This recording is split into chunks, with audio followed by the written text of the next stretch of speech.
Sir, you're charged with especially aggravated kidnapping. You're also charged with aggravated assault, and you're charged with theft of a firearm worth less than $2,500. You're talking about stuff that is not relevant. Hello and welcome to the Court of Public Opinion. I am the recovery addict, and boy do I have a case for you today. Why is the dog chewing on this guy? I think they have got the wrong guy there. Got the wrong guy, and the dog was biting him. He roughened him up quite a bit. There's a lawsuit.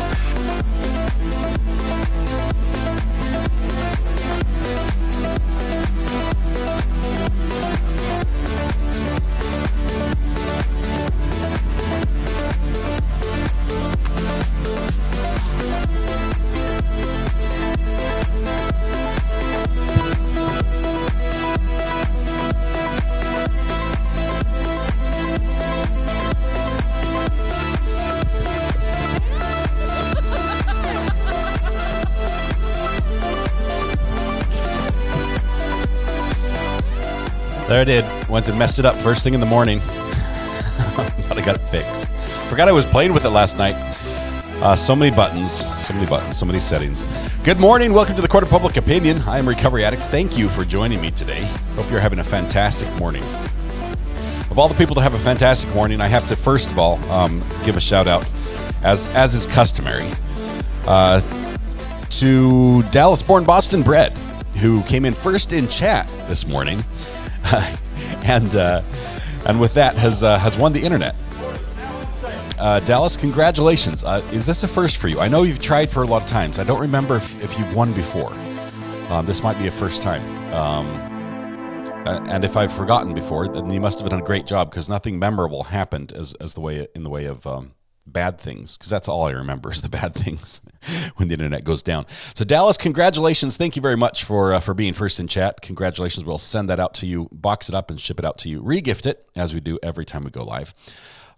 There is one other person, though, that we owe a big, huge good morning to.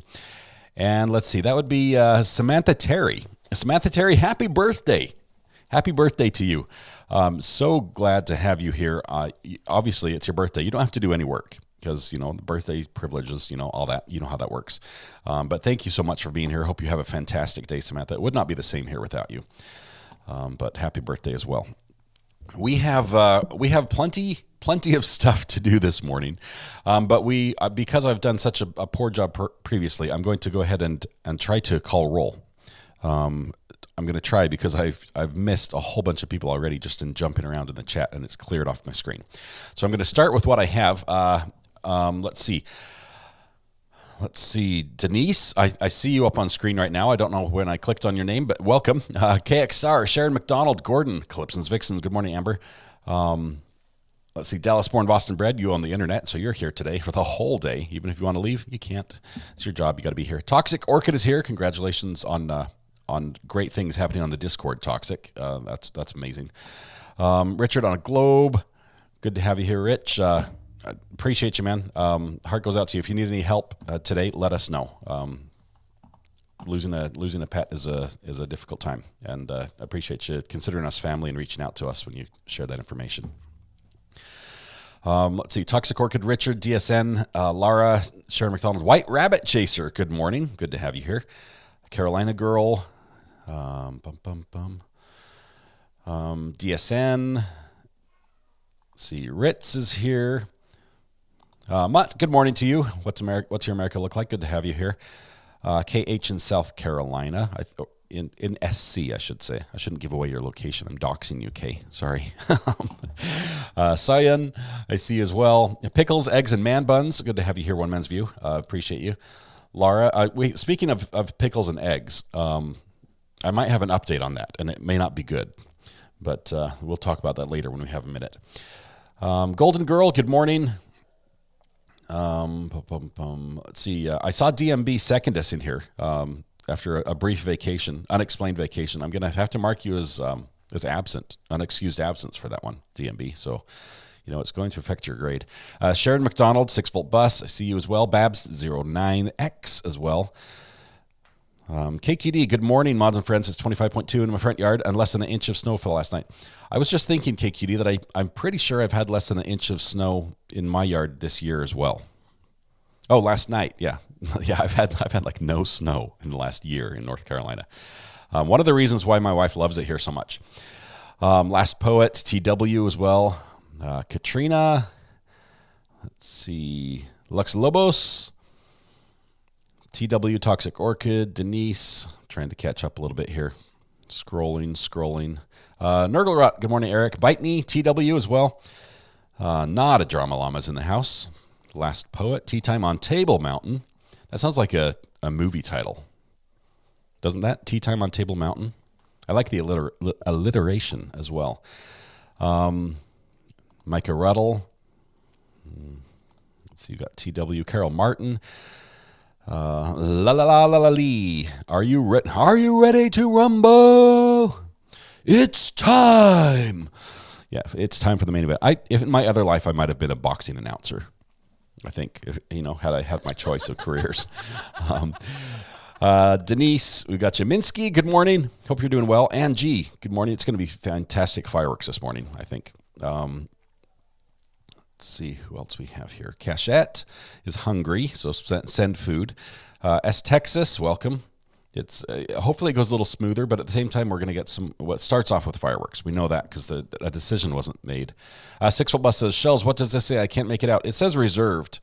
It should say reserved on it in poorly scribbled pen. And we use that because this court that we're watching today has reserved the front row. And the first day of court, they reserved it with a sticky note that said reserved on it. And then they graduated up to like clear packing tape and a page that they've taped to the string of tape. It's great. They need just like a little rope with little sandbag weights that they set over it like normal courts would do. Mac is here. Good morning. Good morning, Last Poet. I see you there with the pickles. I love that. Yes, la la la la la lee has all the new emojis going. Those are great. So for those that don't know, we have the catch up because we were behind on this trial. We had to catch up. We are caught up now. We're up to live. Catch up. We have Elmo operating the Elmo in a judge's robe with a pointer stick that is not to be confused with the dowel stick or a dowel rod or a drumstick. That is the pointer stick. We have a man bun, which you guys will see the self-explanation for shortly. The next one is a cannon shooting a cough lozenge, like a Hall's medicine type thing. Not that we support a single brand over another, but that's what it's modeled after. So when people cough, we fire that cannon off. We have the reserve sticker. We have a shovel for when people are digging themselves in deep on testimony or in their argument. And then we have a pile of poop with horns, which is also self-explanatory. Blame RA for allowing me to be in charge of the internet. No, you won it fair and square. This has nothing to do with me, Dallas. This is on your shoulders. You can't weasel out of the responsibility now. TW, 6 Foot Bus, Mac, got you as well. Let's see, Shells, good morning. Lynn Hoke is here. Agnes Sky, hello from the gray. Welcome.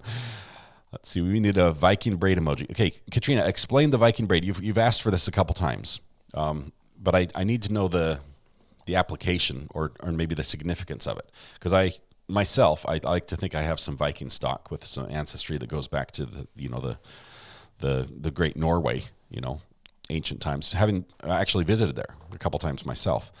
The Vikings hold a special place in my heart also because of a mascot from one of my earlier school days.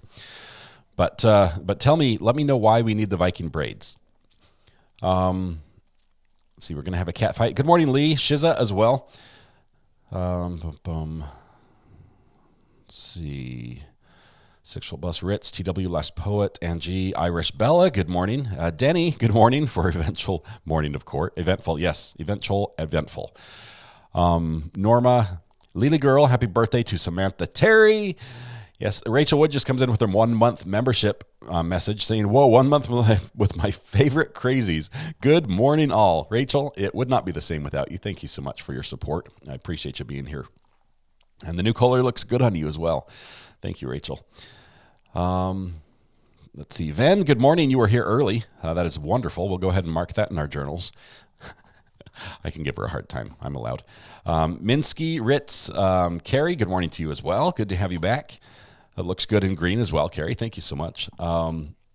Shells, la la la la lee. You're talking about stuff that is not relevant, and that's your favorite, I think, of all the sound effects. Princess Lukey, Fractured 23, First Lady A, hey hey hey, Emmy Boo. Let's see. Oh, somebody else came with a message. A 2-month message from Courtney Arleo. Sorry, I'll say it right one of these years. Saying, hey, everyone, I got moved to Replay Crew due to work recently. Ari, it's been so amazing watching your channel grow, and chat is awesome. Much love. Courtney, I'm sorry about getting moved to Replay Crew, but maybe you could keep an eye on that for us when we're not here. I appreciate you still watching on the replay. Good luck on your work. Hopefully it's a good move. Hopefully it's a good move for you, and wish you the best of luck there. It's been wonderful having you on the lives. We'll miss you. My Dog Murray, Chandra, MCAT, Maggie Carr. Let's see, we got KX Star before. We'll get you again. Carly 196, Irish Bella. Gabriella, Irish Bella, Gabriella. I like it when it rhymes next to each other. Not a drama llama. Lisa Hogan, good morning, everyone. Good morning to you, Lisa. Jeanette French. Lynn Hoke, S. Texas. Nurgle Rot, we got you here. It's an ice eat. Gabriella, Katrina, First Lady A. Mad Cow Mark, good morning. Love the name. Lee, there was a little bit of dad dancing. That's about all I have in me is when I'm sitting in my chair. I can't really get the feet. No dead horse go on. Get the feet going, and the camera angle's pretty small as well. So, the teachers are here. Matthew Harris is in the house. Matthew Harris, good morning to you. Hopefully you have a fantastic day of court planned today, and if not, we'd love to hear your thoughts throughout the day here. Lily, good afternoon. Welcome. Good to have you here this morning as well. SoCo Judy, missed yesterday's afternoon. Thanks for the replay. Glad you could catch up. Let me know what you think about it. 6-volt bus just sent a super sticker with 4. Why did I not see that? There it is. 6-volt bus. Thank you so much. Reminder to hydrate. Thank you for that. And that's your reminder that there may be an ASMR moment coming about right now.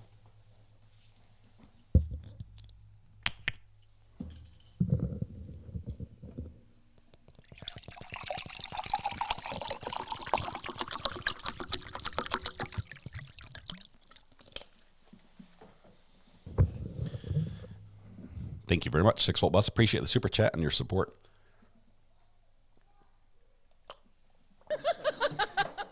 The water's cold this morning, which makes it much better.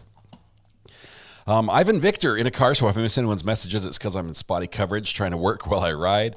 Ivan, good to have you here. Nice talking to you last night as well. Linda Hill, Katrina, Princess Lukey, Pampered Glampers here. Happy birthday to Samantha Terry. You're talking about stuff that is not relevant. It's all relevant. It's all relevant. Andrea DCS, Suzanne, Ritz, KQD, Color Me Abstract, Sue Schneider, Hannah, Miss L, M-Bar. Is that vodka? No. It's water. It's water, I promise. MCAT, Katrina. Sandy Fields just sent a super sticker with 2.99. I love this one. I love the fist bump super sticker. I'm just feeling that today. I have to tell you a little side. Let me just side story. This morning before I went live, I was trying to plug everything in because I mess with this every night. For some reason, I'm a glutton for punishment, and I'm unplugging stuff and testing things. And one of the things I unplugged was my audio system. So I'm plugging my phone back in so we can get stereo phone calls again. And I happen to it triggers the music app, and it triggers a song that I had downloaded from way back in the day when I was running a camera for a rodeo. So my job, I was the shoot cam. So I was in the where the bulls and the cages and the broncs are, and my job was to get the close-ups of the cowboys as they're getting ready to open the gate and they start. And it was crazy. But part of this show, they wanted us to run a replay of what happened before. To get the crowd excited. And to do that, we had to show it on the screen, which we had to dim the lights for. And the lights require a minute and a half to warm up. Yeah, this is a long story. And so we had to get a song to play to get the crowd excited while the lights were warming back up after we had this video segment with the lights down. And during that point, we had to get lots of action shots and things like that. Well, the song that was chosen was by Slash, and it's called Anastasia. And it starts out with Spanish guitar, and then it goes to hard It's Slash. It's hard rock, and that's the song that started playing this morning as I was plugging everything in. So if I'm a little bit pumped, a little bit jazzed, my adrenaline's a little bit high, it's because I was listening to that song this morning, and I don't know why I'm telling that story now. Probably because of the fist bump, and I was getting excited. So Sandy Fields, thank you very much for the super chat, and that's why I'm all excited about the fist bump. Okay, sorry about that. That's just where my mind went. Cachette, welcome. Ivan Victor, morning Eddie. Story time, it was. Squirrel, irrelevant story time. Hannah, Heather Barnett, Angie Aich, Wayne Hatchell. See, did I miss anybody? Gordon, if I missed you, raise a couple emojis of hands in the chat, and I'll call you out here. Road to 10,000, bro. That would be amazing. Pickles, eggs, and man buns. That would be amazing. I'm so grateful for all of you that are joining and subscribing. It just means that I might be able to do this. Happy birthday, Samantha. Birthday cake confetti ball. Oh, wait. You're giving the present to the wrong person, Kathy. We need to give this to Samantha. Samantha, happy birthday to you. Apparently, the gifts are at my house for you. So we'll have to figure this one out. Kathy, appreciate your support on the channel. Not a camel. The Dutch girl, Georgia Culture, DMB Secondist. There you are. I see you. Oh, there are the hands. Laura. How's my outdoor project going? Cachette, great question. We've got time because court doesn't start for a little bit. They're an hour behind us. So let me tell you this story while I make sure the audio doesn't do funny things. Yesterday we took out a huge bay window, and it's one of those windows that's made of a whole bunch. It's made of like 12 2-foot by 2-foot windows. So it's like a ton. It's like 6 feet tall, and I don't know what that makes it. 8 feet wide. Yeah, it's 6 by 8. I think that's right. And it's like bowed out. It's an amazing window, but it's a 50-year-old window. And, the wind also comes through the cracks and everything, and it needed to be replaced. We needed a window in there for egress, for code. You have to be able to get out the window in case there's a fire. So we had to take that out, and it just took a lot of work. The building looks completely different. I'll share some pictures here eventually, but the plumbing is in. We're waiting for the inspector to come and say we did a good job and that everything's running downhill, which is, I guess, an important thing when you hook up plumbing in a new apartment. But we've got walls framed, so you can see where the rooms are now.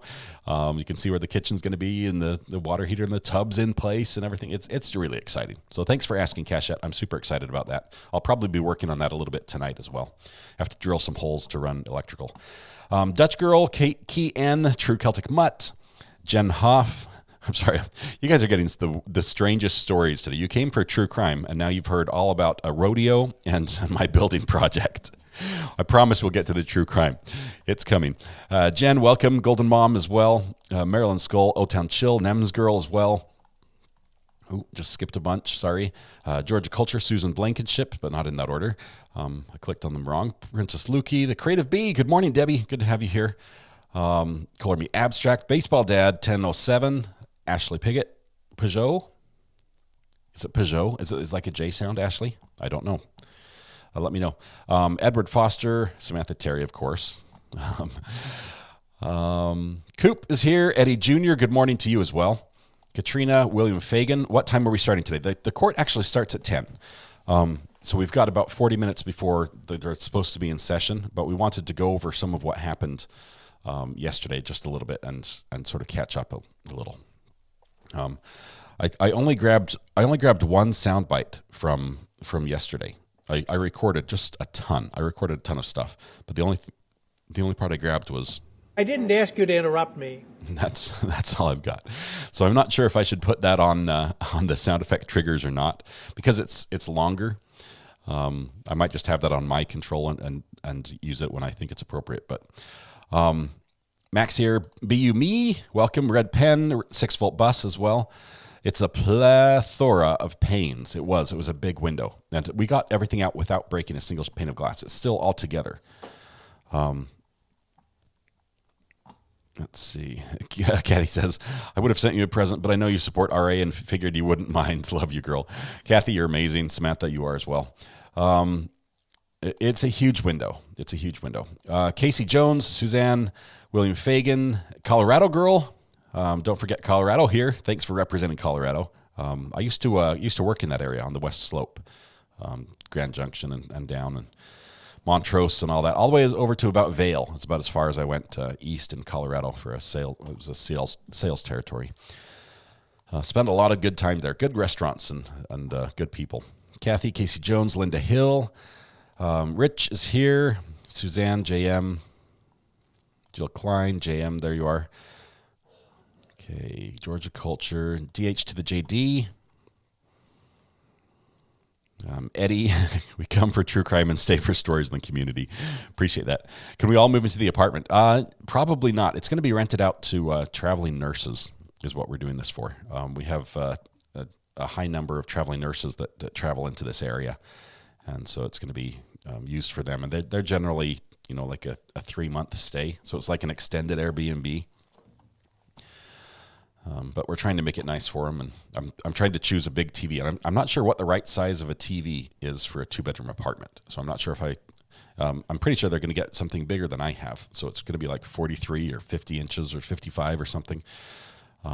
My kids are all jealous. But Pampered Glamper is here. JM, good morning. We need a creaky door opening soundbite, please. I need a good one that sounds like a door. Some of them sound like, like a... I don't want to be crass in the morning, but just a squeak is what they sound like. Katrina, thank you. A rodeo crime in the building construction zone.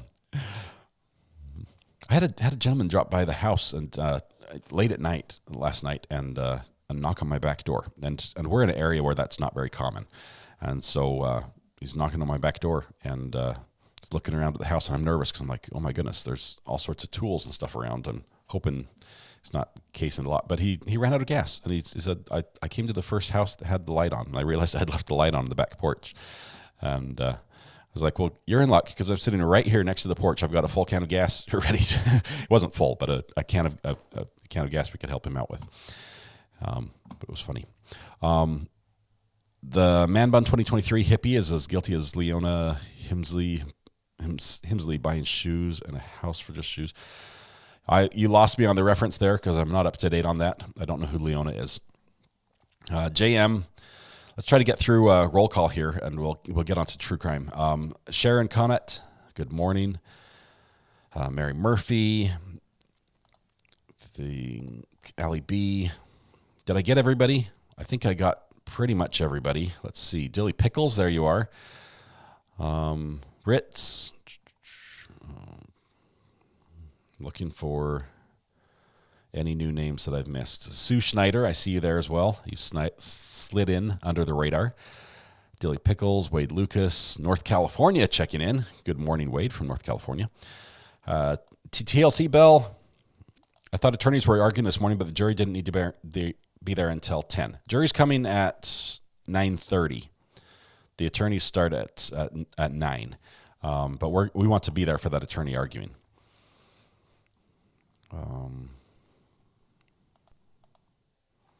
Hey, Sarah, welcome.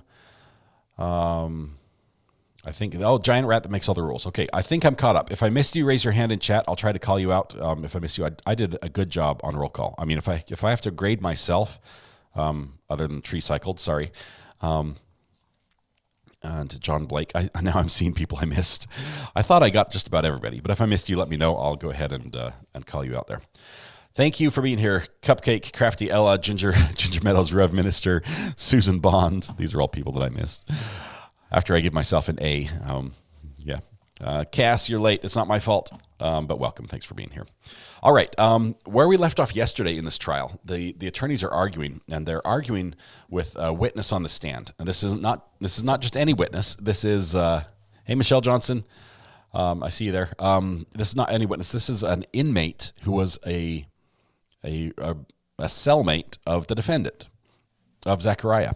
And so this inmate is facing some federal charges, and some pretty hefty ones for drugs. He was accused of just transporting like 30 kilos of cocaine and 600 pounds of marijuana or something. So just, a pocket full. That's a ton of drugs. It's a ton of drugs, okay? Not literally, but it's a lot. And so he's facing a massive, massive sentence. When you're in the federal system, as Ivan shared with us yesterday, the only way you can really get leniency is by cooperating And in this case, he's made a deal to cooperate and share what he knows about his cellmate. And so if you believe him, he's telling he will be telling what Zachariah told him while they were in jail. Well, after he gained his confidence over tuna fish and bonded over marijuana stories, which is the actual argument, the bonding over marijuana stories. We're going to see if that information's allowed in. So it's going to be interesting. It's going to be spicy. It's going to be spicy. Obviously, the defense does not want more information about the marijuana brought in. The judge has said, you guys opened the door already because there was a crime scene picture of the back of the house where there was a whole bunch of big, black, hefty garbage bags, and you asked the police, did you search the bags? And those bags had evidence of a marijuana grow in them. And so because you asked that, you've opened the door to the marijuana, and now all the marijuana stuff can come in. I'm not sure if the judge is going to side that way or not. I think he's leaning to not allow it in. But it's on the fence. I can't tell with this judge. He'll talk for half an hour leaning one direction and then flip at the last minute and go the other way. So and the half hour he'll talk is about things completely unrelated to what the decision is. But his mind works a lot like mine, so I can't really fault him for that because he's all over the place. Bradley McKay, I see I missed you. Lady Writer as well. I'm sorry. Welcome. So we've got the jailhouse snitch. Okay, please tell me how we got the body out of the apartment with no blood outside. It was raining. That's how, basically. And also he rolled it up in the area rug that's missing. But holy cow, talk about a Denny argument. Did you hear the cross of the friend of the victim, who also does, home restoration, renovation type work? They work for a lady who flips houses, and she hires a few of these guys. And they sort of work their own hours and just get the jobs done as needed. But one of the things they do is they clean out apartments, and defense goes up there on the questioning and starts saying, where were you at this time? Where were you working? What was in the back of your truck? Was there a rolled up carpet type thing? And it's like, exactly where she's going. It's like, why would you be asking about a rolled up carpet in a witness's truck after we just heard that there's a missing rolled up rug in the apartment where the victim was last, known to be? So there have been just some spicy objections here. Air Force USA, welcome. Thanks for being here. It's going to be very spicy this morning for sure. I want to get court pulled up here, and also with what's happening today, the judge has some scheduled appointment about 2:30, which is 3:30 my time. So instead of ending early, we're going to stop and we're going to transition over to the Crumbley case, which is just an hour-long video of an appellate court hearing on whether or not the parents can be charged in that crime. So with Ethan, so that's going to be a ton of fun there as well. So we're going to do all those this morning. Let's see, live now. Okay, not yet. Coming. Okay. So we've got the feed going. Let me keep the audio on in case something happens. Is it safe for that inmate to be on live TV? Ginger, it sort of depends. If he was working on his own, just like doing his own, drug production, it wouldn't be as dangerous as if he was like a link in a long chain with some very powerful people in it.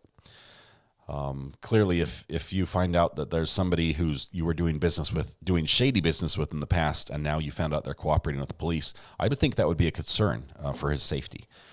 But it's part of the deal he made. He made the decision to do that, and he's going ahead with it. Missy Pants, I see you here.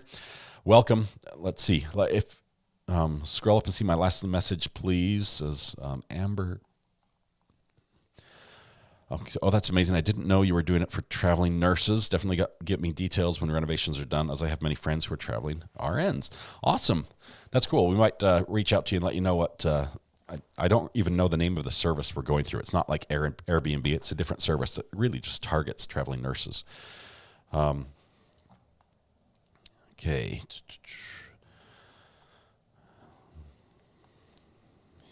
Trying to see what questions we have. 65-inch for new apartments, says Sharon McDonald.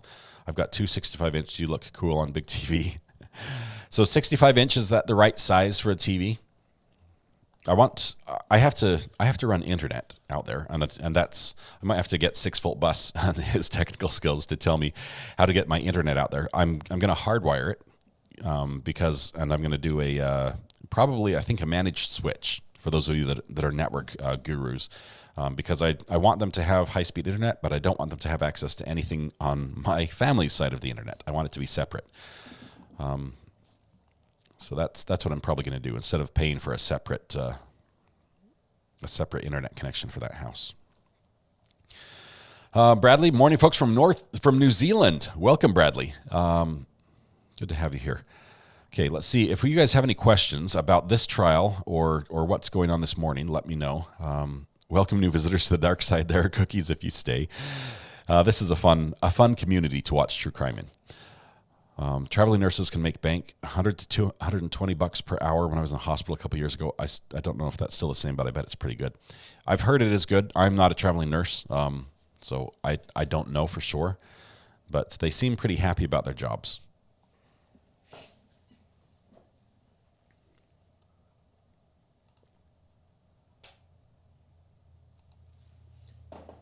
Princess Lukey's asking, great to see where everyone is from. We do have people from pretty much all over the world here, which is a lot of fun to have you guys connect and just see and get your opinions of our legal system. Really is fun as well, and to hear a little bit about how the system works in your countries. Sounds like personal use amounts, right? The 600 pounds, that's a lot of personal use. Arizona's beautiful this time of year. I like the desert. I love the desert. I've like the open space. Okay. Hopefully, let's see. Okay, I think the implication is that he wrapped the body. Here we go. The implication is that he wrapped the body in the missing area rug, and he also brought garbage bags and duct tape. He did. He bought garbage bags, duct tape, gloves, bleach, or Lysol. I'm not sure which one it was. Squeak. That's the sound we need. We just need to find that sound that's hopefully not like copyrighted. And the state's case relies on a jail cell snitch and a 12-year-old child. Hanky Panky, this 12-year-old child, I think she's 14 now. It is his daughter. Okay, and his daughter is saying things like, yes, my dad took me over to his ex-girlfriend's house, and we looked in the window to see who was there, and he spied, and we have, I think she's going to talk about the listening devices or the phone or something, how he was tracking on them and see what they were doing. Has ZA been convicted of the drug charges? Nems girl, no, he's been charged, but they're just in filed status. So this is a charge. It's a lot like the financial crimes for Alex Murdaugh, only he hasn't admitted to it. Alex had admitted to some of the financial charges, but he is ZA has not admitted to the drug charges. So let's see. Magic that solves all problems. Goodman Law Firm. Good morning, Nicole. My money's on the wood chipper at the tree farm. That's where you think it happened. Oh. Please explain the Denny argument. Kathy, the Denny argument, it's basically citing case law from Wisconsin where it was state versus Denny. And it's an argument where you're basically pointing the finger of blame. Hey, are you headed out? All right, love you. Have fun. Do you need my phone? I don't know if she needs my phone or not. Anyway, it's a I was going to say it's a field trip. No, it's a Denny argument is when you're pointing the finger of guilt at somebody who, like a witness, like the I'm trying to think of an example, like during the opening statement when the defense said, we think that the girlfriend did it, type thing. That would require a Denny argument or a hearing to say we want to present this evidence in court. And so the judges ruled you can't do that. You can't just point the finger at everybody else. It could have been in the middle of trial and in your own defense. It could have been him, could have been him, could have been him type thing, or her. And so when you hear Denny brought up, just know they're talking about blaming someone else for the crime. Generally, the defense is what would be doing that. Let's see. Lala, I agree. I just think, dang, he was a 240 plus rug, dead weight, dead body. That's a lot of work, and it was before 11 p.m., so no one saw anything. Yes, and in addition, supposedly ZA has back problems and he can't lift heavy things. Did he have help? Was it someone else? We don't know. Good morning, Miss Winters. Dutch Girl says, Recovered Act, the discussion is long, but it's super educational, and it's nice to see how much of a pit bull the defense is. Yeah, a lot of you are saying, and leaving comments on the YouTube channel saying, I love that the judge is explaining his reasoning. Because a lot of times we'll see, a judge someone will make an objection, and he'll sit there and he'll sort of blank thought, and he's like, overruled or sustained, and we don't know why. I have a question. Why did you miss me in roll call? You silly goose face rolling on the floor, laughing face with tears of joy, face rolling on the floor, laughing face with tears of joy, face rolling on the floor, laughing. Yes, bite me. I apologize for missing you in roll call. I tried to get everybody, but I like to blame the equipment. It updates, and it only has a limited space for how much memory, how many comments it can store. And so if you guys are typing a lot and I'm behind, it will jump and skip and cut a section out in the middle. That's why. That's the actual definition. I'm not doing, this isn't a Denny argument. I'm not blaming someone else. This is a legitimate excuse. But yes, we're gonna handle the Crumbly case later this afternoon. We're gonna watch that. Do you need my phone? Do you need money? Upstairs on the mantle. Just help yourself. Love you. That's a funny conversation. See, Triple X Trial went to Verdict Watch yesterday. That'll be interesting to see how that ends up. How did the neighbors not hear anything? One neighbor, Ginger, did. There was a neighbor upstairs that heard some banging that went on for about 5 minutes. It felt like somebody had hit the wall or something. It was so... And they heard, there was one scream. People heard things, but they just didn't do anything about it. And the people that did hear things weren't in a position to see what was going on. Let's see. I found the judge's comment yesterday interesting about how the governor is proposing legalizing weed in the state. Yes, but currently, and the jury has to use the current laws. They have to base everything on the current laws. Currently, it is illegal. And currently, it's illegal federally. And so... I think the defense is saying, or the state is saying, it's no big deal. Everyone, if you ran a poll in the state, 60% of people say to legalize it. It's not a big deal. Us bringing up that he was growing marijuana, it's not really taint him. Well, it does, because at the same time, it's still illegal in Wisconsin. So they want this in. Obviously, it's a prior act, it's other acts, and almost always when other acts get admitted in trial. According to Pete Tragos, who I trust, there's going to be a conviction. It's just you see them as a bad person. The jury sees them as a bad person, and almost always there's a conviction there. Why, or was there any cameras anywhere on the apartment complexes? Carrie, I don't think there were. We haven't heard any evidence that there was. I think if there were, we would have heard by now, especially as it comes to visibility of the numbers on the courthouse. We heard a long argument earlier about whether or not you could see the numbers, or you could see you were at the right place when the friend came over to meet and parked at the wrong place. So good times. KX Stars, now we know where Recovery Addict keeps the money. Yes, now this is changed. She gave me some money to run to the store and get the kids a treat, because the kids were helping with the garage. So we got them some ice cream, and just like ice cream cones, I think they're like the drumsticks is what they're called, right? They're pretty yummy. We got those, and we got some ice cream sandwiches.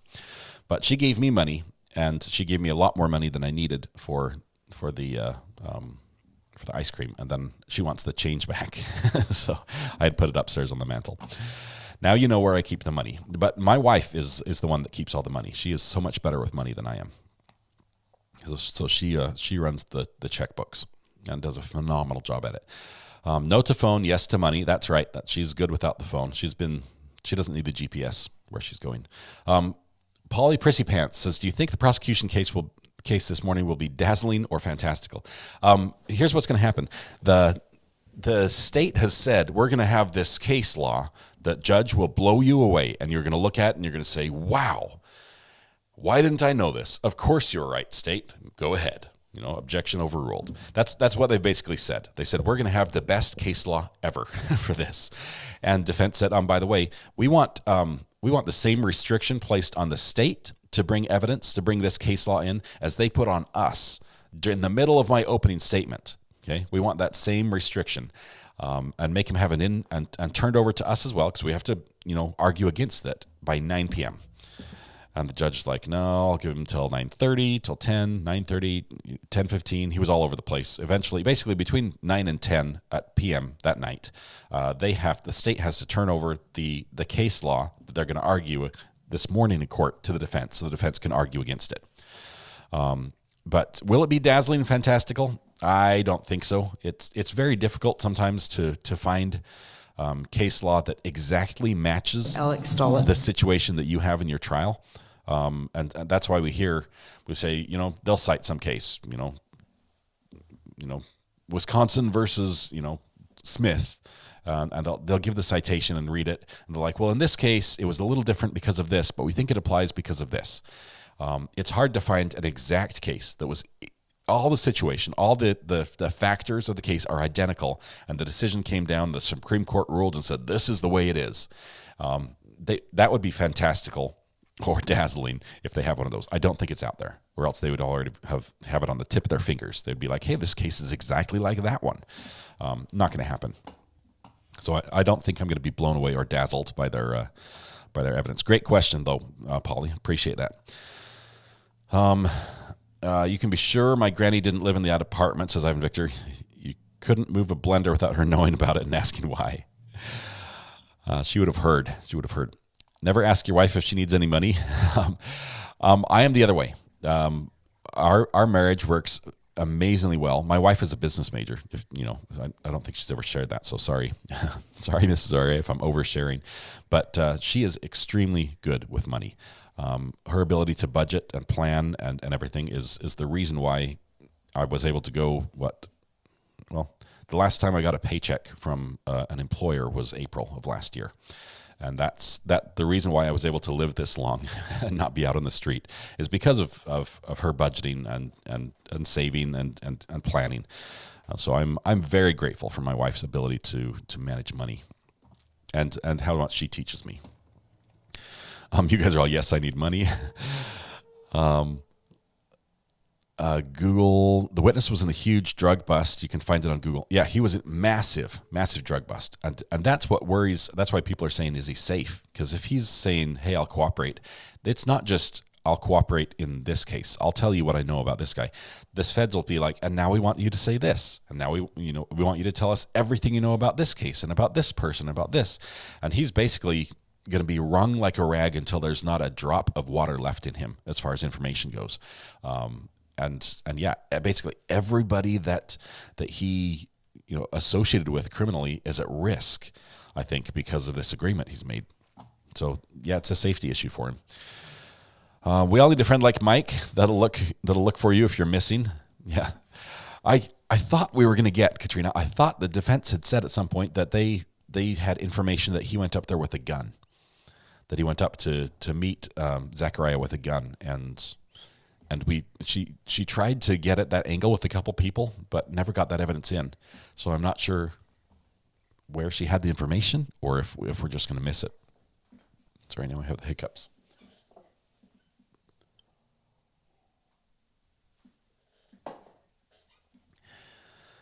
Okay, Angelina Knox, good morning.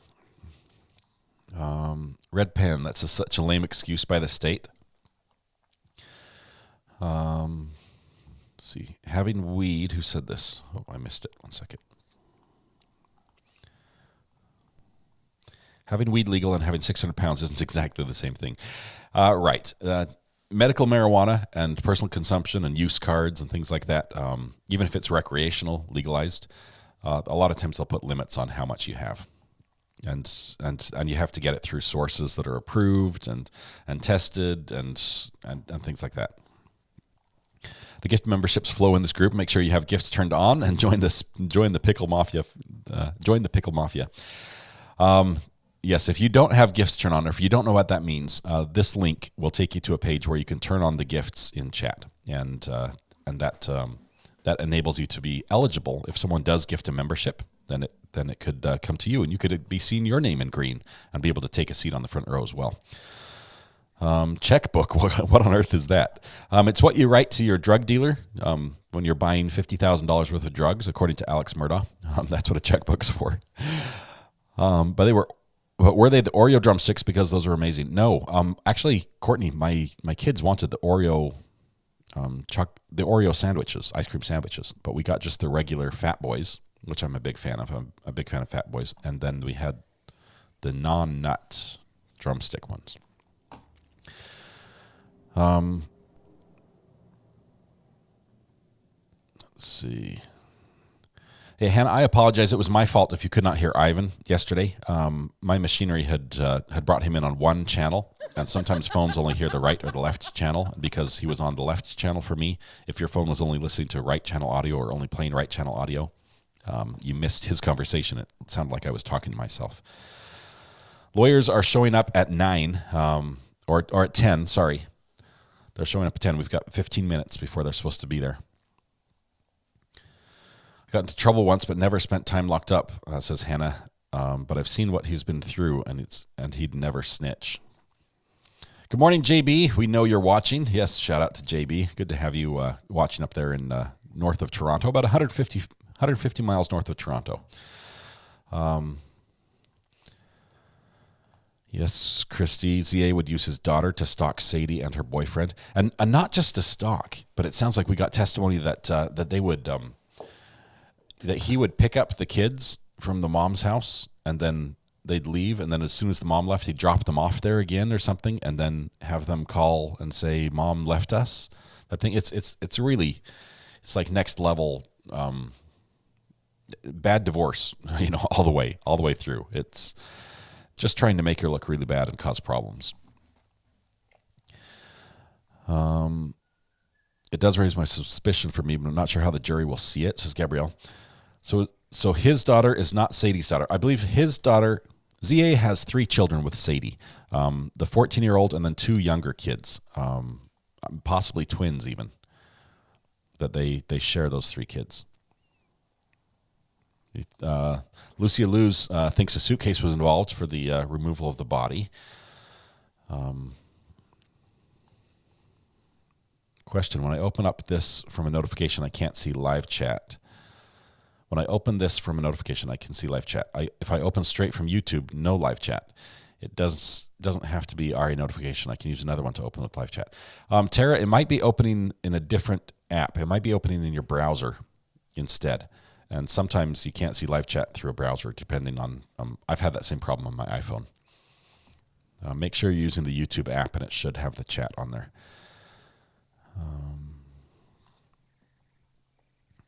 What is all those head seats in the audience? James, what are you talking about the audience? This particular courtroom, we've got very few people showing up for trial right now, and it's growing sort of every day. In the morning, there seems to be more people. In the afternoon, it's pretty bare.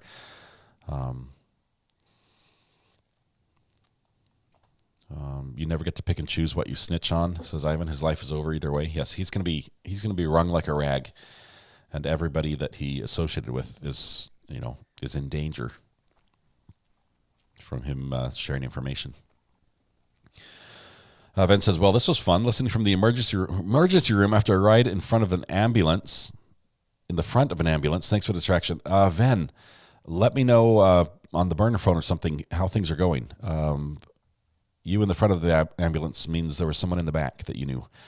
Please let me know if there's anything we can do to help. Thoughts and prayers with you. Let's see. Good morning from Kenosha, Wisconsin. I would love to receive a gift. I will do that right now, says Laura. Awesome, Laura. We'll have you in the eligible pool here shortly.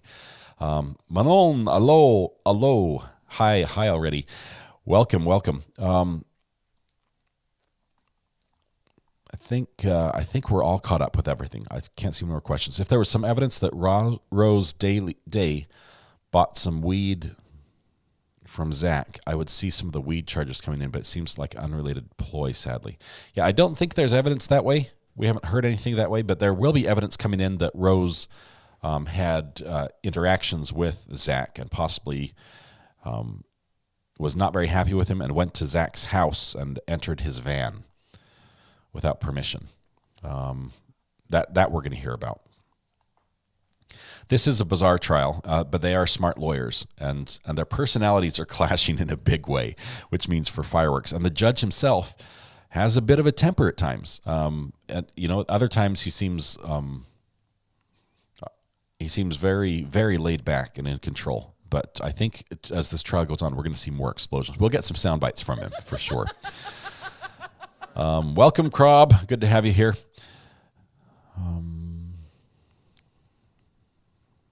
Okay.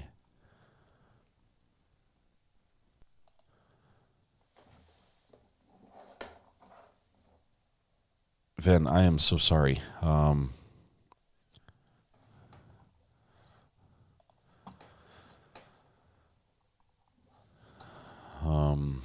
Hope everything is okay there.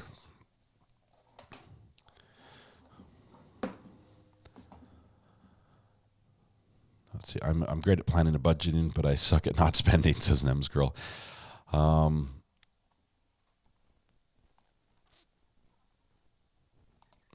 Yeah. Best of wishes to her, Ven. Let's see.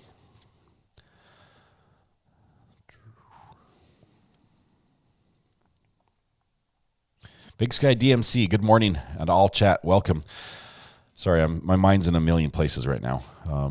Ven, just hearts go out to you guys. Hope everything is okay.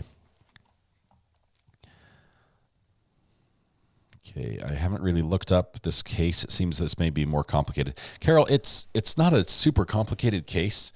It's less circumstantial than the Alex Marta trial, where Alex, it was just some information that put him in the area near the time type of thing, and there was no physical evidence really tying him to the murders. This case has a tiny bit of physical evidence in that there was a drop of what was presumably blood found in the back of the defendant's car, and that blood belongs to the victim. Also in the back of the car has now the seats have been torn out, the carpet has been ripped out, other areas of the carpet have been bleached, been very well cleaned back there. So yeah, it's got more evidence that'll be a little more challenging for the defense to overcome because it seems very solid. And then there's going to be there's going to be a lot of phone data evidence as well, and tracking data evidence that's going to come in as well. Gabrielle says, tell me again how to accept or win a free membership. Thank you. All you have to do is type !gifts in chat, and then you click this link. It'll take you to a page where you can change your settings for this channel, and you want to turn on the switch that says enable gifts on this channel. That's how it works. Okay, welcome. Good to have you here. No live stream yet from the courthouse. I'm going to sneeze.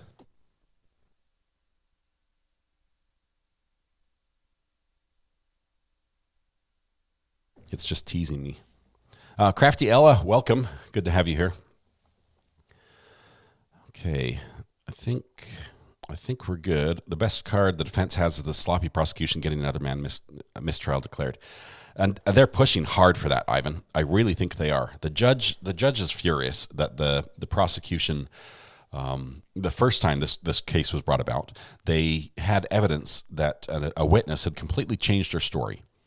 And the prosecution, literally the DA and his helper, the two prosecutors that we see sitting there in the courtroom, they were there. They interviewed this witness, and she had completely changed her story, gave this other statement, and they just didn't say anything. Didn't say anything to the defense, and just left it at that. And so when that came up in court, they're like, hey, this wasn't told to us, and the judge, it had to be a mistrial. And the judge was mad. He said, if this happens again, if there's another one, I'm going to dismiss this trial with prejudice, which means you cannot refile it, which means he goes free. The judge obviously does not want to do that. He wants justice done. He wants to see it go through to the jury reach a conclusion, and then we move on. But the way things are going, the DA seems to play a little bit loose with some things, and it's going to cause some problems, and so does the defense. The defense is barging in areas where they shouldn't, and now they shouldn't be able to create their own mistrial and thus get him off scot-free. I don't think that'll happen. But if the mistrial is created because of the prosecution, I think he has a chance of walking and never facing justice on this. Or maybe that is justice. You never know. Christy says, I love when people call me with a computer issue and then want to argue about what I tell them. Christy, IT support, it's a tough life. Have you tried turning it off and on again, right? You have to learn how to say that a lot. Monica says, another trial in my hometown. Maybe I can attend this one if the crappy snowstorm doesn't affect everything. Will the miner's face be blocked out? I don't know. The judge might just say, we know they're trying to protect minors a little bit because they've asked not to use the minors' names. The state yesterday just went ahead and used her name anyway. But nobody said anything about it. I'm guessing the cameras will be directed not to show her, but we'll probably hear the audio.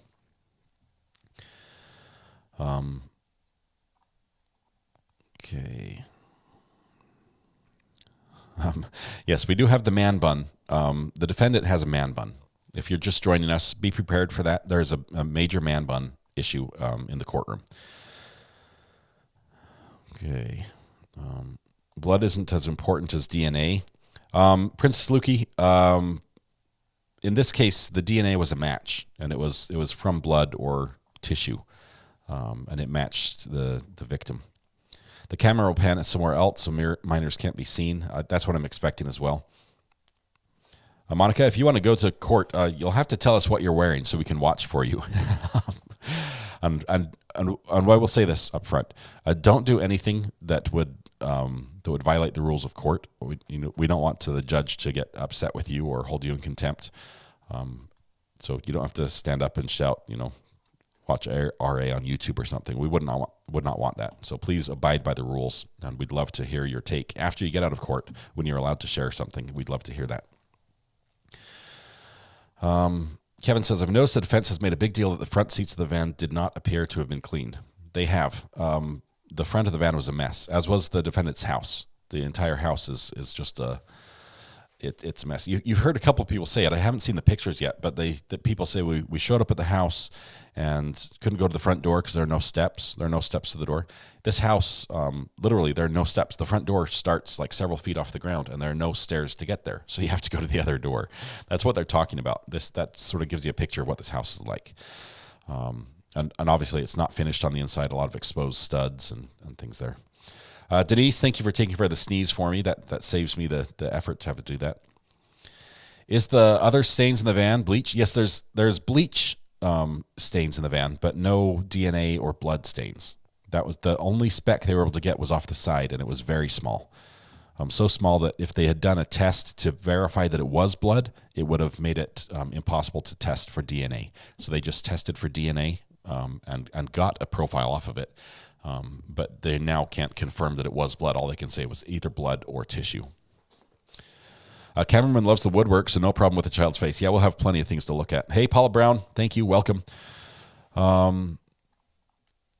Yeah, he will be used in other cases. The snitching has just begun. He's going to have to talk a lot. Okay.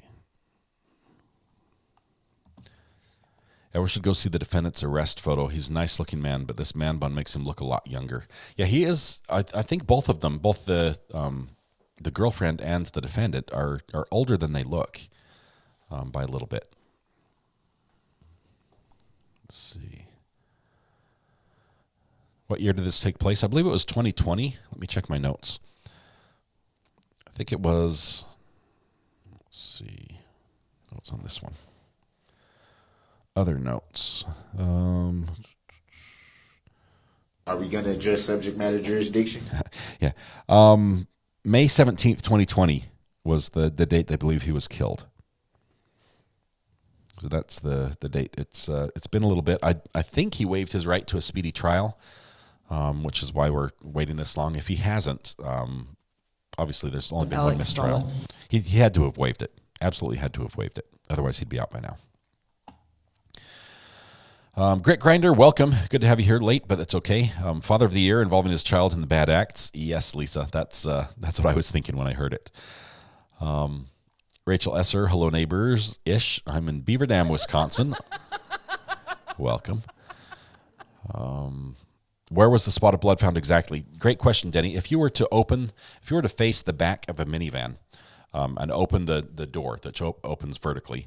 On the right-hand side, about shoulder level for the female detective, on the wall, just an inch or two inside the seal of the door.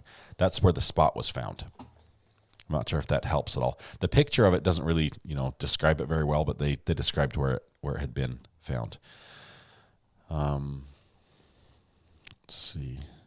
Rachel says, it's my third day here and I'm hooked. I have you streaming on my living room TV and my phone so I can participate in the chat. That's awesome, Rachel. Thank you so much for finding us. This is a fun place to watch true crime. What do you make of all the clothes in the fire pit? Okay. This is interesting because we've already heard evidence when the police arrived to arrest him, and they arrested him 2 days after the murder. They went to the backyard, and the fire pit still had hot spots, meaning it had been burning, even though it was raining outside. So he had been burning items, and near on the surface, without digging too much, they were able to recover a couple items. They got a Hanes sock. Okay, they got and Hanes is a brand of socks that's pretty common here. They got like the band of underwear, like the elastic band of the top of probably like briefs type underwear from Fruit of the Loom. They got 2 of the steel toe boot caps, meaning a pair of boots had been burned, and inside the steel toes, like work boots that protect your toes from being crushed if something falls on your foot. Those caps were in there, so a pair of boots was burned. They found the rivets and the buttons off of a pair of Levi's, meaning that a pair of pants had been burned as well.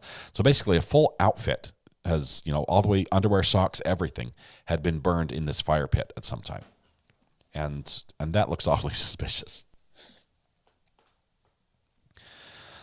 So yeah, I don't think they'll be able to, they clearly won't be able to get any DNA evidence off of anything in the fire pit.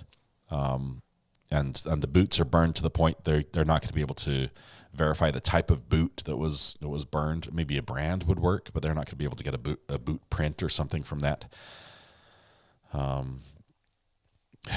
Mrs. Wallever says, Kids Can Draw says, my gifted membership has expired. I will now take my seat in the back of the courtroom. If you would like to visit me, that would make me happy. I'll share my snacks. Thank you, Mrs. Wallever. Thanks for being here. I appreciate it. How could they... Let's see. Could they not get DNA from any of those items? Stephanie, the fire and the ash and everything else, it's pretty much destroyed any tissue or testable tissue on there. It's burned it. It's gone. There's no chance of being able to retrieve that, I think, and I don't think they are even able to test it. I burned everything in my pit, including clothes, but not because of murder, says MK. There are 2 fire pits in this one. There's also a fire pit at the tree farm that looks like something that from a war crime or something. It's massive. It's a huge trench. They have a fire pit there as well. Red Pen says, how many of you watch RA with 2 devices simultaneously? Just curious. I watch with I'm not sure if you can see. I've got an iPad over here on my right that I block. And that runs my switcher, and then I have another. This is called a Stream Deck that actually switches things, and then I have the switcher over here. So those 3 devices all do the same thing, but this allows me to make shortcuts. It allows me to do things like this that I can't do with just hitting buttons like that. Anyway, so I need all the buttons to work, but then in addition, I have an iPad that you can't see off screen right here, and a Mac here, and a Mac there for chat, and then I have a big screen that I have multiple feeds and an Apple TV and things go to. So I watch a lot of things at the same time. It helps on trials where we have dual feeds, like multiple channels covering it from different camera angles, so I can bring in different audio sources and find the best audio and match it up with the best video. That's what I like doing. Let's see. Sharon says, Rachel's my 4th day here, and I'm doing the same. That's awesome. Lady Writer just gifted a membership. Let's see. And it went to G. Smith. Congratulations, G. Smith. And thank you very much, Lady Writer, for gifting the membership. We do have a feed from the courtroom now. And this is the tech view. This is pretty awesome. This is behind the scenes of the technician. You can see the device that's sort of mounted at an angle. That's like a traveling a switcher. This is the company that's doing the switching. They have their audio board their live program out, and then their multiple monitors over there show the different camera views. They'll also have a control, probably off screen, that has a joystick and buttons where they can steer cameras around, because all the cameras are they're called PTZ cameras, pan, tilt, zoom. So it's just mounted on a tripod, and you can control every feature of the camera remotely. So it'll turn, it'll zoom, it'll pan around, tilt up.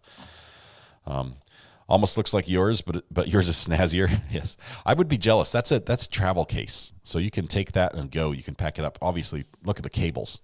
He's got like a mile of cable on the floor, and they're sitting on a metal chair. The other one has a little soft cushion. But DMB says, I've got Recovery Addict on the right monitor, playing game on the left monitor. What's the game today, DMB? Curious to know. Body's softer bits will burn. Get ready for fat flare-ups, but bones are extremely dense. You need jet fuel temperatures to burn them too. Right. Upper torso, I don't think there's any allegation that the body was burned. I think they're going to say that the body was disposed of in either a or multiple garbage receptacles, and that they just weren't able to recover it. I've used my son's iPad and my phone at the same time. Can anyone really have enough RA running? Sixfold, I think I have, it's enough when I'm, like, if there's two of me on the screen, if it's like this, that's too much. That's too much RA. Let's see. Hooray for the Luddites. I watch on my phone. Maybe they'll bring a witness that can testify to the victim's use of those brand of underclothes. I think they probably will. They'll probably say they found similar items in the house in their search. We haven't got that far, but it's probably coming soon. Okay. MK says, I live next to a pig farm. I've heard pigs eat everything, including the bones. Bring the jury. Hey, there's our technical director right there. I love seeing the behind the scenes. They have no clue that this is live right now. I mean, they know because they can see on the little monitor, but that's funny. I know that guy. The pig farm. I have a story about pigs. When I was over in England, my buddies and I decided to do a little escapade, and there were some pig farms near where we lived, and over there the pigs they're raised in like a little half moon type shape shed with a door. And pigs are interesting creatures. They don't have the ability to really look up very much. They're the way their neck bones are built. Hey, I see you. Yeah, thanks for calling me on the telephone. Yeah, you're live. I see you. No, just kidding. I can't talk to them. They're not there. Anyway, we went out and tried to do something called pig riding, where you find a very large pig. You wake it up in the middle of the night, and it's curious because it can't look up. It comes out of its little shed, and you jump on its back, and then it runs around. Pigs are related to bears, and they will eat you in a heartbeat. So I never did that. Never jumped on their back, but saw somebody else do it, and it was enough that I was not interested. Rando says, I'm here for the great audio. We'll have some better audio here today. This is not a good sign that the tech guy is on the phone trying to get things fixed. The hand gestures, having been in his position. So he can control the cameras from that keyboard right there. And let's see, he's about to switch to. This will be interesting. Becky Lou says, watching while riding shotgun in our RV on our way to Hilton Head. Awesome, Becky Lou. Hopefully you have a safe trip and a good trip there once you're there. I have this streaming on my smart refrigerator while I cook. I've never been on a refrigerator before, Jewel. I think you might be the first. That's awesome. We have a serial killer in my town who fed his pigs the bodies. Oh my goodness, Dutch girl. That's awful. That is horrifying, and horrible as well, if that's a word. Wow. It's like a huge iPad on your fridge. Those fridges look amazing. Maybe one day I'll have one. I don't know if I didn't. That's just like one more reason to visit the fridge for me, and maybe that would be too many reasons. I need to visit the fridge less often. It's hard when you work at home and food is readily available. The fridge just seems like a natural place to visit, and then you want to start eating. Okay, we're getting some audio. Love the behind the scenes. It looks like that might be a Roland switcher. Looks like a 8 or a 10 channel switcher. This guy's manually working the audio feeds. Yep. There's the sound effects. I love this. I would like to just talk about what I'm seeing on the screen.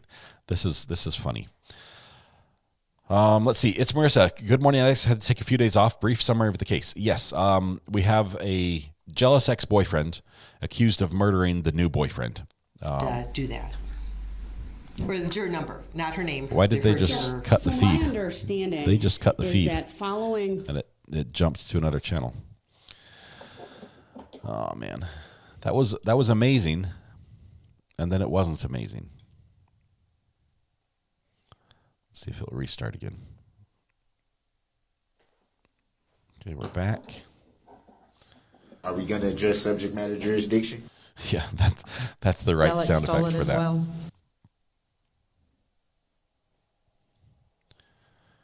Okay.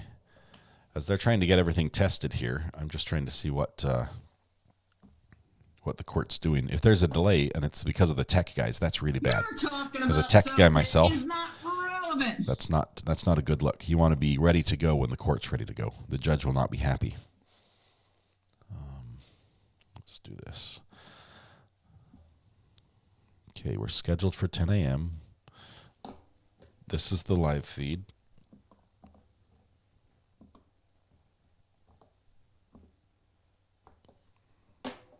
There was a live feed, but now it's gone. Bring the jury. Gotta do something. What is happening here?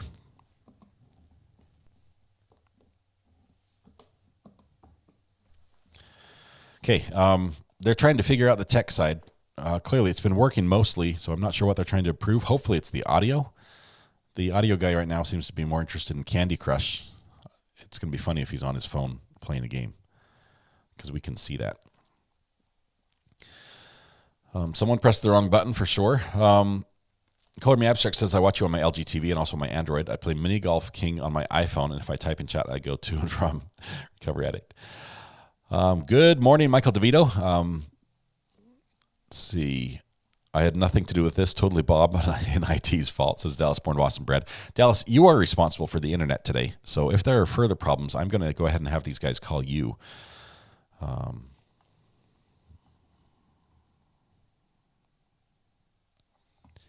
Let's see, audio guys coming up with a witty RA chat. Yeah, please.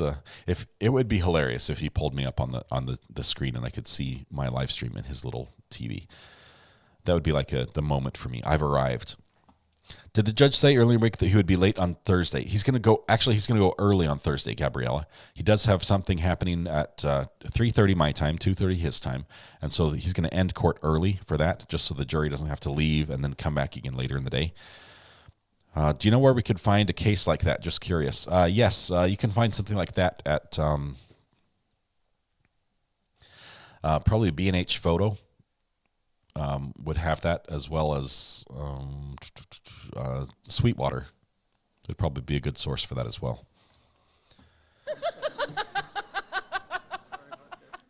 Koski's lurking, getting a few things done. We're hoping that court begins here soon. The guy's watching videos. He's watching videos on his phone. Hopefully it's videos of the court. Will Anderson's brother be a witness? No, I don't think he is, unless he's one of the witnesses that have been given special permission to stay in the courtroom, because the brother has been in the courtroom for most of the days, at least in the morning. And the lawyers did put in that charge. Sorry, I get distracted by this. Why you would show up for work in a courtroom dressed like that, in like a Adidas shirt. He must not be there in the courtroom while this is going on. clearly you want to dress up for the occasion. If I'm filming an event, which I've filmed a lot of events. That's what I went to school for. I got my degree in communications, electronic media. I've worked with the news. I've worked video production all over the place. Whether it's been TV shows, documentaries, anything. I've worked all over the place. And there's a dress code. There are some events where I have to show up in a suit, where I'm running a camera in a suit, because that's you're trying to blend in, and to show up in an Adidas hoodie while this is a tape delay.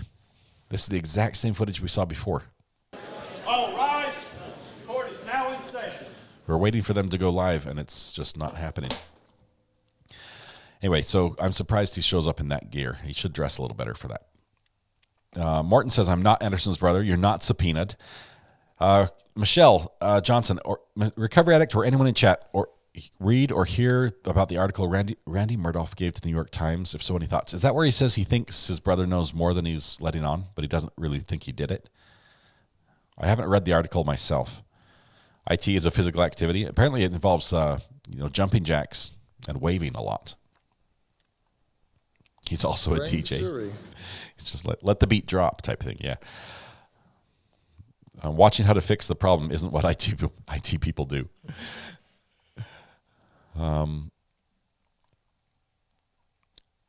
Yeah, we already saw this video, but they are restreaming this video now.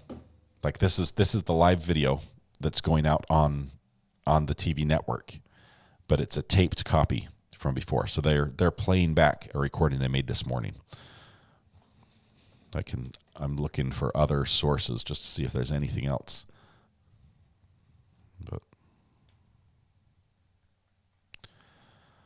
that's it. There's nothing live.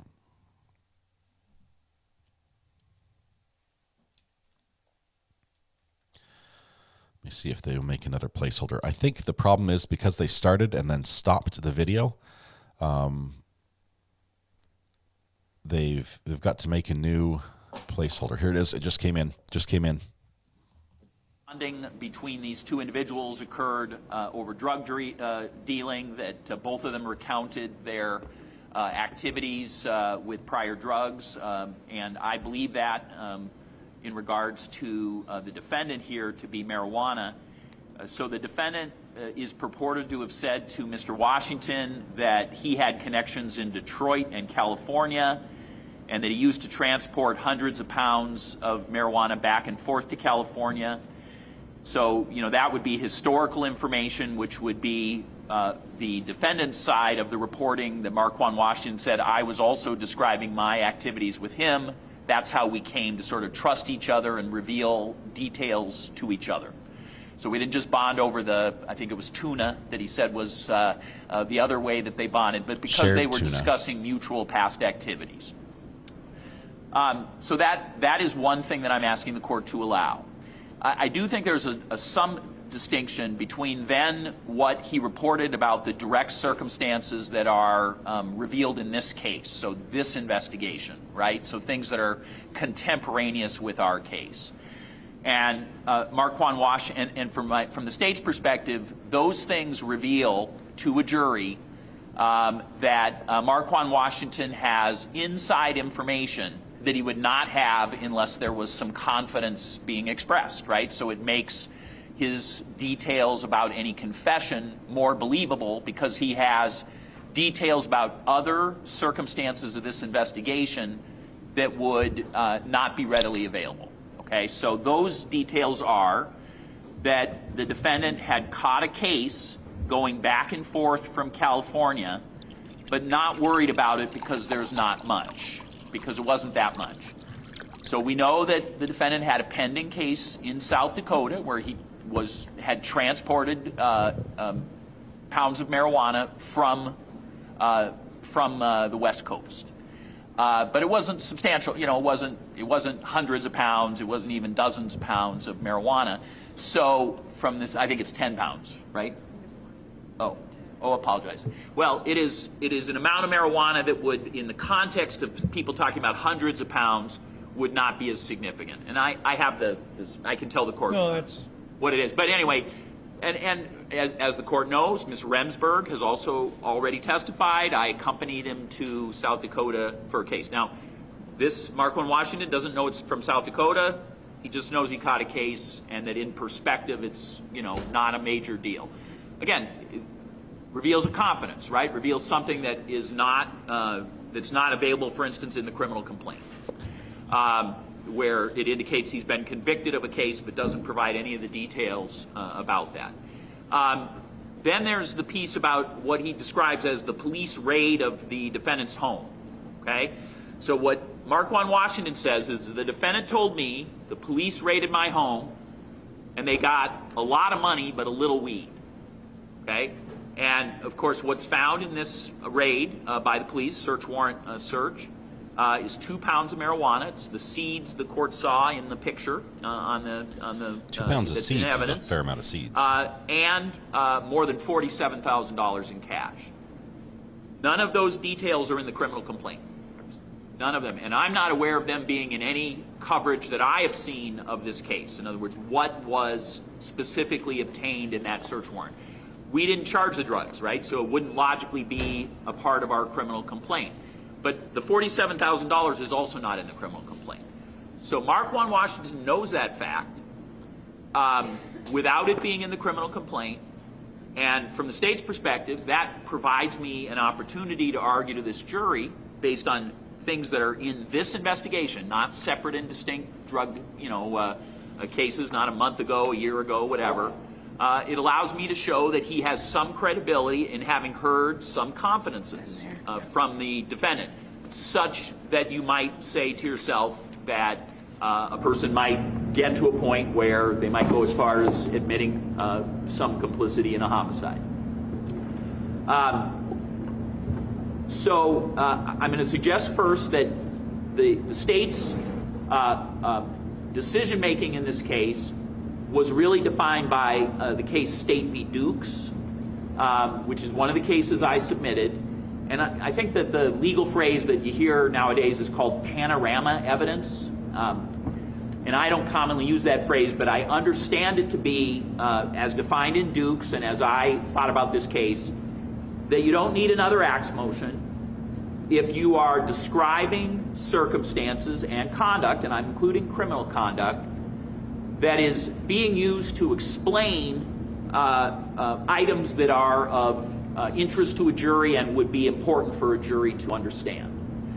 And so in the Dukes case, as the court knows, the prosecutor did not file another Axe motion. The prosecutor is introducing evidence of activities that were happening around a house that police believe is a drug house during the time period of around May 27th. The criminal case itself is about a search warrant that occurred on June 26th, so a month later. The defense, very strenuously, argues this absolutely should be another act. It's other bad conduct that you're alleging at this residence and connected to our defendant, and you are using this to show that he's in conformity with the same activity. In this situation, it has some similarity in conduct, so it's probably even more something that would be at least on its very surface the kind of thing that you would think might be other acts, right? Because it would be an identity type of thought process in terms of an other acts analysis. But the court in that published decision, of course, the Court of Appeals, it indicates very strongly that they do not believe this to be other acts evidence. They don't do that based on the similarity. That's not their analysis. It's not analysis based on 90404. In fact, they reject 90404 being the criteria that you would use. Now, obviously, they do an analysis about whether it's unduly prejudicial, right? So, and I invite the court to do that in this case and to think about whether drug activity is something that's unduly prejudicial in a murder case, and whether there's any propensity sort of worries about that, and whether a limiting instruction, as is recommended in all the cases I cited to the court, is a appropriate and strong and considered a definitely helpful remedy in terms of any misinterpretation or misuse by a jury. Obviously, the state's aware it's limited in its ability to argue that and understands that we can't do that. But in Dukes, paragraph 31, from the state's perspective, is the crux of the case in terms of talking about all of that, and in terms of talking about whether, finally, it's unfairly prejudicial. It defines in paragraph 31, unfair prejudice arises either when the evidence submitted has a tendency to influence the outcome of jury deliberations by the use of improper means, or when it arouses in a jury a sense of horror or desire to punish. Now, I just don't think the marijuana business is such that is, at this point, a factor, particularly in a homicide case, with these egregious set of facts, with the pictures of blood that these jurors have seen. And then it goes on to describe the evidence that is outlined in this case and why they believe that it is essentially panorama evidence.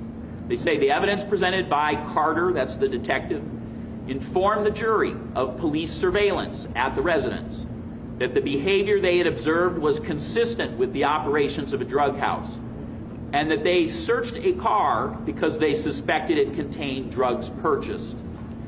And from that address, and their suspicions were confirmed.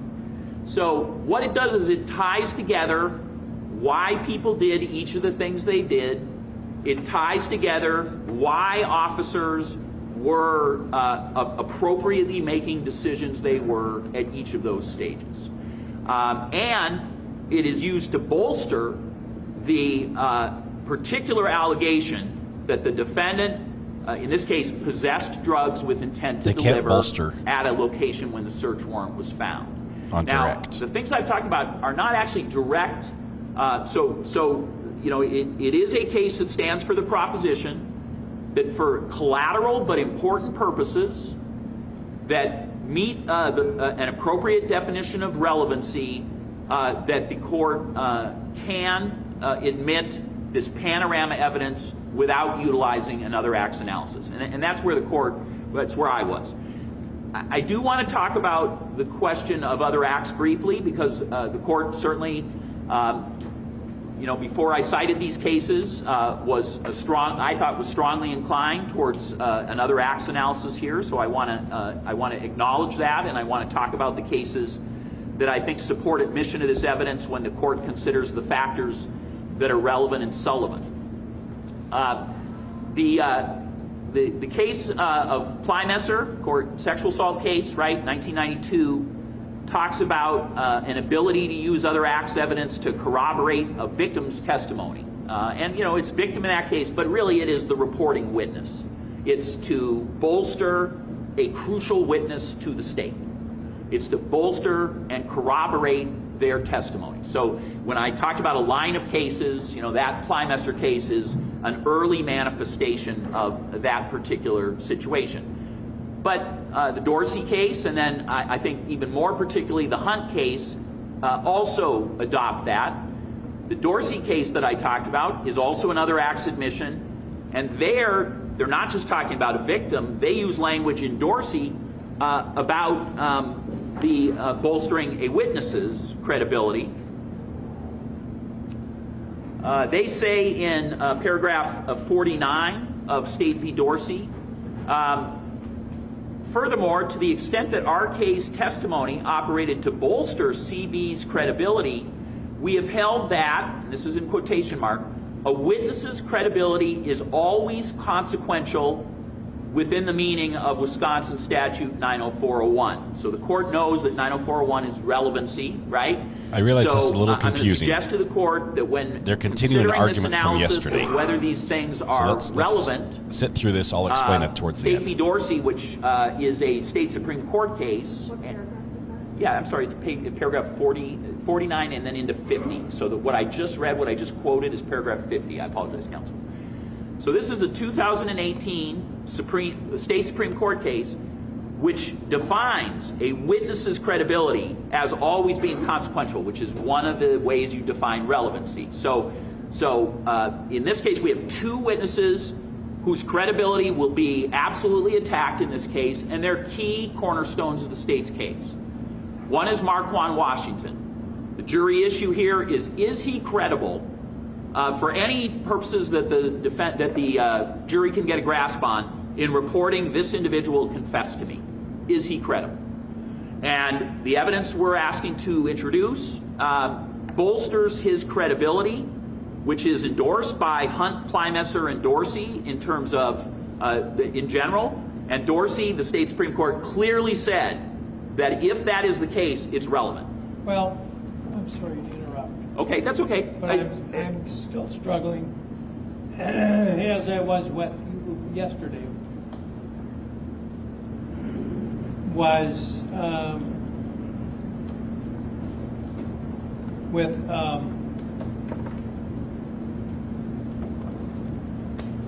you've got a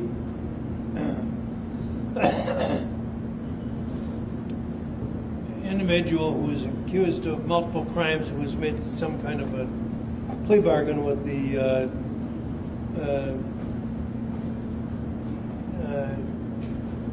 government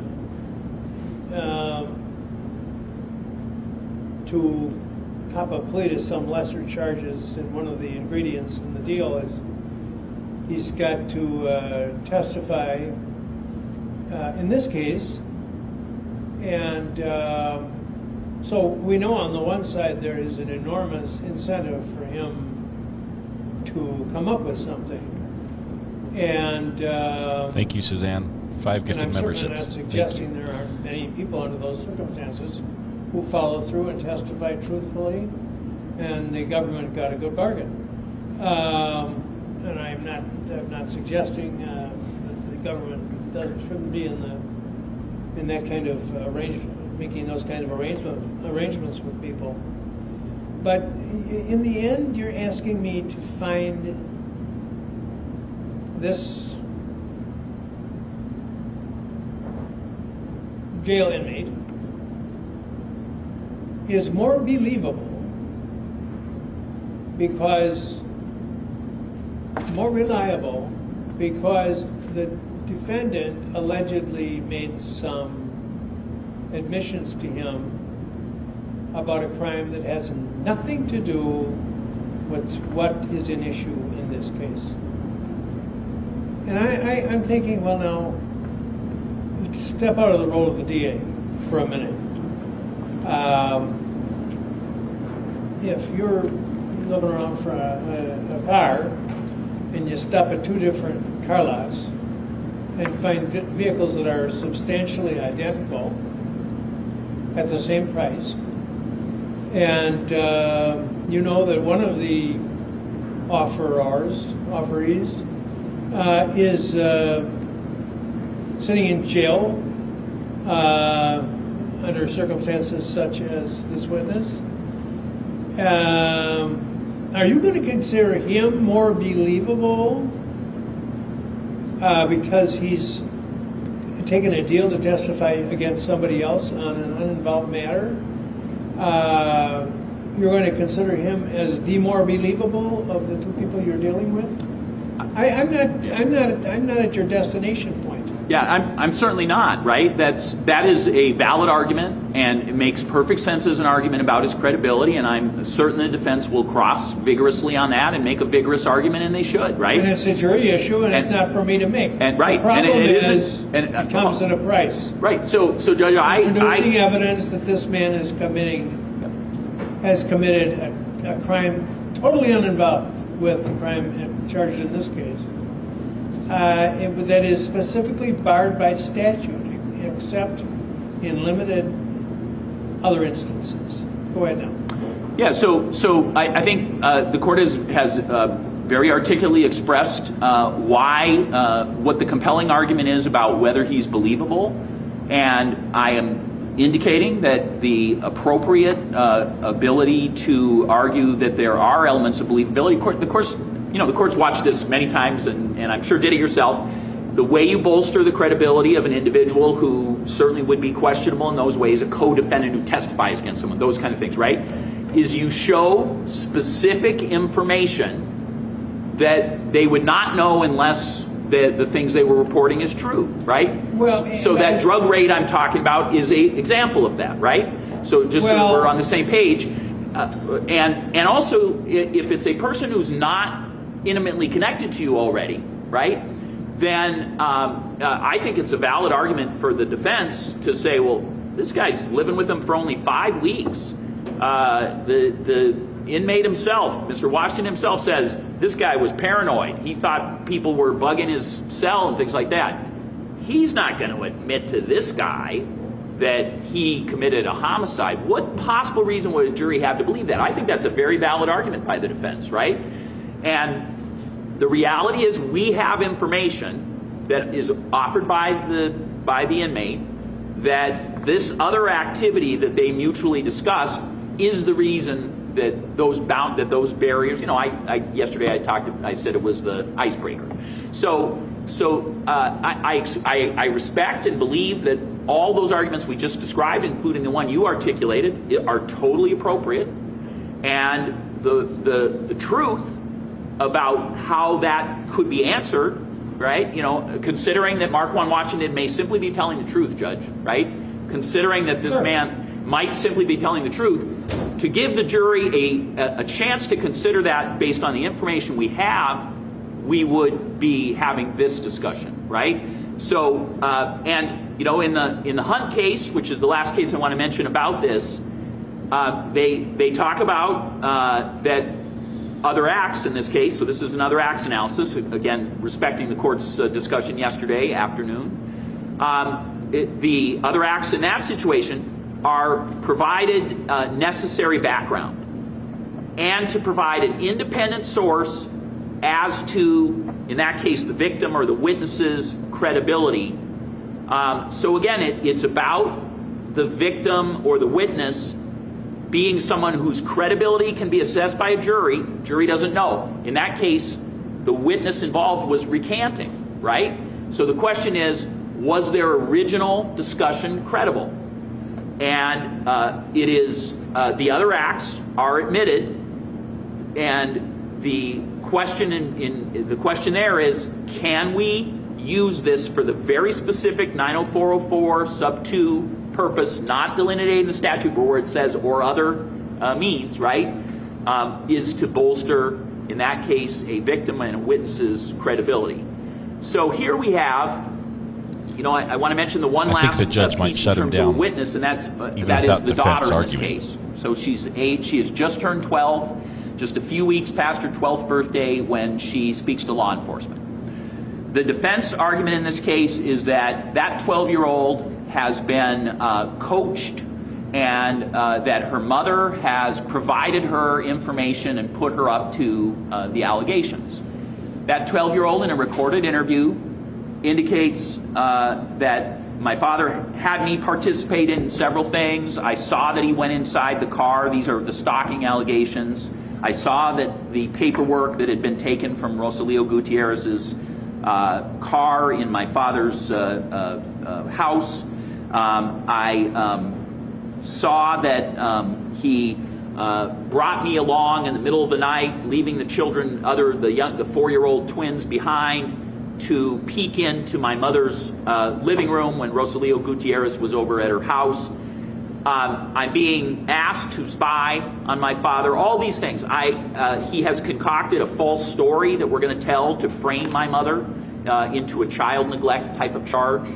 And as part of what she says, Judge, as part of what she says, and ultimately she says my father was involved in at his home, at the same place that the search warrant was done. He had a marijuana growing operation. He was manufacturing mushrooms. Here's how the marijuana operation was going.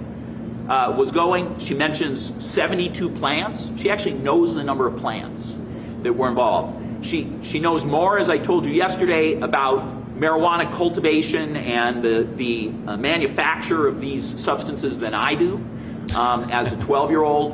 And she says he just harvested, essentially sold the vast majority of what he had. And when the search warrant is done, all of those things are true. We have all the seeds. we find 2 pounds of marijuana. There is the potting soil with the remains that are in the bags out in the back. Again, if she's been put up to this by her mother, then why is she able to be accurate about things we can independently confirm about that residence? This is very powerful evidence that this 12-year-old is a truth teller about things that certainly implicate her father in many, many ways in a homicide.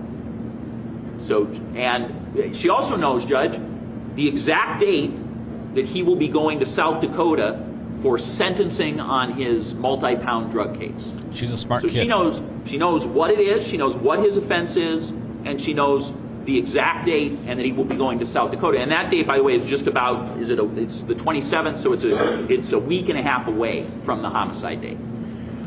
So this is not a 12-year-old who's being sheltered from her father's information or activities. She is being entwined in them in a way that, again, if those kinds of materials are not permissible, then she's being coached, does not have that whole body of evidence available that shows that she got a number of things right. So how would the coaching, doesn't that undermine this idea that she's not being truthful in these other ways? Okay, let's hear the defense. Well, I don't want to jump over onto that. Okay, well, I only tell you that because for me, it's a two-part, it's a stool that has both legs. It's Marcon Washington's credibility. To me, this is a stool sample. Which, of course, will be under vigorous challenge. And it's a 12-year-old daughter's credibility, who will, of course, be under vigorous challenge because she says some things that are highly damaging to her father, the defendant in this case. So the discussions we're having are necessary evidence to bolster both of those two persons' credibility, and I believe they are admissible based on the things I've indicated. Thank you. Thank you. Defense? Yes, Your Honor, for starters, I want to talk about the fact that Attorney Gravely is arguing really two different things here, and I think the court was anticipating this a little bit yesterday afternoon when the court observed that this certainly does appear to be other acts evidence. The initial part of Attorney Gravely's argument was that Sullivan and Whitty are not part of this and that this really should be treated as panorama evidence. Now, I know that there have been many cases where that type of issue has permitted the introduction of evidence when the state can allege that it's necessary to put something into context. And in those cases where it is admissible, in other words, it's not other acts, but it's merely panorama evidence, it tends to be much less prejudicial and much more relevant in order to give meaning to other procedural or timeline aspects of a case. Counsel, can you turn your mic on? It is on. Okay, speak. I'm having trouble looking here. at the judge while I'm speaking sideways, so I'll move this way. I like to make eye contact with Your Honor, if that's okay.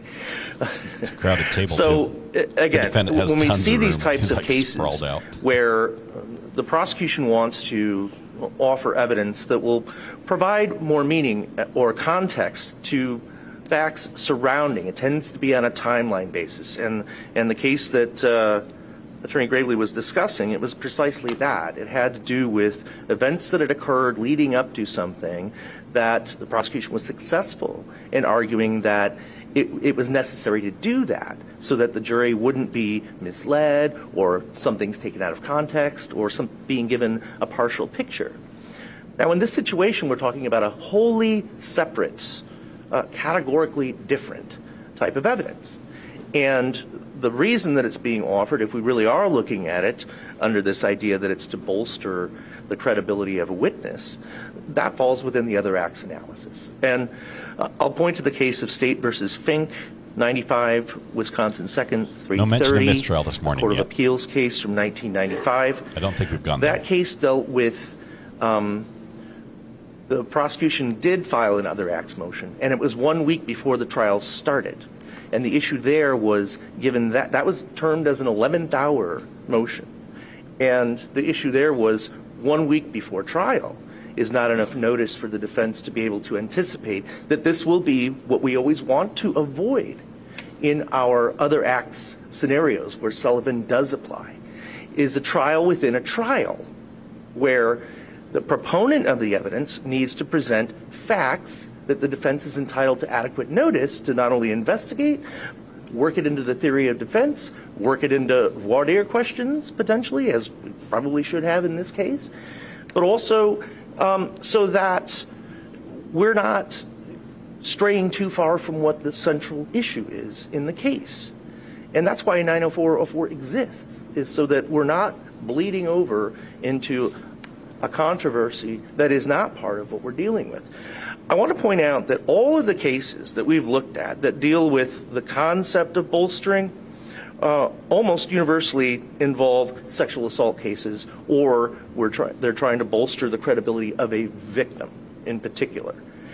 And especially some of the recent cases on that issue, as the court is well aware, both statutorily and case law precedent supports the idea of the greater latitude rule, based on the premise that when there is a sexual assault or a victim of that type of situation, the prosecution is given greater latitude to introduce evidence that would otherwise be barred as character evidence, inadmissible character evidence, for the specific purpose of painting the person as somebody who isn't as innocent as he might appear, to not put that particular aspect of it into isolation. And in those cases where there's been past allegations that have been investigated, or even past similar allegations against another person or the same person, the court should give greater latitude because of the nature of those types of cases and the nature of the victims involved there. So what we're really talking about here is the state hasn't provided notice, and that's why they're arguing, I assume, that this is panorama evidence, because panorama evidence doesn't require notice because it's less, by its nature, less prejudicial, right? Anytime we're dealing with somebody testifying about illegal activity, and I know we've had discussions about the fact that marijuana is not as vilified as perhaps it once was, it is still a discussion about illegal conduct, breaking the law. And there are many cases out there that talk about the fact that it's natural that it would draw opprobrium from the jury in those situations.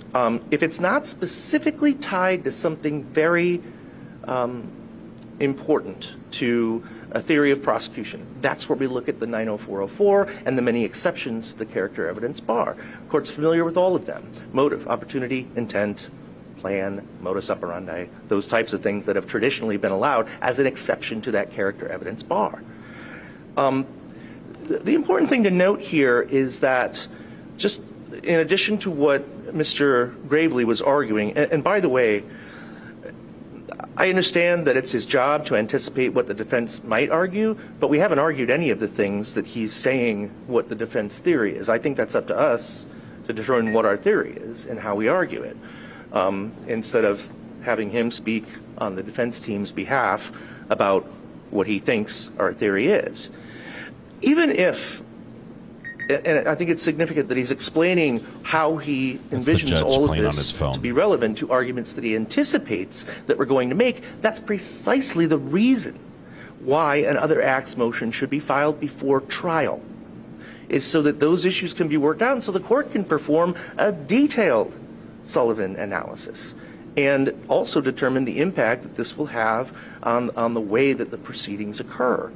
So it's clear that the state either thought that this was panorama evidence and wouldn't need to file that type of motion, but at the same time they're arguing that for the purpose of witness bolstering, which would theoretically fall under a 90404 analysis, that they should get it in that way as well.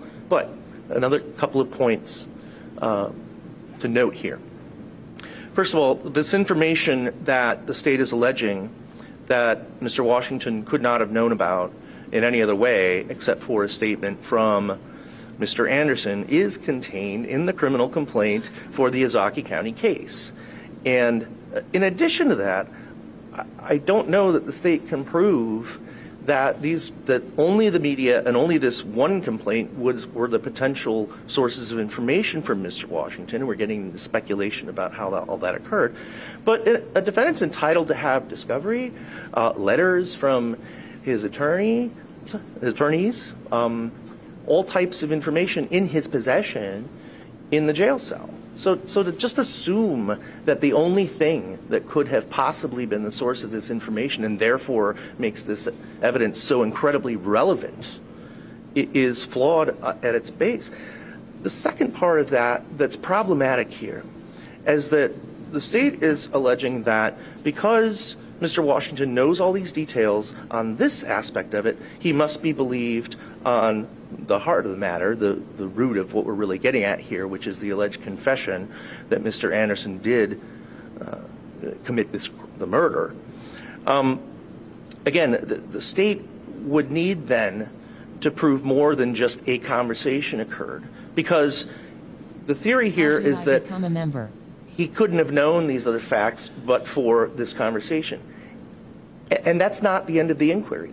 There's all types of other ways that this information could have been brought to light. So I think that the relevance and significance of the argument to begin with is somewhat limited as far as its overall relevance. But I think the court is correct in your assessment that this does not conform with what the appellate courts want trial courts to do when it comes to a clean trial with a clean record and without muddying the waters with a trial within a trial. So despite the efforts to James, sometimes it doesn't work on a phone, by the way. Panoramic evidence, I don't think it is. Might have to be on a computer. I think it is definitely other acts, and I think that the state's failure to actually, and it's interesting because I think I heard the term cornerstone of the case being used here. And if that were so, and if that's truly what the state had anticipated, the massive significance of this to be, then clearly there should have been a motion so that it can be litigated not on day 8 of a homicide trial, but beforehand. I also believe that, and I'll let Attorney Mueller speak on this, there was a specific motion in limine on this. One attorney. Yes, sir. He's not going to let Mueller talk. Go ahead. Okay.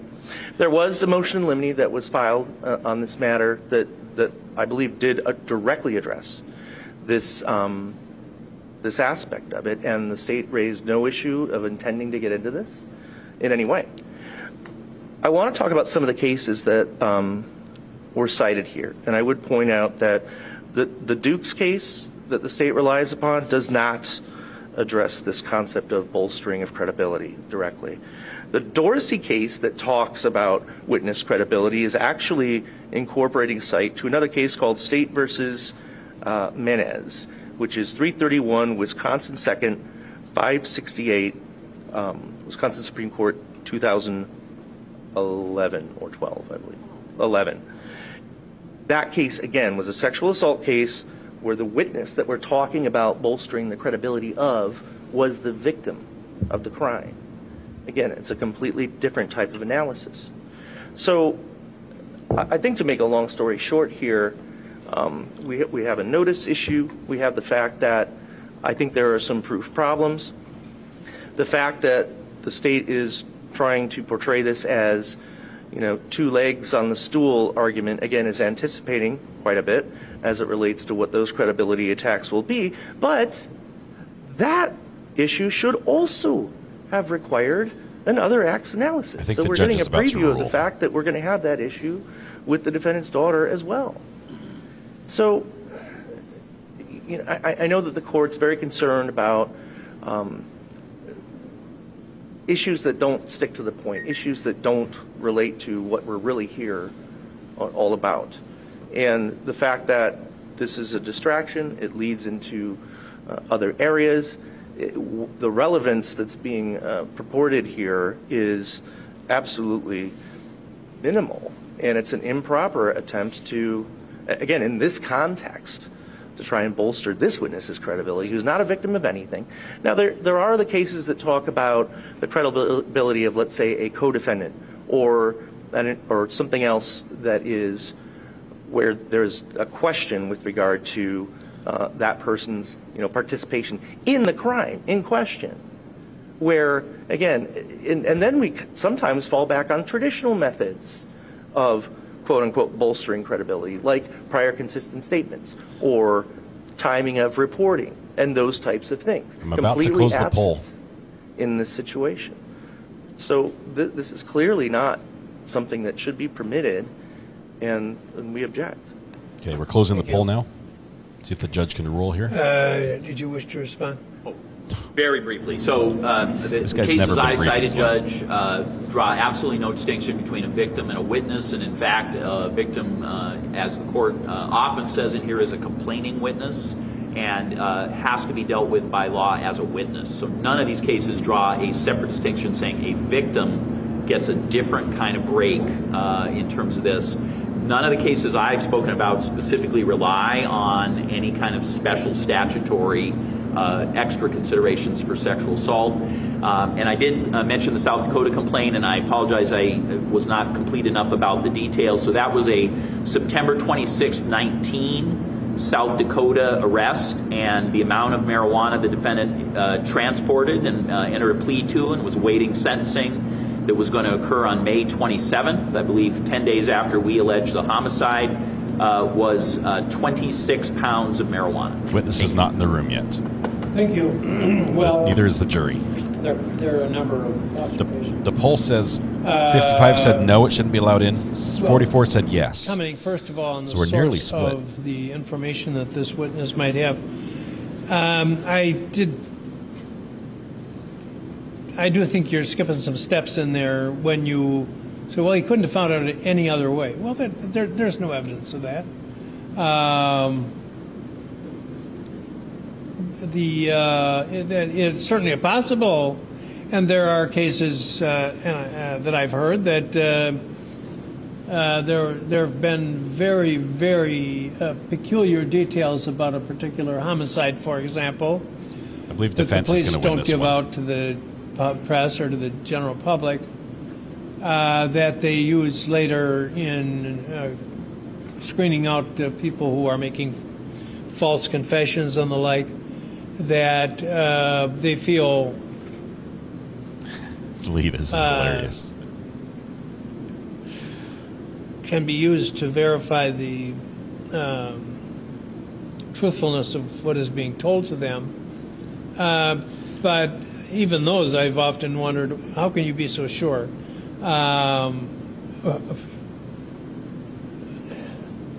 You can walk around this building and you can pick up all kinds of things you have no business knowing from well-intended people, and you're the district attorney. I mean, anybody should be able to walk up to you and tell you anything.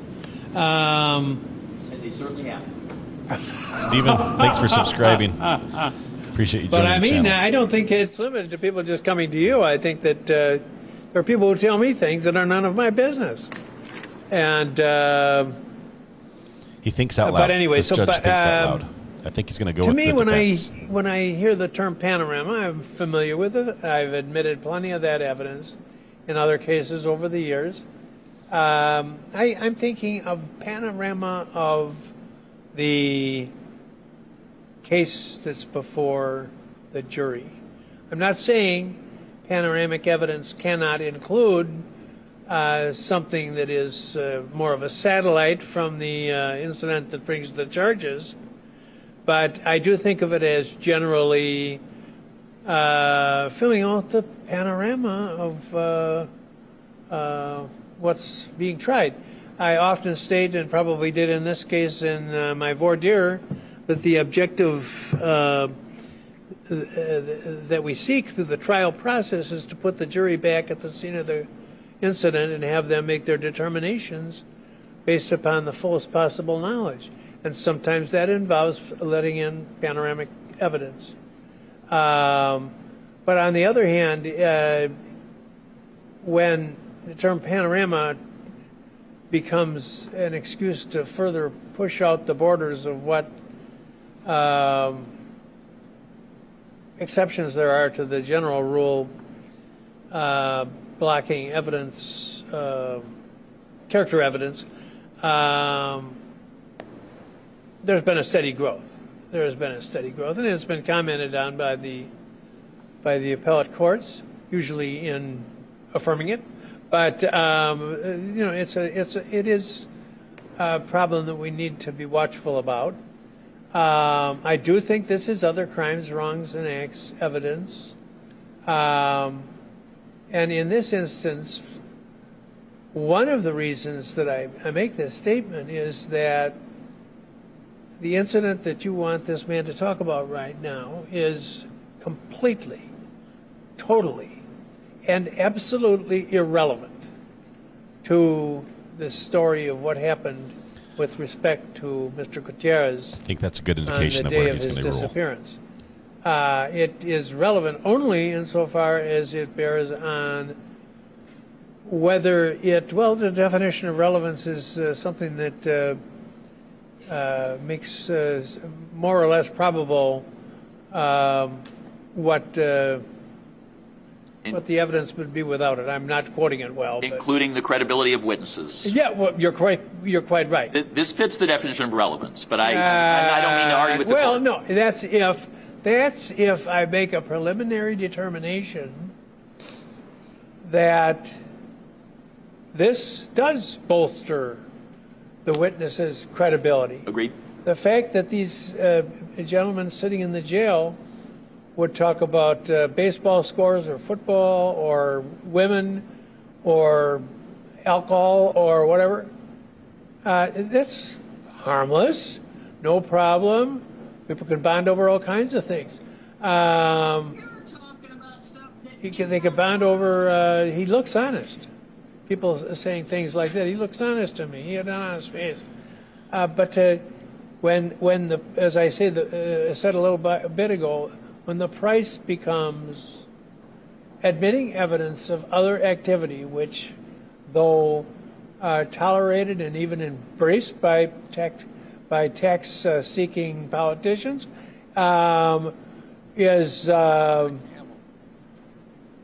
it doesn't seem to me to bolster the witness's credibility. And the price it's coming at is to accuse this man of a crime. So that he is totally unrelated to that for which he's on trial now.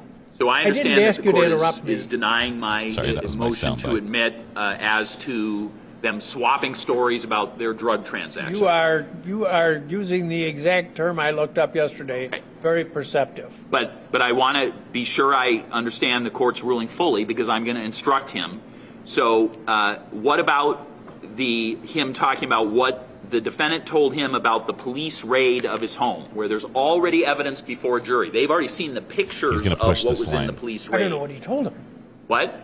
I don't know what he told him. Maybe he said, well, I'll make an offer to the court. 50 pounds of heroin in the back room. The police never got, you know? Here's an offer of proof as to what I believe he'll say because it's been disclosed, right?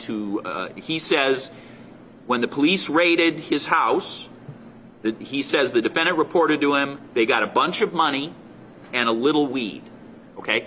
So again, this is already in evidence. The jury's already heard about that. So I'm asking permission for him to be able to answer that question. He wants to get a little weed in. And because it has to do with drugs, so I don't want to break the court's rule. But from my perspective, that's a different piece of evidence, right? It's already been heard by the jury. What? I think that's true. Okay. So we get a little now weed I in, understand. Thank you. not a lot of weed. Well, that wasn't the imprimatur. I apologize. Imprimatur, a ecclesiastical approval of the it let it be published. It translates as let it be published. Basically, it wasn't the court's decision. In Latin. In the Catholic Church, it and may still be used as a Episcopal bishop's permission for something on the subject of religion to be published because it's not contrary to Catholic teaching. And now we have some ancient Catholic Church history. I assume Mr. Washington is here. I need to instruct him very briefly, this will take me a minute, that he is not to bring up anything about their mutual discussions about drug activity. If the court permits, he'll be limited to the question I just asked, which is what, if anything, did the defendant tell you about the police searching his home? Period. I'll hear you briefly on that. Yes. The admissibility of that evidence when it did occur before that's related to that search was admitted for a limited purpose, and that had to do with impeachment of another witness. That doesn't mean it gets to be used for bolstering purposes at a later point. But we have the same issue here in terms of that is all information that is contained in the criminal complaint for the Ozaukee County case, which is natural that Mr. Anderson would have had. But before we go too far and have the same issue again, I'd inquire of the court if your ruling as it relates to this discussion with Mr. Washington about the drug activity also applies to the discussion or knowledge that the defendant's daughter has about the same issue, because it will come up again, and I don't believe the court has specifically ruled on that. You're correct. The defense does not want this to come up again. I guess I'm back at the same point. They want a hard rule here. The fact that the defendant may have imparted some historical information in his discussions with Mr. Washington, I don't know that somehow is, especially information that be already known to the police authorities, it doesn't really constitute the defendant entrusting to Mr. Washington the innermost secrets of his heart. Isn't it a valid argument for the state to say that this is something that is is information that is confirmed by the rest of the evidence that the jury has heard? So just as each of the things that Mr. Washington says about other specifics about this case or this investigation, to the extent that they can be verified by evidence the jury has independently heard, doesn't that make them more likely to have been said by the defendant? Of course, you can counter that. You can say, well, you could get that from another source. That's, again, a valid response, but it isn't a disqualifying response. It is argument that is a valid and appropriate argument. Again, Judge, we're now talking about whether he can be questioned about something that is already in evidence in this case. Yeah, I think that's the bottom line. You're correct. It is not in evidence for the purpose that it now is being sought, but it's not going to suddenly astound the jurors to hear this, and for that very reason its prejudicial impact is diminished, and that is one of the factors for the court to consider.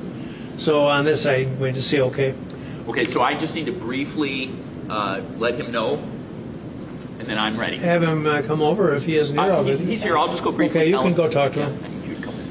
Okay, so what about the Olivia issue? I'm sorry. Yeah. The judge hasn't ruled we'll on cross that bridge. Okay. The judge, when he says we'll cross that bridge, he's a lot like Judge Newman in Alex Murdaugh trial. Names. With respect. Yes. We're not supposed to say the minor's name, who we just said. That was the daughter's name, his daughter. Anyway, this judge does not like ruling in advance, just like Judge Newman. He says, I don't want to make any ruling in advance. Yes, this could have been handled in a pre-trial hearing. They could have hashed this out long before the court started, before the jury was even selected. They could have had all these decisions made. This judge, he likes to sort of see what develops, see how the evidence is presented, to see what is told, and then make a ruling in the moment, a lot like Judge Newman. And so even though the objection has been like, hey, can you rule in the future that they can't bring this up with other witnesses? Because they will. They'll bring it up with Sadie. They're going to bring it up with his daughter. They're going to bring it up with everybody who possibly has information about his prior acts, this marijuana grow operation. They want to get every bit they can. So even though the judge sort of ruled against them on the bigger prior acts, talking about, we talked about how we both had marijuana deals and stuff, and we had that in common. We bonded over marijuana in jail. That part's not going to come in. They're going to push it. He is going to mention weed. Would you like Mr. Washington brought out before you call the jury? Yes. That'd probably be helpful. Yeah. Mr. Washington will be in jail, provided clothing. He'll be in orange and in full shackles as well, just like he was yesterday. This is, for those that weren't here yesterday, Mr. Washington is the inmate who was a cellmate with the defendant. Now, even though he's on federal charges, he was held in a state facility that has a mix of federal and state inmates. And so they hung out together. They got to know each other. The defendant let him borrow some. There he is. There's Mr. Washington. The defendant let him borrow some tuna fish, and he paid him back. And he paid him back more than he owed. And so they sort of got this buddy thing going on, and then they bonded more and they trusted each other. And he apparently disclosed some information about this case to Mr. Washington there. Mr. Washington is charged with having 30 kilos of cocaine as well as 600 pounds of marijuana in a federal case. And he has agreed to plead guilty. He has not pled guilty yet. He's agreed to plead guilty and cooperate in whatever cases the feds need him to cooperate in, including this one, in return for a more lenient sentence. So that's why we have the jailhouse snitch scenario providing this information. So it was a long fight. A lot of it happened yesterday as well, but we're getting here. There have been lots of things I've missed. Could you come down, please? Yes. I think it was Lainey who just got her registered nurse license at age 56. That is awesome, Lainey. I'm so excited. We've had several gifts. Suzanne gifted 5 memberships. Thank you so much, and congratulations to all those who received those. A couple super chats and super stickers in there. If I didn't mention you specifically, thank you so much for your support of the channel. That means a ton for me. It goes a long way to allowing me to keep doing this every day, which is great. And thank you for all of you that are here in chat. This is, not sure we get a close-up of the clothing. Look at that focus. You can see the stitching. They're sitting right in front of the camera. Yeah, we do have a big group here. Just know that this is a very civil group. We ask you just to be polite. No name calling. Let's treat each other like we're family, but like happy family, not like in-law family. So we have some disagreements in here. Let's keep them civil, and we're all friends at the end of the day, and have a good time. This is the best place to watch true crime, and I'm glad you found the channel. It's amazing because of you. It would not be the same without you. Thank you so much.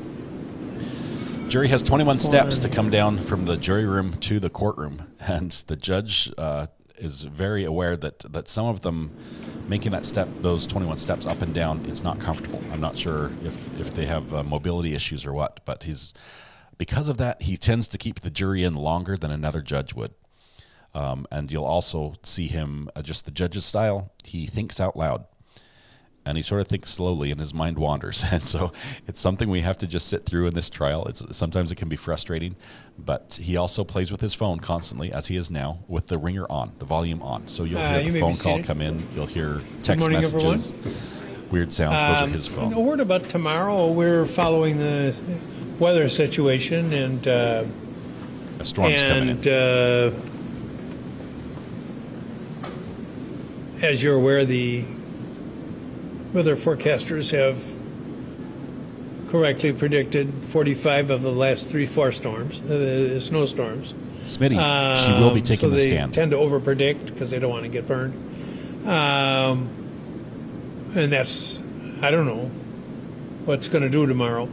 We're looking at the situation, and one of the things that we're thinking about is having a call-in or call out, one way or another, having telephonic contact with you.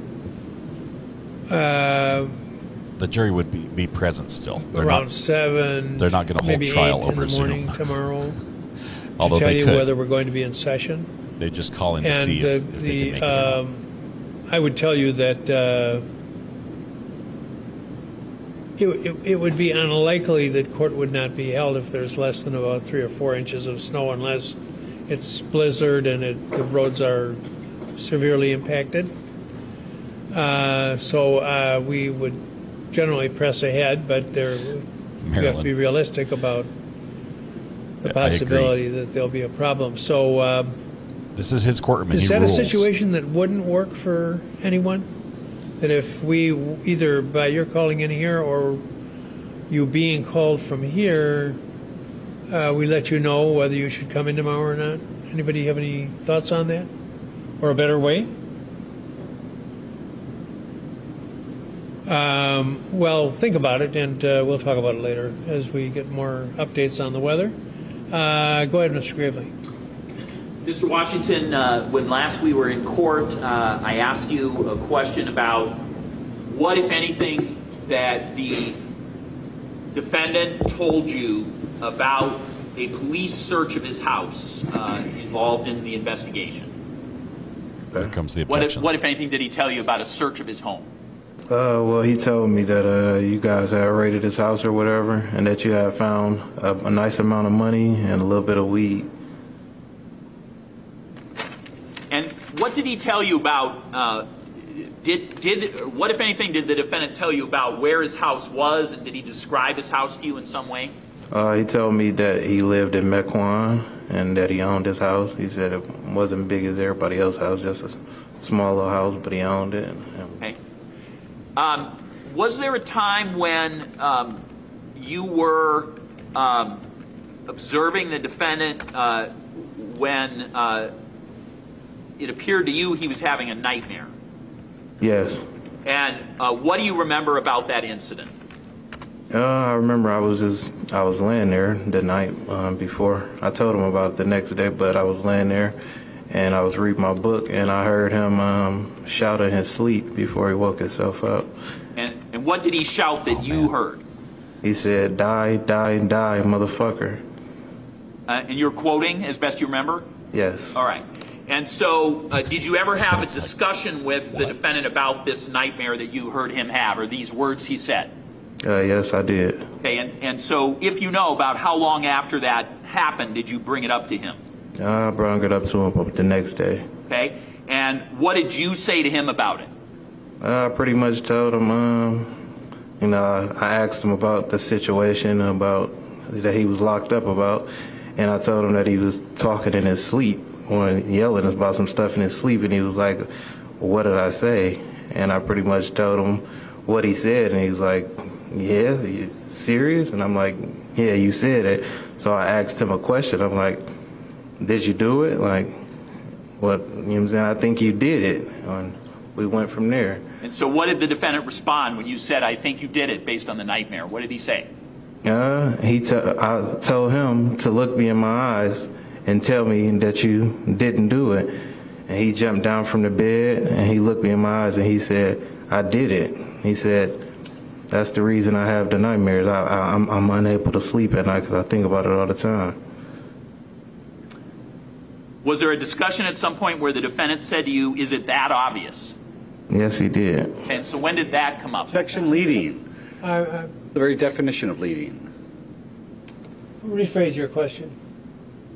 When, if ever, did the defendant say to you, "Is it that obvious"? Objection. Same exact same question. That's taught in some law schools that's not a leading question. Others, like the one I attended, say it is. So it's not firmly settled, but I do think in the final analysis it tends to suggest an answer, so the objection is sustained. In the discussion that you had where he looked you in the eye and said he did it, what else did he say, meaning the defendant? Well, after we had talked and I told him, I basically knew he had did it, because I've been around killers. I know killers, like, pretty much, and he seems like a killer. I pretty much asked him, how did you do it?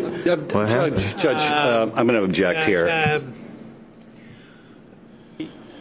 The judge is like, he has no way of knowing who's a killer and who isn't, right, other than where he has personal knowledge, such as something he would have observed with his own senses. And then there's people who might make their statement based upon the hearsay that we talk about all the time, and that's not even been stated here. So he's making a judgment just based upon no basis at all, really, in fact, that would ever be considered admissible in a court. So please disregard that entire statement. Any question? This witness is almost done. Thank you. So when you asked the defendant, how did he do it? It's just going to get worse. What was said next? What did the defendant tell you? Well, he spoke indirectly. Starting off, he wasn't pretty much trying to say everything that he did. I felt like he was held back, but he said that, well, if you gotta know a person, you gotta learn a person, You got to be able to know, where they live, how they move when they leave, what they drive. And then he told me, one way of knowing when a person is going to be a certain area is GPS tracking. And he told me Amazon sold GPS tracking that you can put on people's car. Did he use a phrase to describe the circumstances of his case? What do you mean? Did he, at some point were you aware of a nickname that some people had given the defendant? Yes. And at some point, what nickname did you hear people address the defendant with occasionally? A lot of times people would say Houdini or Zach Houdini, or just telling me about who my cellie was. And did they? And was this a nickname that you did you understand why this nickname was given to the defendant? Yes, I did. And why was it? Objection. What's the relevance? What on earth nickname? is the basis? Because of what the defendant's reaction is to the nickname. So my offer of proof is when the defendant was... No, Judge. Well, no, he's talking. No, but I think... He's talking. Okay. When the defendant was confronted with this nickname, he, according to the witness, there was a reaction that is relevant. Judge, I think that we had, in fact, the court instructed us to not go into all of this arguing about evidence in front of the jury. Jury gets their first trip to the library. Judge is thinking. I didn't ask you to interrupt me. I think that's my soundbite from this judge. The last question was started with a why. As a word, why? The recorder's reading it back to the judge. She's not mic'd. When the defendant was confronted with this nickname. Why don't you start with a new question? I'm not sure who won that one. When the defendant was called Houdini by individuals, how did the defendant react? I want to see the defendant here. He never denied it. He just would laugh it off or, just go on about his day. And did the defendant talk about why people were calling him Houdini and describe, what that was about to you? Yes, he said they called him Houdini because of his case, basically because he made a body disappear, they say, and everybody called him Houdini because of it. And what can you say about how he was acting when he described that to you? Was he sad, regretful, just neutral? Was he proud? Describe his reaction as he had that discussion with you. I think he was kind of like proud, but not really showing it. Like he kind of smiled it off. I mean, in jail, like you when you're around people, you got to have like this kind of name for yourself. I don't know. Everybody fighting the same battle in there, so everybody fighting different cases, and he kind of like know his case is big, and because of it, everybody know him. So he kind of like wear that jacket a little bit. He doesn't admit it to everybody, but he does wear the jacket, in my opinion. Okay.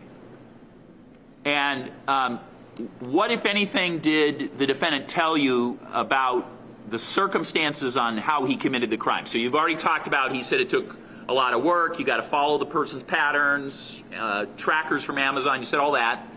So what did he tell you ultimately were any of the circumstances he told you about how he did anything?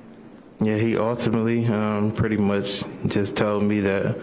Well, I don't want to hear testimony. That's hearsay. He pretty much just told me. Well, I'm not scolding you. I'm just telling you. It's a statement from the. You can quote exactly what was said, but we don't want your conclusion. It's pretty much acceptable excuse. Okay? And Judge, a witness is not going to be able to exactly quote. We're not computers, so he's going to say, "Here's what I believe I was told." Right? Well, I understand. Your point is legitimate. Okay, so however. That's a flashing warning sign when someone states he pretty much said thus and so. You may be able to access the information you seek with a different question, but we're 9 days into this trial. Yeah. we don't want to ignore flashing warning signs. Okay. So what did the defendant tell you about how he committed the case that he's charged with, and what the circumstances were? He said that he had seen this person, and he said he stabbed him, and he blacked out. He said he stabbed him, and I just blacked out. And he said he eventually wrapped the body up in garbage bags and got rid of the trash. He threw the trash out. Okay. And I asked him, what did he mean by that? And he said, I said, what, like dumpster or trash? And he said, once it's gone, it's gone.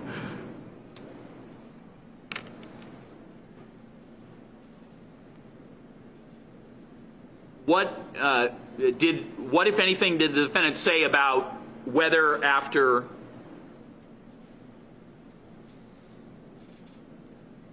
killing this person? Well, all right. So based on what you've said, putting in trash bags, it won't be found. Did you ask him any follow-up questions about things like how he moved the body? Yes. Okay. And what did the defendant tell you about how he moved the body of this person? Well, I asked him, like, cause I'm like, you did this by yourself, pretty much. Well, you did this by yourself, and he said yes. He said he took him on his own. He didn't have his help with his brothers, because you guys said that his brothers was involved with this. He said he did not have any help. He did it all by himself. And I'm looking at him like, okay, don't look, I don't know if he was telling me the truth or not, because he was not a big guy, but he said, you should have seen me before I came in here. He was like, I was real cut, I was healthy, I was strong. When I first came in here, everybody was calling me Superman. So I'm like, oh. And did he say, other than his own strength, did he say any other reason why he felt like he'd been able to do it himself? Other than strength and adrenaline, that's everything he said. Now, did you ask him, what if anything came up about why he did this? Why would he end this person's life? He said to get back at his kid's mother. And what did he tell you any more about that? Yeah, he said that he was angry with a bunch of different things, but he said she kind of bragged about this other guy and that she was happy. He didn't really want his kids around that. This is bizarre. This is crazy. Other than the details you've described so far, did he provide any other details to you about the offense or any other of the circumstances of this case, other than what you've said so far? He didn't really speak much. He told me what he told me, but he did say, no case. No body, no case. And that was where he left it at, pretty much. Now, when you were originally debriefed by the government, were you asked about whether you knew of any other crimes? Yes. Part of that? Okay.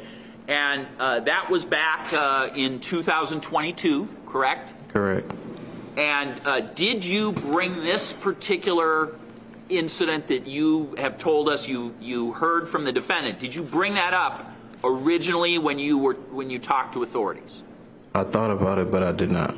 Okay, so can you describe to the jury why, if you had already been confessed to by the defendant, why, when you were debriefed in 2022, you didn't choose to share this with anybody, any authorities? Initially, I didn't know if me being federal, that would be something that I could use, and then I also didn't want to deal with everything that came with it, like being. What do you mean by that? Like being put out in the open, like over the news, all over the media. That comes with risk factors. That's a lot of stuff that I wasn't really know if I was ready to deal with. So, best you remember, had you told anyone about what the defendant had told you up until just a few months ago? No. Okay.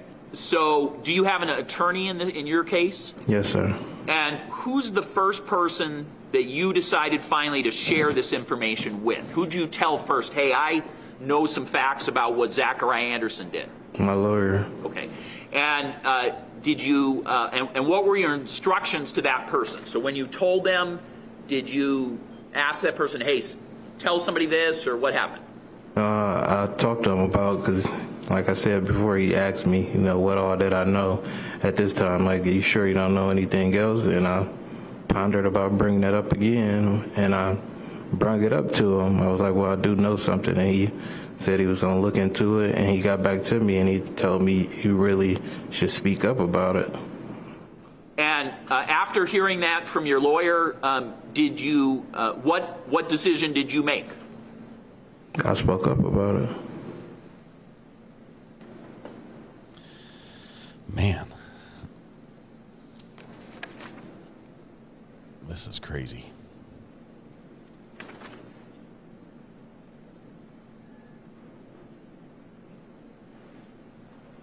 He didn't say anything about the rug directly. That we're looking right now, that's Sadie. That's the girlfriend. There's the defendant. The defendant and the girlfriend have 3 kids together. During the time that you roomed with the defendant, describe his sleeping habits if you can. He barely sleeps. That was one of the reasons we was able to get along. I mean, we both had different schedules. Well, he didn't sleep really at all. Relevance. What They'll let it in because he talks in his sleep. Goes to the discussion of the nightmares that he had, and is a part of the discussion where. Go ahead. So it's loud. Go ahead. Yeah, well, he barely sleeps, like I say. Before I got in the room with Zach, he had told me from the dribble, like, dude, if you snore or anything, I can't be sealed up with you. I'm either go to the hole or you gonna go to the hole, because I barely sleep at night, and when I do sleep, I like to stay asleep. And I'm like, okay, so being in the cell with him, it worked out fine. That's why we was pretty much good cellies, because I stay up all night and he stays up all night, so he goes to sleep first. By the time he falls asleep or drift off for a little bit, I fall to sleep too, and it's pretty much breakfast after that.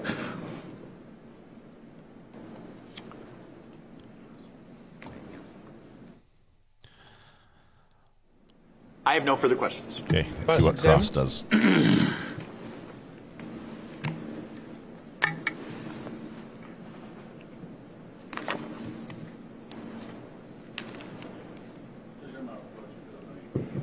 As you wish.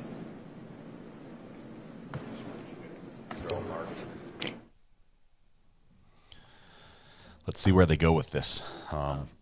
Clearly, that's some damaging testimony that the jury's heard. If they believe it, they obviously can either accept or dismiss it based on how truthful they feel the witness is being.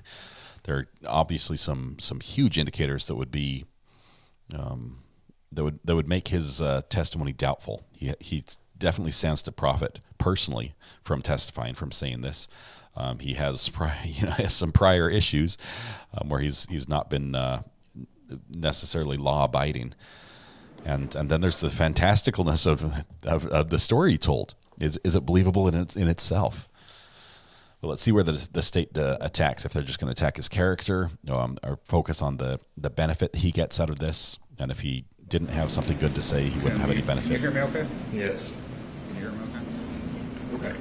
So, Counsel, we you are can't not hear able me. to hear you. Thank you, Judge. This is an old building. The audio system is not good. So even though we can hear, the DA can't. That's what he's talking about. Sadie will be a witness. And she is one of the few that's allowed to remain in the courtroom and hear other witnesses' testimony. I think there are 4 exceptions to that rule. Sorry? This should be good, James. I'm looking forward to it. It'll be interesting to see if the defendant or the witness changes his demeanor, if he becomes more hostile in this situation, or if he's just level and it's like, this is me. I think it would be better for him if he just answers just as truthfully and give the appearance of being truthful and just answering every question regardless of the impact to him personally. But that I'm not sure if that'll help or not as far as whether or not the jury will believe him. Or changing batteries. This should have been done before. As an IT guy myself, carry spare batteries, change all the batteries before you start, and then change them at lunch.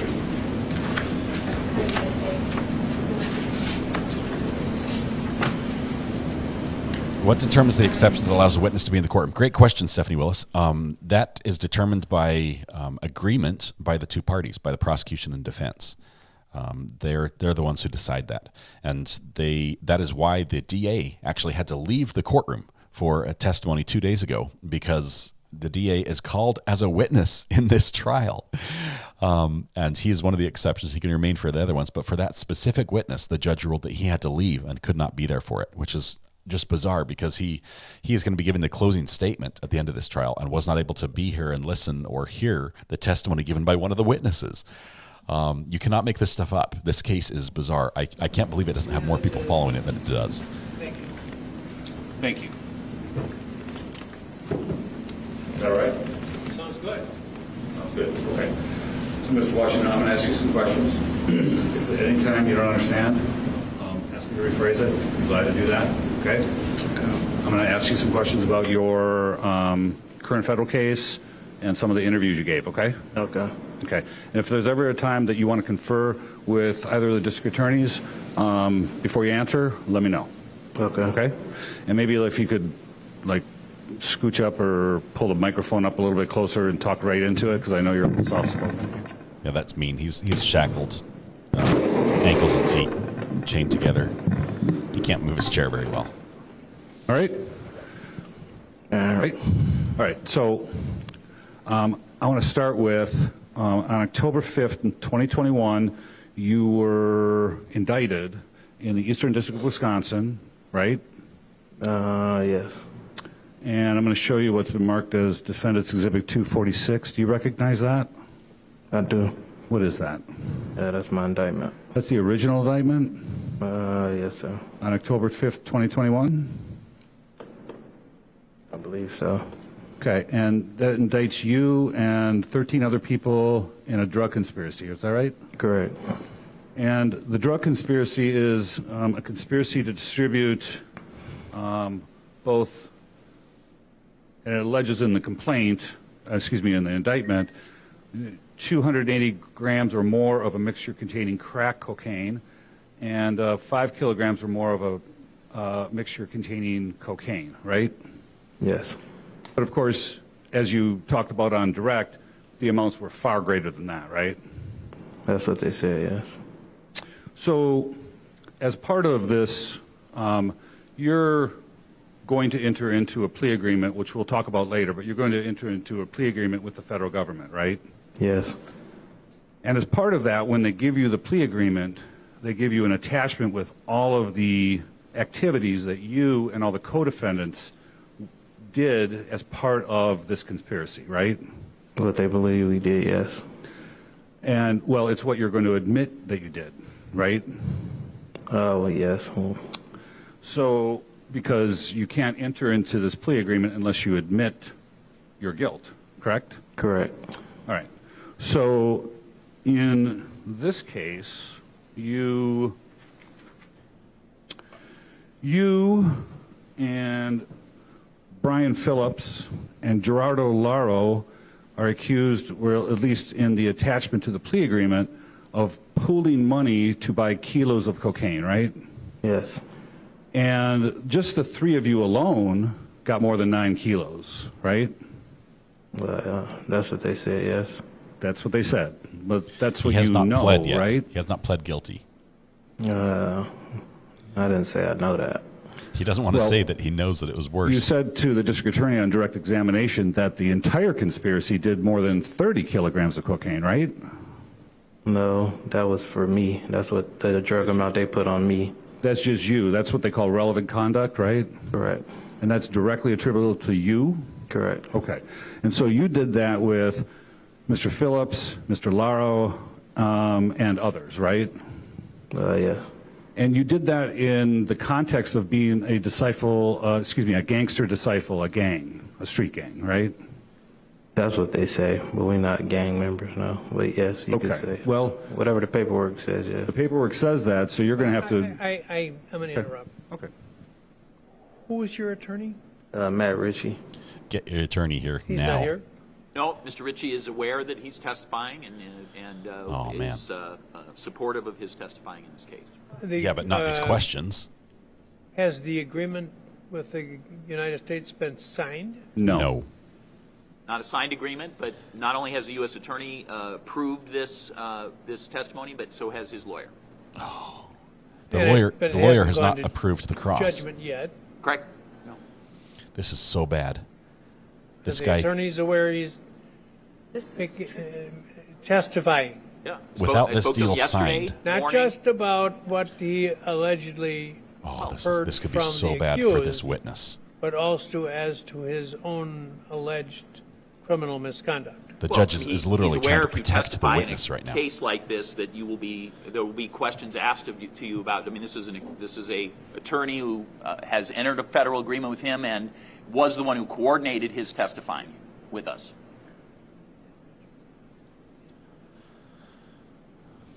They need to call a break and get the attorney at least on the phone.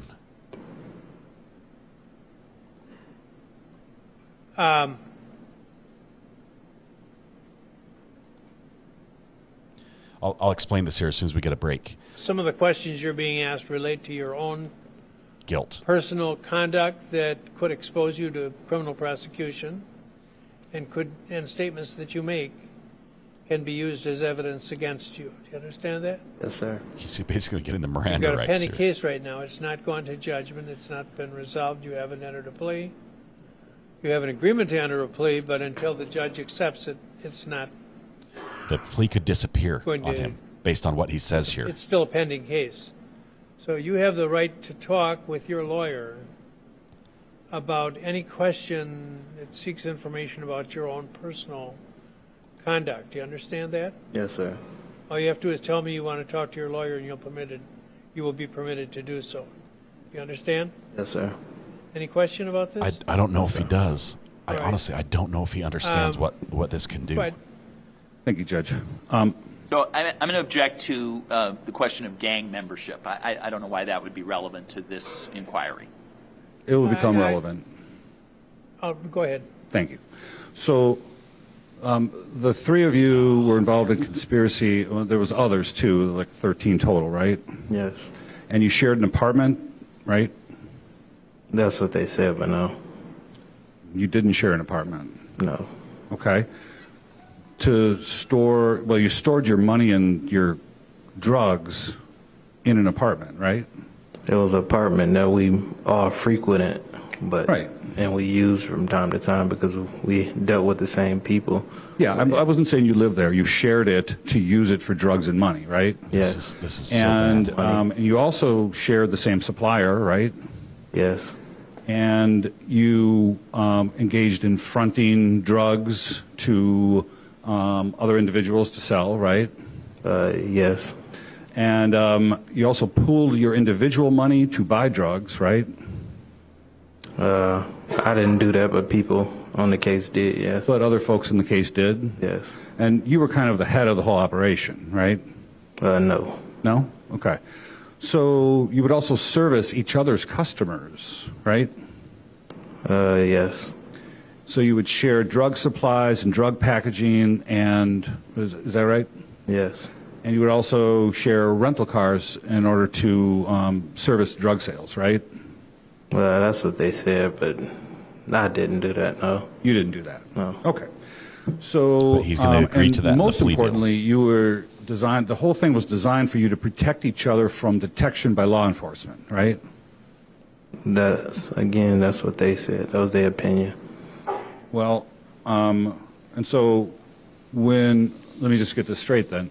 When you go to enter your plea in federal court in front of Judge Edelman, you're going to deny that. It's a few things that I am going to fight before I sign my plea, yes. Okay. All right. But Did you all talk this about is that gonna with be Mr. evidence. Ritchie, your lawyer? Yes, I did. Okay. So that was the scope of the conspiracy, but they also had, as part of this indictment, had, by the way, I would move to admit defendants D46. Any objection? That's the plea agreement. Identified that by It's a federal description? Yep, it's an indictment.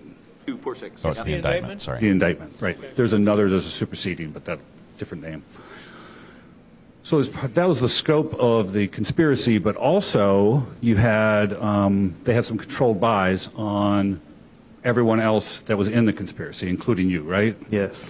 And between March 14th, 2021 and October 21st of 2021, they did multiple controlled buys with you, right? Yes. Totaling 38.7 grams of crack, right? Yes. And they did buys from from 11 other folks, right? Yes. They also allege that you threatened one of the informants, right? Yeah, they said I did, but that didn't happen. And that occurred on July 10th, 2021, right? I believe so. Yeah, and so that was where you and Mario Johnson were out looking for this individual because you thought he was an informant for the police, right? That was a lie as well. We already knew he was an informant for the police. Okay, but you were out driving around in a black truck with guns looking for him, right? That also was a lie. That's a lie. You're going to deny that when you go in front of Judge Edelman? Yes. Got it. Okay. Just want to make sure we're on the same page. All right. So this indictment in Defendant's Exhibit 246, which was filed on October 5th, 2021, you weren't arrested right away, right? No. I was arrested, but not here. You were arrested on October 20th, so 15 days later, right? Everybody was, yes. Right, and that was the day they did a raid on your girlfriend's house on Chicory Avenue in Racine, right? My kid's mother house, Chicory Road, yes. Chicory, sorry, excuse me. The feds, as they, in this case. They arrested you, and they found a backpack with $24,000 in cash, right? They did not arrest me there, no. They didn't arrest you there, no. But they found the cash, right? They found her with money, yes. Okay.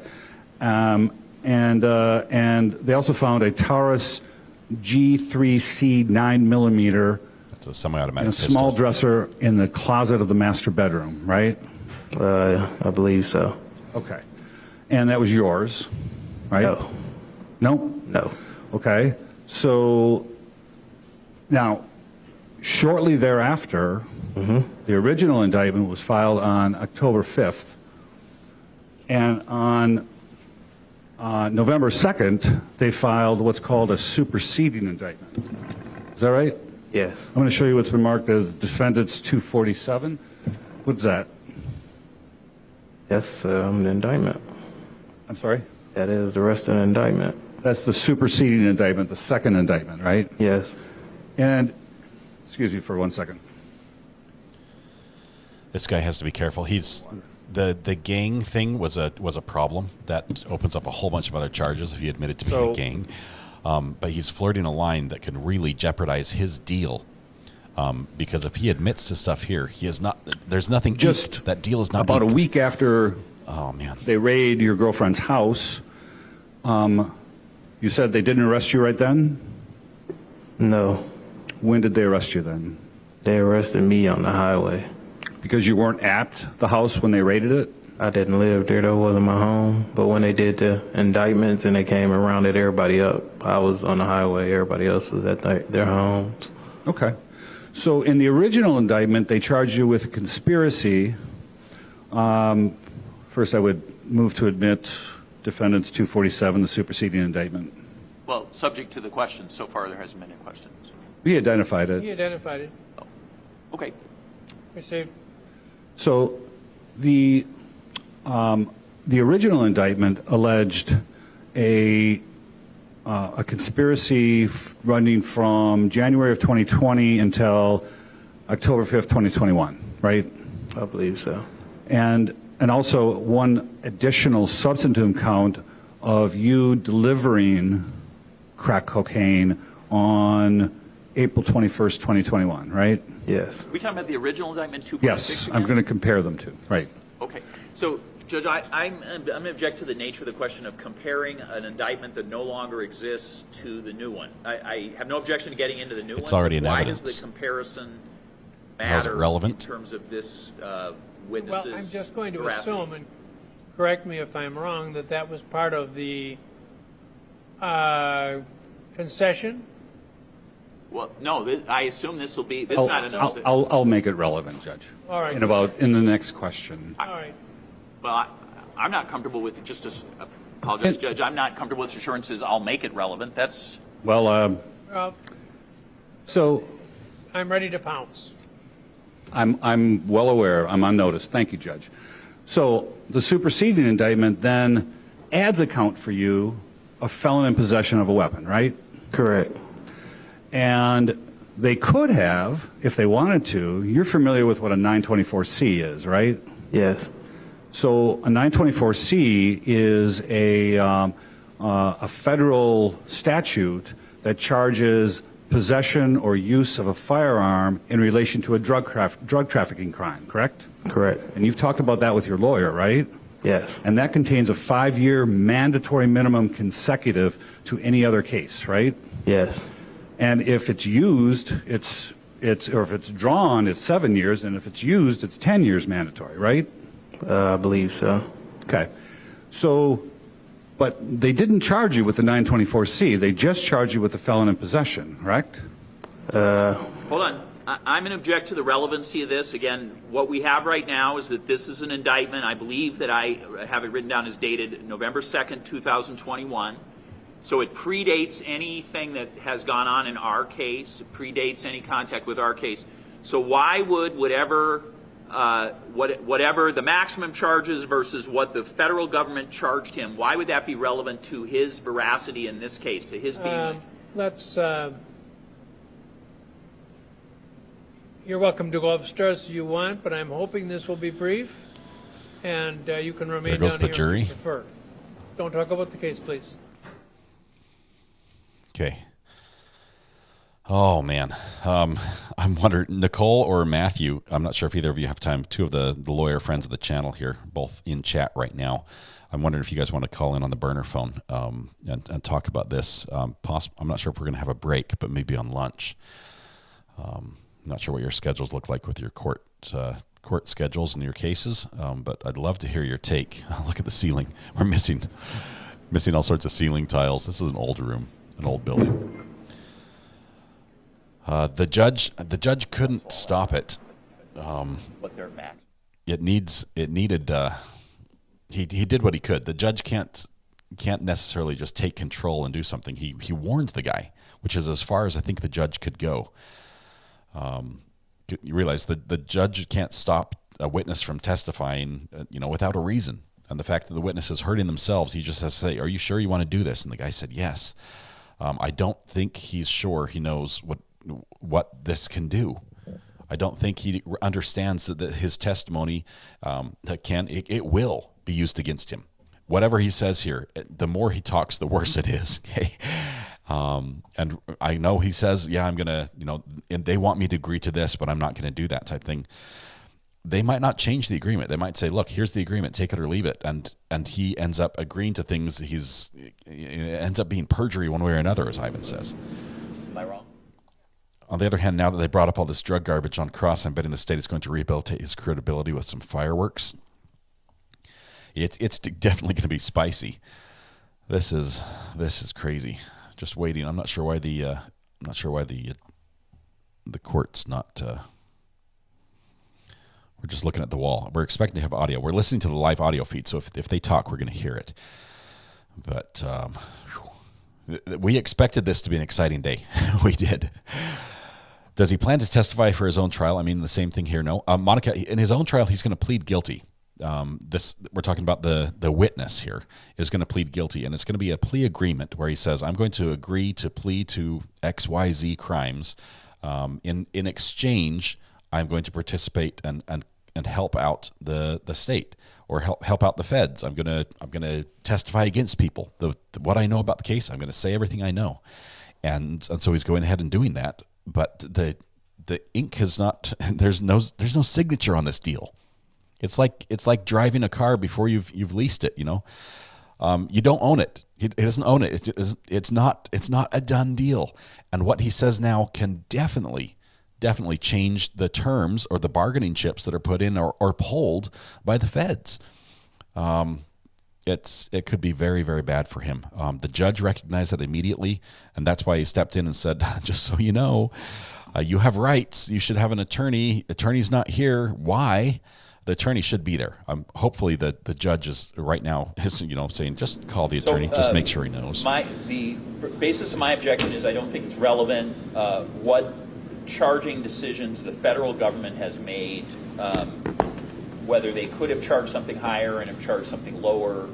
That's the current inquiry. So if it predates this case or doesn't have to do with any cooperation agreement, so this is at the time of indictment, then I don't believe it's relevant.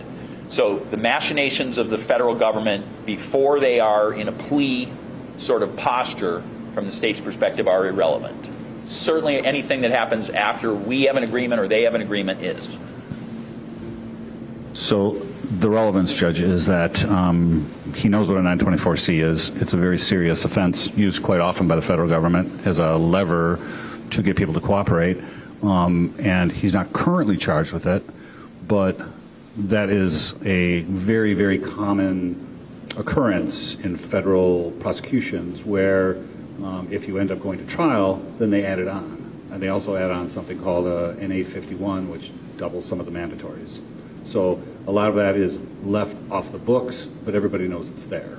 Well, but the critical reason I'm admitting this evidence is that it bears upon any concessions which may have been extended to this witness to induce him to testify.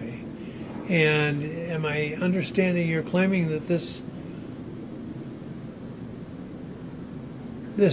superseding indictment was submitted, was returned before this crime allegedly was committed?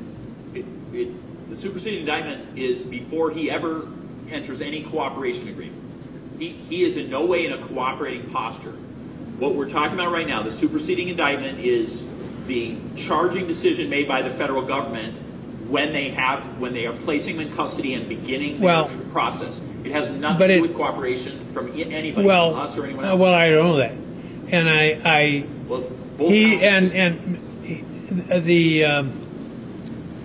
and Mr. Birdsall has stated that it's not. He didn't. Well, I think he said sometimes they add these aggravating charges when you go to trial. So there's some leverage there to the federal authorities, and the question then becomes, and I don't want to get bogged down on this, whether the federal authorities are aware that the witness has information that the district attorney would desire. At the time of this indictment, they do not. At the time the superseding indictment? Correct. Both of these indictments that have been talked about so far predate any information with the DA's office. Okay? Again, this is November 2nd of 2021. Well, the filings predated. That's when the filing, and that's when the charging decision is officially made. There has been no discussion of our case in any way, shape, or form until January of 2023. I don't think that's what the objection was. I think the objection was that 924C wasn't alleged in there. It's just lurking out there. It's lurking as a potential hammer that hasn't been lowered yet. The defendant, but the witnesses may go to trial. If they go to trial, then oftentimes those are added. In the witness's but trial, that could be just. I'm sure this wouldn't be stated, but it could be used as leverage just to prevent the defendant from exercising his trial right. That's correct. That's exactly what it's used for. It's what we do nowadays in the court. I know.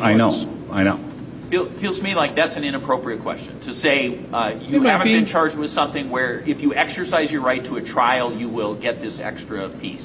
Well, you're talking about what theory is or what reality is? Reality. That how is that? How does that go to his credibility? He's allowed to go to trial. So something held over his head about whether he goes to trial is not commenting on his credibility as a witness. We're not commenting on his credibility as a witness in that regard. What this all is shaping up for is why he's here today. And he's here today because he's cooperating. And he's cooperating because of all of these penalties and potential penalties. So the ones but the possibility of being charged with these aggravating matters may be as much related to the desirability from his point to making a deal, but not this specific deal of assisting the district attorney in Kenosha. That's true. It might be a little speculative. I can just have a couple of questions about it and move on. It's not a centerpiece of my cross-examination. And it feels like he's either being asked to speculate on what happens in the federal system, and this is, as far as I know, this is his only venture through the federal system, so he certainly could not testify as an expert about, I mean, it's speculative for him to talk about the federal system. I'll ask him. We already know he has a lawyer. We already know he talked about it with his lawyer. I'll ask him. I'll ask him what he knows about it. He will be asked whether it's common. This was the question that was asked that I objected to. Is it common in the federal system for people to add this particular indictment, and so you would face those consequences? That was not my question. How will he know what's common? That was not my question. Well, why don't we do this? Why don't you rephrase your question? I will do that. I'm open to some area of inquiry on this line, but there are many considerations that one might make when deciding whether to hasten to deal with the prosecutor, and I don't want to give the jury the impression that it relates to this case unless there's some evidence that it does relate to this case. I understand. Yeah, I'll tighten it up. No problem. Ask the jury to come back in, please. I would feel so much better if Mr. Washington's attorney were here. He's got himself in a tight spot, but at least with some attorney knowledge and representation here, so that, you know, if something was like, hey, this is outside the scope, we'd like to reserve a right to not self-incriminate ourselves. Yes, we want to help, but, you know, just give him some coaching here a little bit. Just give him a little bit of protection. I'd like to see that, but even on the phone or something, just to see a defendant like that who was not signed a deal, who was not, you know, got the protection of that, you know, that paper signed by the federal government that says this is the limit, this is as far as we're going to go in your case. We're going to treat you XYZ way because of your help. It's not in stone. It's not set. And he could. And granted, I'm not saying I'm trying to, you know, every drug dealer, every criminal, you know, should be set free type thing. I'm not doing that. I just think that the system should be fair. Thank you. And he deserves a good representation and protection. Mr. Washington, the superseding indictment, you said you knew what a 924C was? Correct. And they didn't charge you with that? No. If you went to trial, was it your belief that they could add that charge? No. I wasn't worried about the gun because, like I said, I wasn't around the gun. I was on the highway. Okay. So, but you have now a new legal hurdle, this felon in possession charge, right, with the superseding indictment, right? It came with just a 2-point enhancement or something. They didn't charge me with the gun. I can't cover it. It's a federal trial. It's just no an coverage. Enhancement that they gave me for my charges. Well, are you thinking about the sentencing guidelines or the actual charge?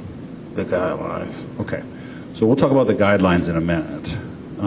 Well, maybe we'll talk about them now.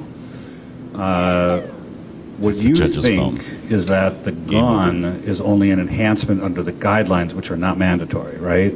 I believe so. Okay. But you understand that the superseded indictment actually is a substantive criminal charge against you for being a felon in possession of a firearm, right? Correct. Now the guidelines, I assume you did a guideline calculation with your lawyer, right? We came up with some things, yes. Okay. Maybe just maybe. Got to speak into the microphone so everybody can hear, please. Like I'm right next to you and I can barely hear you. Yes. Okay. So the sentencing guidelines, you understand, are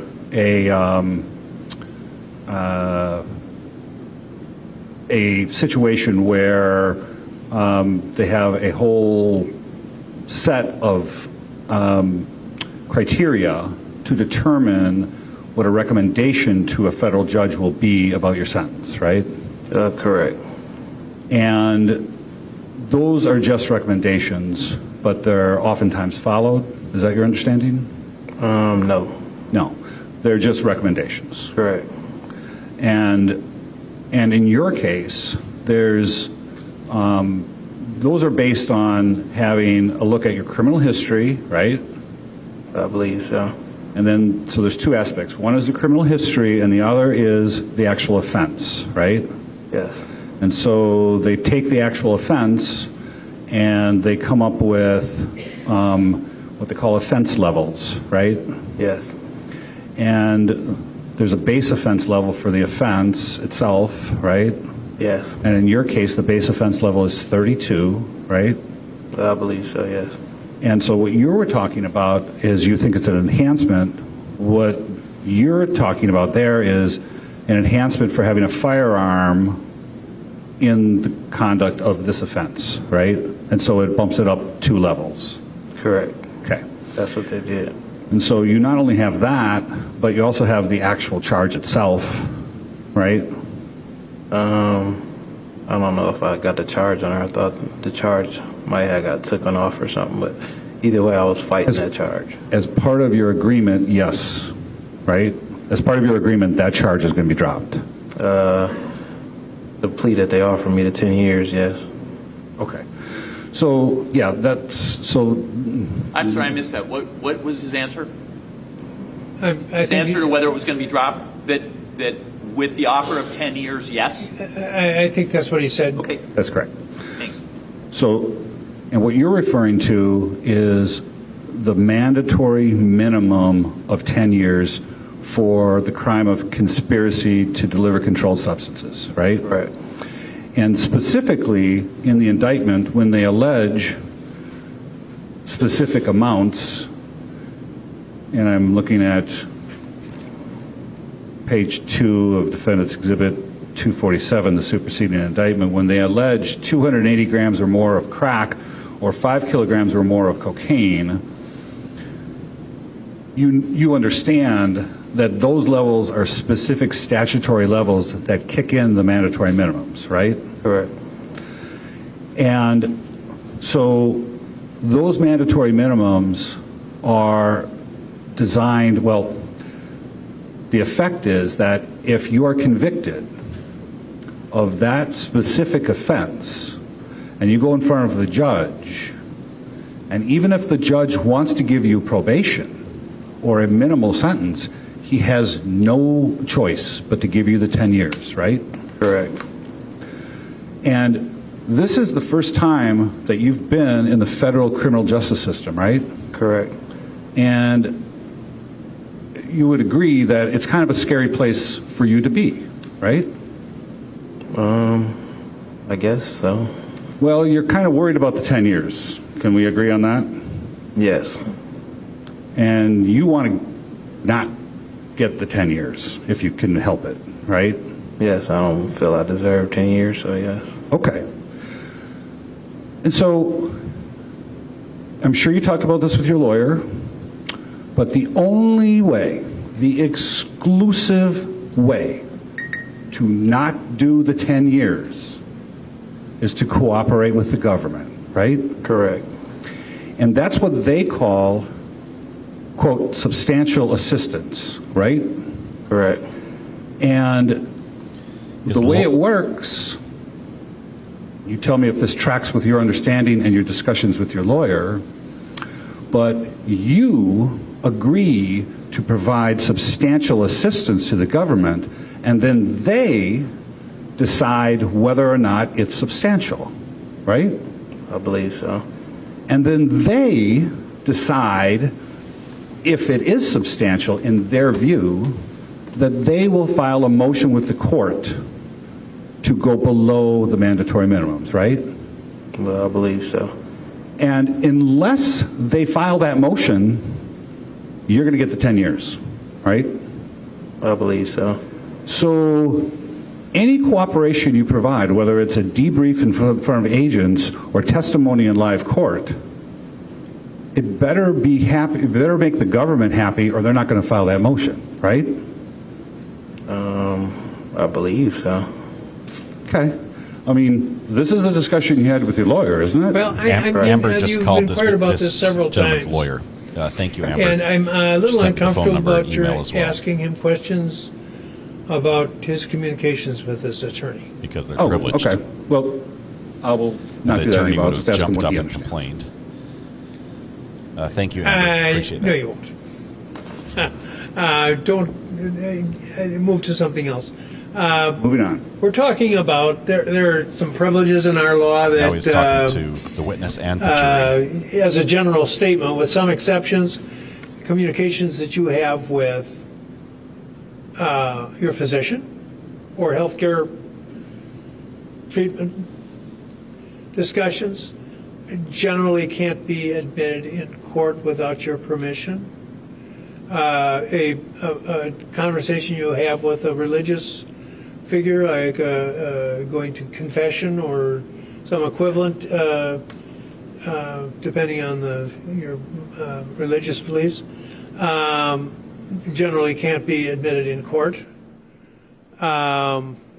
Spousal communications, and that's expanded to other relationships now too. But there are some areas that can't be inquired into in court, including conversations that you have with an attorney who's representing you in a case. Generally can't be exposed in court without a waiver by the defendant. And because the attorney is not here to consult with this man, I'm just going to ask that Mr. Birdsall go to another area. And that's what he's going to do. Yep. Judge is protecting him a little bit. It's might be too little too late. This superseding indictment is filed on November 2nd, 2021, right? Correct. You are in custody, well, you're in custody by that point. And you're somewhere in some federal holding place, right? Correct. Did you immediately come to Kenosha? After a couple of months, once they transferred me here from down south, yes. From down south? That's because I told you I was pulled over on the interstate, so I was in Memphis. Oh, I see. I didn't realize you were out of state. Okay. So it took a little time for you to get extradited back here? Correct. Okay. So when you do come back to Wisconsin, though, you come right to Kenosha, or do you go to one of the other federal holding places? They brought me here. To Kenosha? Correct. In KCDC? I went to the county jail first. Okay. Let's try to stay on topic with the and case then you here. get transferred out to KCDC. Correct. All right. And there's a bunch of other federal inmates there too, right? Correct. So you're housed, if I understood your direct testimony, about 5 weeks from December 22nd, 2021 to January 31st, 2022, right? I believe so. Okay. And that's the period of time when all of the testimony that you stated on direct about what Mr. Anderson said to you and all that, that's when all that supposedly took place, right? Okay. So... Yes. So you get moved out on January 31st to some other place inside KCDC? Yes. And I believe you said in your statement to officers that it was some sort of classification change? Yes. What was the classification change? Objection irrelevant. Overruled. I'm a federal inmate, so our level starts at 4. So we initially not supposed to be back there with those guys, but they didn't have the space. And Zach had told me that I was initially going to get moved. Eventually, he was telling me to get my level lowered if I wanted to stay back there because I was a good cellie.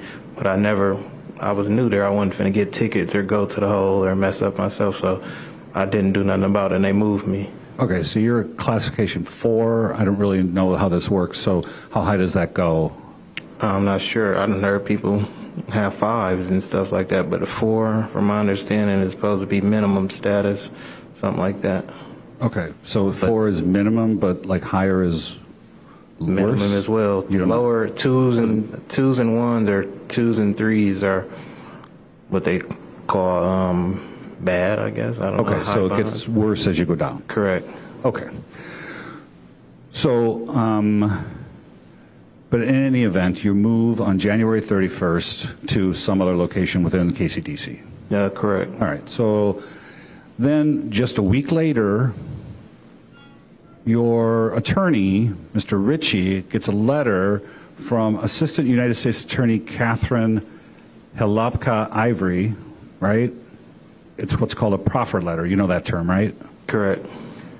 So sometime in that week is when you must have talked to your lawyer, right?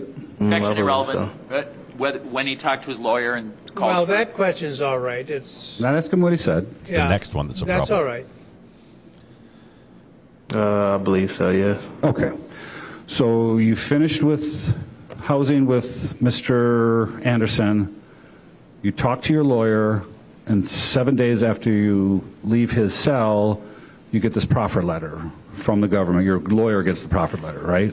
I believe so. Okay. So, and a proffer letter is an assertion by the federal This has government me on edge to of my say, seat.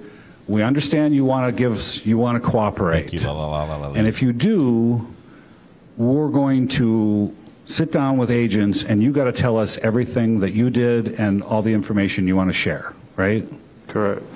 And what the letter says, it's I don't know if you ever heard the term transactional immunity. Have you heard that?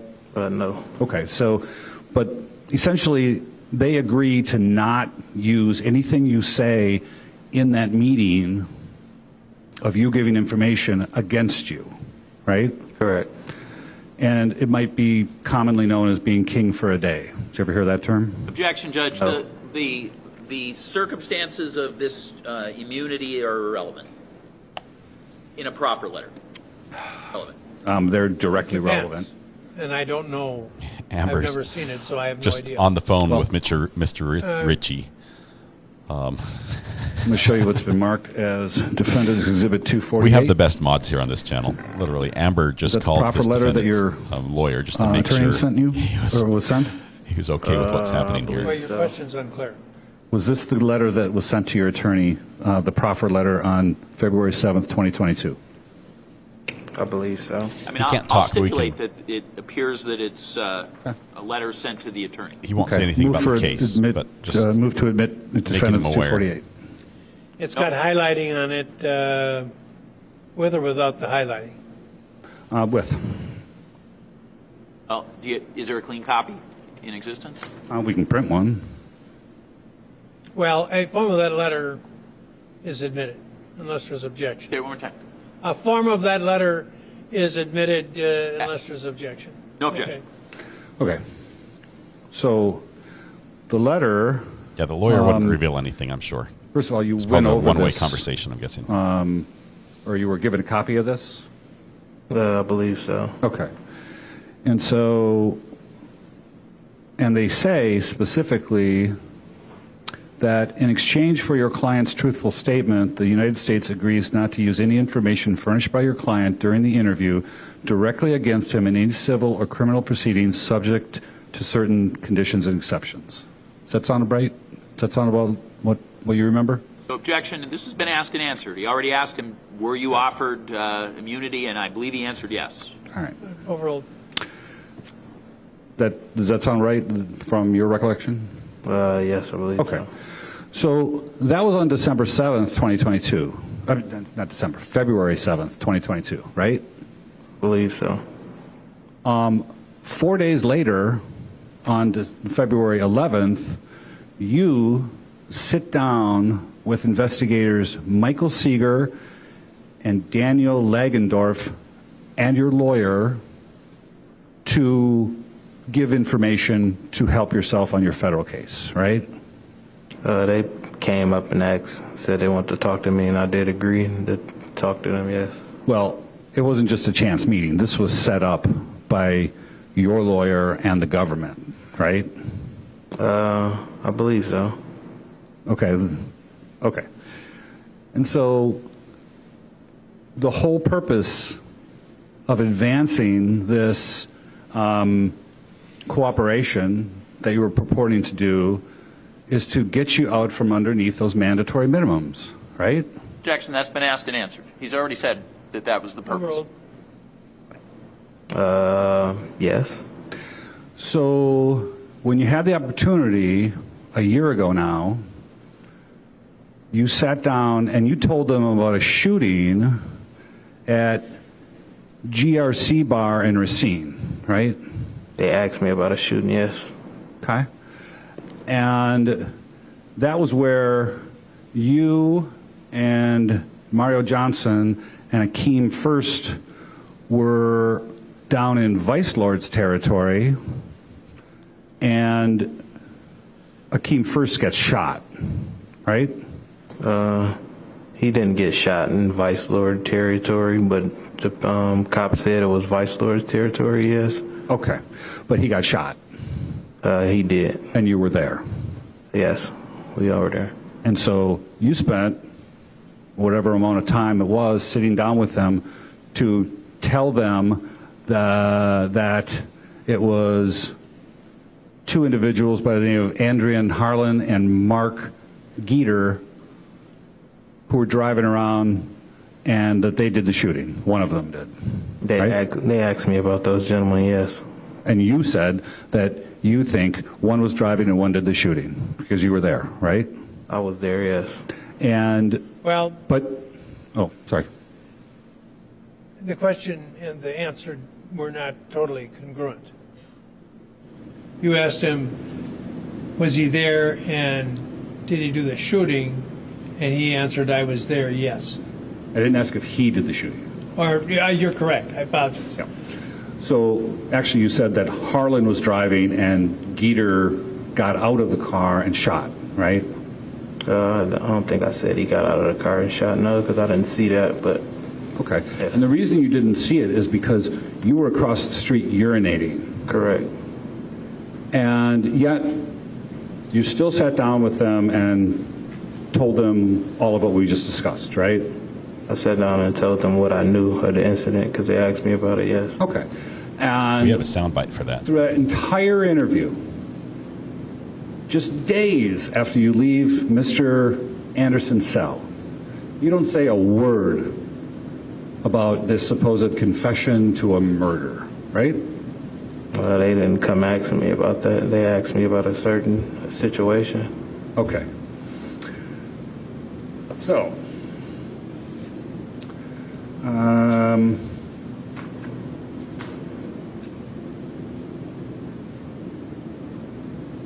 all through 2022, you're in custody at KCDC, right? Correct. And all through 2022, your attorney is trying to negotiate with the government about your involvement in that conspiracy, right? I'm not sure what he was doing in the meantime. What conspiracy? The drug conspiracy. Sorry. You're not sure what he was doing? No. Okay. Maybe you just didn't have a lot of contact with him? We had contact, but we wasn't hearing anything. It was just a sitting point for us, really. But you were looking to cut a deal, though. You didn't really want to go to trial, right? I wasn't going to go to trial. I'm sorry? I wasn't going to go to trial against everything, no. That's the Because judge it was getting kind a of text, overwhelming. that beep beep sound. Correct. And you understand that, and you understood that, your only path forward was some sort of a deal, right? Correct. And so flash forward to January of this year. I'm going to show you what's marked as Defendant's 250. This is a letter dated January 20th, 2023, addressed from the federal government, U.S. Attorney Bridget Schoenhorn to District Attorney Michael Gravely about your cooperation, right? I never seen this, but I guess. About you cooperating in this case. Is that right? I never seen that. Judge, he's just testified. All right. Yeah, He's just testified he's never seen it. Never seen it. All right, Yeah. that's fine. So, Well, don't comment on the answer. He stated he didn't see it, yep. All right. and the objection sustained. But but at some point prior to January 20th, 2023, you communicated to your lawyer that you wanted to come forward about Mr. Anderson, right? Yes, I did talk to him. Right? Well, I'll talking follow about up. conversations with the attorney again. Protected. No, this is what he's privileged saying, information. not what the attorney's saying. Yes, and Okay. It's still a conversation with your attorney. I'll cut the Doesn't lawyer matter out. which side. You, sometime in January of this year, so just a few weeks ago, advanced the notion, or had it advanced to the government, that you wanted to cooperate regarding this particular case, right? Yes. And you had just spent the last year wondering what's going on with your case, and so you're thinking testifying in this case might really help that whole negotiation, right? Yeah, I brought it up to my lawyer and we talked about it, yes. So that's a yes? You thought participating in this case, cooperating in this case might really help you in your federal case, right? Objection. Asked and answered. He said, I talked with my lawyer, yes. That's an answer. well, but there was it had the taint of it that it was a reference, a conversation with the attorney, and Mr. Birdsall, I think, was trying to clean it up with the follow-up question. Per the court's instruction, yes. Yes. Is that a yes? Yes, I brought it up to my attorney. Well, we're talked not about it, yes. concerned about that. Forget about your lawyer for a second. Okay. You specifically wanted to advance your participation in this trial to help in your federal negotiations, yes? If it could help, yes. And you feel like it will help because this is a murder case, right? I guess so, yes. So,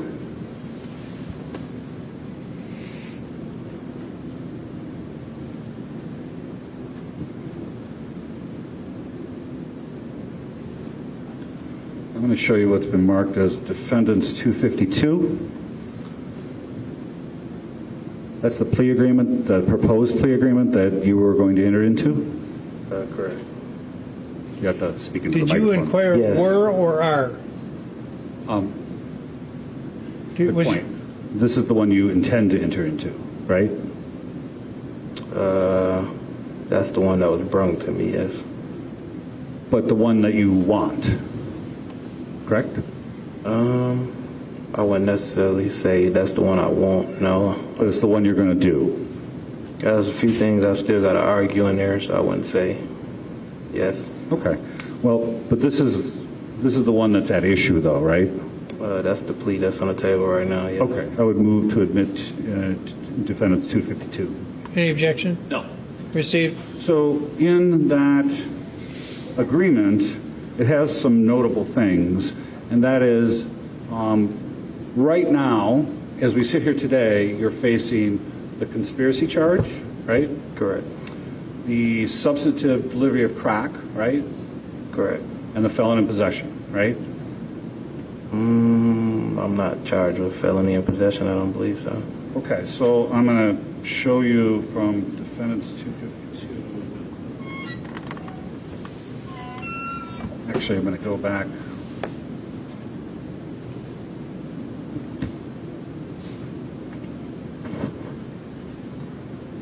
Counsel, I might have misunderstood your question as well. Are you asking him what he's facing or what the plea agreement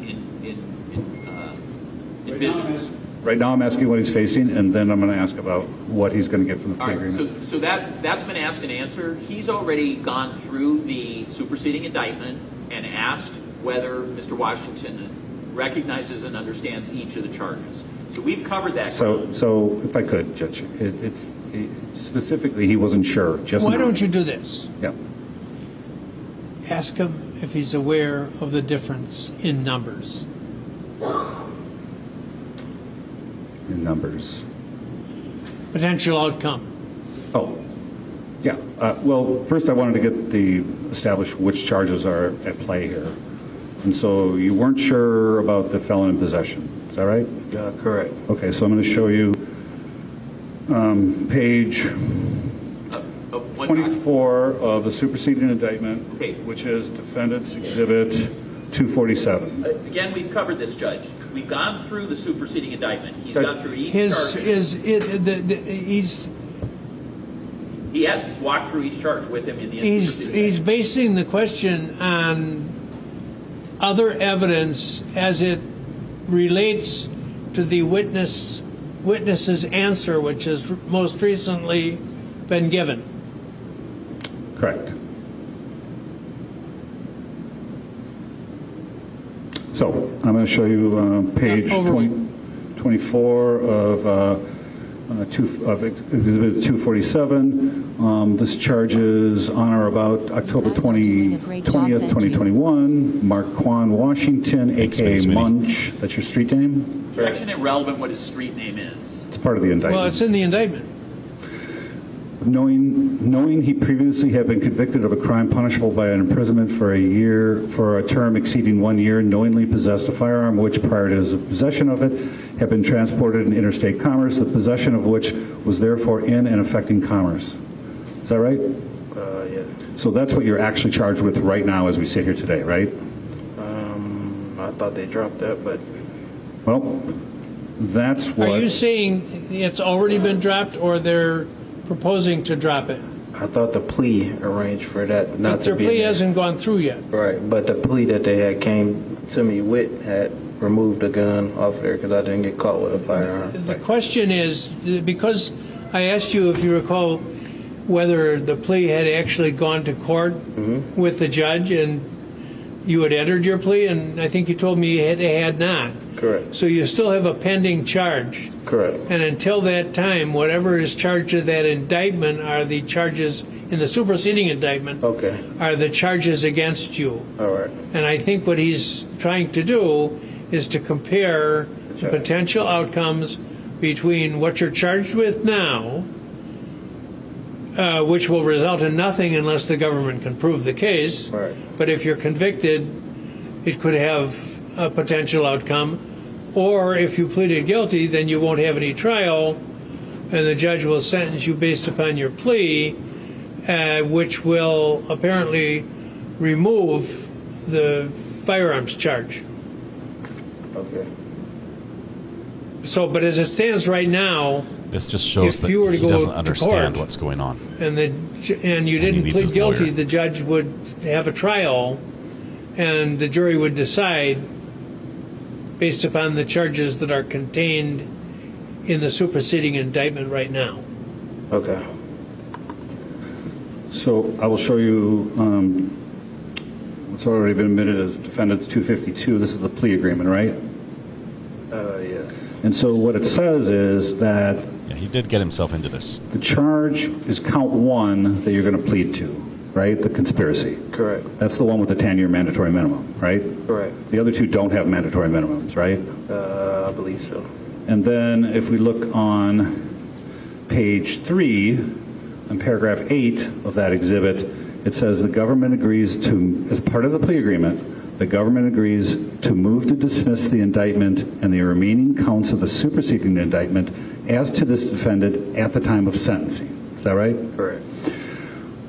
And the plea agreement also has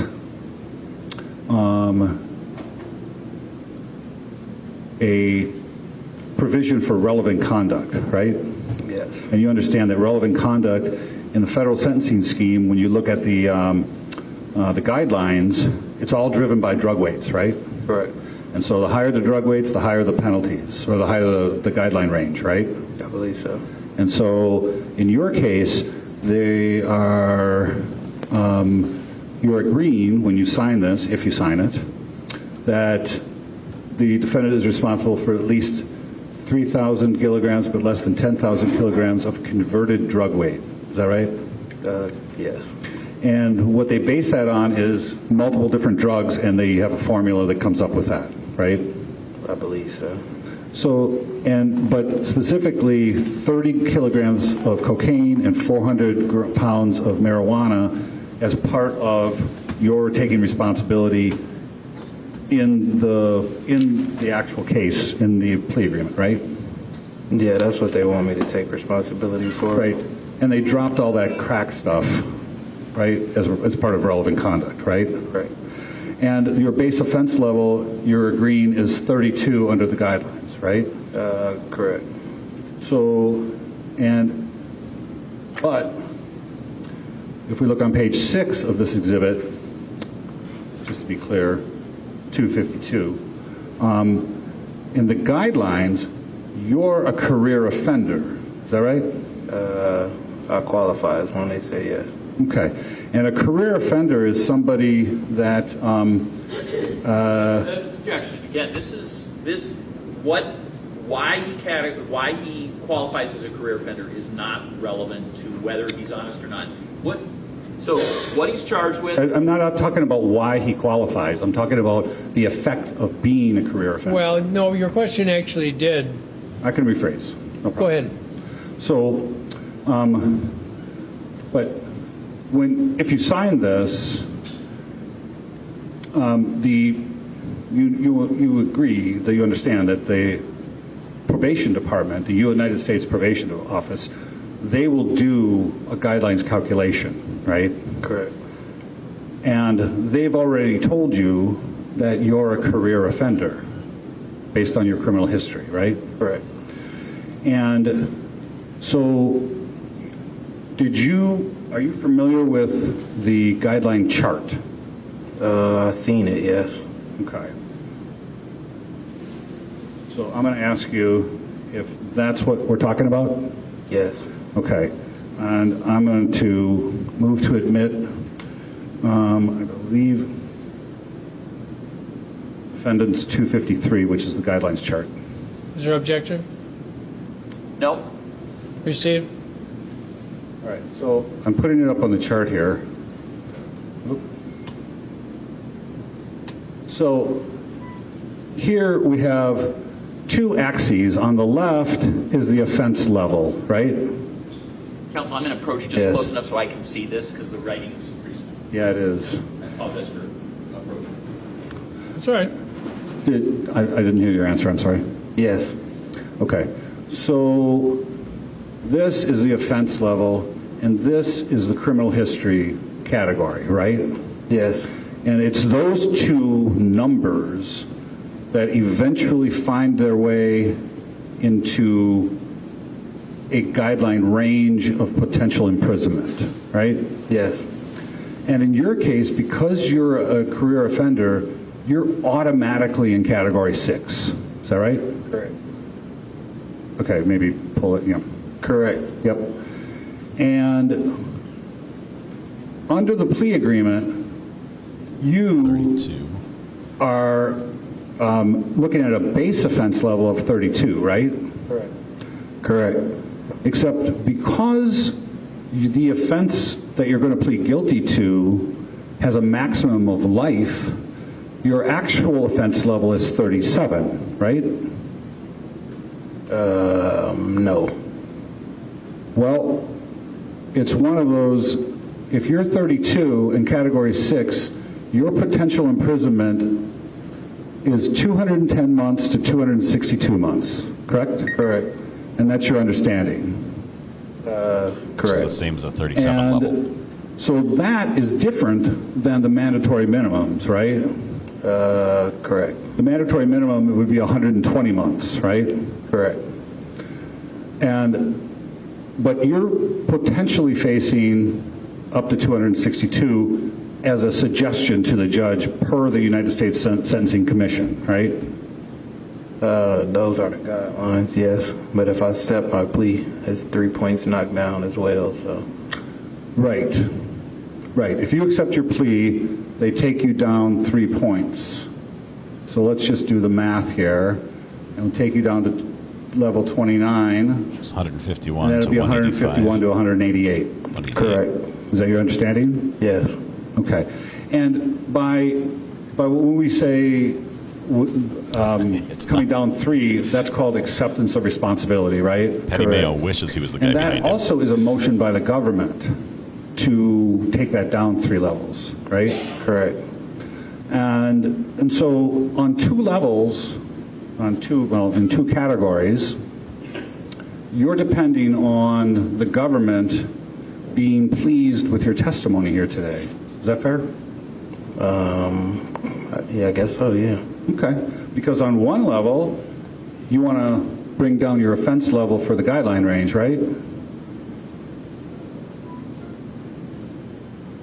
Yeah. And on another, and bigger and more important, is you want them to make that motion to Judge Edelman to get you under the mandatory minimums, right? Yes.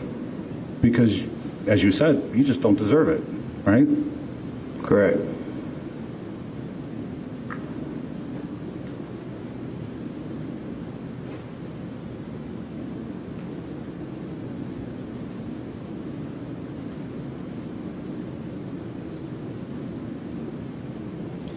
So they've laid a pretty strong case for why he would have an incentive to lie. Before you sat down with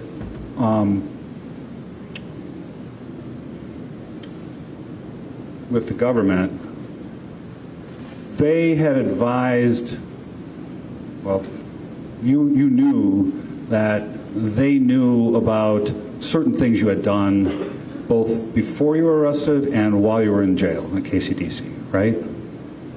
What do you mean while I was? Well, specifically that you and another person had threatened a confidential informant during the investigation of a case against you in 2020, right?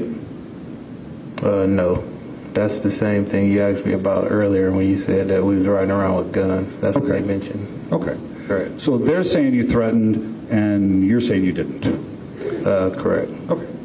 So, and then in 2022, while you were at KCDC, they discovered you had a USB drive in your cell, right? Correct. Oh, that's like contraband. This, right? Correct. And that contained the discovery for your case, right? Yes. And there was the judge had signed a protective order specifically barring the copying and sending out of the discovery materials, right? I never seen that, but okay. It wasn't. Well, they discovered you had it, and they confiscated it, right? They came for something else, some pornography or something somebody else had going on, and they took it, and I haven't received it back, but I have been asking for it back because it is mine, and I can't have it. So, well, you can't have it because a federal judge entered an order saying you can't have it. Well, I never received that order. Objection. He doesn't. He has already testified. He doesn't know that. He didn't let me finish my question either. Well, but let's go back even step back more. Let's go back to the trial. The discovery that you're referring to is the discovery in the federal court case, That's not correct. the case here. That's correct. All right. And so why don't you start over with a question? Okay. So the USB drive you had in your cell was for your conspiracy case, the federal conspiracy case, right? Correct. And you're saying you didn't know anything about the protective order. Never got it. Okay. You never, not to talk about, like you were never advised by anybody that you weren't supposed to have this? Lawyer never mentioned nothing like that to me. Okay, so because there's federal inmates at KCDC, they make arrangements, the federal government makes arrangements for defendants to have access to the discovery, right, in a separate room, right? Correct. And so how did you manage to get a USB with all of your discovery despite the prohibition? We can buy them, but I bought an extra one from Mr. Anderson. So you bought a USB drive, and you went into the separate room to look at your discovery, and you made a copy of it? Correct. Okay. So now that's been confiscated from you, right? Correct. All right.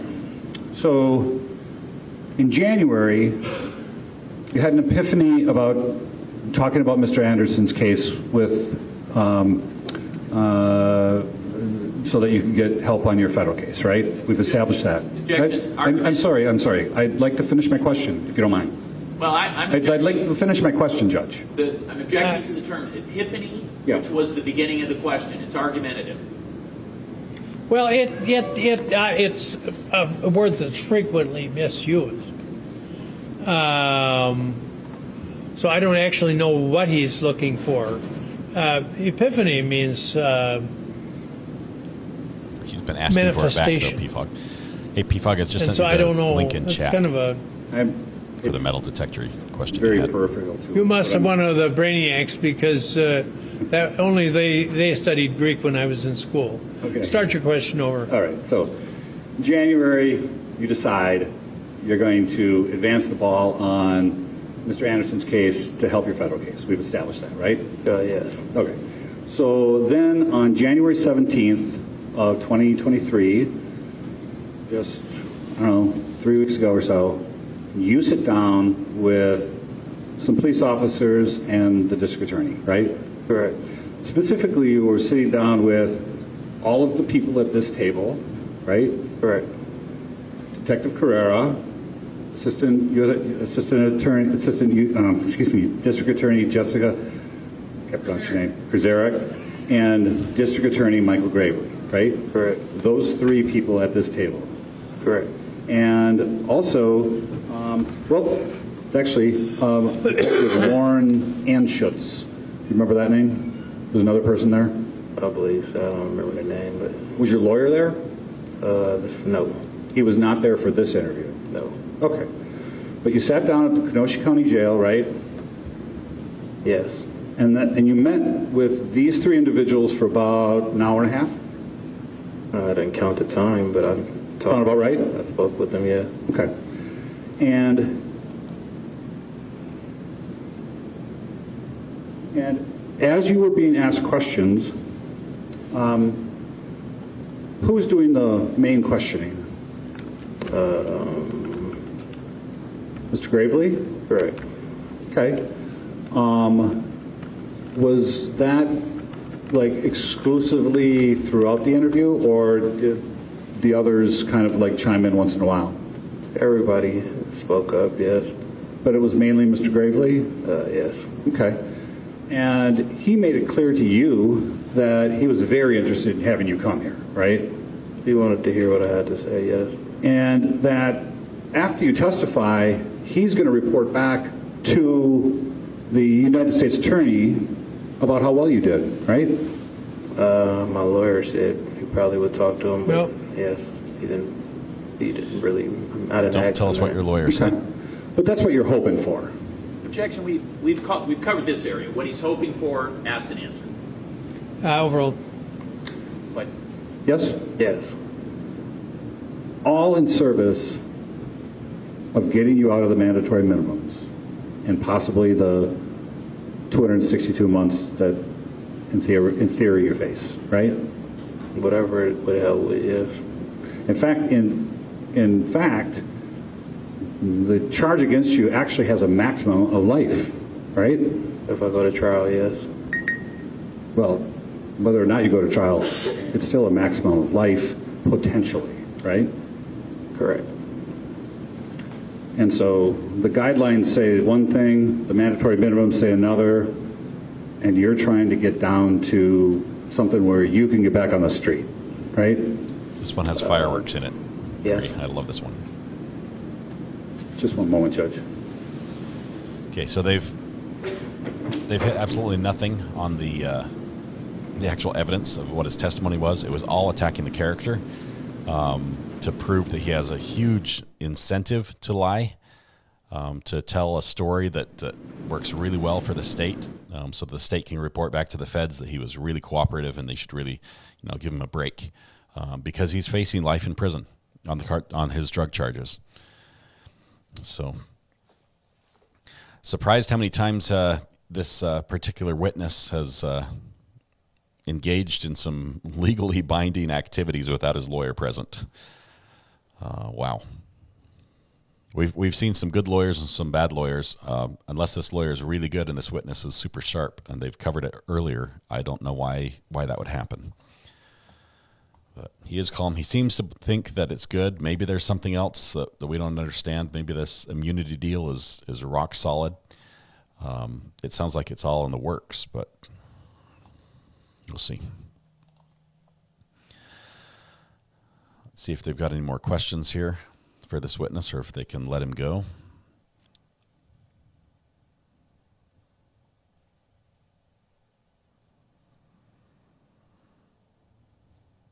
This is not the state's main witness. I think the main witness would probably be the DNA that puts the victim's blood in the defendant's van. Are we going to address subject matter jurisdiction?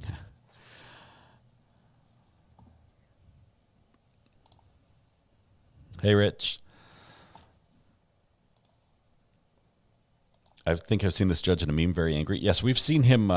We heard yesterday. We heard this little soundbite from him, which was a lot of fun. I didn't ask you to interrupt me. That was when he was talking to the defense. Actually, the defense lawyer who's doing the questioning right now is the one that he said that to. No. That was actually that was Mrs. Mueller, the female defense lawyer. I think it's Mueller. We need emoji of hip waders. Hip waders are really hard to represent in 48 by 48 pixels. Mr. Washington, when you had the drive, this was actually, I'm just using this as an example, but when you got the drive when you were in your cell, you got that from Zach, right? Correct. And in fact, you stole it from Zach. No? No. Okay. In any event, there was already material on it, right? Zach removed the material from it and sold it to me, yes.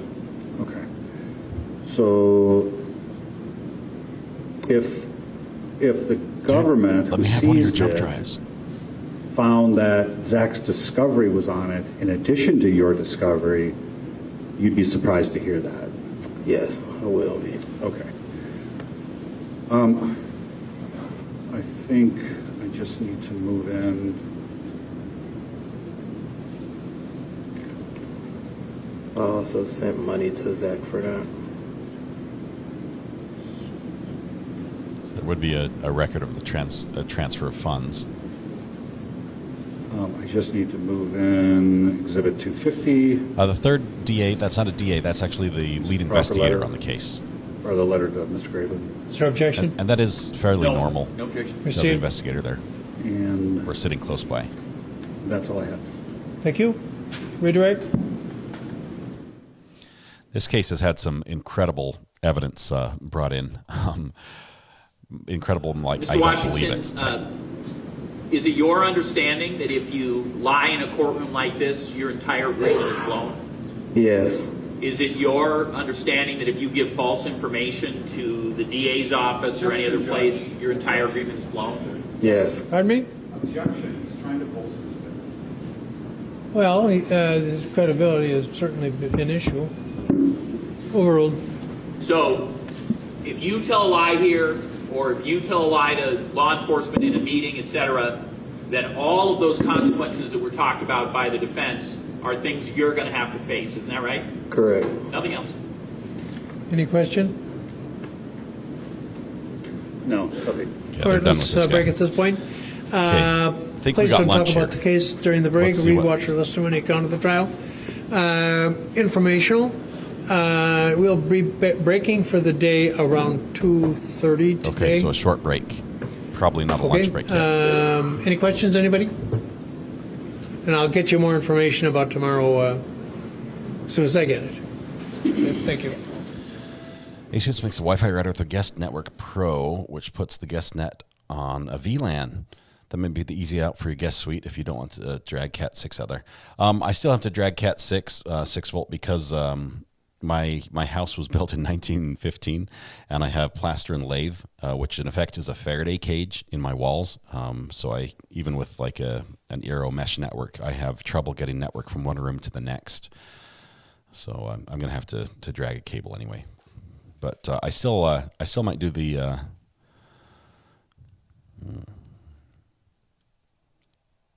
They need to be on a VLAN. I might have to talk to you about that some other day. That's irrelevant to the case. So how long is the break? The judge did not say how long the break was. It's not going to be lunch because we're going to break early for lunch. I still could use it as an access point at the end. I might do that. If can you text me or to the burner phone if you can shoot me the model number of that one, 6 volt. I appreciate that. That would help me out a ton. Okay, that was crazy. I know it got a little slow there at the end of the questioning, but what was happening was very important. It was important to the defense because the testimony that witness gave makes Zach look really bad. It says basically he talks in his sleep and admits to crimes, and that he looked him right in the eye and said, "I killed him, and this is how I did it." And even the method and listed a murder weapon, said it was he stabbed him first. Not sure what's happening here.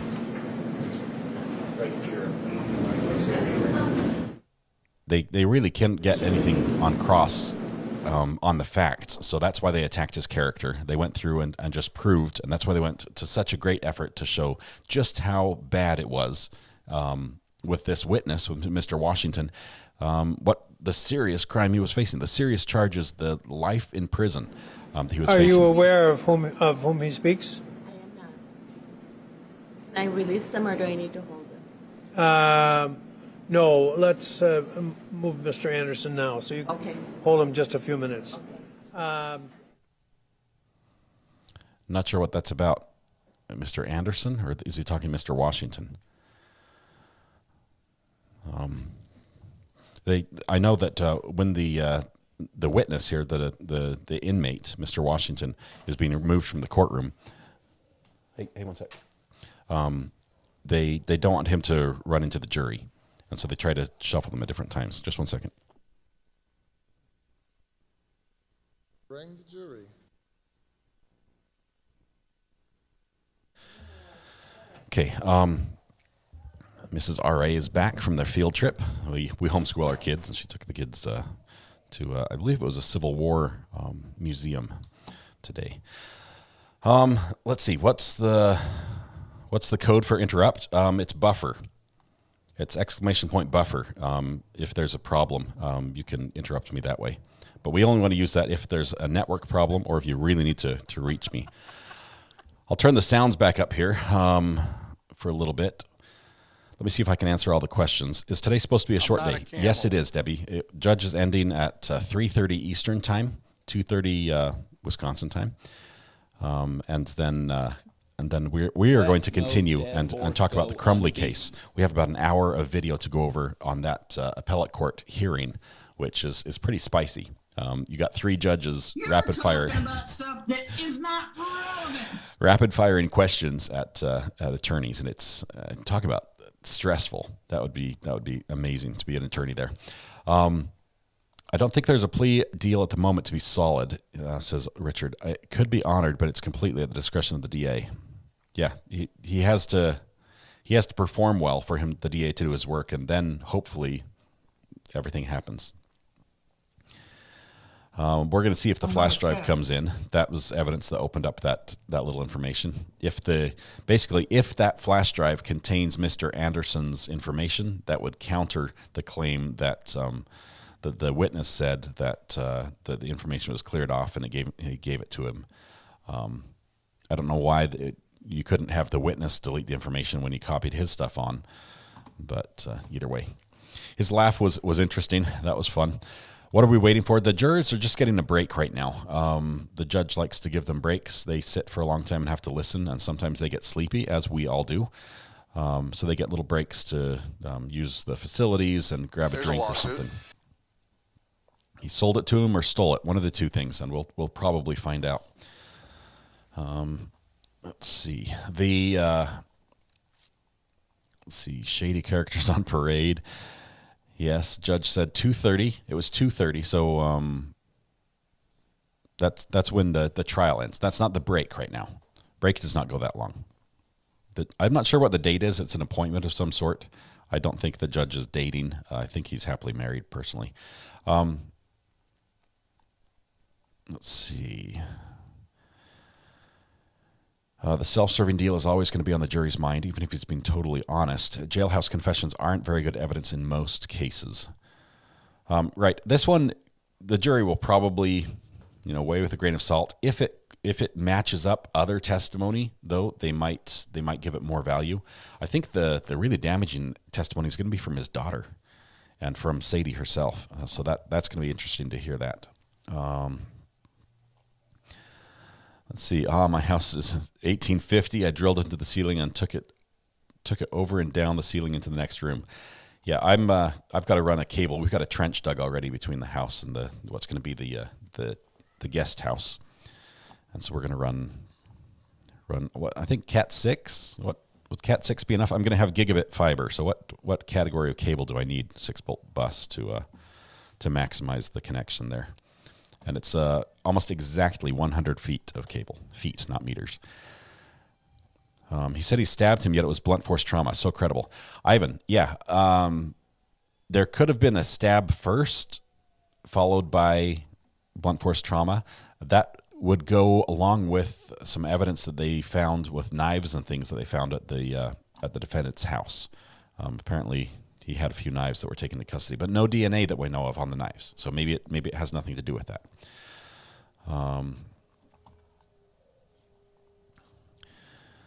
Let's see. Hopefully, fair enough. Just want to answer all your questions during the break if I can. Cat 6 and run 2 if you're doing a trench and put it through PVC. I'm not a cat. Run 2?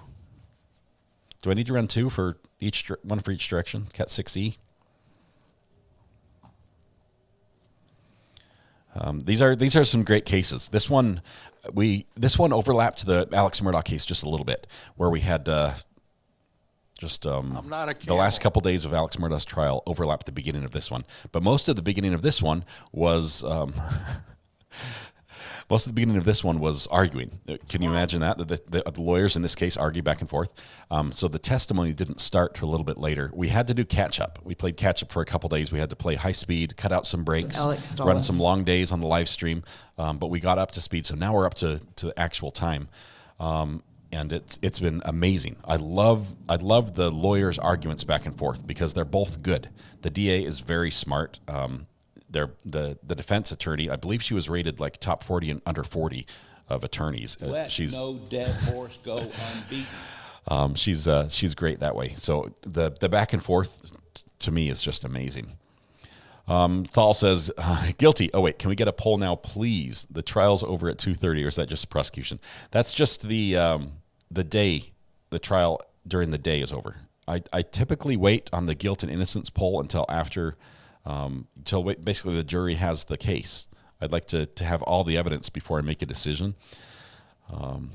But I won't stop you from telling us that you think he's guilty in chat. Illinois and Wisconsin are under weather advisory. That's probably why the judge wants to extend the break until 2:30. The break is not till 2:30. That's not happening. The court will be over at 2:30. We're probably only going to have about a 10-minute break here right now, 10 or 15 minutes. This is a short break.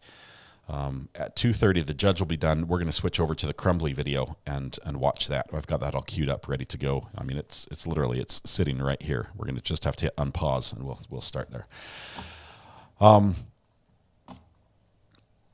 Okay, there are a ton of you guys here. I appreciate those who popped in.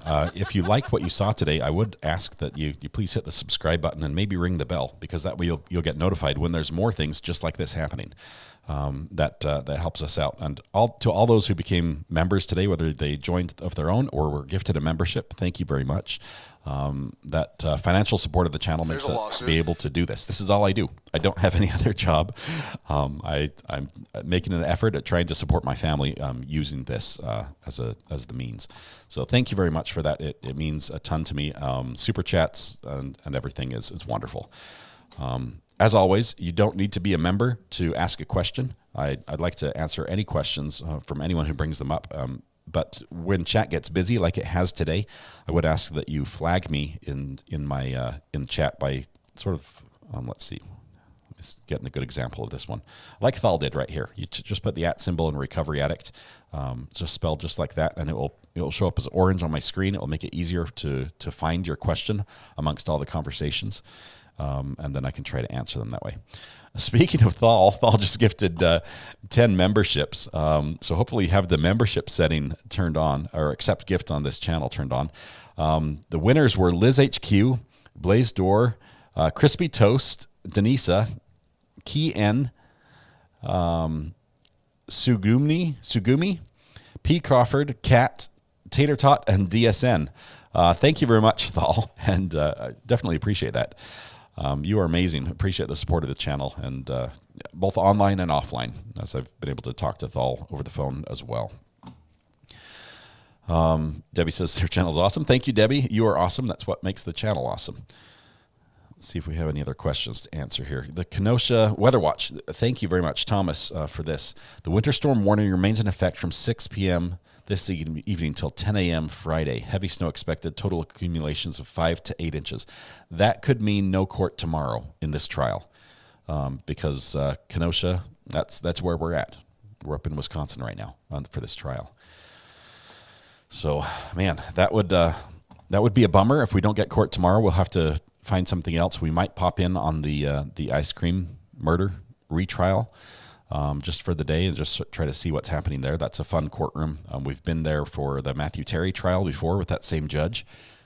So that will look familiar. The one thing I like about that trial is just how amazing the audio is and the video from that courtroom.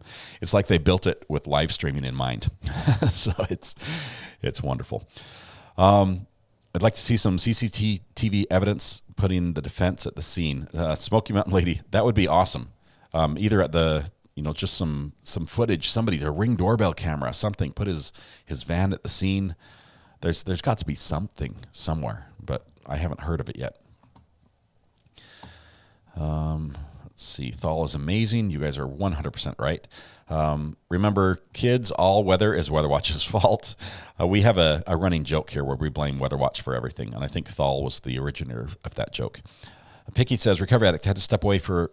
Are we on lunch break? When will they be back? I think this is just a brief break, just a very brief break. I don't think we'll get lunch until 2:30. I know that's late, but the court's going to end at 2:30. It would just seem weird to go on lunch break and then come back for half an hour or an hour. So I think we're going to have a long pre-lunch break, and then we'll end early. Lost Souls Paranormal just gifted 5 memberships as well. Thank you very much, Lost Souls, for the membership gifts. Let's see who received those ones. Amy Canes. Sorry, does that say Canes? I can't read it. Small on my screen. Joyce Mix, French Fry, and Mo Freedom were all gifted memberships thanks to Lost Souls. Thank you very much. Appreciate the generous donation. You guys are amazing. This is the best place on Debbie YouTube. Scanlon just sent a super sticker with 1.99. Debbie, thank you for the super sticker. The director's chair on set. That's what you see right here. This is the director's chair. And you can see me too. Congratulations. If you're a brand new member, you've never been a member before, you have some privileges that come with membership. One of them, other than having your name in green and a really cool courthouse icon next to your name that indicates the length of time you've been a member, you can actually get a front row seat here in the Court of Public Opinion. And you can do that by typing !seat in chat anytime we're live. And you'll get to move from the back row all the way up to the front. And the view is fantastic up there. You get to sit with your friends. It's wonderful. And you have my... undying appreciation. Thank you very much. You also get new emojis. Yes. And you can request emojis. I like to have emojis, to build emojis that can be used that will be applicable for multiple trials. So sometimes we have a a trial that that only has something unique. I'm trying to think of something that's unique in this trial. I can't think of it off the top of my head. But if there's something that's a unique emoji to one trial, we don't do it. But we want something. Oh, the man bun. Man bun we've seen in multiple trials. We saw it with Alex who shot himself in the foot, and also this trial. But we try to make emojis that are useful in multiple trials. This was unique, reserved. So occasionally we will. I guess I spoke too soon. Danielle Medley says, I got it. I'm new here. I've been watching the last couple of days. I like it here. Wonderful, Danielle. Thank you for being here. I appreciate you choosing this location. I know there are many places to watch true crime on the interweb, and it's wonderful that you're here. I appreciate that. Smitty said, was DNA introduced with Mr. Anderson's other trial? I don't know if it got that far, mainly because the witness that caused the mistrial, or the witness where the information came out that caused the mistrial in the last trial, we've already passed that point in this trial. So I'm not sure if they got to that point. It never obviously went to the jury, but so I guess it's sort of irrelevant what was admitted there, just because they're not using that trial as evidence. What is snow? Says Cajun Girl. Love that. I haven't had any snow here all year, and I'm happy with that. Okay. Silas has admitted to becoming an addict. That's what we call clicking the subscribe button. Thank you very much. I appreciate that, and welcome. How yesterday they said blood was not tested, but it said it was. Okay, MK, that's a great question. The blood we're talking about and the DNA, I guess DNA would be more accurate, in the back of the defendant's minivan. Even though he ripped the carpet out, he bleached things, the seats were pulled out, it had all been cleaned in back. In the back of the minivan, on the right-hand side on the wall, sort of just a couple inches in from where the seal of the rear door closes, they found a speck of blood, right about, like shoulder height or eye level if you're a shorter person. And they found a speck of blood, or suspected blood. But it was so small. It was like literally the size of the head of a pin, like the push part of a pin. It was so small that if they did a test with luminol or something to see if it reacted and tested positive for being blood, it would have destroyed all the evidence. They would not be able to do a DNA swab. So instead, they just said, we're going to skip the blood test, what we would normally do, and we're going to go straight to DNA tests. So they swabbed it and ran a DNA test on it. We're able to pull a profile, and it matched. It was a strong profile. It matched the victim. But in the results they got, and with the indicators they got on the DNA hits were only able to be achieved if the sample had been blood or tissue. So it ruled out the semen, any other body fluid, touch. Well, I guess it could be touch DNA, because that would be tissue if it's left, but that would be really hard. It's not reasonable that it would be touch DNA in that size and that quantity. So basically, it says, and the expert said it was DNA, and that is their smoking gun. That's the strongest bit of evidence they have. The rest is a lot of very strong circumstantial evidence. Going to Walmart and buying the murder kit, with the plastic and the duct tape and the gloves and the bleach and everything else. James Peacock just sent a super sticker with 2.99. Thank you, James. Appreciate the super sticker. Thumbs up to you as well. I appreciate that. MK says case closed. Right. Let's see. Man buns are us, says High Speed Drifter. Thal says, I heard somebody brought up a really good point. It was the work vehicle. It was a work vehicle, and he worked in the trades, which he did. Tearing out the carpet is actually normal because it gets too dirty. You're talking about stuff that is not relevant. Thank you, Judge Manning, for that great comment. Let's see. Mistrial was at the second witness in the first trial. Yeah, and that witness, that mistrial was because the district attorney had interviewed that witness and she had flopped her story, changed her story. He interviewed her, and then they went ahead with trial and never told the defense that, hey, this witness has completely changed her story. And so when it came out different, the defense was like, excuse me? You said what? And he's like, oh, yeah, she changed her story. And boom, mistrial. And so now here we are on round 2. So Mr. Washington is no longer on the stand. I'm going to unpin that message. Thank you, Amber, for that. Let's see. Can we talk about all, says Denise, can we talk about all the evidence? I have lost most of it due to all the mess inside the 4.99. Thank you, Carly. Appreciate it. Thank you very much for the super chat. Love the support. And giving the conversion ratio helps as well. Let's see. We did this when I worked in road construction of the trucks. They also did this when I worked in construction, and we saw work vans for plumbers, electricians, drywall, etc. I think what you're going to have. That soundbite gets me every single time. That was from Alex Murdaugh's trial, by the way. What we're going to see in the what we're going to see in this trial from the defense is they have to hit that blood spot issue hard. They want to be able to say, they've tried very hard to get the experts to say it could have been touch DNA. I don't think they got that in. As a matter of fact, the more they questioned, the more it made sense that it could only be blood. And we had 2 experts that agreed that.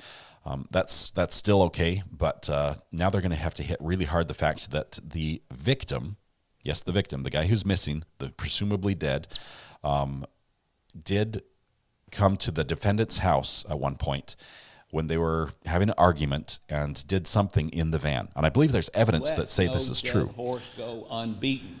But that's going to be something they hit very hard. That they say he did something in the van, and that's where the DNA came from. Sunshine in Arizona just sent a super sticker with 5. Thank you, Sunshine in Arizona. Love the picture, too. That's beautiful. It looks like a sunset. Alex stole it as well. Thank you for your support. The sounds you're hearing in the background as I talk, if you guys are confused, one of the features of the show is we have sound bites that you can trigger in chat. And we ask that they only be triggered during this time, during the breaks, when there's no testimony going on. But we have sound bites from just memorable moments in trials or moments we had together on the live stream that are funny, like the ones that are about to happen now, as they're all going to come at the same time. Subject matter jurisdiction. That was from the "I'm Not a Camel" is. That was from the Jensen trial, where the judge says, "I got to use the bathroom, and I'm not a camel." Subject matter jurisdiction is obviously Darrell Brooks. The cackle was from Jensen trial as well. Let's see.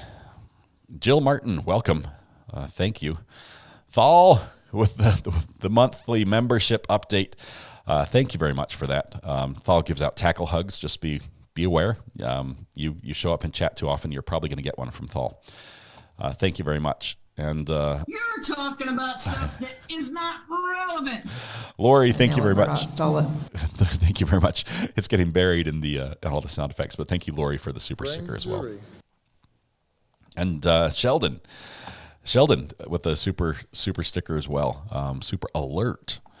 Thank you very much. Sheldon Goffberg just sent a super sticker with 1.99. Thank you, Sheldon.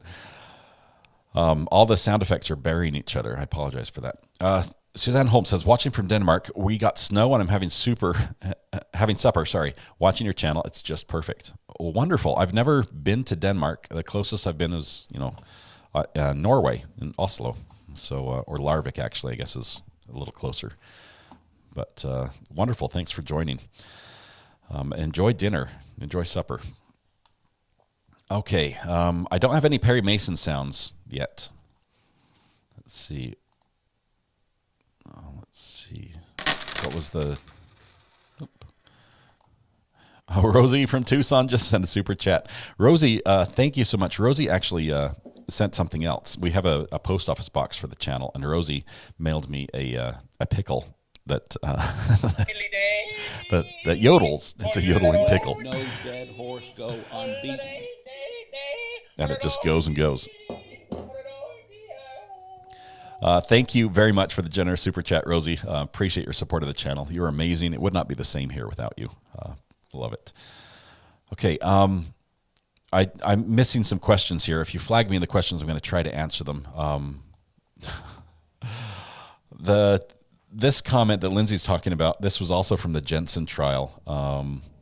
The only soundbite I have from that trial that's close to it is, let's see which one I've got. I've got this one. Your son just smeared feces all over my bathroom. Yep, that was the same trial. Things you never thought you would hear in court. That's one of them. Will Man Bun be called as a witness to prove the DNA? Danny, no, they already have his DNA. They did a swab, a buccal swab in his mouth, and so they had that profile to match the DNA to, or to exclude him from, when they did all the swabs of the crime scene, and they were not able to find his DNA anywhere at the crime scene. Let's see if there are any more questions here. Where's our Tinsley soundbite? Which soundbite was it going to be from Tinsley? That was an amazing interview or witness, by the way. Lori Pavsik, yes, lurking and listening, but been here since DB. One of the true OGs. I only started live streaming during the Darrell Brooks trial. Lurking, listening, but been here since DB. Lori's been here since the get-go. It was 13 of us that first day I live streamed. It's a little bit different now, with about 1,000 people popping in and out of chat. But you guys are amazing. What is the B command? Anyone? The B command. Here's another amazing person. Debbie, the creative bee, sent me my very first YouTube plaque that says, "Recovery Addict, congratulations on surpassing 5,000 subscribers." She makes these and she sells them. So the B command actually goes to her Etsy page, where you can buy plaques like this or similar ones if you need a plaque made. But that's it right there. Thank you very much, Debbie, for that. I need to get to my basement and find the fishing line so I can hang it on my wall behind me and get the picture up in the background. Well, you thought wrong. That from Tinsley. Natural Empress, if you're able to send me a clip of that, maybe to the burner phone, that would be easier. Sunshine Sunflowers, 2-month membership mark, says, "Hello, Recovery Addict and all my friends. I miss chatting with you all. RA, can you send my boss a note and let her know work is getting in my way of socializing?" Send me the email. Sunshine Sunflowers, you know me. I would. If you want me to, I will. I can't guarantee that you will be employed when I'm done. That's the only problem. But I'm happy to help a friend in need. I'd be happy to do that. If Paul says, "Remember, if the lawyers say objection, you can say grounds in chat for your bingo card." What's the other case we're touching on today? I don't know if I've heard anything of it. Ethan Crumbly, school shooter, unfortunately. Alex stole it as well. That case is that we're looking at specifically after this one's over this afternoon. So after 2:30, we're probably going to take a lunch break and then come back. We're going to look at the appellate court hearing for that case to see if the parents can be charged in the crimes that their son committed for their role in either doing or not doing something in that case. So it's a bit of a hot button trial that way, because it's sort of new ground as far as liability. Check burner for snow report in Minnesota, says Pampered Glamper. For those that are new, the burner phone, I do have a burner phone. You can call and leave messages, or you can actually text me. I did miss a call from somebody just a little bit ago. Sorry about that. But I do give up my number and share it with everybody on the internet, because I think it's only fair. You know, if you invite me into your homes and put me on your big screen or your devices or whatever, the least I could do is make myself available to answer your questions. And chat sometimes is not the easiest way to reach me. So if something happens in chat that concerns you, or that if you have something if you see something that's pertinent to the trial that maybe is a little hard to fit into 200 characters, reaching me on the burner phone is a great way to reach me for that. And you can find that burner phone number, which may change from time to time, because after all, it is a burner phone. I might have to dispose of it at a moment's notice and pick up a new one. But you can always type !burner in chat, and that number will pop up. Rebel needs your custom plaque once we hit the 250 subscribers, says Ivan. That's awesome. Hopefully you hit that subscriber mark soon. Ivan Victor, for those that don't know, Ivan in chat is a good friend of the channel. he's called in numerous times, and is a big supporter, both financially as well as in chat, and just a great guy all around. Anyway, he has his own YouTube channel where his dog Rebel is featured prominently. And so if you like videos about mini pins, please subscribe to his channel. You can look it up by just typing Ivan Victor, just like that, all one word, in YouTube. That's the channel name.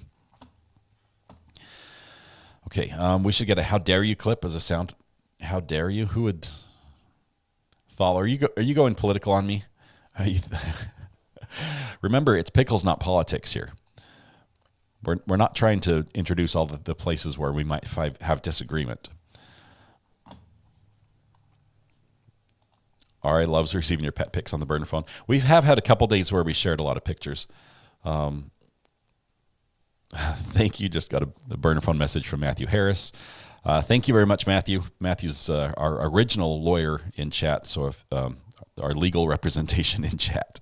Not actual legal advice, but he is a lawyer from Texas who's joined us on several times, as well as Nicole from California, from Goodman Law. It's good to have both of them here, and we have others as well, like Mr. Upper Torso. Appreciate the legal analysis. We have paralegals in chat, people all over in the legal community that provide great commentary.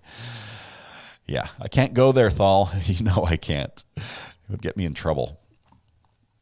Okay, still nothing from court. We're waiting for them to come back here briefly.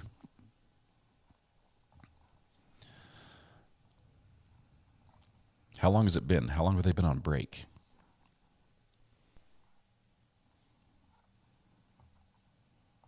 I don't know. I provide just as many crime theories as I do law, says Mr. Upper Torso. Yes, we have High Speed Drifter says I'm not a lawyer, but I play one in the chat box. I've been here since DB2, says Randy Rabbit. Lately, all I can do is lurk and chime in now and then. Hey, it's all right, Randy. Appreciate you being here. When we are on for Matt and the lawyer ladies take on this trial and objections, I missed it, Thal. Write it with a crayon and simplify the words for me. I missed what you were saying there. Sorry. I read that DB is causing issues in his new prison. A friend of COs there say he's throwing bad things at them through his cell bars. He's going for the insanity plea. It's a little late for that. Numerous, another word butchered. Oh my goodness, I butchered that word too. Yeah, I went there. Sorry about that. They went on break for about 30 minutes. Maybe they're taking lunch. Are they coming back at 2:30? Did I hear this wrong?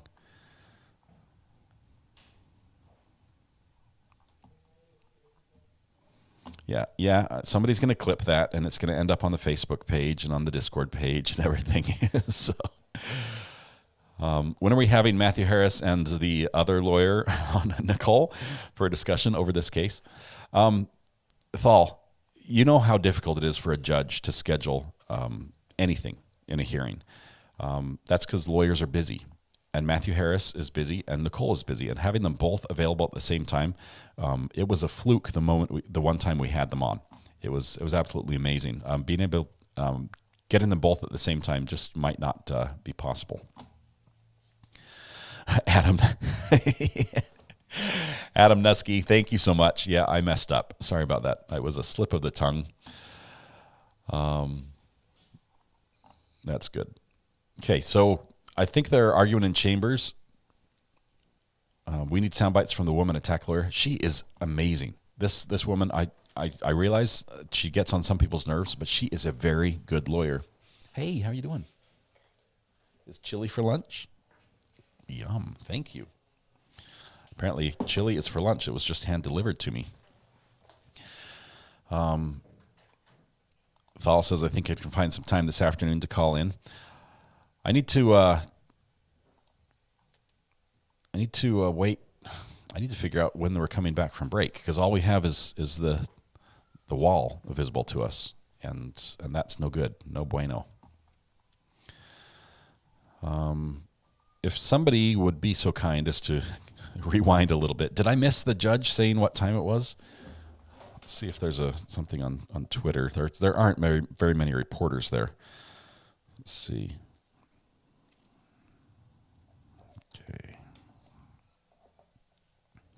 checking the interwebs for this. I'd hate to have you guys work through lunch here with me and not get a break.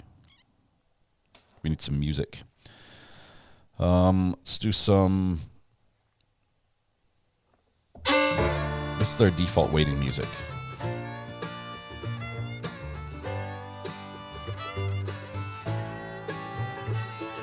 Let's see.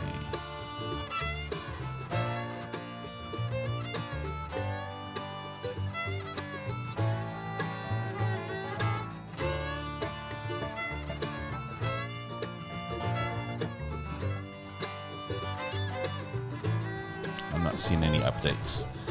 Chili with cheese? I do need some cheese. It did not come with cheese, so I'll have to have that added. It said short break and end of day at 2:30. That's what I heard as well, but I wonder what's going on. The animal on the seal looks like an armadillo. Dallas, I've been told that animal at the top of the seal is a badger. Maybe I can see the head a little bit, but the rest of it, it looks like some sort of like anteater shrew combination. But it might be like a modern art type version. I mean, after I look at the shape of the faces and the bodies, it's not really like a totally accurate rendition of how people look. Add sour cream to the chili. If we have some, I'd add a dab of that. It's a platypus. The Wisconsin platypus is what we have. Fritos. Oh, Fritos go great with chili. Do you know what else Fritos are good for? Starting a fire with flint and steel. They will catch a spark in a heartbeat. It makes you rethink eating them, but they'll catch a spark and you get a flame right away. Learned that from, misspent youth. Badger is perfect, says Ivan. Everything about Wisconsin is perfect. Don't question it with Ivan in chat, or he will let you know. Ivan, of course, being a resident up there, may be a little biased. It was carved by a beaver. Apparently. That's all I can say without... I can call it this afternoon as well with Matthew, if Matthew's able to. Did I see Matthew's... I'm not sure if his is available. What time are we resuming? I don't know, but I know at 2:30 we're going to be done with the trial. 2:30, so 3:30 Eastern time is the trial's going to break because the judge has an appointment. So if you guys both want to call in after that, if you're available, we'd love to have you on live stream. Just probably talk about this witness, the jailhouse snitch witness, and how that went down. Would probably be the main topic, and then any other impressions you might have about the trial at this point. It's a chupacabra, clearly. What's the break for? This is just they've had a long stint without a break. The judge likes to give the jury a lot of breaks. Wiener Schnitzel chili, cheese fries, and chili dog yesterday. Sounds good. Andrea Torres, thank you for admitting to being an addict by clicking the subscribe button. Welcome, and thank you very much for joining. The badger is the state animal. Badgers can be mean. I mean, badgers are really nice. It looks like a fishing lure. That could also be the state animal. Fishing is a big thing up there. I saw the state bird was changed to a dove for peace.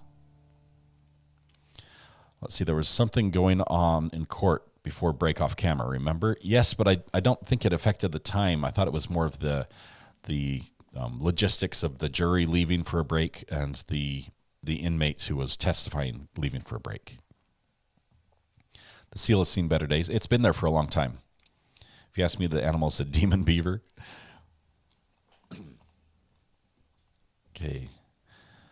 Did you know that Scotland's animal is a unicorn?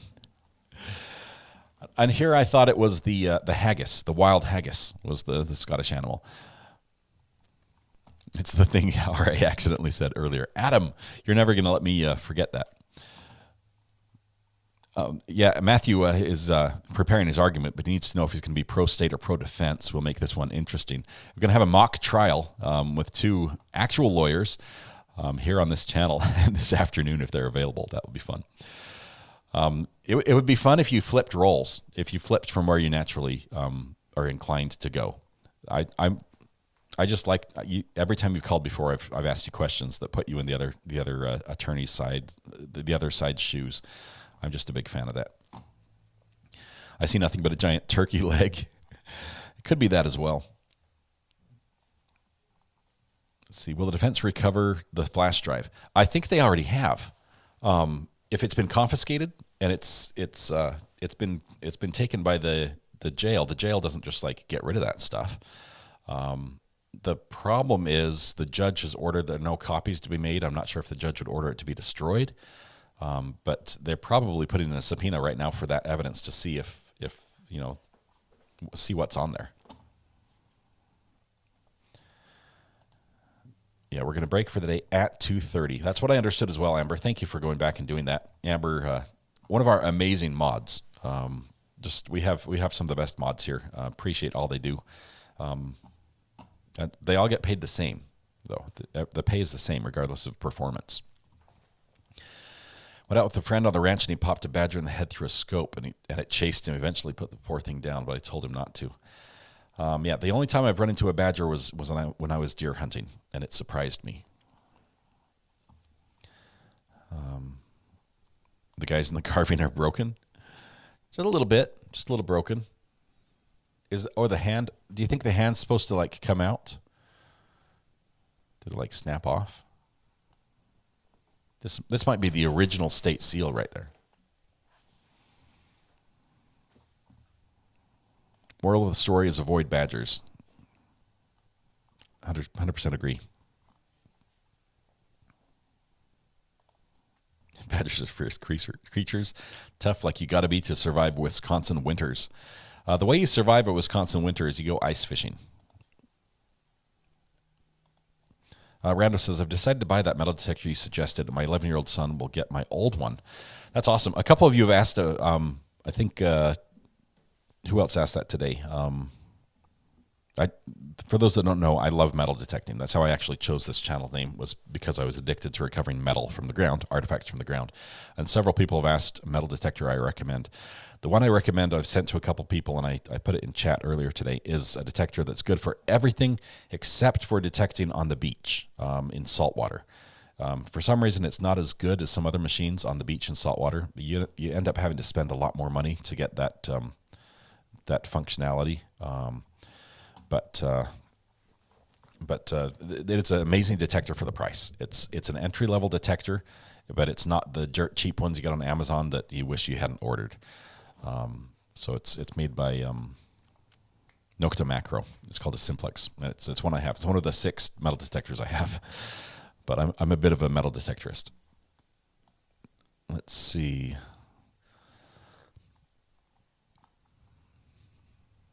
Ice fishing versus buying a fish at the store. I'll buy it, says High Speed Drifter. Mrs. R.A. would agree with you, High Speed Drifter. I took her on a date. I think she shared this on a previous live stream.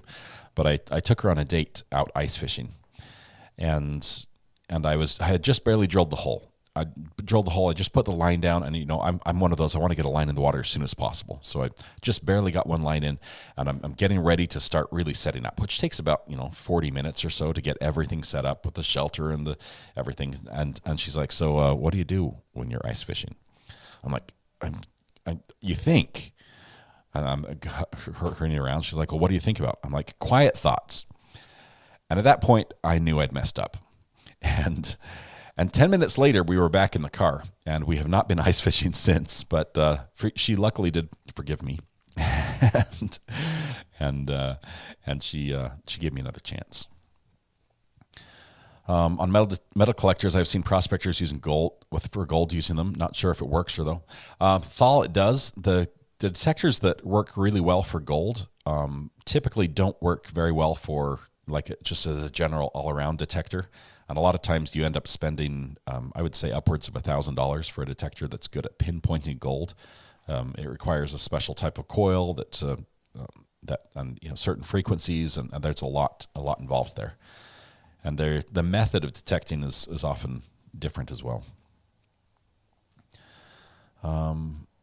You can legally hunt wild haggis in Scotland, but only on every 7th Wednesday at high noon whilst wearing a kilt and an Easter bonnet.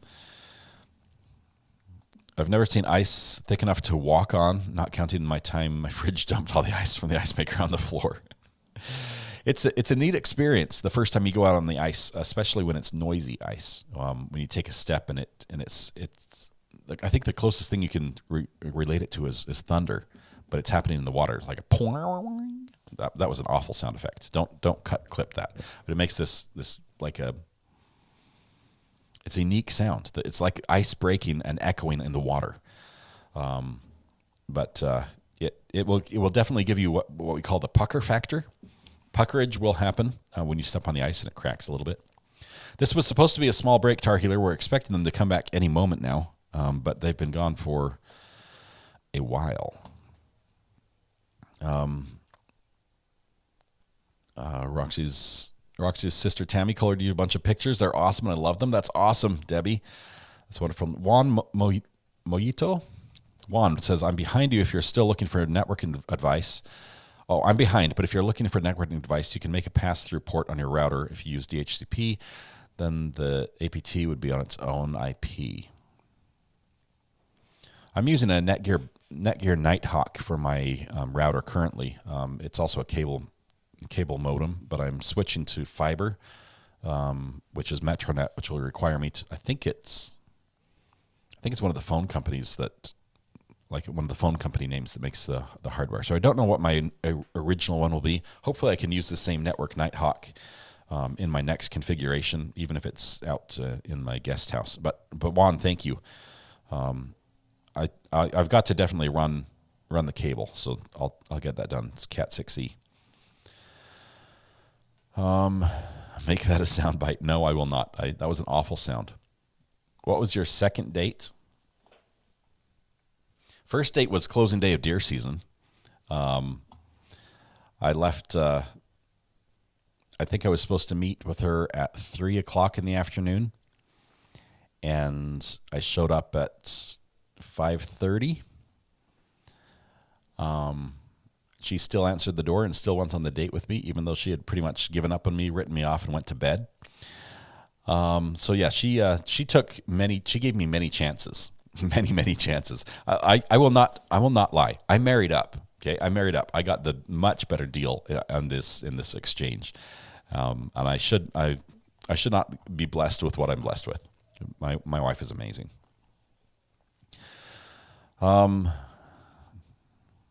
You know, it's illegal to jump out of a plane at 10,000 feet in Wisconsin without a parachute, so don't do it. It's a felony and 10 years in prison. So yeah, that would be enough to stop me right there. 10 years in prison. Let's see, cracking, popping. That's if you know. Once you've been on ice that's noisy, and also if it shifts, like sometimes there'll be like as the ice cools down or warms up, it will crack. A lot of times where it cools down, it cracks, and you can hear almost like you can see the sound move across the lake, and you can see, and sometimes it will come towards you, and when it does, you can feel the shift. And so you're putting weight on the ice, and it will often steer towards you and crack right where you are, and then continue on. I have had many a friend on their first trip out on the lake be sprinting to the shore as that happens. But it's fun. What's the coolest thing you found with a detector? Let it be summer. That's a great question. The coolest thing now, I would say, was I think it was an 1834 $5 gold coin. That was the coolest thing. I found that here in North Carolina, and I was able to return it to the gentleman who lost it 75 years earlier.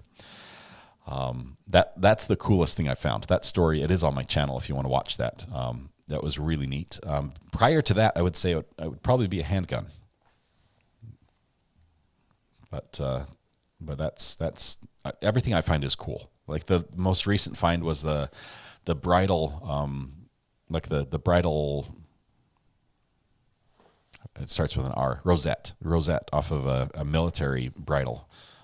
That was probably sold to somebody after the war as surplus, and they used it on their own horse, and it fell off. But I found that here in Farmville, North Carolina.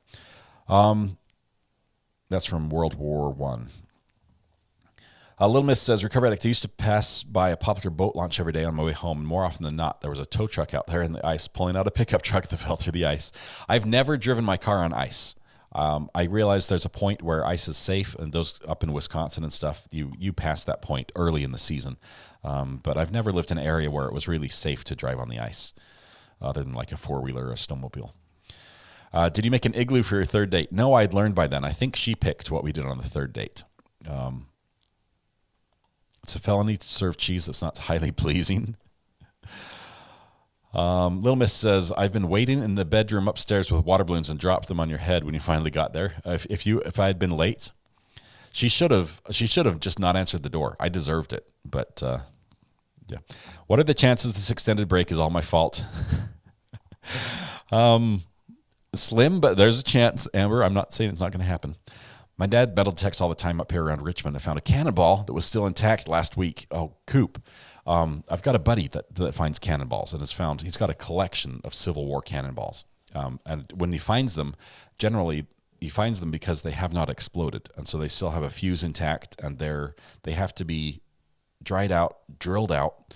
And unfortunately, someone actually died here in North Carolina, I think just a few years ago, 5 or 6 years ago, trying to drill out a Civil War cannonball, and it exploded. Very dangerous, but also what a cool item to have. Cannonball fired from the Civil War. Coming in late, hard work, training, any good fights? No, we're waiting for a trial to start again, and maybe the judge just decided to call it quits. Wisconsin law, it's a felony for adultery with a $10,000 fine and 3 years in prison. Probably not prosecuted very much right now, I'm guessing. I have to be in front of the judge for SSI for my daughter. I've never been in front of a judge before. This is for SSI. Any advice? I would actually talk to Matthew Harris and see if he could steer you in the right direction. Obviously, he practices in Texas, but I think he has expertise in the family law area that might be useful. We drive on the ice by Thanksgiving most years. That scares me to death. Thal coming in with all the Wisconsin crime facts. It's a felony with a 10-year prison sentence if the following is not obeyed. If two trains meet, neither should proceed until the other has.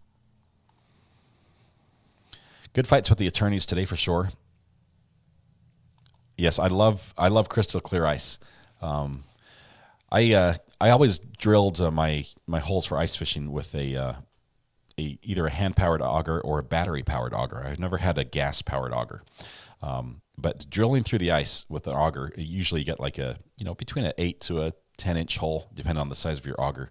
When it's crystal clear all the way down, you can drill like almost till it breaks, and then you scoop out all the ice, and it's just like a window into the underwater world.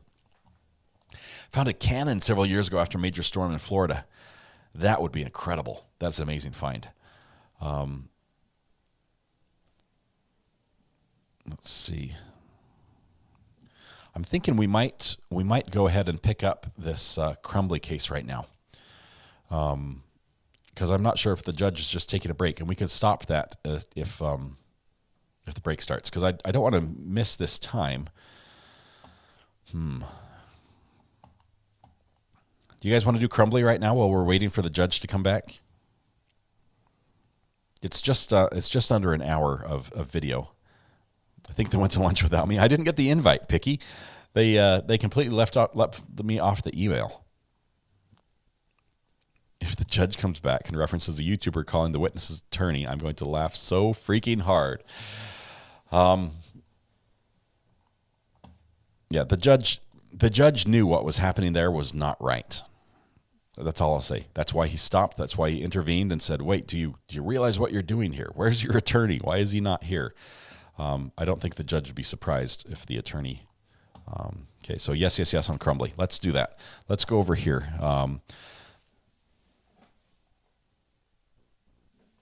We'll pick this up. Please have more than just left channel audio.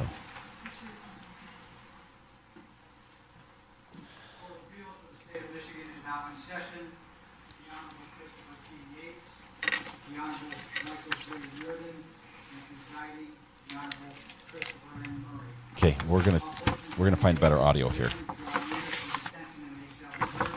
I missed your question, Dodie. Let me look.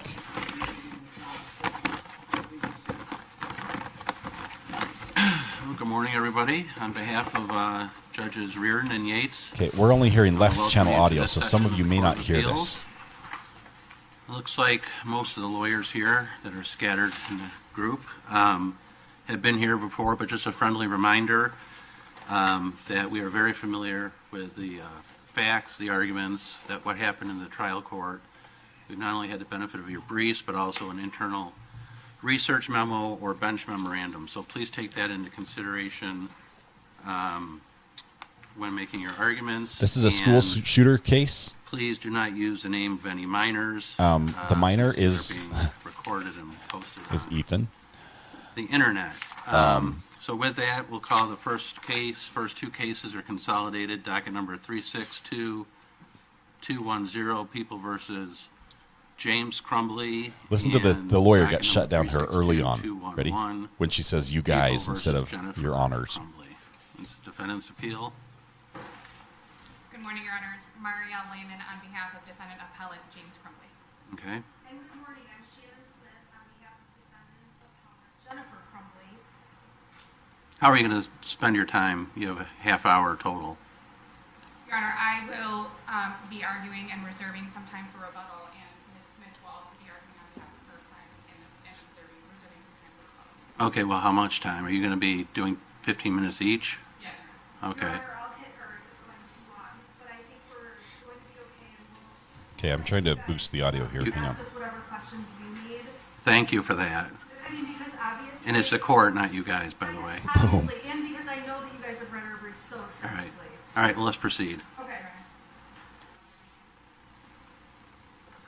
Good morning, Your Honors. In this case, the prosecution has failed to point to a single case in which, under Can you this hear now? context, an individual can be held criminally responsible for the calculated, planned, intentional, deliberate acts of another person. Here, EC planned, carried out, and deliberately intended to cause the deaths of the individuals in this case. But our standard is awfully deferential, isn't it? It's an abuse of discretion to start with, and it's a probable cause standard coming out of the preliminary examination, right? That's correct, Your Honor. And our position is, in this case, the prosecution has failed to even meet the probable cause standard as it relates to causation on behalf of James Crumbly. James Crumbly had no knowledge of what EC was planning. He was called over to the school that day, wasn't he? He was. He had knowledge then. He had knowledge that there was a drawing, but had no knowledge of what EC was planning to do that day or at any other point. Certainly a warning signal, wouldn't you say? It could be a warning sign that EC may have been troubled or may have been having certain thoughts, but not a warning sign that he was going to kill 4 other people. Warning. Go ahead. Sorry, warning sign that maybe he had access to a gun?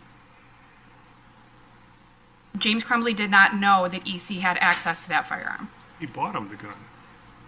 Well, and the first thing he did when he heard about the school shooting was go back home to see if the gun was there.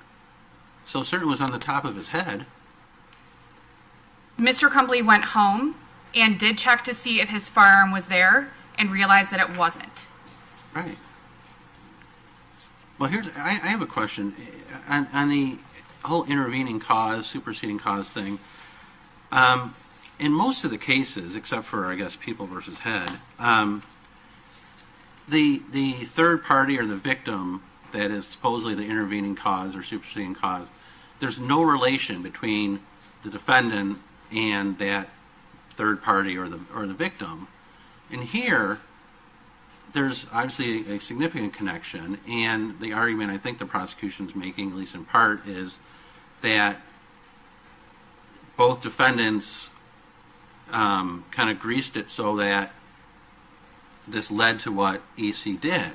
So so how do you deal with that when there's not a separate third party or victim situation, which there are in most cases? The prosecution's theories in this case extend beyond the parent-child relationship. The prosecution's theories in this case don't require a parent-child relationship, but again, extend beyond that relationship. So to answer your question more directly, it wouldn't matter under the prosecution's theories whether there was a third-party victim who was an intervening superseding cause or not. under the prosecution's theories, their criminal liability can extend beyond just the parent-child relationship. It's not specific to the parent-child relationship. What are we supposed to do with the Head case? In the Head case, that was an unintentional shooting. In the Head case, the minor was 10 years old at the time of the shooting. There were some facts in that case regarding the storage of the firearm that were different than in this case. And again, that was an unintentional shooting that the defendant was held responsible for. In our case, we have an intentional, planned, deliberate shooting of multiple people. But in the Head case, there really wasn't any indication that there was going to be a problem. It's just negligence. As Judge Reardon pointed out here, there were warning signs all over the place. In the Head case, the liability was conferred upon the defendant based on his improper storage of a loaded firearm. That is different than in this case. And obviously some of those facts have not come out yet. Causation in Head was more because, like you said, I mean, the court kept saying it was accidental shooting. And I thought generally the rule is if it's negligence, then it's foreseeable.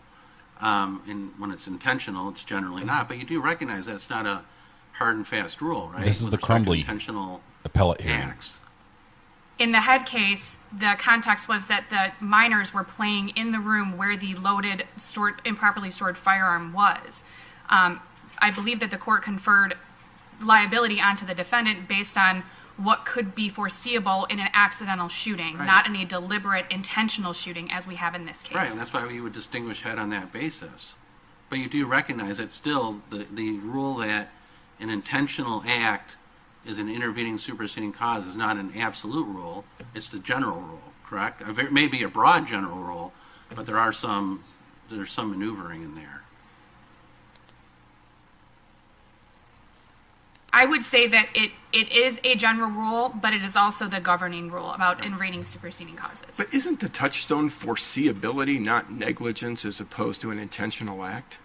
I mean, at the end of the day, aren't we looking at foreseeability more than anything else to determine whether there can be criminal liability that attaches? The prosecution's position is that the shootings in this case were foreseeable by James Crumbly. The defense's position is that they weren't foreseeable. So the court can look at foreseeability, but just having a child or a minor who may engage in strange or questionable behavior doesn't necessarily mean that a parent or any individual can foresee that they're going to carry out a premeditated murder of one or multiple people. If that's what all this case was about, you might be right. But that's not all it is. I mean, it seems like it would be pretty hard for you to overcome what Judge Reardon mentioned, which is when they get to the school and they're presented with all that information and with the background information about his mental health situation and his calling out to the parents to try to get help and not receiving it, and his interest in guns and shooting. And then when you add in what occurred at the school, this is not just a parents dealing with a mental health issue. It's much more than that. Wouldn't you agree, or no?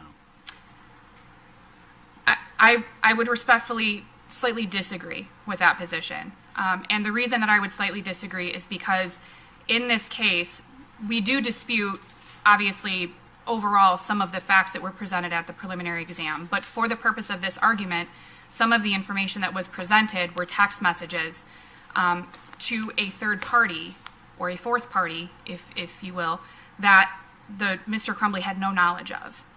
Did the text messages to the friend, is that what you're referring to? Correct. Okay.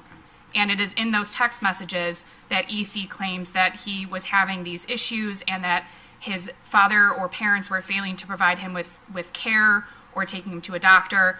But there's been no information or evidence presented by the prosecution at the exam or otherwise that James Crumbly knew that there was an issue or a concern. What about the math worksheet? The math worksheet. Yes. The math homework that was presented on the day of the shooting. Right. I mean, both of the parents clearly understood that that was a major problem. And they went to the school. Mr. Crumbly spoke with the school counselor and with people at the school, and it was indicated to him at that time, and I believe that the testimony also came out at exam, is that it was indicated to Mr. Crumbly at that point that there were no concerns about Ethan harming anyone else. That the concern was that he may harm EC may harm himself, and that it was best that he be around other people and that he not be alone.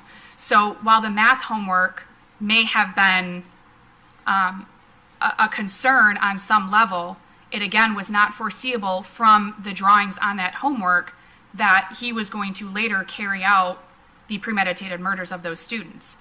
Even the testimony that was presented at exam was that based on the experience and knowledge and education of the counselor, that he felt that the concern was more for EC's well-being and not the well-being of other people. He didn't have a concern about the safety of other people.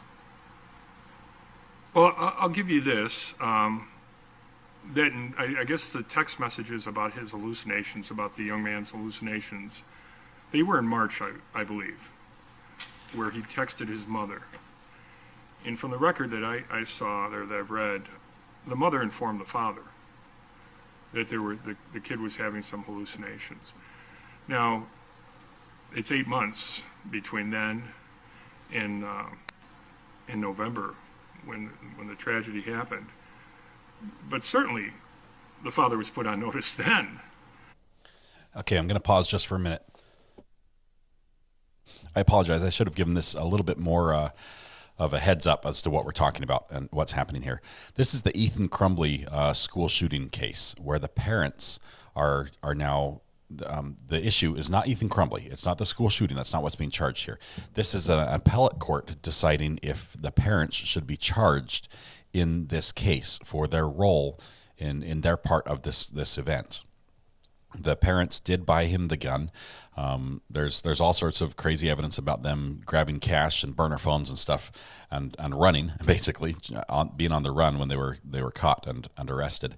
So that's happening. But what happened was, instead of just proceeding with this case, they appealed it and went to the Supreme Court. The Supreme Court kicked it back to the appellate court to make this decision. And the appellate court is now hearing this from the lawyers, saying, and they're basically arguing the lawyers are basically saying you should not try it. You should not try them, and that's what we're hearing. So we're hearing this discussion saying they had no way of knowing this was going to happen. So it's this is a different court than we normally see. You've got 3 judges, very capable judges who are sitting at the front, and they can just interrupt you and ask questions rapid fire style. This has got to be the most intense experience for an attorney, other than like arguing something in the Supreme Court. But it's just crazy. This took place 2 days ago, I think, maybe 3 days ago. But this is recent, and as this trial moves forward. So we're going to go start this up here again. We're watching the other court right now. The other court, just for your information, is just showing us the wall still. So we're going to keep an eye. We've actually got the audio from the other court turned on as well. So if anything happens in that court, we'll hear it. We'll stop this and we'll jump back to there and finish this later in the day. That the child or the young person was having some pretty significant mental issues. And in those 8 months, to James Crumbley's knowledge, there were no other issues. There were no other text messages. There were no other alleged hallucinations. There were no other behavioral issues up to, obviously, the phone call that was received by Mrs. Crumbley on November 29th and then November 30th. And the alarm bells went off with that phone call between both of them. At least the text messages going back and forth. And I'll give you the benefit of the doubt. Also, the journal, the parents had no knowledge about that. The videos, those kind of things, they had no knowledge about that. But you said something. They had access to it, though. Well, they had access, but they didn't supposedly have knowledge to it. But you said something interesting when you started out. You said that because no other, this is a unique fact situation. I think I'm paraphrasing you. No other court has ever charged parents in a situation like this. That's why we're interested in this. The Oakland County, or we can't affirm the trial court because no one else. We can't set precedent. Is that what you're saying? No, that's not what I'm saying. I believe what I said was that the prosecution can't point to any other cases in which an individual, not just a parent, but an individual has been charged for the intentional premeditated killings by one person. I'm not attempting to imply that this court can't set precedent. However, what I am saying is that it hasn't happened in the past and shouldn't happen now. The causation is clear. The law on causation looks like, is the clear, judge and is it coming has back been well here established in our the state. other case. And in this So case, there is we'll no keep an eye on causation. that. I've got the audio turned on. I mean, there's If something factual happens, we're causation gonna for jump sure, over. right? No, I would argue that there's no factual causation either. You would say there's no proximate cause? Yes, there's no proximate cause. But for is so easy to me, and but for them not taking him out of the school that day, it wouldn't have occurred that day. And that's basically all you need to do for factual causation. I would agree with that. That Okay. the but for is easy to prove. However, I would still maintain that there is no factual causation. The but for can be extended to a number of well beyond where it should be. But for the fact that he was born, it may never have happened. Right, but they bought him the gun. Again, we dispute that fact. Well, I understand that has been stated by the prosecution repeatedly, but we do dispute Counsel, that fact. you've used 12 minutes of your 15 minutes. Do you want to reserve the rest for rebuttal? I would, yes, Okay. Your Honor. Thank you. Thank you. That's not much argument. Good morning. Good morning. Obviously, there could not be a more horrific case and set of facts before this court for you to decide. And I'm keeping my cheat sheet in front of me to not use the minor's name because I have a bad habit of that. Yeah, what's a but for? I can That's a speak great or I question. can take questions, whichever you prefer. That was basically saying, Okay, so in but this for case, this I never think would the have most happened. important case that's out there is the Zach case, which was cited too heavily in the defense's reply. And in that Zach case, it was very instructive that when a person commits a free and deliberate shooting of a victim, they become the proximate cause of the victim's death. And in that case, at the time the shooting took place in Zach was with the person who actually shot the gun. Zach is the Zach case they're was referencing. responsible for having given that gun to that person. So there was not a parental relationship, but at least enough of a relationship that Zach was more involved in that set of factual circumstances than Mr. and Mrs. Crumbly were with their son EC. But you can't just cut off liability at the proximate cause. I mean, the governmental tort liability does that for immunity, but it's never been my understanding that if you're a proximate cause, you're nonetheless freed because somebody is the proximate cause. You have to argue an intervening cause, right? Well, in this case, we believe that EC was an intervening and superseding cause. And EC is the shooter. reason is because, and these facts are not disputed, his age makes a difference. This is not a case where we're talking about a child unintentionally shooting a gun. We're talking about a 16-year-old who wrote elaborate and deliberate plans in a journal that he only knew about.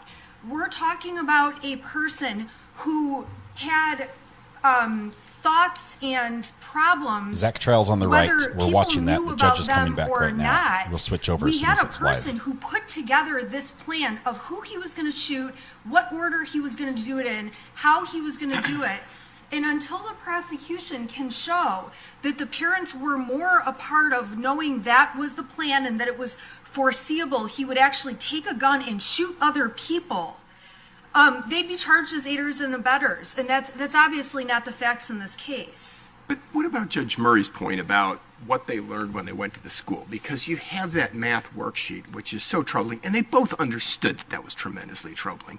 And yet, they came into the school, true, good for them, but then they just left, didn't hug him, left the school, left him in for the rest of the day. So that's the math worksheet is... If I can just tag on Sure. one thing to Judge Yates, they also didn't look in the backpack. Okay, so with that, when they went to the school that day, I agree with you 100% that math worksheet is troubling, and I'm the parent of 4 kids, and if I saw that, I would absolutely have a strong reaction. I completely agree. There was also testimony at the exam that there was more than an hour and a half conversation between EC and the people at the school and his parents, and that everyone was convinced EC was not a threat to other people's safety, according to people at the school and the parents, when the parents left him at school that day if any concern, it was a suicidal concern for EC on himself. Well, so let's take, She yes, used his there was name. suicidal concerns, and the counselor was worried about that he may have been suicidal. At that point, wouldn't that warrant looking in the backpack? If he's suicidal and he has access to a gun?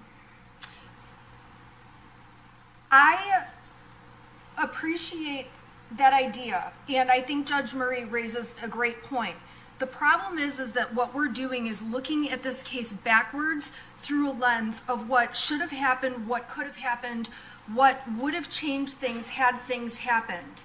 And that's not the way our law I don't think that's what we're work. looking at. What we're looking at is what actions or inactions did the two defendants have that led to this shooting. Well, We're not second guessing them. We're just saying what things did they do or not do that led to these events. Because that's causation, right? Well, the thing they did not do is plot and plan these murders and hold a weapon and shoot people in cold blood in a school. Can you stay behind the podium, please? I'm so sorry. Sorry. Twice and she's been that's corrected. that's the main point. That's what they did not do.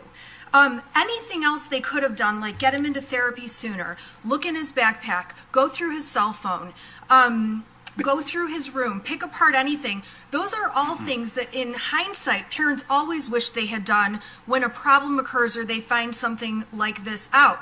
The problem is that extending that kind of liability for failure to open a backpack or failure to give a hug or failure to do one of those things ends up opening this unlimited liability to every parent across the state. If I have a child that goes and has sex with an underage girl, do I as the parent then become liable for criminal sexual conduct because my child used the cell phone I technically own, drove the car I technically own, and I knew my son had an affinity to like girls? But that's a different situation. You usually have a relatively high mens rea requirement. This is involuntary. I called myself. Okay, we have to pause here because the trial's back. Yeah, Crumbly raises some social issues that are crazy. We're back with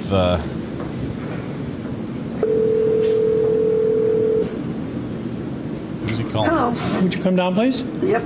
Thank you. We're up by 4 with. Okay, we paused the appeal. In case we were going to catch the rest of that once court's over here, and probably after Matthew and Nicole talk to us, we'll try to catch up to the rest of that. So now we're back. Oh, we need the soundbite. I called myself. I wonder what number, if he gave away his number.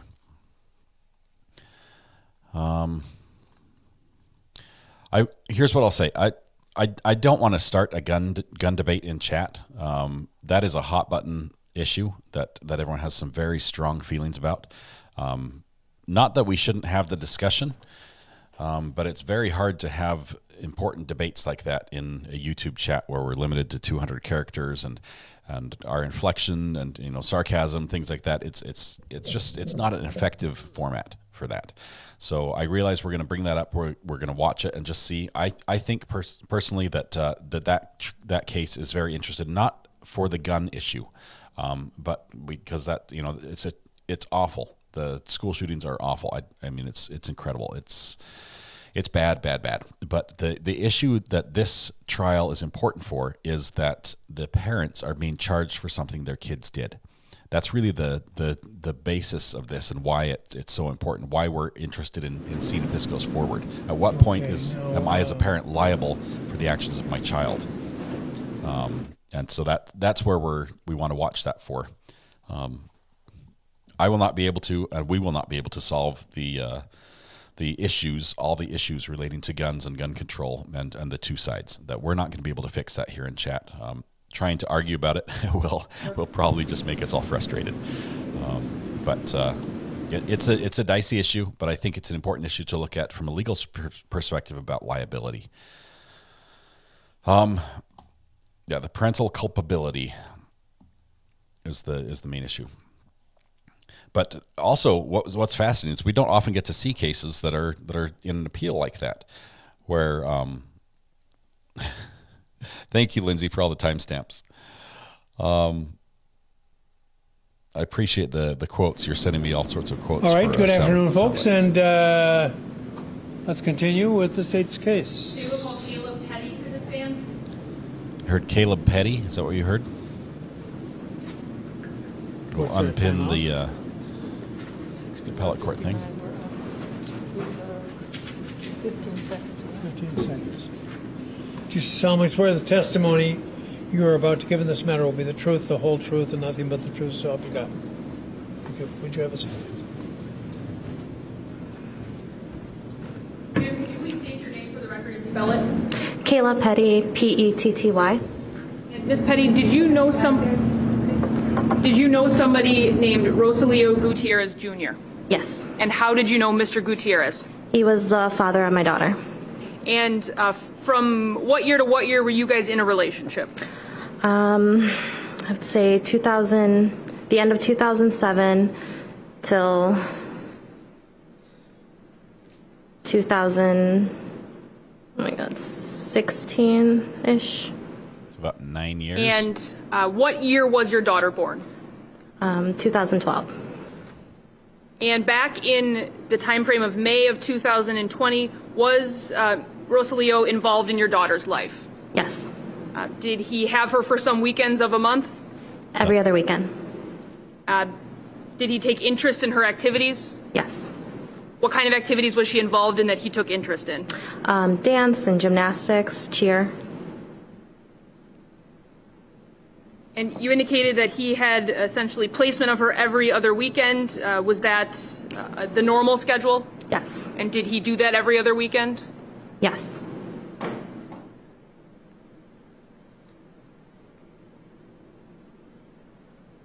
I just want to direct your attention to May 17th of 2020. That would have been a Sunday. Did Mr. Gutierrez have your daughter or placement of your daughter for that weekend? Yes. And so what was the plan in terms of him returning your daughter to you, if you remember? He was to return her that evening, Sunday. And do you recall if he did that? Yes.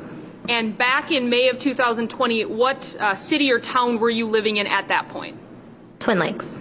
So that's some distance away from Kenosha, the city of Kenosha? Yes. If you had to estimate, how long would you estimate it takes to get from Twin Lakes to the city of Kenosha? I would say about 30 to 40 minutes. And so on May 17th, what do you remember about Mr. Gutierrez coming to drop off your daughter that night? He showed up around 8:20. I remember that specifically because he was supposed to come a little later, but he did arrive earlier. Dropped her off, stayed not very long before leaving. And was that the last time you ever saw Mr. Gutierrez Jr.? Yes.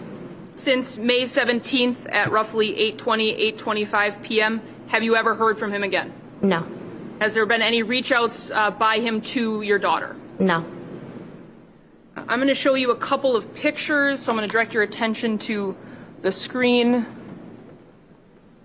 This first one is on State's Exhibit 1, number 251, as soon as it pops up.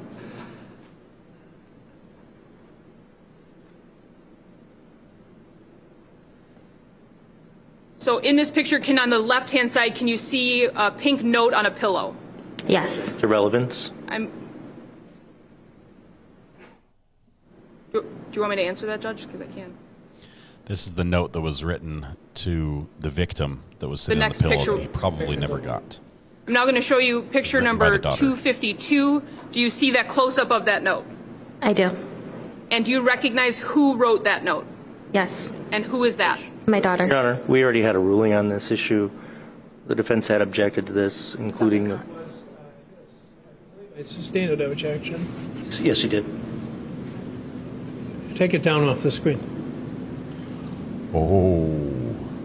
Could we have a moment outside the presence of the jury? I can approach in a sidebar, Judge. I don't mind doing that. Court of Appeals doesn't like those. Court of Appeals doesn't like sidebars.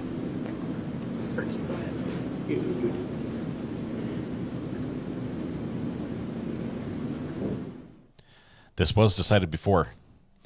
They weren't supposed to bring that up.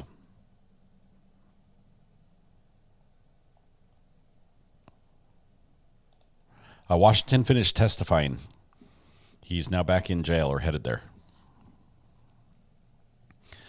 They just went there with the child's note that was left on the victim's pillow that they were not supposed to address. The court had objected to it, or the defense had objected to it. The court ruled that they would not be able to bring it up, and they just showed the picture and testified to it. And now we're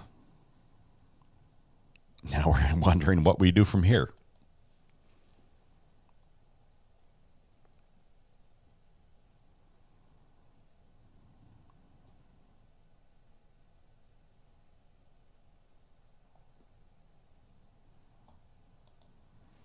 Yeah, this judge is very mindful, as I'd say most judges are mindful of being overturned by an appellate court.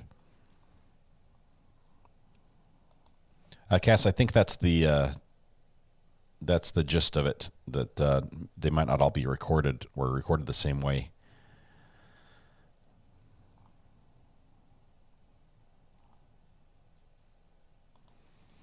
I would not be surprised if that word comes up. I don't know. It's not a huge issue, but it does go against a ruling the judge made. So the handwriting on that note, do you know who wrote that note? Yes. And who wrote that note? My daughter. That's as far as they were allowed to go. I don't think they were allowed to show the note, like the close-up of what the note said.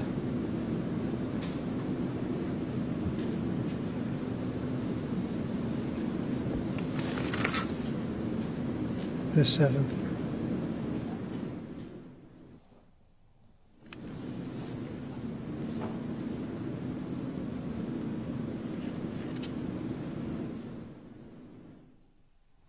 I don't know what the note said, Shelley. I have not seen it. They didn't show it. I have no further questions. Thank you. Good afternoon. On May 17th, 2020, you, when Mr. Gutierrez was at your apartment or home, I don't know, you have a house, not really relevant, but were you able to observe what he was wearing? I was.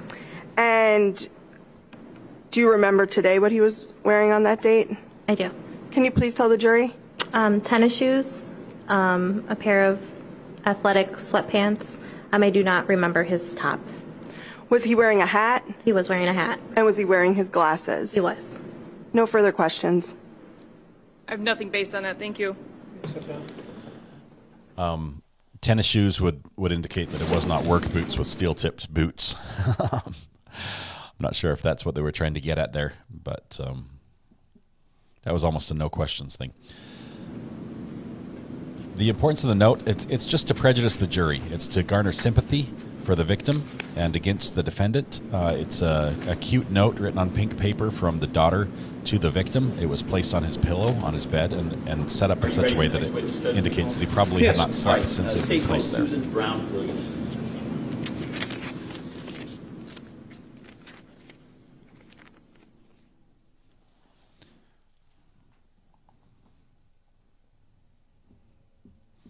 I heard Susan Brown. They're sharing memes or something. They're all chuckling at something over there.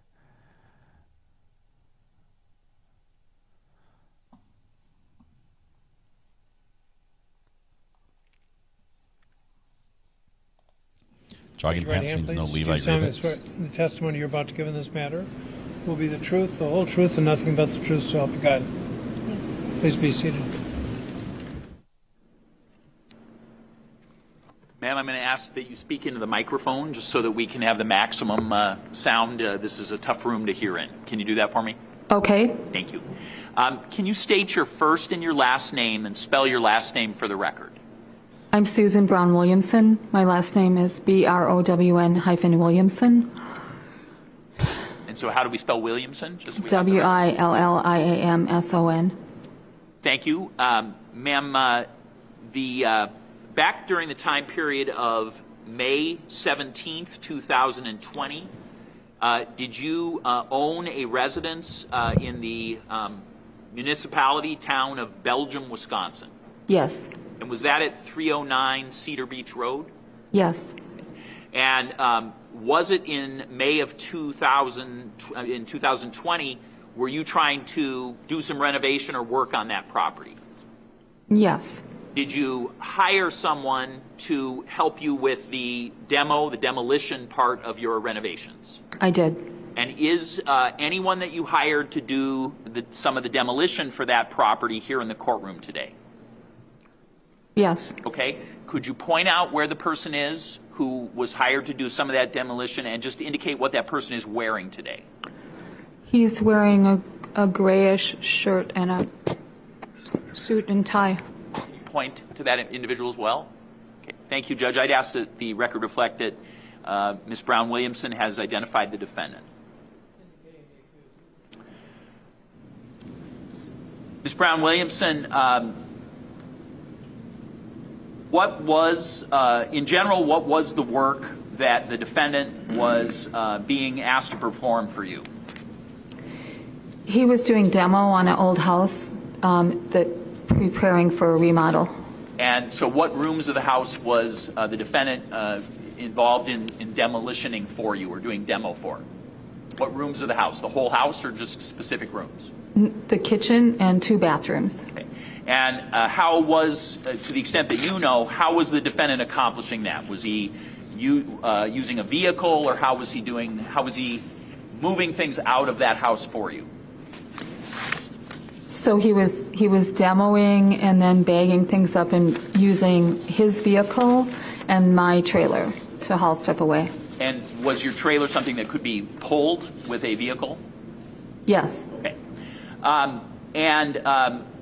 Did the defendant do this work by himself, or did he have assistance, if you know?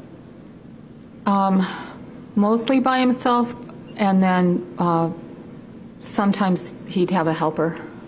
And about how many times do you believe he performed work at your house?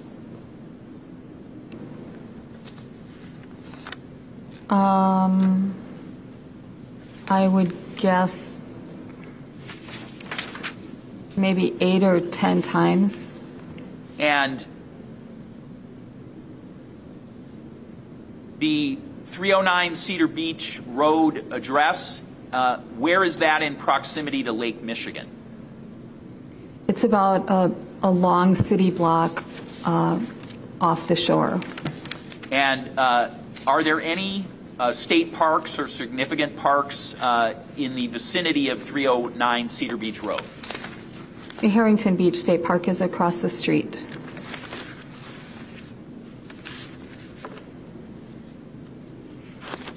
I'm going to now turn your attention specifically to the date of Monday,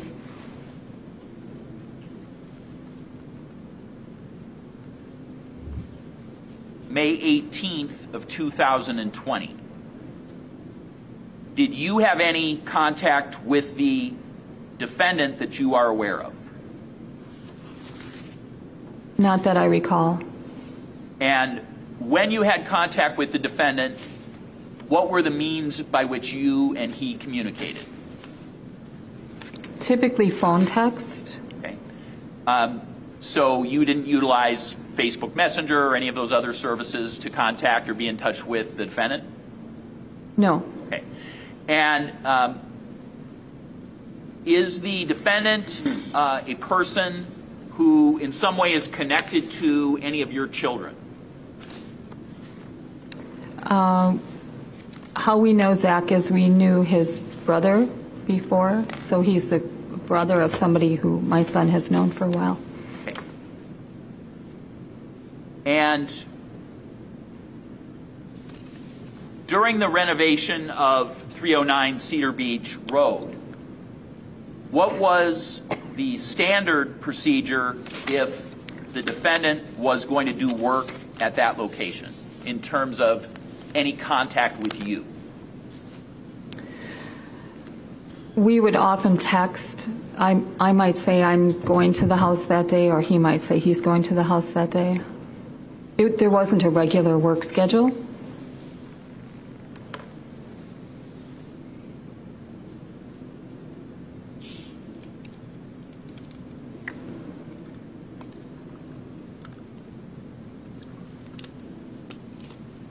I think she has an everlasting gobstopper in her mouth.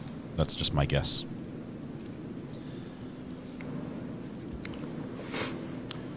during the time period of May 17th and 18th of 2020, did anyone reside at that property, live there on a daily basis? In 2020, no. And was that a residence, again, in that period of May 17th through May 19th of 2020? Was it a residence that the defendant, Zachariah Anderson, would be able to enter without you being on premises? Did he know, for instance, where a key was? Yes.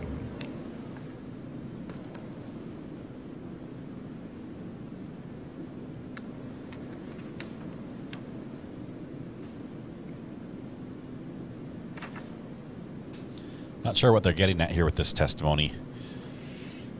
We'll sort of see where they end up.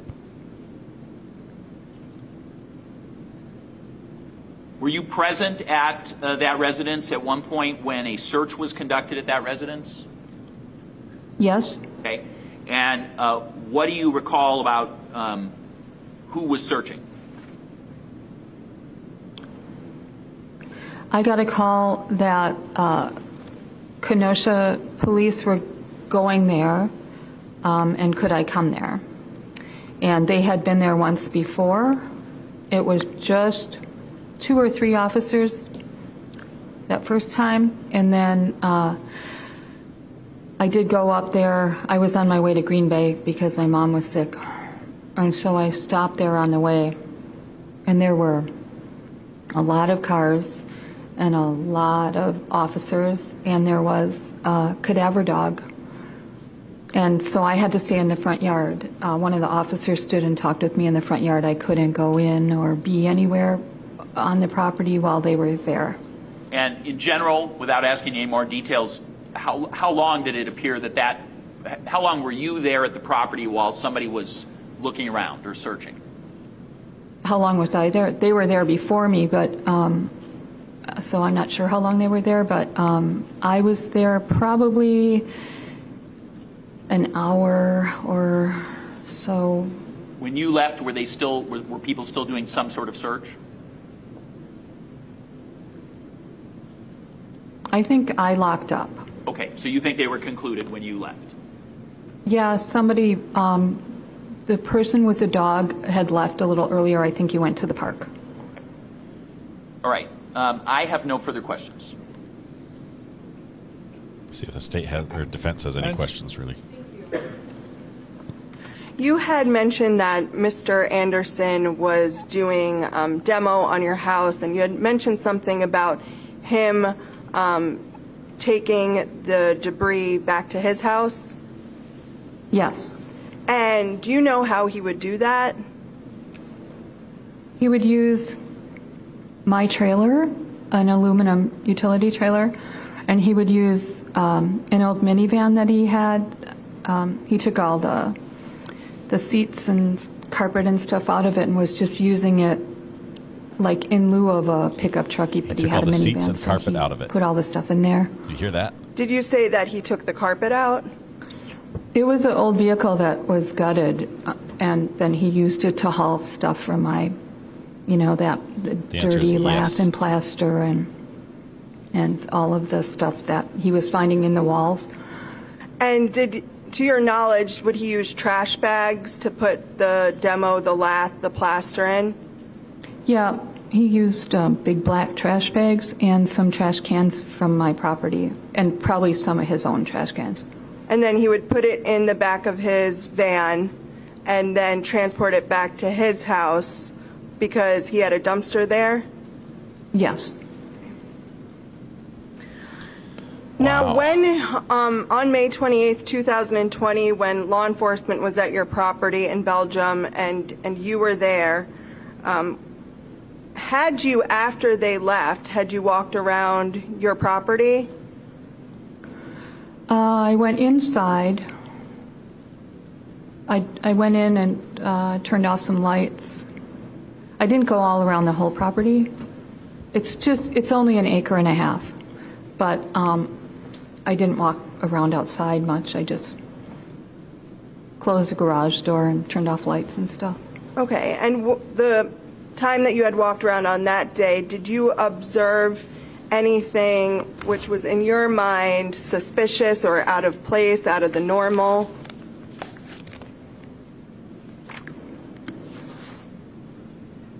I can't think of anything. The cadaver dog tinkled in the basement. Oh, okay. That's it. Okay. There's a And soundbite. then Cadaver dog tinkled in the basement. after this has all happened, have you been back to the property since? Yes. And from that day to the present day, have you ever noticed anything suspicious, out of the normal, as it would have related to why law enforcement was at your house on May 28th, 2020? No. I have no further questions. Ms. Brown-Williamson, I think you mentioned the carpet in the van. You don't know anything about the condition of the carpet in the defendant's van, do you? I don't think there was any. Wow. Indicating you are aware that that there was no carpet in the van? Well, the last time I saw Zach, I was standing on the driveway, and the van doors were open, and there was a ton of stuff piled in there. There wasn't any carpet in there, I don't think. And then holy cow. Then they closed it up, hooked up my trailer, which also was heaped. The back of the van was heaped with debris, trash bags and stuff, and then so was my trailer. But when I first walked out the back door, the van doors were open. The trailer wasn't hooked up yet. Have you ever offered to law enforcement that you noticed something about the carpet being missing in the van? Have you ever said that to any law enforcement agent? No, she hasn't. This is brand new. Otherwise, you wouldn't have asked that question. The only thing I said about the vehicle that it was gutted, I said that he was using an old van that he gutted to use for hauling stuff. But I don't know if I said that in person or over the phone. Well, do you recall speaking to the Kenosha DA's office and not offering any information prior at the Kenosha DA's office about the carpet condition in the van? I probably didn't mention specifically, seats or carpet or whatever else. But I would have just said it was gutted. Okay. Yeah, that's a surprise. Boom. She just testified that the carpet had been ripped out of the van beforehand and was ripped out for him to haul debris off. And that's, I believe this is before the murder. So this is huge. This is huge for the defense, and it's a state's witness. The state had no idea she was going to say this. Thank you, Tag. You found the rule to the ringtone. Your belief is that last time you saw this van, it had no carpet in it. It was a van without carpet in the back, correct? Correct. I don't think so. All right. I have nothing else. No further questions. I don't have a case. Mr. Town, ma'am. Oh my goodness! That no further questions was basically you just did my job for me from the defense. Wow, that was amazing. Oh man, this case has everything. Yeah, the state calls Andrew Schultz to the stand. You cannot make this stuff up. Huge plot twist. All the basically she testified about the garbage bags and things. So half the items he bought on his murder kit trip to Walmart were for her. The carpet being ripped out of the back of the van, the seats being ripped out was for her before the murder took place. That just takes all that circumstantial evidence and throws it out and says this doesn't apply. Or at least, that's what the defense is going to say. But did you see her just slide that in there and just said, yeah, he gutted the back of his van and taken out the carpet? I bet the state just about fell off their chairs when she said that. This is crazy. And of course, defense pounced all over it. He is smirking. Look, he's smiling. He is. They just had a huge win. Huge win.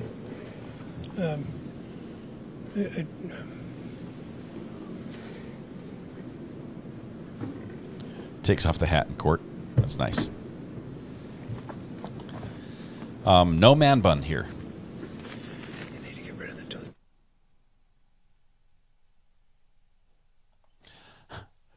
He had a toothpick in his mouth. Please. You solemnly swear the testimony you're about to give in this matter will be the truth, the whole truth, and nothing but the truth, so help you God. I do. Thank you. Mr. Schultz, can you state your first and your last name and spell your last name for the record? Andrew Schultz, SCHULTZ. This is getting better and Mr. Schultz, how old are you today? 27. What city do you live in? Milwaukee. And how are you employed in general? I work for Primoris Electric doing asphalt. Thank you. Back in the time period of May of 2020, did you know a person named Zachariah Anderson? I did. That person here in the courtroom today? He is. For purposes of the record, could you point out that person, indicate what that person's wearing today? Nice suit over there, the blue one with the tie. Looks almost like a tuxedo. That's correct to reflect identification of the defendant? Indicating the accused. Would you describe the defendant as a friend of yours back in May of 2020? Of course. Okay. Had you, were you aware of what vehicles, if any, that the defendant owned and operated back in May of 2020? I was. What vehicles do you know that he owned or operated? Let's see, it was probably 2010 Audi A4 and then a late 90s Dodge minivan. Remember their colors? Silver and black. Okay. Which one was which, if you remember? Black minivan, silver Audi. Okay. And back in the time period of about May 17th through May 19th of 2020, which of those, if you know, was the defendant primarily driving? Either or, usually. I really only saw him drive the minivan, though. Okay. And who was the primary driver of the Audi during that period of time, if you know? I'd still say he was the primary driver. If he let somebody else use it, that was his choice. So. Well, did you know that he was letting someone else use it during that time period? I knew he had a girlfriend that would drive it. Okay. And was she the primary driver of it during that period of time, mid-May of 2020? I still wouldn't call her primary, no. When you were with the defendant during that period of May 1st through May 19th of 2020, what vehicle was he driving? Either of them. He's not saying what they want him to say. When you, during that period of time, May 1st through May 20, what vehicle was he primarily driving? I'll say the minivan. Okay. Finally. And did you know that the girlfriend was regularly driving the Audi? I think she only used it once or twice, so I wouldn't say regularly. You and I just talk about this case in my office with a witness present? Yes. Okay. Did you indicate to me during that period of time that you knew that the girlfriend, Christine, was primarily driving the Audi and that it had been lent to her because she had crashed a vehicle? Yeah, I believe I said that, but you only asked if she had driven it a couple times, so. I did? In the office, yeah. Okay, and did you tell me that you knew her to be the regular driver of that vehicle during this period of time?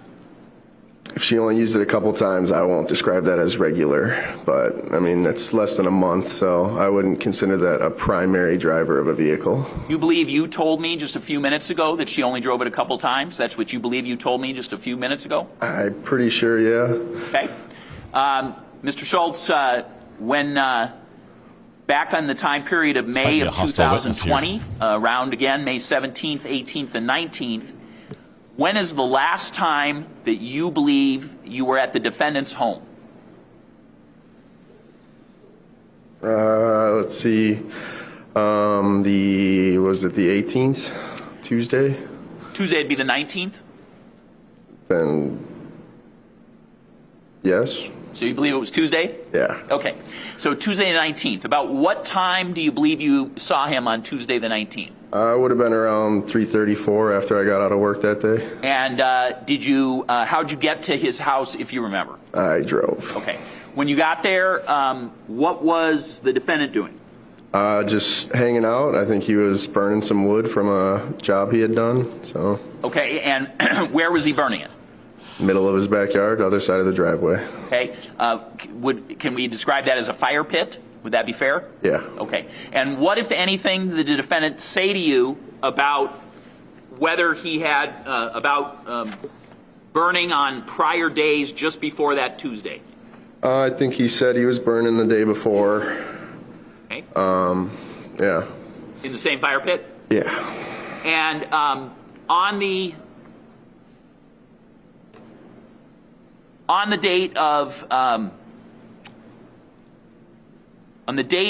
May 15th, so that would be Friday night, going into the 16th, which would be Saturday, where did you spend the night?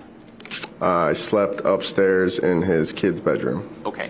And on that date, how'd you get home on the, if you did you leave his house on the 16th of May? I did. Okay. And how'd you get home? He gave me a ride. And what vehicle did you drive in, if you remember? The minivan. And was the carpeting in the minivan intact? I did not inspect the back of the vehicle, but from the front seat, it looked just fine. Okay, so regained some ground there. This is someone who's actually in the minivan. Let's see if on cross when you they were say, taken was home by anything the on defendant carpet? on Saturday, was it just you and he? Yep. And in general, what location, like what city were you going to? Back to Milwaukee, where I lived at the time. Okay. And was the defendant using your address as well? I had said he could use my address to get mail sent there for probation purposes. And was he actually living at your address? He was not.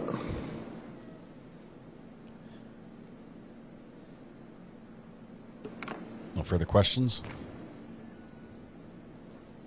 There's a chance this witness might have like a smoking addiction or something, and he's been sitting in court waiting to be called for a long time. He might desperately need a smoke break.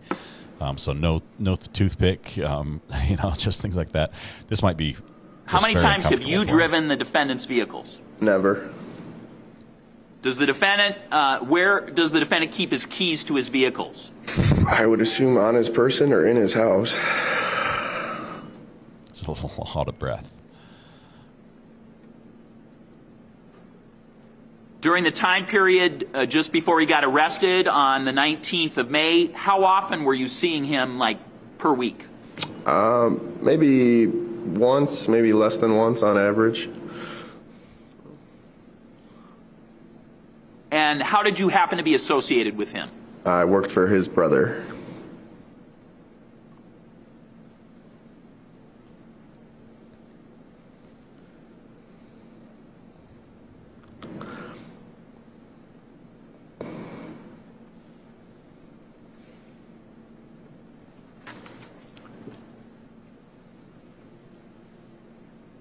I have no further questions.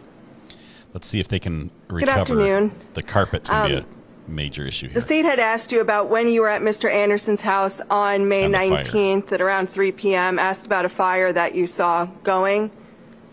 Do you know if Mr. Anderson would routinely have fires going on in that burn pit?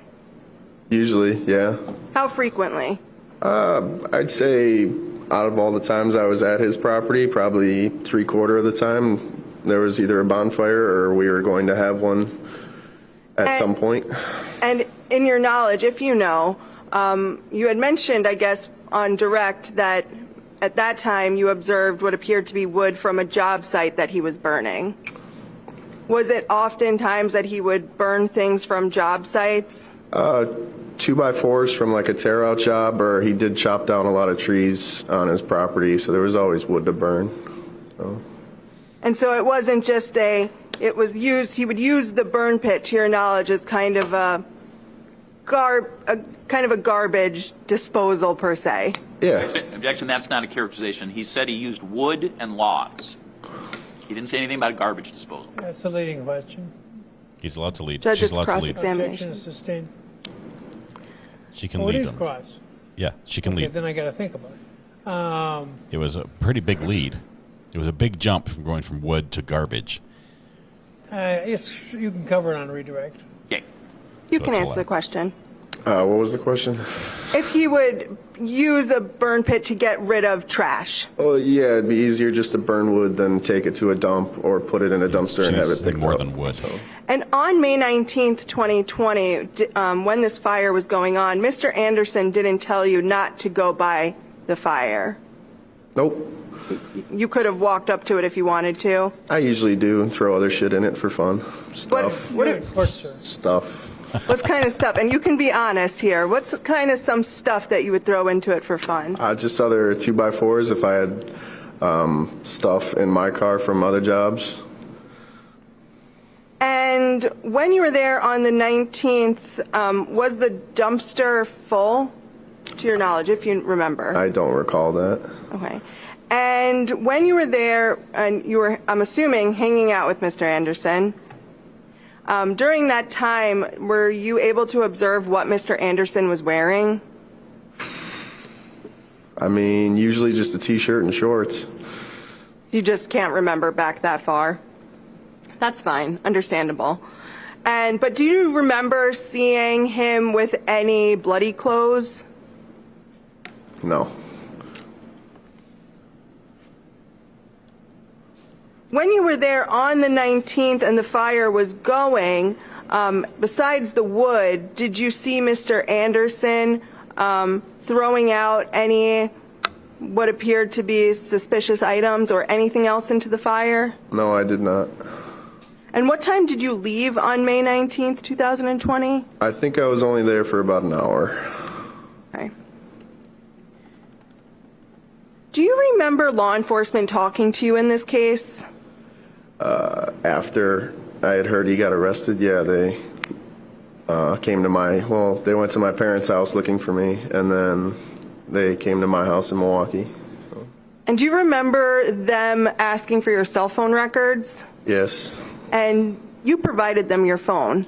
I didn't know how to pull up that stuff because I'm not great at it, but he figured it out, and it matched my hours book at the time for where I had gone. So. And in that questioning, did you feel as if law enforcement was trying to involve you in the allegations?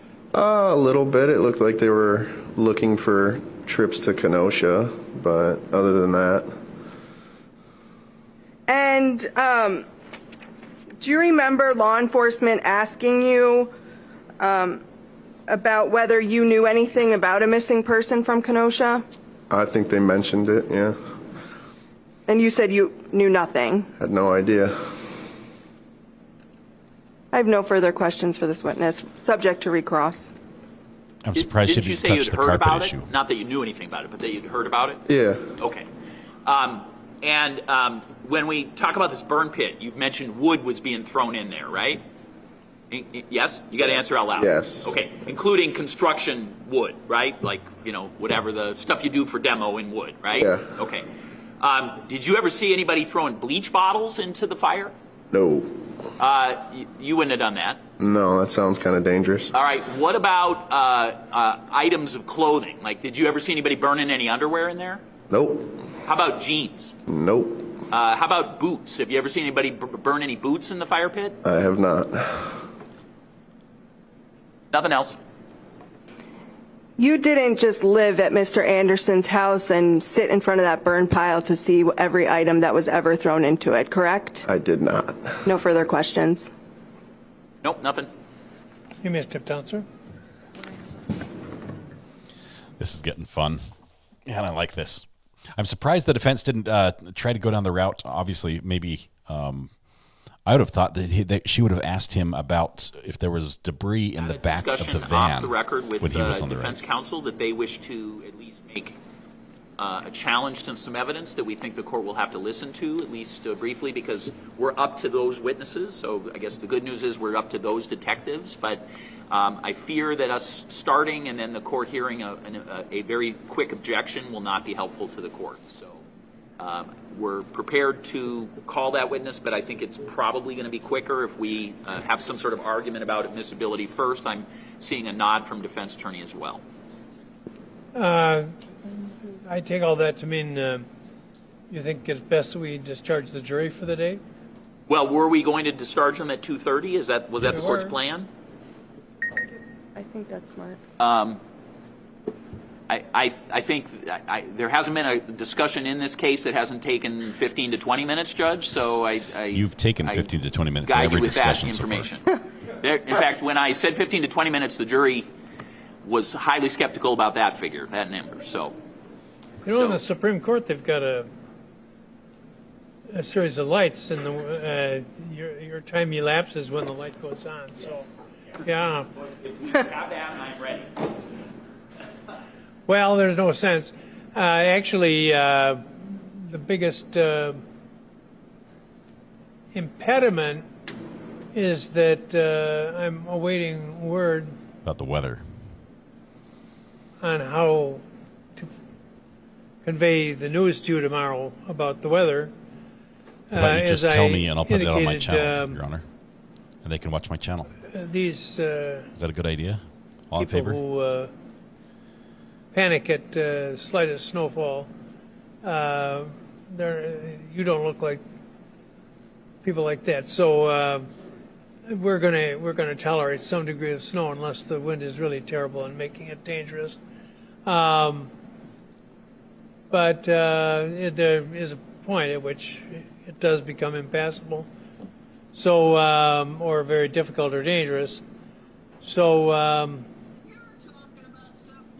I think what I'm going to do is ask that you go to the jury room and wait word.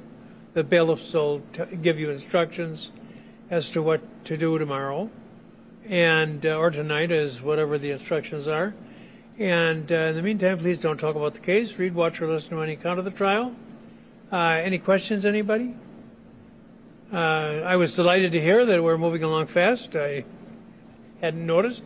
So let's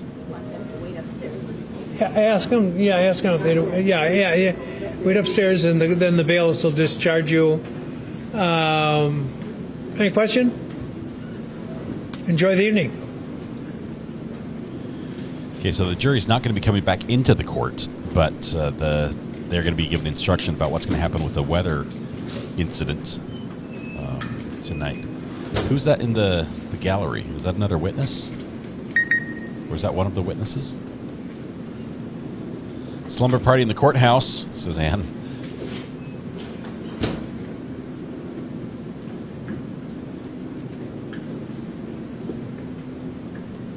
We can call the inline to tell them what to do.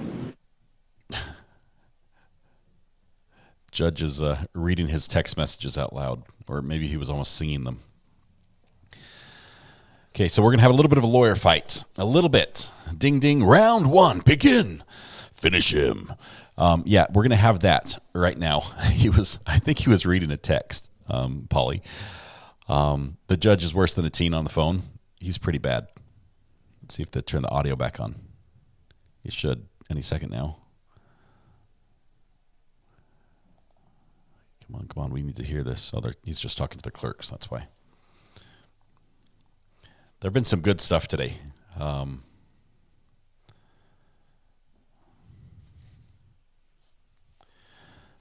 see. Let me...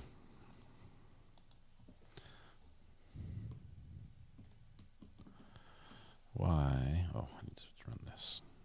Connect.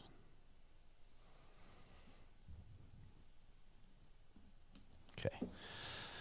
Mrs. RA had to come and steal my iPad, so I'm running the switcher off my phone now.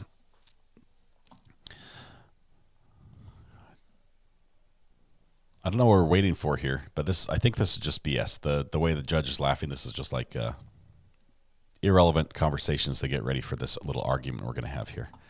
We can't hear him because the court has control of the audio feed. We saw this morning, if you watched early on, we saw the technical team that make all this happen, the cameras and everything in the courtroom, and they've turned off the feed right now. So we're waiting for them to turn that back on. We anticipate that the argument will be transmitted. So give us just a minute as they get ready for this. Can they recall the lady back in rebuttal due to different stories if there is any? Denise, probably not, because here's the thing. She didn't change her story. She just added a new detail that they didn't have before. She had never mentioned the carpet before. She's like, I just said it was gutted and used it to haul stuff. You know, you didn't ask if there was carpet there before. She didn't flip her story. They just were not expecting her to say that the carpet had been torn out of the van already. Alex stole it as well. Somebody had asked where the blood was found in the back of the minivan, and it was found if you were to look at the back of the car and open the minivan's hatch as it opens up, on the right-hand side of the wall, just inside the seal where it would seal close, there was the head of a pin type spot of blood there that matched the victim. That's it. 6-Volt Bus says hello to all of you, to all 1,028 of you. That's a cool number. I like that number. Melody says, honestly, it would surprise me if there was carpet in the back of the van. He used to haul construction debris. Carpet creates friction. It's easier to pull layers of debris without that friction. Yeah, but he had like exposed wiring, which would also, catch on things, nails and who knows what else. The DA made the defense job a cakewalk today. He did seem to introduce their witnesses and deliver them in a nice package for them. Not as many objections today. I mean, I realize there were quite a few, but considering what we've had the last couple days, it's been sort of tame. Brittany Turner says, feel an appeal would be granted with a distracted judge. The judges are actually, we saw this also in Wisconsin in the Mark Jensen retrial. The judge actually fell asleep during the trial. And the judges, or the defense, I think it was the defense, maybe the prosecution had made an objection because of leading the witness, and he made an objection. It's like objection, and everyone pauses, waiting, because you're not supposed to continue once there's an objection. You're supposed to stop, let the judge rule, and then decide. So the defense makes an objection, and everyone looks up, and the judge is up there, and just like eyes closed, head back. He's completely out, and they're like, Your Honor, there was an objection. He's like, oh. What was the objection? And don't lead the witness. And then that was it. And the court went on. And it was funny. And I believe it's actually permissible as long as it doesn't, impact the case in certain ways. Next field trip to Civil War places. Can we all go with Mrs. R.A.? Maybe. She could lead a field trip. She does a great job there.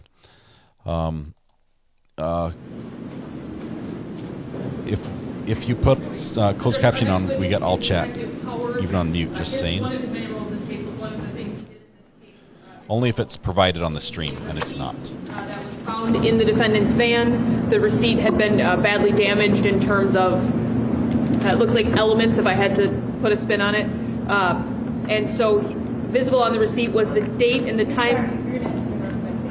Visible on the receipt was the date and time of the transaction, as well as Walmart, or enough of Walmart at the top to know that it happened at a Walmart. Detective Howard then went to our local Walmart here with that receipt, the partial barcode, the numbers at the top of the barcode, and the limited information you could make out. Utilizing an employee at Walmart, they then located the purchase at that date, at that time, giving them the Saukville Walmart's location as where the purchases were made. He was then given it's called an items history, or it's essentially a reprinted receipt, where it gives you the itemized history as well as the same date and time as the one he had, which then led law enforcement to the Saukville Walmart, where they then got the surveillance video. So we are offering him as obviously the person that facilitated all of that to then bring in the fact that they got the itemized history receipt to then get them to Saukville. And my understanding was that the defense's objection was going to be that they thought we needed the Walmart employee here to talk about the process, which is why I wanted to not argue in front of the jury about it, but bring it up to the court ahead of time. How'd you like to be obviously, a Walmart we do have the physical receipts. We do then have the Walmart video that shows that, yep, there's the defendant, at least for purposes of the detectives that have viewed it, that is the defendant then making these purchases at that time, at that Walmart, consistent with the receipt that's generated and then turned over to law enforcement. So I believe it's... if anything, it goes to the weight of the evidence should be given, not towards its admissibility. But I wanted to broach that subject with the court first, as opposed to in the middle of testimony having that be something in front of the jury. This defendant should not take the stand. Judge, the defense of the position is that if you're offering a recording or a writing, that it has to be authenticated with the proper foundation in order to be admitted. as evidence. This is evidence that the state intends to use for the truth of the matter asserted. For Mr. Anderson was at this Walmart at this specific time, and this is exactly what he bought. Although Detective Howard might very well be the detective who went and spoke with the manager at the Walmart, Detective Howard was not at all involved in the process behind artificially recreating the Walmart receipt, and that was something that was done by, I believe, the manager at the Saukville Walmart. Detective Howard had no part in that. Detective Howard cannot explain how that's done, to what degree of reliability that is. That is not anything that Detective Howard can testify to.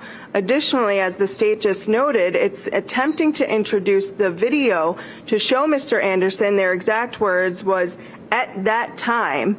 And the only way that they can establish at that time based on the video is the timestamps that are in that video.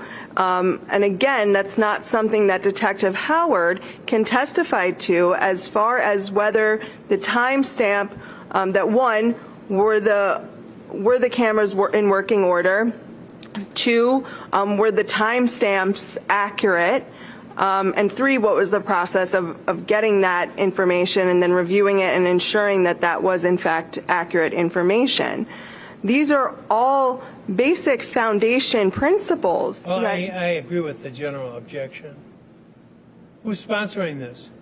Judge, Detective Howard was with the Walmart employee asking them to run this check. Right. He's present for it. He's present through the entire thing where they're trying the different things to find this transaction. They then locate this transaction. The Walmart video is separate because that's actually a different detective that does that, who can authenticate the video from the perspective of, I was at that Walmart, I was in the parking lot, I recognized that parking lot, I went inside, I also spoke to and requested surveillance video. It is time and date stamped, which corroborates exactly the receipt that we retrieved from the Walmart. This is testimonial evidence.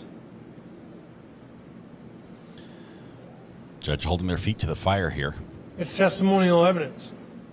The defendant has a right to cross-examine the Every source part of it. the evidence. And the source is not the officer who collects it.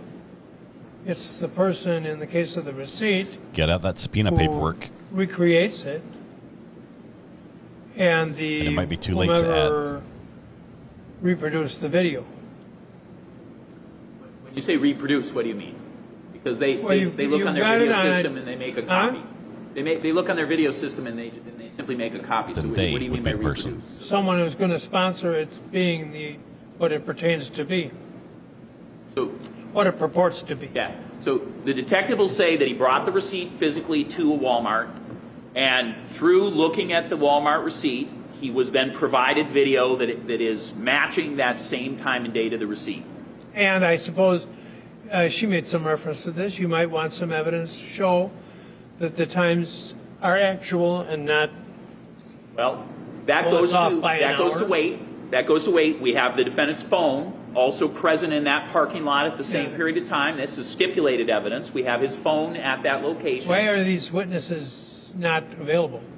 Well, they are witnesses we did not subpoena, so they're not on our witness list because we believe that officers are able to recreate this, as I've done many times over my career. So I apologize if the court feels that that's not appropriate. You know, this is no different than the doorbell videos we get in different cases, right? We don't bring a person to say, that time on my doorbell video is correct. We simply have other circumstances where we match that typically. So if the court says, yes, you need that evidence, then we're going to ask the court's permission to subpoena those two additional witnesses, foundational witnesses. So our secondary request. I think you need it. Okay. And you don't need my permission to subpoena them. Well, add them to the witness list. Yeah. Yeah, I don't think that's okay. So we'll do that. So thank you for giving us an afternoon where we have time to scramble and get them. Walmart, they need to find some employees really All fast. right. Is there anything else? No. No. Tentatively 9 o'clock tomorrow. Okay. Yeah, I'll give you some slack with if there's weather that's such that it's going to slow you down. But if we're still going. Hello. Hey, Judge, it's me. It's Recovery Addict. How are you doing? Oh, just kidding. That's not me. This is funny. So the detectives are going to run back to Walmart and say, "Hey, I need the same person." And hopefully they still work there. I don't know what time frame this was at, but there's a big possibility that that there's been some turnover, that the Walmart worker won't remember at all and will be like completely useless and not able to vouch for the video. I don't think they can go back in the system this far back and get that same information. I doubt they keep it for years ago like that. This trial just gets better and better. Seriously, this is going to be the best trial. Just amazing. If we can get through without a mistrial, this is going to be incredible. Let's see what the judge is saying here. Please turn up the audio. Please, please, please. Oh no, they're walking around. I think they may be done. Judge is talking on speakerphone to his phone right now. What year? This is 2020. May of 2020 is when it happened. I don't know how far back their records go as far as what was purchased when. But here's what we know. We've got a big snowstorm coming tomorrow morning. It's coming tonight in this area. So this area is going to be hit with a lot of snow. Probably we've heard 5 to 8 inches. That's a lot of snow to drive through. If it's a problem for the jury, even if it's the problem for one of the members of the jury, there's a good chance that they will have to either delay or just call it quits and say no court tomorrow. I need this chair in my virtual background. If I could get that chair, that exact chair, I'm not saying somebody should steal it for me, but I could give you a post office box to send it to. So possible no court tomorrow because of the storm. And so the jury they're getting out today at 2:30. We're going to go back to the Crumbly trial and watch the rest of that firestorm of the appeals hearing.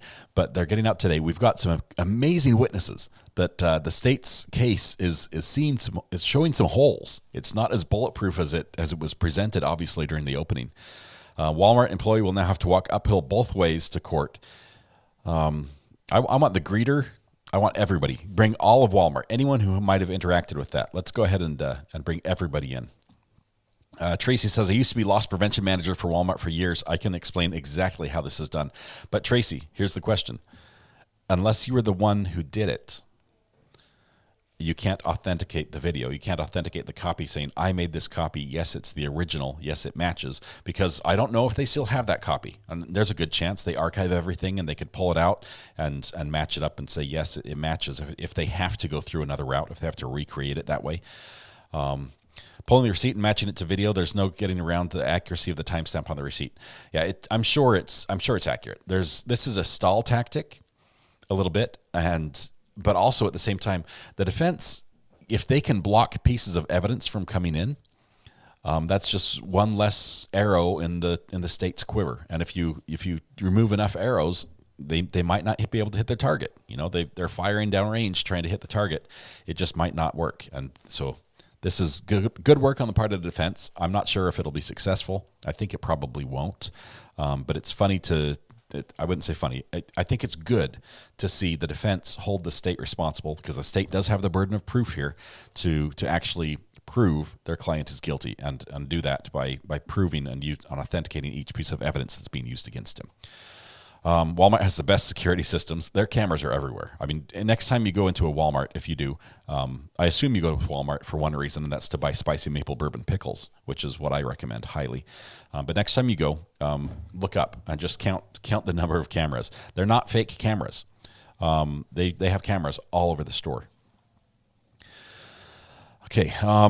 We've got a good group here. For those that are new here and who have not yet, I would ask, please hit the subscribe button. I would love to watch the rest of this trial with you. The easiest way to do that is for you to subscribe to the channel and maybe also ring the bell so that when we go live with the next court appearance, whether it's tomorrow morning or Monday, you can be notified and you can join us because it just gets better every single day. This is such a good trial.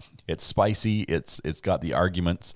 It's got the action. It has some weird quirks. The judge obviously is quirky on this one, and he pontificates to the jury on a regular basis. But that just tells us what he's thinking. And so I like that as well. So please do consider hitting the subscribe button. I will say a big thank you to all those who not only subscribe but have become members on the channel and support my efforts here financially. Thank you so much. That makes me being able to do this possible, and it means the world to me and my family. Thank you very much. For all those who sent super stickers, super chats, gifted memberships, thank you. You are what makes this channel amazing. Thank you so much. Okay, so we're going to transition now because we're done with Zachariah Anderson for the day. We're going to switch over to Michigan instead. We're picking up on the Crumbly case. We're almost halfway through this hearing. It's a really quick hearing. Where we're going to have three judges, as you see right here. We're going to have three judges, here's one of them, that are questioning two attorneys, basically saying, why should we or shouldn't we charge these parents with crimes related to the school shooting that their son committed? Very serious event. I'm watching this for one purpose, and that is the culpability factor. At what point as a parent can I be legally responsible for actions that my child takes? This is the ground-breaking area that this hearing is going to answer, and the results of this are going to answer. Pay no attention to the fact that it looks like there's blood spatter all over the wall behind this judge. I'm not sure what that's about. It looks like Judge Christopher Yates. But we're going to go ahead and start this one. And manslaughter, which is malice-free homicide. It is audio only. And in this sort of case, all we're really looking for is foreseeability, aren't we? I mean, we'll grant you that you have to show factual cause and proximate cause. I think factual cause, at least under probable cause standard, is not even worth discussing today. But in terms of proximate cause, and I'm getting isn't Zoom it just set up simply for a Matthew question of foreseeability? And as Judge Murray says, something beyond negligence can be foreseeable, and it seems to me these sorts of facts are exactly where it would be foreseeable. The problem with the foreseeability argument in this case is that there are so many things you could point to that could be foreseeable or not, but at the end of the day, it truly wasn't foreseeable that EC was going to take this gun and shoot people. It was not foreseeable to his parents. They are the last people on earth that would want to, first of all, have their son locked up in prison the rest of his life for committing such a heinous, horrible act. And second, to see the death of other kids in the community. It clearly is not foreseeable to any parent, because if they did foresee their child doing that, there would be so many things that would be stopped. And in this case, it was not foreseeable. It was nowhere on their radar until after the fact, and through the lens of 2020, they were able to start seeing things that they looked back on that were missteps and things that they wish they could change. My wife always rolls her eyes at me when I talk about the slippery slope, but it is a valid concern. You know, I know our cases are supposed to be used based on the facts that are at issue, but I think it is a valid concern about the precedent that this will establish, because we know lawyers who are smart and crafty will use this case to argue something down the future that is not as compelling and lead to issues that you mentioned about criminal responsibility for the intentional acts of their children. So it's a good point, and it's hard to grapple with, but... Well, it's particularly hard to grapple with in this case, where I will concede that these parents made tremendously bad decisions. I will concede that these parents were ill-equipped in many ways to handle various factors in this case. But criminal trials for criminal culpability are not based on whether parents make the right decisions or do the right things. Right, but aren't you here too early with that argument? I mean, if you were here after a trial arguing sufficiency of the evidence, then it's an entirely different standard. We're trying to decide whether there's proof beyond a reasonable doubt. You're here challenging a bind-over decision, which requires only probable cause. And even with only probable cause, I believe the standard has not been met because of the issue of the intervening and superseding cause of Ethan Crumbley shooting the gun. So it's not only a sufficiency of the evidence argument that I believe this case would warrant should there be a conviction. It's also the defense's position that there is not enough to support probable cause when there is such a flagrant intervening and superseding cause, not by an 8-year-old coming in and doing something, not by someone who says, I'm going to kill that person and goes and does it, but by a 16-year-old who was deceptive, kept it a secret, had this plan, and executed it, which is unfathomable. Well, our standard is abuse of discretion, and it's a fairly low standard. Wouldn't you agree? I do. Now, the prosecution is saying that the parents had a legal duty. I think they wrote in their brief. What was the legal duty was there a legal duty? Or what's your understanding of legal duty? So one of the arguments that I have made that's pending in the trial court currently is that there was not a legal duty for EC's parents to other people at the school. And there's some tort cases that discuss how parents have liability to keep their children under control. But in the criminal context, the defense doesn't concede that there was a legal duty, because when you look at a legal duty, it has to be to the people that are harmed or to a certain group of people. As a parent, I don't owe a legal duty to every kid at my 4 kids' schools. I don't owe a legal duty to every person my child encounters on the street. So there are cases where, like, for example, a child burned down an apartment building and it was found to be involuntary manslaughter because there was a lease agreement that required the tenant to keep the people in the building safe. Her kid had a history of lighters and candles and burnt the building down and killed people. That case is very different. In this case, we haven't briefed out all the legal duty because we just haven't gotten there quite yet. The defense does not believe there is a legal duty. Well, we have some cases, this case call involving termination of parental rights. Don't parents have a legal duty for the welfare of their children? They do have a duty for the welfare of their children, but that does not extend to the welfare of their children and every action they have with every person they could encounter on this earth. Well, what troubles me in this situation, granted, I think all of us here on the bench are parents, and it sounds like you're a parent too, and it's a very difficult thing.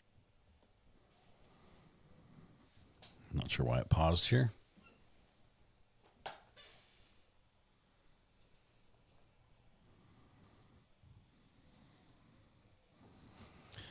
It just paused for no good reason.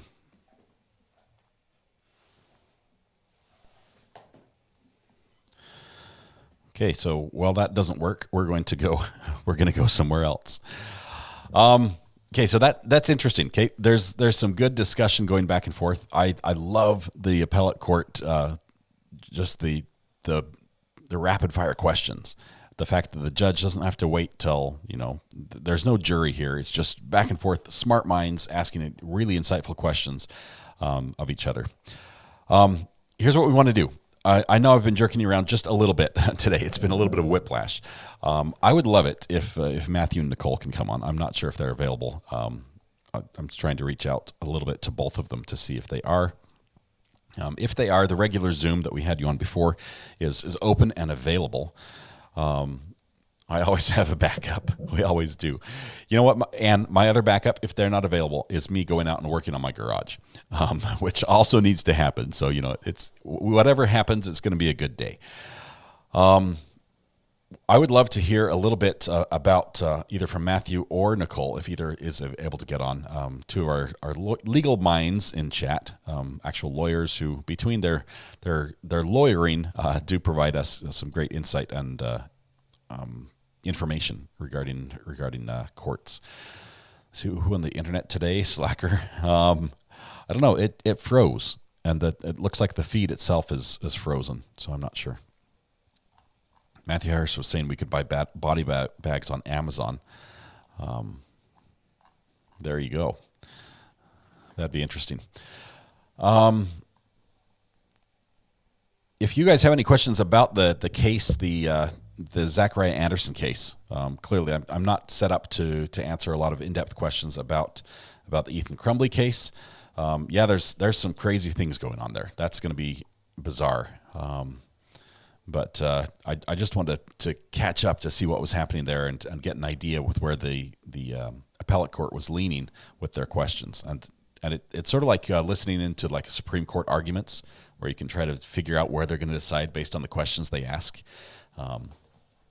Super, super interesting. One of the three judges sounds like Daniel on Stargate 1. Surprised she hasn't commented on it. I'm not sure if Mrs. R.A. has heard that. She does like Stargate. Ordering body bags would not be suspicious at all. That's why you order them to like a funeral home and then you steal the package. I'm not saying you should. I'm just saying that's what some people might maybe do. But can you go back over the testimony of Susan Brown Williamson about the carpet in the van? Let me see if I can pull that back up here. That was the bombshell this afternoon. Let's see. Give me just a minute. See if I can find that here.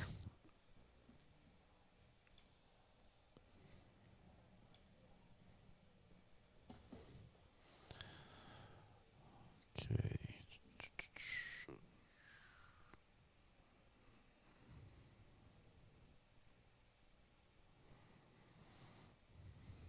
Sorry, I can't read small print and talk at the same time. It's just a skill I've not been able to pick up. Let's see if I can pull up just that clip. Let's see, obsessed boyfriend trial down here at the bottom, the last one. And we'll jump all the way to the end.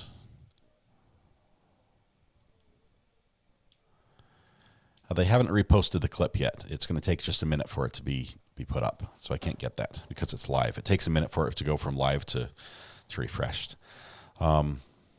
Available on demand. Here comes Matthew. Give me a minute. Okay, sounds good. I'll keep an eye on Zoom. I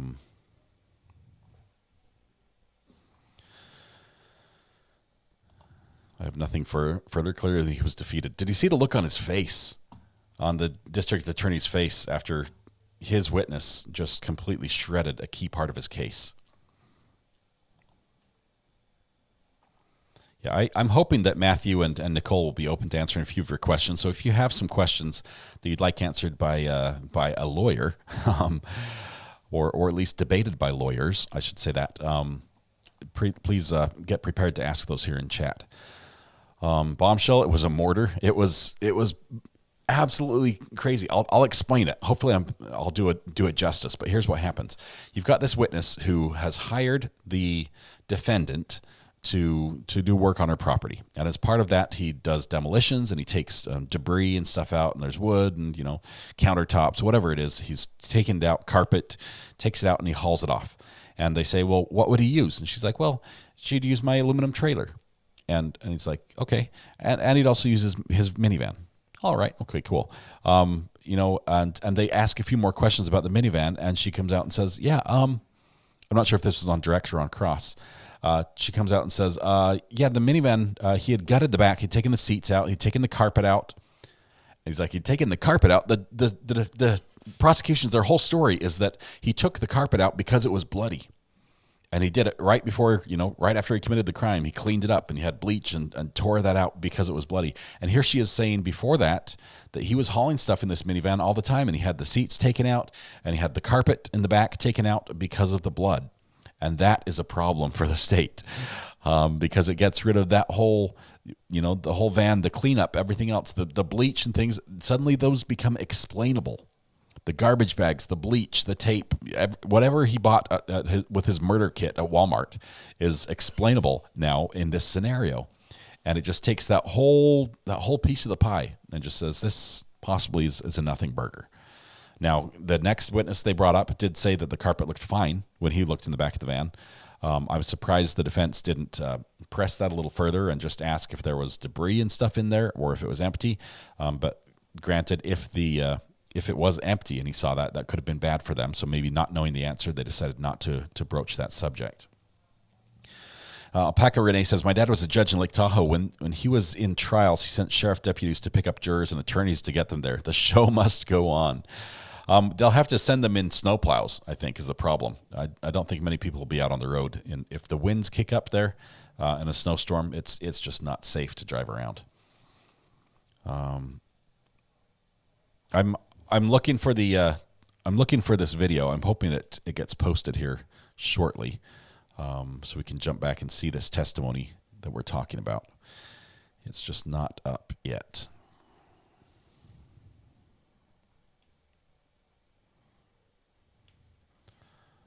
Okay, we've got this morning's. Maybe. Nope, that's all this. Just the jail inmate. Don't have the latest one. Okay. Will you be showing Matthew's trial tomorrow if Wisconsin has a snowstorm? If Matthew's going to trial tomorrow and Wisconsin has a snowstorm and I can get a link, I would love to. I would absolutely love to. We'll have to talk to him when he jumps on Zoom here.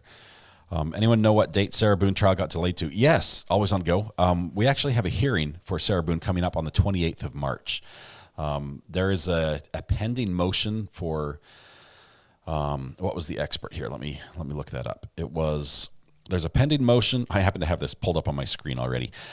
A pending motion authorizing the defense to incur costs for a private investigator, specifically for a mitigation expert. And that has to be decided. That will probably be decided on the 28th. Now, whether or not that mitigation expert can do their work in a couple weeks, because 2 weeks after that, the trial is supposed to start on the 10th of April. If they can't get their work done that fast, it's going to be pushed out. So it's looking like it's being pushed, but trial is supposed to, as of right now, supposed to start on April 10th in the Sarah Boone case.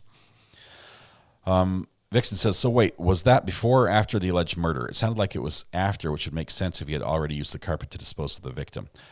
It sounds like it was before, is what my understanding. After would not be nearly as impactful. And judging from the reaction of the DA, it was definitely before the murder. Maybe Ivan Victor can get a dog sled team and bring them to court. Lost Souls Paranormal says, Recover Addict, when they were questioning toothpick witness, did they specify the carpet in the back of the van, or did they say, how did the carpet look, or something along those lines? It was fairly vague, and he said it looked fine. It looked like it looked like it hadn't been removed type thing, but they didn't go into multiple questions of it. Boone, you put on your crime video. You really want to try and save it with an expert? Yeah, the Boone video is going to be the nail in that coffin, I think.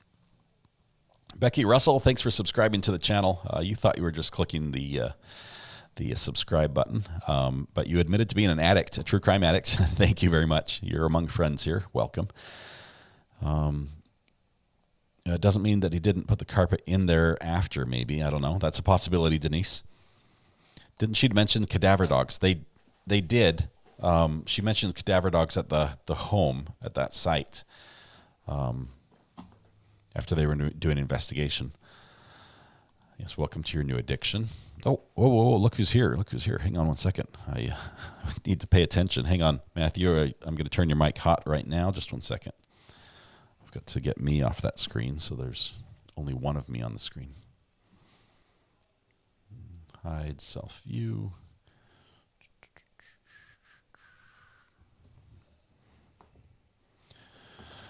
All right, so here we go. We have Matthew Harris has connected with us all the way from Texas, where I'm in the future. You're a couple hours behind me, so thank you, Matthew, for connecting. Hopefully your lunch was great. What are you thinking about the trial today? Oh my goodness, that's just the van testimony definitely caught me off guard, because it was just kind of ho-hum. They were going through the motions. And then here she comes with this bombshell that, oh no, it's always been stripped out. You'd never been clear on that before. Wow. It was crazy. Taking a step back as an attorney, looking at what happens here in this court, How would you rate the arguments, the objections, just the chess work of court in this trial for you? I think it's top notch. I think what we've seen from these attorneys so far has been it's spicy at times. I'll give them that, but it's been professional. You're seeing a little bit of the backbiting, which is normal in our adversarial system. But I think that the defense is coming on very strong. I think that they are putting on a really great case for the jury. I think they're presenting their arguments really well. The state, unfortunately, whenever things aren't going the state's way, he's showing a lot of that emotion. Like you could see whenever that van testimony concluded, he just kind of, never mind, we're done. We're done. He doesn't have much of a poker face. So, he really doesn't. He really doesn't. He has a lot of experience, though, and he's argued a lot in front of this judge. And so they have a history there that he's actually referenced a couple times. And sometimes I think it's to his detriment that he's like, hey, I've done this before and you're not letting me type thing. The judge doesn't seem to be letting that fly. He's like, well, right now I'm making a decision based on this case, and every case is specific to this. Also, just like in the Alex Murdaugh trial, this judge does not like to do any rulings in advance. So not many pretrial rulings to be spoken of here. Do you think that's normal? Do you think some of this probably should have been taken care of earlier? I really do. I think that they should have handled a lot of this evidentiary stuff earlier on. I think it would make the trial flow a little smoother. You're right. That does. You can see the history between this DA and this judge, and just the way that the DA is addressing the judge. It really seems like he wants his job. That's the way that he's treating him, is because the DA in his arguments is saying, well, this is admissible and this isn't. No, that's the court's job to make that decision. And so you're here to argue as to whether it should be admitted or shouldn't be admitted. And so with that banter back and forth, I think that the judge is a little bit emboldened with that. And maybe that's why the judge is doing that in front of the jury, is because realistically, the person with the stakes, the highest stakes here is the state, because it's the state that's brought this case. It's the state's case to lose. And so he's having this banter with this DA in front of the jury. And you got to think that that's going to have some sort of impact on how the jury sees the evidence that's presented by this DA. Okay. I want to ask a couple questions about the judge. Debbie came in first with a question, though, for you, and says, Matthew Harris Law, why does the judge keep his cell phone on in the courtroom? Have you seen this before? No, I have not. This is definitely odd behavior. I was in a hearing just a couple of days ago in a smaller county just outside of Lubbock here, and just outside the courtroom there's a sign that says $500 fine for even bringing your phone into the courtroom. And so not even just if it rings or if it goes off, but the fact that the judge has his on the bench up there with him, and it goes off so often. And it's not just that we're hearing it vibrate from time to time, it's dinging. It's a pet peeve of mine, to have cell phones that are making noise like that, because this day and age, just put it on vibrate. Good grief. I agree. A couple people in chat have mentioned the M word, and in court, the M word here we're talking about is mistrial. This trial has already had a mistrial once. The judge, obviously, no judge wants the trial to go to a mistrial, but we flirted with this line. If you were a betting man, what are the odds of this going to a jury? Is this like a train that's going to go off the rails here soon, or do you think that this is salvageable at this point? I think there's a chance of it going off the rails if we keep getting rulings, evidentiary rulings like what we've been seeing, and the DA gets more and more frustrated, and as the DA becomes more desperate about getting this evidence in, because it is clearly not going his way, or I guess their way, because it's a team. It's clearly not going their way.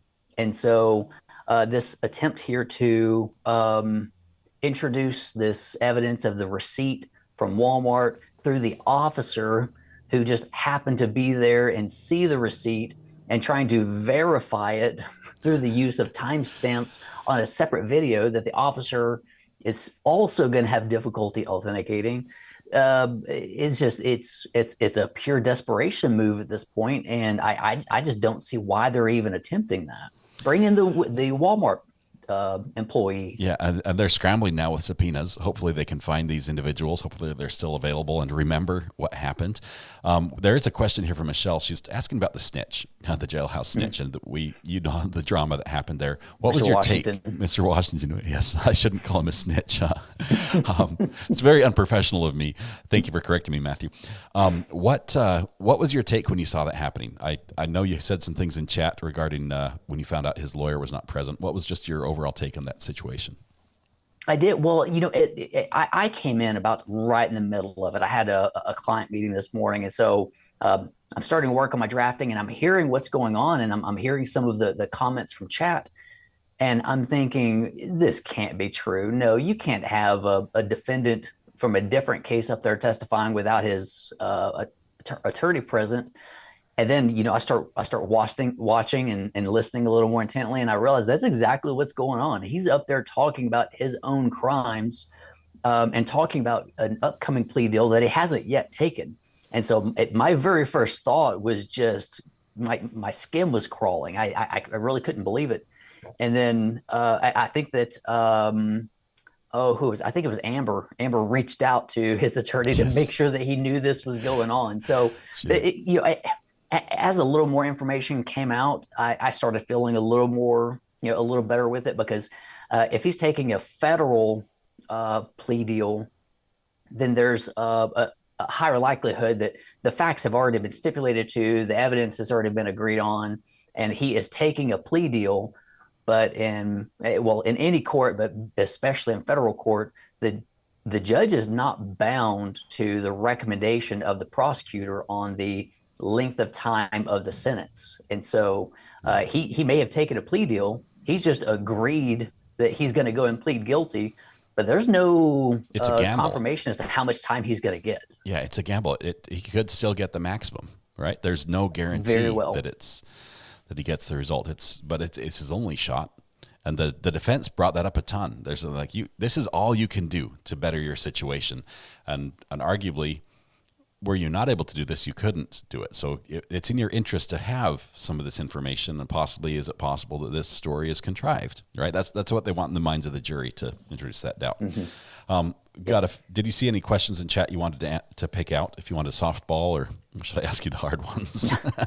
Well, okay, so let's talk about this Crumbly case for just a moment. Okay. On this Crumbly case, I think this is a really important case. What do you think about this Crumbly case? Well, I'm looking at it outside the viewpoint of Second Amendment issues. Okay, to me, the school shootings, the guns, things like that is tragic. It is something needs to happen. It's horrible. It's awful. But I'm looking at it specifically from the parental rights and responsibilities. And this is sort of groundbreaking, because at some point they're basically saying that they're charging the parents for something that their child did. And now, arguably their child did this while he was in temporary custody of the state, right? The whole reason that you can be in trouble for being truant is you have to be at school. There's compulsory attendance, okay? And they sort of have custody of your child. The child did it while they had custody of him. I don't know. I don't like, and some people mentioned this in chat, I don't like us chasing everyone. I mean, there's one actor who commits a crime, right? There's one person that commits a crime, and there might be people associated. I don't like suing the broom that swept the floor, okay? How far do we extend that out? How many people, are there extended relatives that might have known this kid, had some troubles and nightmares and things like that? How far do we go with this broad reaching net to try to sweep in and make people culpable for things that maybe they could not have changed? That's what I'm looking at it for. That's my thought too, this was a tragedy. And unfortunately for this young man, he committed an evil and heinous act. There's no excuse for it. So let's set that off to the side for just a moment, because he's already pled guilty.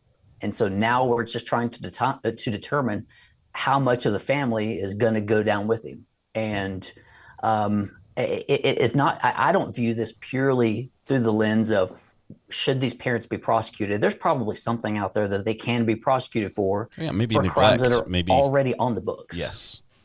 But like allowing him to have access to a firearm, due to his age or the type of firearm. Like in Texas, you can't allow a minor to have access to a handgun. Yeah, but I don't know what. Murder is an overreach, in my opinion. Very much so. That's one bridge too far. That's my thought.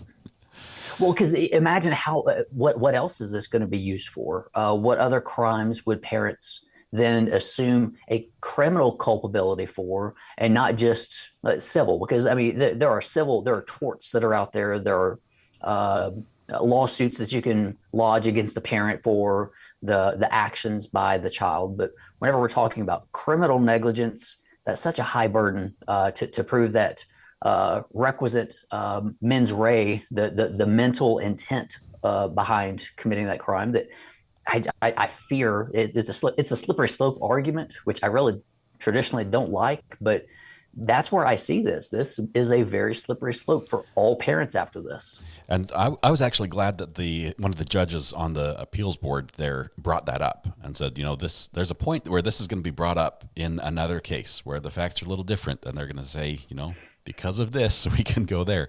The legal precedent is it's creating law as we go. Basically, it's binding, right? It's until it gets overturned, we can say, hey, the decision was made before, so we can base our ruling on that decision. I'm glad they're aware of that because of the impact this could have, and it could be very, very significant for a lot of people that we don't really anticipate right now. Absolutely. And that's the scary part about the way that our laws are created and the way that precedent gets established, which is why some of these appeals are some of the most compelling cases. That's why they're some of the most important cases, because whenever you look at precedent, you don't look at what for example, there were certain rulings that were made by the court in the Rittenhouse trial. That is not precedent for any of these other cases that are being held. It's only whenever it gets appealed and that appellate court rules on how that evidence gets applied to certain laws and laws to certain evidence, that's what establishes that precedent. And so in a very real sense, this Crumbly decision is a lot more important than what's going to come out of this Kenosha murder trial. Yeah. Adam asked a question about this. Something was brought up in this appellate hearing, and he says, "Can you say more about foreseeability in a legal context? Can you give us a definition first, and then tell us a little bit about that?" So, foreseeability is the likely outcome given a certain parameter of facts. So, it's cold enough outside and it rains, it's going to be icy. So there's a foreseeability factor that whenever you go outside, you should be careful because the ground's going to be, slippery with ice. There has to be some sort of foreseeability to hold someone accountable for a crime. And so if there's the argument that their child committed this act and that they're now going to be responsible for it whenever it wasn't foreseeable, then that's it.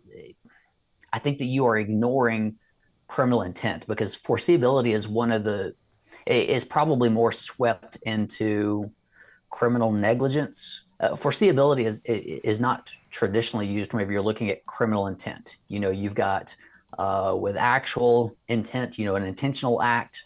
You've got criminal negligence. That's how you end up getting from murder down to manslaughter. It's that intent factor behind it. Whenever you're looking at foreseeability by the parents here, I don't know. What are your thoughts? I haven't heard enough evidence to tell me that the parents knew that he was going to do what he did. And as a parent myself, my kids shock me all the time. I know my kids pretty well, right? But I've got some kids who just come up with some of the most harebrained ideas and think it would be smart. And it's like, well, I probably, looking back, I probably should have known that you would try to put that in your nose type thing. These are the conversations we have. But I think for them to be culpable and base it on the foreseeability, there would have to be some pretty hard evidence that they knew of the plan, and more than just the possibility of the plan occurring. But honestly, this is why I call a lawyer, so I don't have to deal with that. There was Melissa asked the question about Ethan Crumbley being charged as an adult, and should that come into play in this case where the parents, if he's charged as an adult, shouldn't he be responsible for his own actions type thing? I think is her question that she's asking. What do you think about that? I think that's a really great argument. If you're charging him as an adult, then you're charging him as, he's made this adult decision. He's going to deal with the adult consequences. It really is speaking out of both sides of your mouth to say that someone can be charged as an adult, yet their parents are still culpable and responsible and should have foreseen that their child would take this action. And so the parents are holding some sort of responsibility for another adult. You can't have both. And this is just the state trying to have their cake and eat it too. Yeah. Yep, I agree. Great analogy. You mentioned in chat, and this is going a little bit off topic here, that you have your own appellate hearing. Can you tell me a little bit about that, and what's the possibility that we might be able to watch that on my channel? So it's very broad strokes. It's a CPS appeal because you're talking Child Protective Services, right? That's correct. Yeah, Child Protective Services, and that is one of my passions. I'm very passionate about parents' rights and fighting CPS because whenever you're in law school, you hear people talk about that they want to practice constitutional law. I want to protect the Constitution. Well, the two ways that you do that is by fighting CPS or doing criminal defense work. That's if you want to protect the constitutional rights, that's where you're going to do it.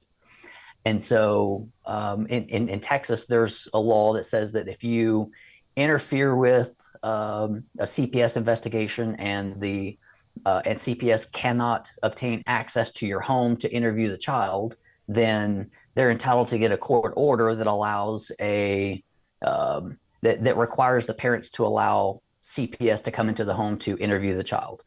Well, the case that we're dealing with, again, broad strokes, is that CPS is using that as a search warrant to go in to search the entire house. And in our case, our big fight is because the CPS had already obtained access to the home, and they're wanting to come in after the fact to do a more in-depth search of the home. And they even admitted on the stand that they used that to search the home. And so we're not just pursuing CPS for filing a frivolous case, but also pursuing a claim against the district attorney for testifying that she doesn't read all of her pleadings. That's the yep. So that could have quite a big impact on how CPS functions in Texas. It'll be limited to the Texas operation, but absolutely, yep. But that'll be interesting. So there's a chance it'll be televised, and maybe on there's YouTube? a chance. Yeah. So the Court of Appeals that we've appealed to, they have their own YouTube channel, and I checked them out. Whenever I was in chat, and saw that they typically record them and they air about a month after recording. So whenever I actually go up to argue my oral arguments, if I'm granted oral arguments, then I'll make sure that I let you know, so that way you can keep an eye on that, and we can schedule it and we can make that a premiere, and I can come on and talk about some of the arguments that would be awesome, to the best of my ability. Because that'll be really fun. It would be decided by the time you came on, basically, right? God, I wish. No. It takes 6 months. After oral arguments, it's not unusual to see those decisions come out months and months later. Wow. That would be awesome. I can't wait to see you in action in court. One of these days we will, one way or another. So one day it'll happen. That would be amazing. For those that don't know, this is Matthew Harris I'm talking to. He's Matthew Harris. What's your full YouTube name? PLLC, Matthew Harris Law PLLC in chat. That's the one. And Matthew, you've got your own YouTube channel where you share tidbits and answer questions about legal issues that may arise. Some of them are humorous, and some of them are rather practical. I would strongly recommend that all of you, if one of my mods can type in chat, just ! Matthew. To put his channel up. And as you're leaving here for the day, as we're wrapping up, if you go over to Matthew's channel and check out his channel, subscribe to his channel, please. He releases video content regularly. He does a good job on his video content. I'm a video editor. I can say that. He puts a lot of effort and thought into them, and they're worth watching. Matthew, you are absolutely incredible. It's fun to have you on the channel, and your insight, your humor is just top notch. just thank you from the bottom of my heart. It's so glad you found us here and continue to stick around. Well, I appreciate the channel that you put together, the community that you cultivate on a daily basis. I think that we've got, I say we, like I've got, a vested interest it's yours too. in your channel. This is our community, dang it. It is. So I really appreciate the effort that you put into cultivating this community. I think that we've got a great group of people here. I was so excited to see how many people we had in chat today. I think we had 1,200 people in chat at some point. Yeah. And so I'm just so happy to see the growth, and it's all thanks to you. Great job to you. Well, thank you. You give me legitimacy because you keep me on the straight and narrow when it comes to legal opinions and meanings and things like that. So thank you very much, Matthew. I'll let you go back to work. I know you have some important stuff to do, but thank you for connecting, and we'll talk to you here soon. All right. See you later. See ya. All right. As always, Matthew is absolutely amazing. Probably the best dressed lawyer as well on YouTube. Let me just throw that out there. I don't want to embarrass him and say that with him on the feed, but most definitely an amazing person. If you watch his channel, you'll see that he has some information about body language, specifically on how to conduct yourself in court. And if you're impressed with how he comes across on Zoom, I saw a couple comments about that, saying, I like how he makes eye contact with me the entire time. I should do so much better at that. He is so good at communicating. That's why, because he understands the importance of eye contact. He understands the importance of body language in talking just to communicate a message. He does a great job. I can learn a ton from him, and not just about law. But thank you very much, Matthew. Appreciate that.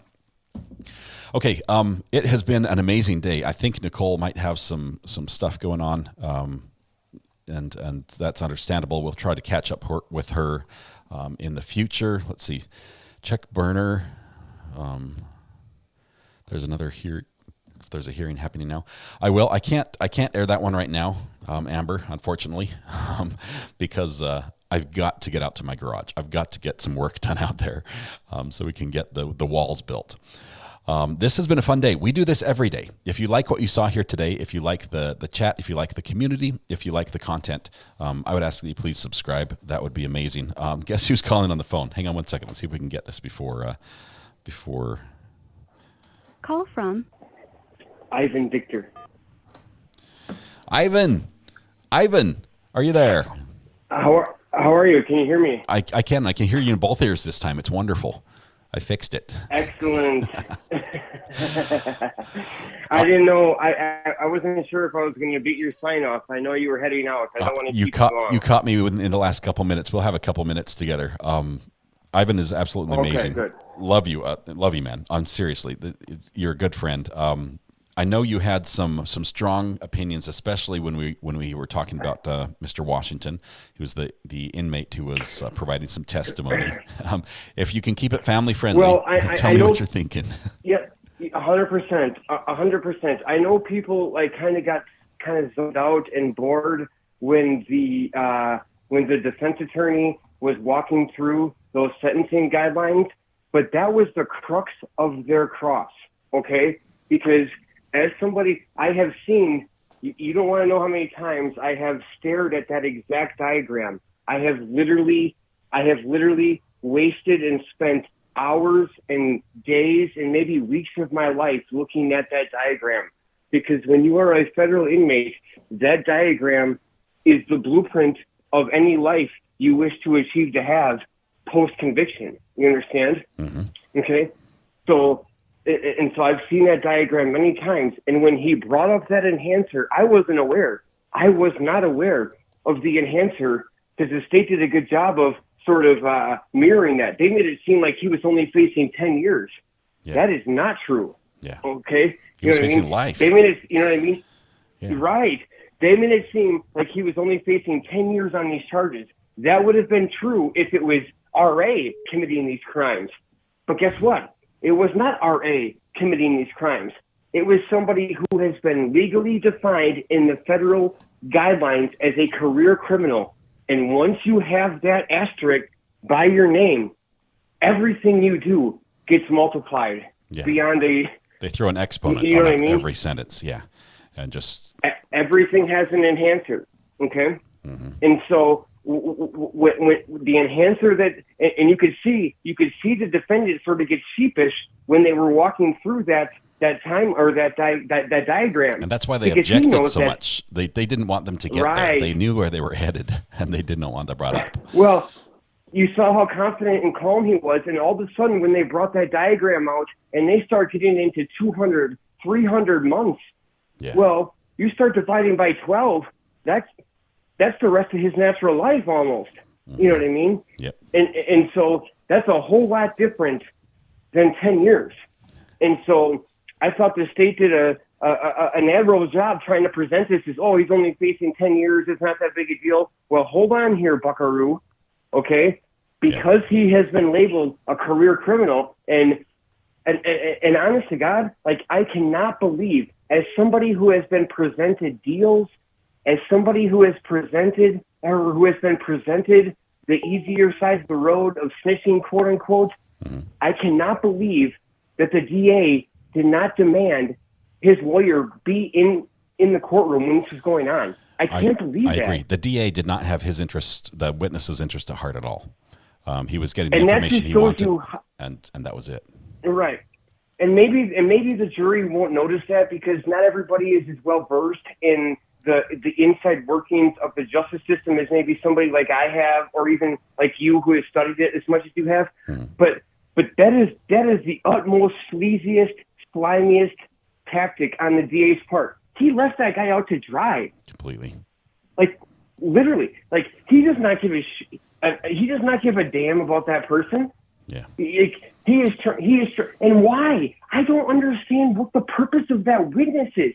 You have DNA supposed evidence in the back of a van of the defendant. Why are you trying to sneak this jailhouse snitch in who has, I don't get it. He's trying to stack his deck where it doesn't need to be stacked. I can see him doing that. I think any lawyer in this place might want to play every card available to him. You know, it's not just a question of who wins by one. I mean, you'd want to win by a landslide. But he did not have to do that. He did not have to do that already. He has the daughter. He has the DNA. Yeah. He has Sadie. He has all these other people. You're going to parade this guy up in his hunting outfit, facing a bajillion years, trying to convince the jury? Come on. Yeah. Like, this is the worst witness you have as far as credibility and motive is concerned. Yeah. I just don't get it. It is such an oversight of the DA, in my opinion. Yeah. It's just him trying to stack the deck. It did look sort of hard to believe. It was hard to swallow everything he was saying. It sounded just too perfect, and it sounded so amazing. You know, he jumped down, looked me in the eye, and said, "I did it." Right. It's like, really? Does it not look? Does it not look like a movie? Yes. That seems like a scene.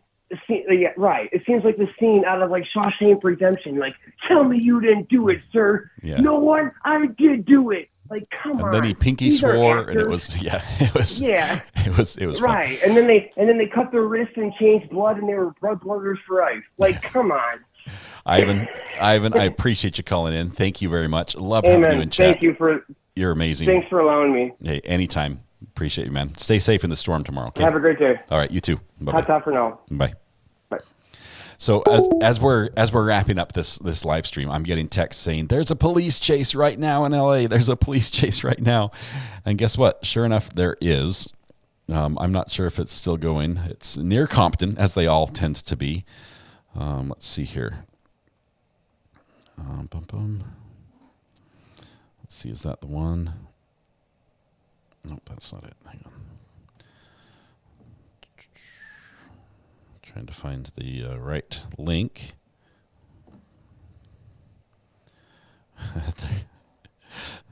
Why is this happening right now?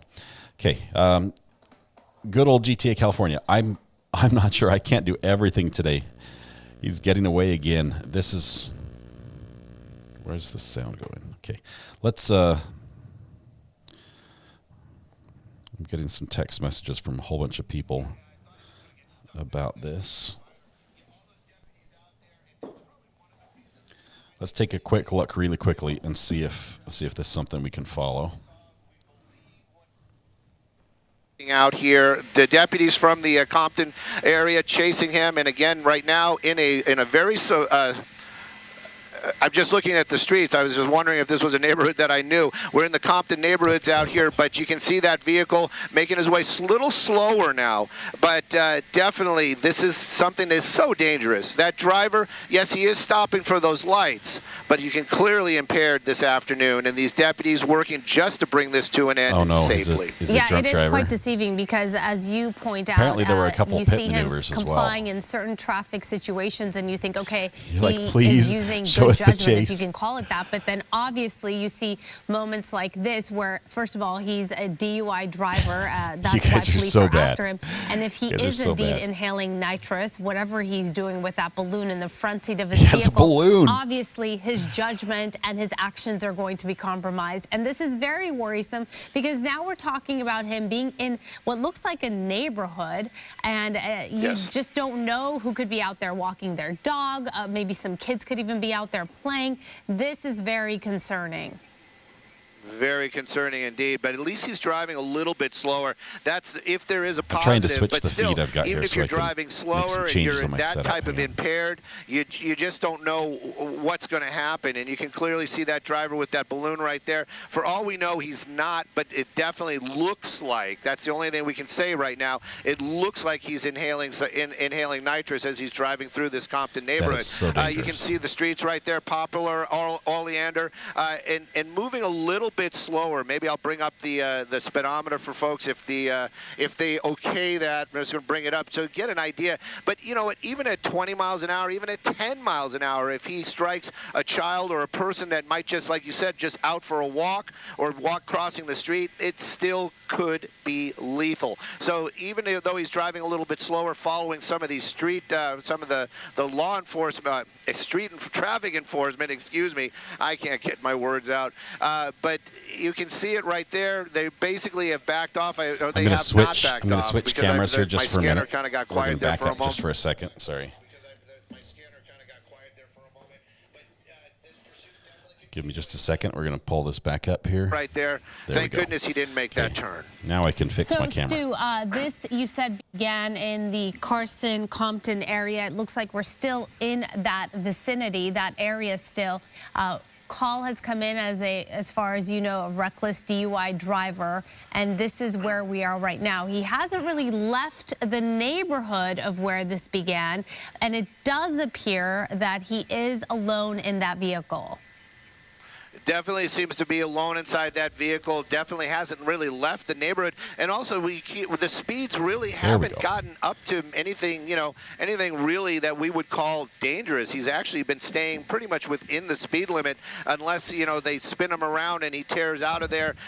But he did strike a deputy's vehicle. That is going to be a huge issue for that driver. He stopped and then at a of light course right all now. this felony fleeing, that is also going to be a problem. Right now, though, that deputy, I'm trying to see if that's the same number. I believe that is the same vehicle that has been doing the pit maneuver. So perhaps they'll try it again, but it seems like it's pretty unsuccessful with that pickup truck. He's been very successful in doing the maneuver, but that vehicle just continues I'm gonna add to some drive, police sound even though effects he in the spins it background. around. I think They it adds tried to to it. block it in a moment or two ago, and this is probably where it's going to come to an end because Oh, man. it's behind a tree. Behind a tree. Olivier, again, he's going to try to move Skyfox around right now, but it does seem like for some reason he did come to a stop right there. But he has played Oh, there cat he and goes. mouse. There he goes. Many times in the past. I was wondering if that was what was going to happen, because that is really what got our attention. We were listening to it. What's in the back Van there? Nuys. He stopped, and then he would go, and then he would stop, and then he would go. So he's been doing that pretty much the entire time that deputies have been behind that vehicle, playing that same game again right now. So, how are they going to bring this to an end? This would be a good opportunity to try to bring those spikes. Oh, it's a dead-end street. I didn't even hear that, No, but it he's does getting seem through. like some It's of open. those pylons It's open. are missing. He's going through the And it fence. might be a little deceiving right there. There's a fence right there. It's a chain link wall or a fence. fence. Oh, that's the wash. So he is kind of stuck right there. He might be able to make his way along He's that going into bike the path. water. Hopefully he doesn't.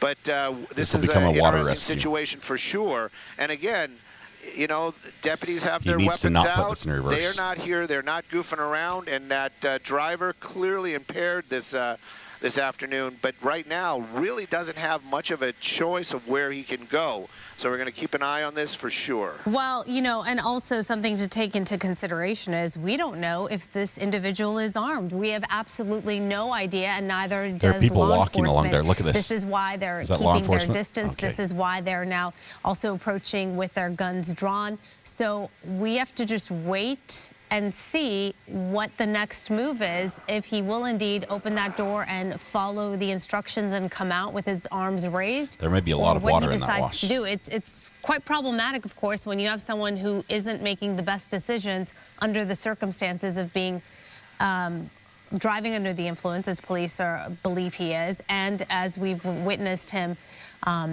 with that balloon and what we assume perhaps is nitrous.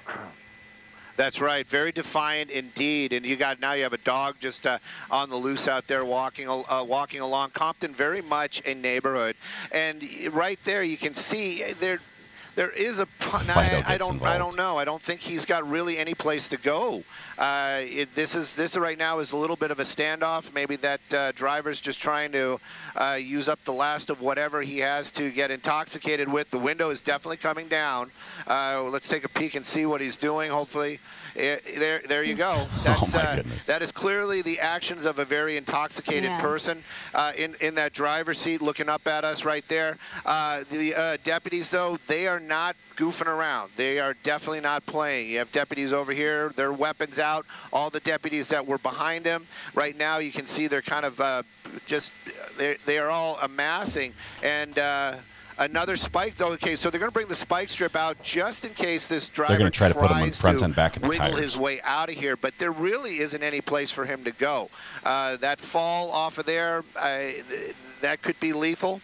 And we don't want to see that. We don't want to see that suspect injured. But right now, these deputies, they've got this car wedged in. That pursuit suspect not getting out of that vehicle, and my guess, I think it's probably about a 10-foot wall down into the wash. My guess is that he might just want to. He's probably just going to sit in there, wait this out, use up whatever he has to get intoxicated, and then make a decision about coming out of that vehicle. We also don't know if they're in touch with this individual as far as maybe negotiating with him, maybe have his phone number, they're talking to him. We have no idea. No, we don't at all, Roxy, though the law enforcement, they have so many tricks up their sleeves. Their bag of tricks seems to be endless. They're moving that vehicle. Now, they're not going to push him off that edge. They're just going to kind of wedge him in there so he can't back out or possibly get some speed and injure a deputy. So that's one of the reasons why they're just putting that vehicle right up against that bumper, and just to keep that vehicle from moving in any type of way. They might just make their way over there, open up that door, and try to take that suspect into custody. We saw that early. We saw that about a week ago. I was actually shocked at how quickly those deputies just kind of made a plan and then just put it into action. Right now, though, you can see that window down again. Definite movement inside that car. He's expressing his, he's talking to the officers right now. You can see he's a little upset. They're already shooting the pepper balls at him. You know, as far as law enforcement goes, the deputies, that's all pepper balls. That's all pepper balls. But they have to break that rear window to get that actually, to actually get that guy and be effective. Sometimes they'll shoot what they call the 40 millimeter, which is basically a big slug or a big sandbag, just to break that window. That tint right there is not allowing those pepper balls to make their way into that car. But you can see that window's open. These deputies very aggressive. They want to get this guy into custody. And it really, truly, one of the reasons might be they don't want to see him do something dumb like try to drive away and fall into that wash. That's probably a good 15, 20 feet. That could be lethal. So right now they're just they're starting their negotiations, but we already saw them shoot some pepper balls at him. So hopefully that's going to be enough to get that guy out of the car and they can take him into custody. Right. We do see him putting his hands out off and on, but we don't know if he's just trying to communicate see, like right now, what is he doing right now? Is it coming rescue? That's a good question, Roxy. I was wondering what he was doing like 5-10 minutes ago when he was driving around and hitting deputies' vehicles. It does seem like a portion of that rear window broken. I don't know what he just tossed out there. Oh, he tossed out a piece of glass. There is a center window right there. I don't know if you can really make that out. That was the tint held the glass together, and he just tossed it out of the car. But this is an opportunity for them to shoot those pepper balls into that vehicle, into the cab. This has been a crazy stream today, guys. Now, and that may be enough of an irritant to get that guy out of that car. And once he's out, then they can take him into custody. And just to be clear, Stu, this is not a stolen vehicle. This may be very well his own vehicle. All we know is this was a pursuit that began because of a reckless DUI driver. That's the same information we're getting up here, Roxy, 100%. And that driver, you know, they did do a couple of pit maneuvers. That pickup truck spun around. I thought for sure it was going to get stuck on that center divider. But I have to really hand it to these deputies out here. You know, they're not, and I think one of the reasons why they're not basically playing that waiting game with that suspect is because they are afraid that he is going to injure himself by trying to move forward at some point. We don't know how intoxicated that driver is. It does look like he put up that side window, which may be a big plus for the deputies, because if they start shooting some more of those pepper balls, now that gas is going to stay inside that vehicle. Now clearly smoking something in there. I think that's a vape pen. This driver trying to use up whatever he has inside that vehicle to get intoxicated, probably before he goes into custody, because he's probably going to be in custody for some time. And it looks like, Stu, we are at in a neighborhood, right? These are homes surrounding this vehicle. Definitely. Yes. This is going to be in the Compton neighborhood. Poplar and Wilmington is the major. The Wilmington is probably going to be on the right side of the screen right there. And you can see the number of deputies that made their way behind that vehicle. Happy birthday to you, And it is. He Samantha. ran out It's of been a good roadway day for right you. there. And there's no place for that car to go. And I have a feeling that suspect is just going to be in that vehicle for the next couple of minutes, getting intoxicated, and then hopefully just going to be letting himself out of that truck and then going into custody. But I have to wonder if they are just waiting to get some more of those pepper balls, as it would be, to shoot through that hole they have now in the window, and that might be effective now because he has the side windows up, so that gas will stay in, that powder will stay inside that cab. So you've covered so many of these, but just for people watching this and like wondering, well, why don't they just approach the vehicle and end this? Why just stand around and wait for what happens next? Why give him the option of when he decides he feels like coming out of the vehicle? What's your explanation for that?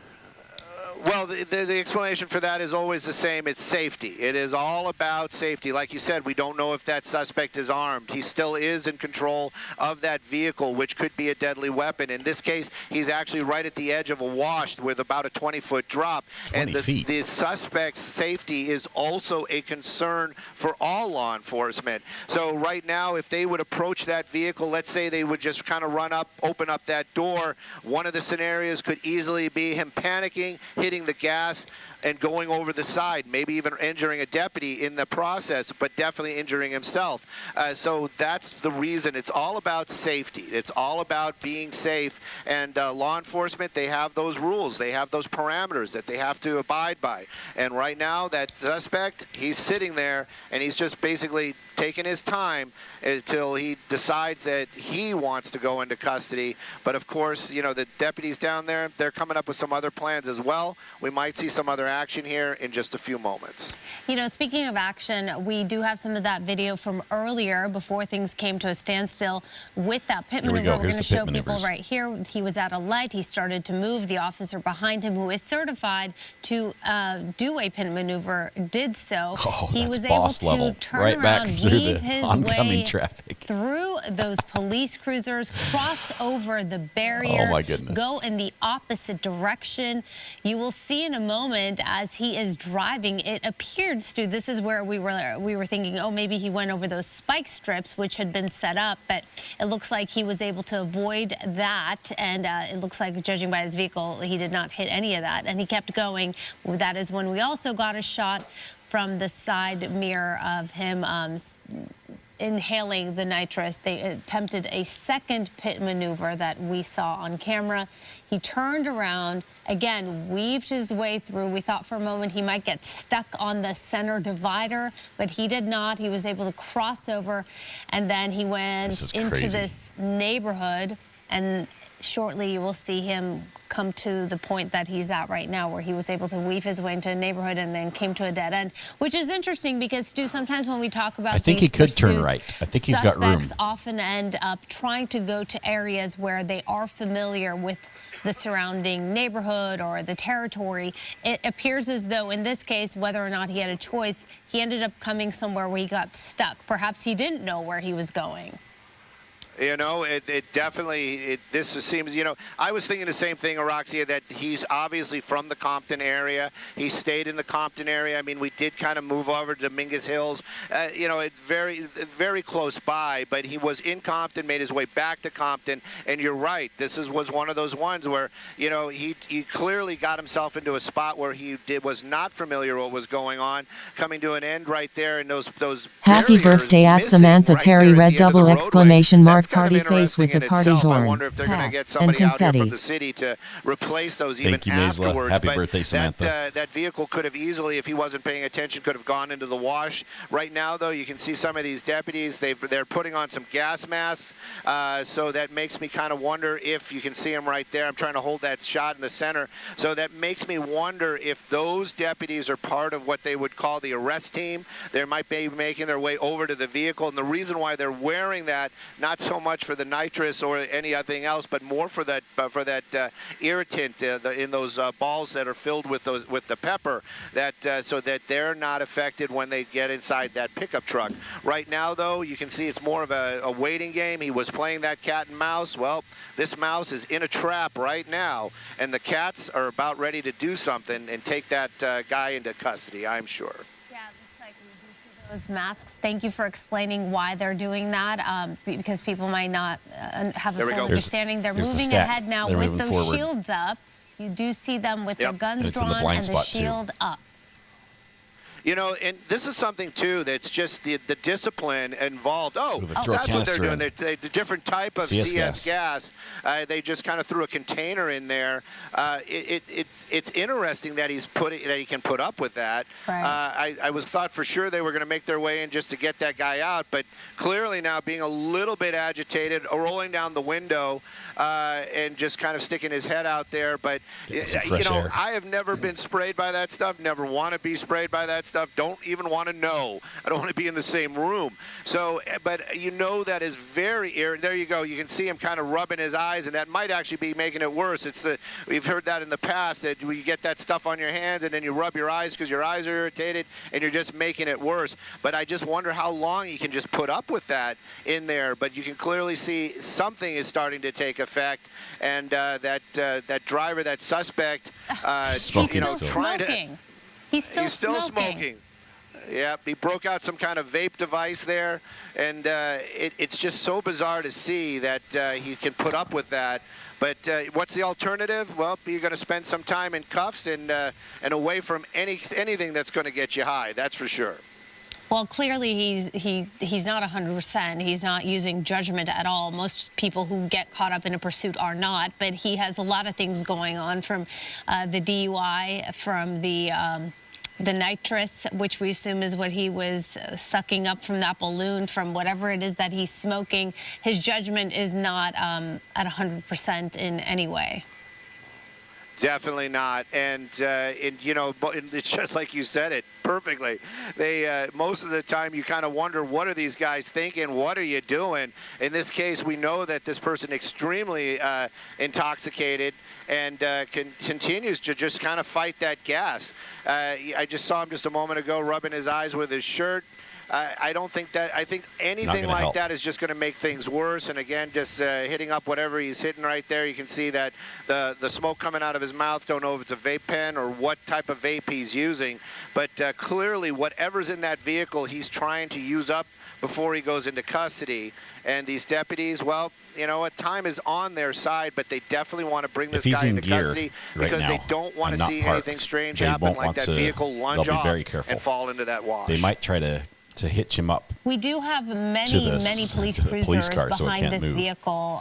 We have a long line of them, and they have a lot of support. So at this point, they're just waiting to see what the next move is. Again, we are in a neighborhood. You did explain really well that it's not just about keeping people safe. It's also about the safety of the suspect, believe it or not. Let's see what they'll do. Another one. There it goes. Another one. Yep, another one, just tossing it in there. Nope, he threw that one back out. Yeah. Yeah, he just tossed it out, and here comes some more pepper balls. He got some in his eyes. You saw that one right there. It bounced off the windshield. So it's just how much longer can you put up with that? How much I mean, can like, come on. Right. Yeah, just give up. Just give up. Just now, you know, getting out. You know, maybe he's getting out. He's let's done. see. Maybe he's just trying to get some fresh air. But let's see what happens here. Let's see what happens here. I don't want to get off the super double, but I want to get a cleaner shot. Doing what he's doing right there, I don't think is going to be helpful. I think that's just rubbing it more into his eyes. But that's what it's designed for. You can see some of those deputies, I guess they're talking about how they're going to get this guy into custody. He's still not out of the car. And even if they open up that door, what's going to happen then? So just keep an eye on this. But what a bizarre ending to a chase that could have gone so wrong. I'm just happy that it seems like so far it's coming to a textbook end almost. They're backing up. He's rolling up the windows. Why? Just go into custody, dude. Come on. Yeah, interesting. They approached him now from the other side of the car, right? The driver's side. They need to distract him. They tried to speak with him, but it seems like he was not interested. Yeah, clearly he's not interested. Now he's got his hands up again, so I just but that was kind of his thing earlier on too. It was very cat and mouse. I like how they have the speed in the corner. He let the deputies get 1 mile close, per hour. and then he drove off. He's not he would moving stop. at all. So maybe he's kind of playing that same game. You know, he's like, yeah, I give up, and then they come over there, and he's like, nah, no, I don't. Release the fur missile. Very bizarre. It doesn't seem like he's speaking, though. It seems like he's just getting fresh air. Or Yep, just getting some fresh air. Yeah, earlier on, he was definitely yelling at the deputies. I saw, here's some more pepper balls. You know, and also you got to see they're not shooting them at him. Right. Per se. They're shooting it into the car. What we just saw right there was one of the helicopters, I don't know if it was California Air Patrol or the Sheriff's Department, but that's what just zipped by the screen. But, yeah, you can see him. He's just trying to get some air right there. I don't know if this would be a good time maybe to use, like, a taser, which I think that the Sheriff's Department are using less of, or possibly even like what they would call the sandbag or rubber bullets. But as long as he can retreat inside that vehicle, I think they're going to stay away from all of that. They want him out of that vehicle and in a place where they can take him into custody. Just this waiting game, the waiting game to see if he's going to make the right decision, come out of here, come out of that vehicle and end this once and for all. We all know how this is going to end. He's not getting away. That much is clear. We've definitely covered pursuits where the suspect has gotten away, but in this case, it looks like he will be taken into custody one way or another. That's right, Roxy. And you have a number of deputies out there. You can see a number of those deputies, and they're all down there to help him make that right decision sooner than later. I'm just kind of wondering if what they're thinking about right now. This guy right here, I'm wondering what that's all about. That's some heavy artillery. No, but you know what? That also might be a BB gun. Yes, you can see the yellow stock. So that weapon is basically they're using that to break some more windows so that they can get some more more gas in there, and that seems to be their plan, is just to keep pumping that gas in there until they get this guy out. But he has been pretty resilient, and with the amount of vaping that he's doing and the amount of smoking that he's got going on, maybe that gas or maybe that pepper and that powder is just not as effective because he's so inebriated. But you can see that right there, that deputy, that one, that's the pepper ball gun. You get, folks at home can kind of see what it looks like. We'll keep an eye on him. We'll see if he uses that. But they're not going to shoot it at him. They're going to shoot it around him or try to get those pepper balls into the cab of that vehicle, not actually striking that suspect. And every time you see like a yellow or a green stock for the law enforcement, those are going to be less than lethal weapons. So you can see that they've got a lot of less than lethal out. I'm sure some of the other deputies have their sidearms available just in case that, like you said, we still don't really know. That suspect could reach under his seat and pull out a gun. Hopefully that's not what's going to happen. But right now, law enforcement, they're doing what they can to get this guy out of the car and into cuffs safely. Yeah, I think you're pretty safe. That's probably a resisting charge. I'm glad you're explaining just the way this works with the pepper balls and just the tactics that they're using, because this one is a little rare in how we're watching it hopefully come to an end soon and as peaceful of a manner as possible. But it's interesting that you do say perhaps because he is inebriated, he is able to tolerate everything that they're throwing at him, because it does seem like someone who was just sitting there without the alcohol and whatever else is in his system would not be able to tolerate all that. It would be quite irritating. It's like, choose your weapon. That stuff is supposedly is extremely irritable, and we've seen it in the past where they've launched a couple of those pepper balls into a car, and you see see that suspect jump out like they sent in a jar full of bees. But a lot of other and this is the thing too. Every time they seem to approach, especially on the driver's side, he starts to roll up that window. I wonder if what their plan is to try to break that window. Next time he rolls it up so that he won't be able to roll it back up again. You can see the deputies making their approach, trying to get the shot where you can see that suspect as well. But there he goes. He's rolling up that window. Yeah, that's old school. You see it right there. Yeah. They bounced off the windows, did not break. So, this is what they're worried about. This is it. This is what they've been so worried about. And his behavior right now is not what we want to see at all. This is what are you doing, dude? What are you doing? Just got his foot on the gas there. We got that thing, and that tire will blow after a little bit. It's going to put out a lot of smoke, and then it's just gonna pop, and that could create some problems as well. If that rubber starts flying, a deputy might get injured. But it kind of shows you though how solid the cruisers are. But if this guy puts this thing in drive, this could end very, very poorly. Yep, that's what it looks like. That's what he's trying to do. He's trying to push his way back. Not much success at this point. They're stacking the cruisers. Nope. And look at the deputies are doubling it up. They got another cruiser. They got another cruiser. So they got two cars right behind that Ford pickup truck right there. So it's not going to go anywhere. Those tires are going to start getting hot.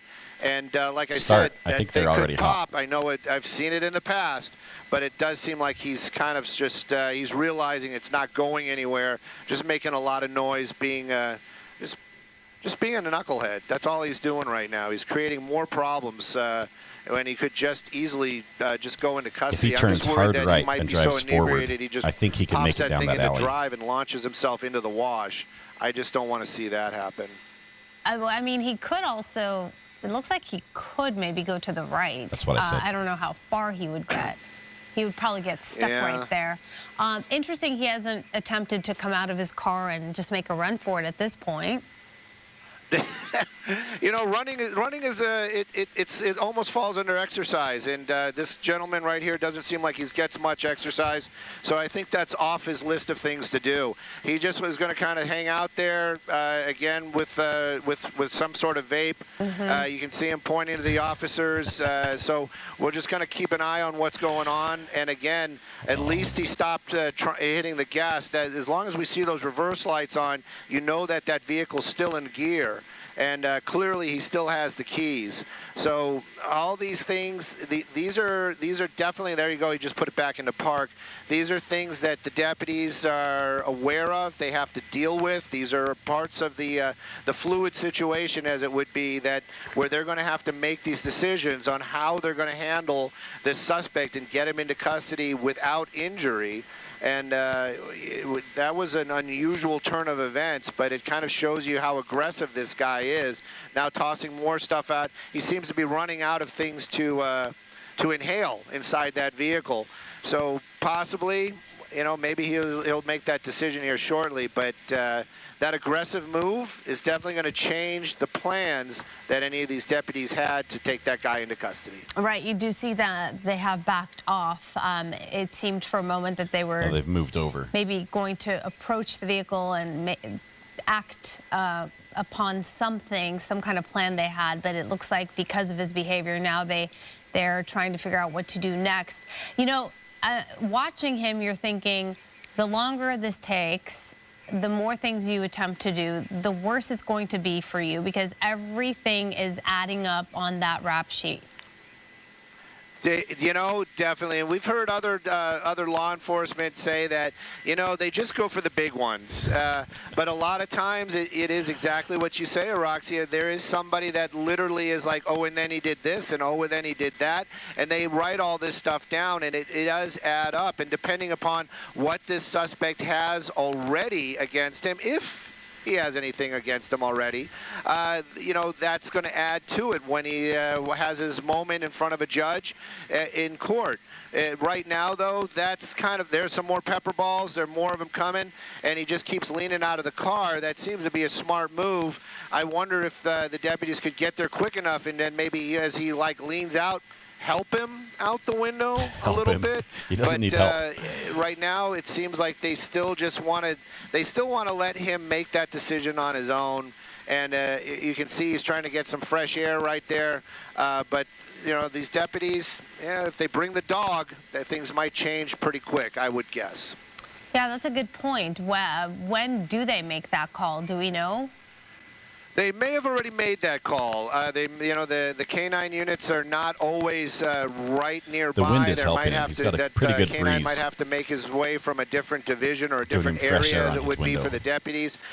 So that might be part of it. But this is probably something that is on their list. And if this goes on much, much longer, they might get SEB in here, the Special Tactics units, you know, their version of SWAT, and they might come up with something very quickly and just get this guy into custody. But right now, you just got a stubborn guy, won't get out of the truck.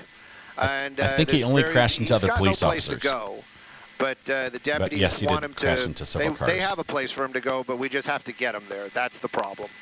For those who are maybe just joining and wondering what is going on, the time is 1:33, and we did cut into regular scheduled programming to bring you this. This was a reckless DUI driver pursuit. We've been on this since, I would say, 12:55, but it began a little bit before that. There's a good dog right there in the basically, in the front this driver in Compton, it began in Compton and stayed in the Compton area, refused to stop.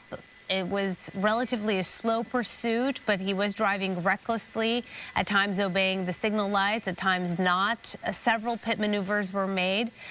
Two of them we witnessed on the air. One of them, Stu said, had happened prior to us bringing this coverage to you. So at least 3 pit maneuvers, which failed. And he did get away, but ended up coming into this neighborhood and getting stuck right there where he doesn't have much option unless he wants to get out of the vehicle and just end this. But this is where we are. They've shot several rounds of pepper balls into the vehicle. They have attempted to, I think, speak with him from afar, of course. He's refusing to come out. We did witness him inhaling what we're assuming may be nitrous from a balloon as he was behind that vehicle. And even when he came to a stop, he seems to be smoking some kind of a vaping device, perhaps. Just doing everything possible not to exit the vehicle, sticking his head out of that window. There you see him smoking right there, as I say. Here comes another sticking canister. his head out that window for fresh air because that car is filling up with that gas. You see the deputies once again, it looks like, trying to approach him. And as they do that, he's once again trying to back up. Stu, this is the second time he's tried to do this, but those police cruisers are pretty steady. They're not moving. Yeah, those police cruisers are not going to be going anywhere, and I think he's just kind of doing that to keep those deputies away from the vehicle. And they are doing the right thing when that starts happening. They just kind of back off. I'm just curious to see if he does lose a tire. What's gonna happen after that? You know, if he keeps hammering it like that, those tires are gonna get hot eventually, and he's tearing into that rubber. So, and not that we're concerned about his tire wear, we're concerned about that tire exploding under the pressure and the heat, which we have seen in the past. So right now, the deputies, they're gonna stay there. Every time they seem to approach, he puts that thing in reverse, and that kind of pushes them back, which is sad in itself. But you know, again, the law enforcement, they have to work within a certain parameter, and safety is the biggest one. And they have to keep their deputies safe, and they have to keep that suspect safe as well. The waiting continues, Stu. The wait continues. What time did this pursuit begin? I know we came on the air about 12:55 or so, but it happened a little bit after 12:30. Is that right? And we lost him. Stu's probably getting some information right now. We'll let him get that information before he continues to fill us in on what's going on. But there you see all of the deputies, the number of police cruisers there behind this vehicle, trying to decide what to do next. I got you guys. Yeah, they are definitely trying to figure out what they're going to do next down there, and they are making plans. These deputies aren't just biding their time down there, and we've actually seen them being very aggressive to try to get that suspect out of that vehicle in a safe way. They still have some pepper balls. They still have some CS gas. Now it is just the how are they going to get that? It's a bad audio deliver connection. that into the cab of that truck in a safe manner. So you know, they can't just walk up to it, because it seems like every time they try to do that now, he puts it in reverse, starts revving that engine, and again, safety. They have to be safe. So now they're kind of at an arm's length, as it would be. But at some point, this suspect is going to have to give up. He's going to go into cuffs. There's really very little that can happen. You can see some of those deputies, they've got those spike strips. I don't know if that's their plan. Maybe they're thinking to throw those spike strips under that tire to help flatten it.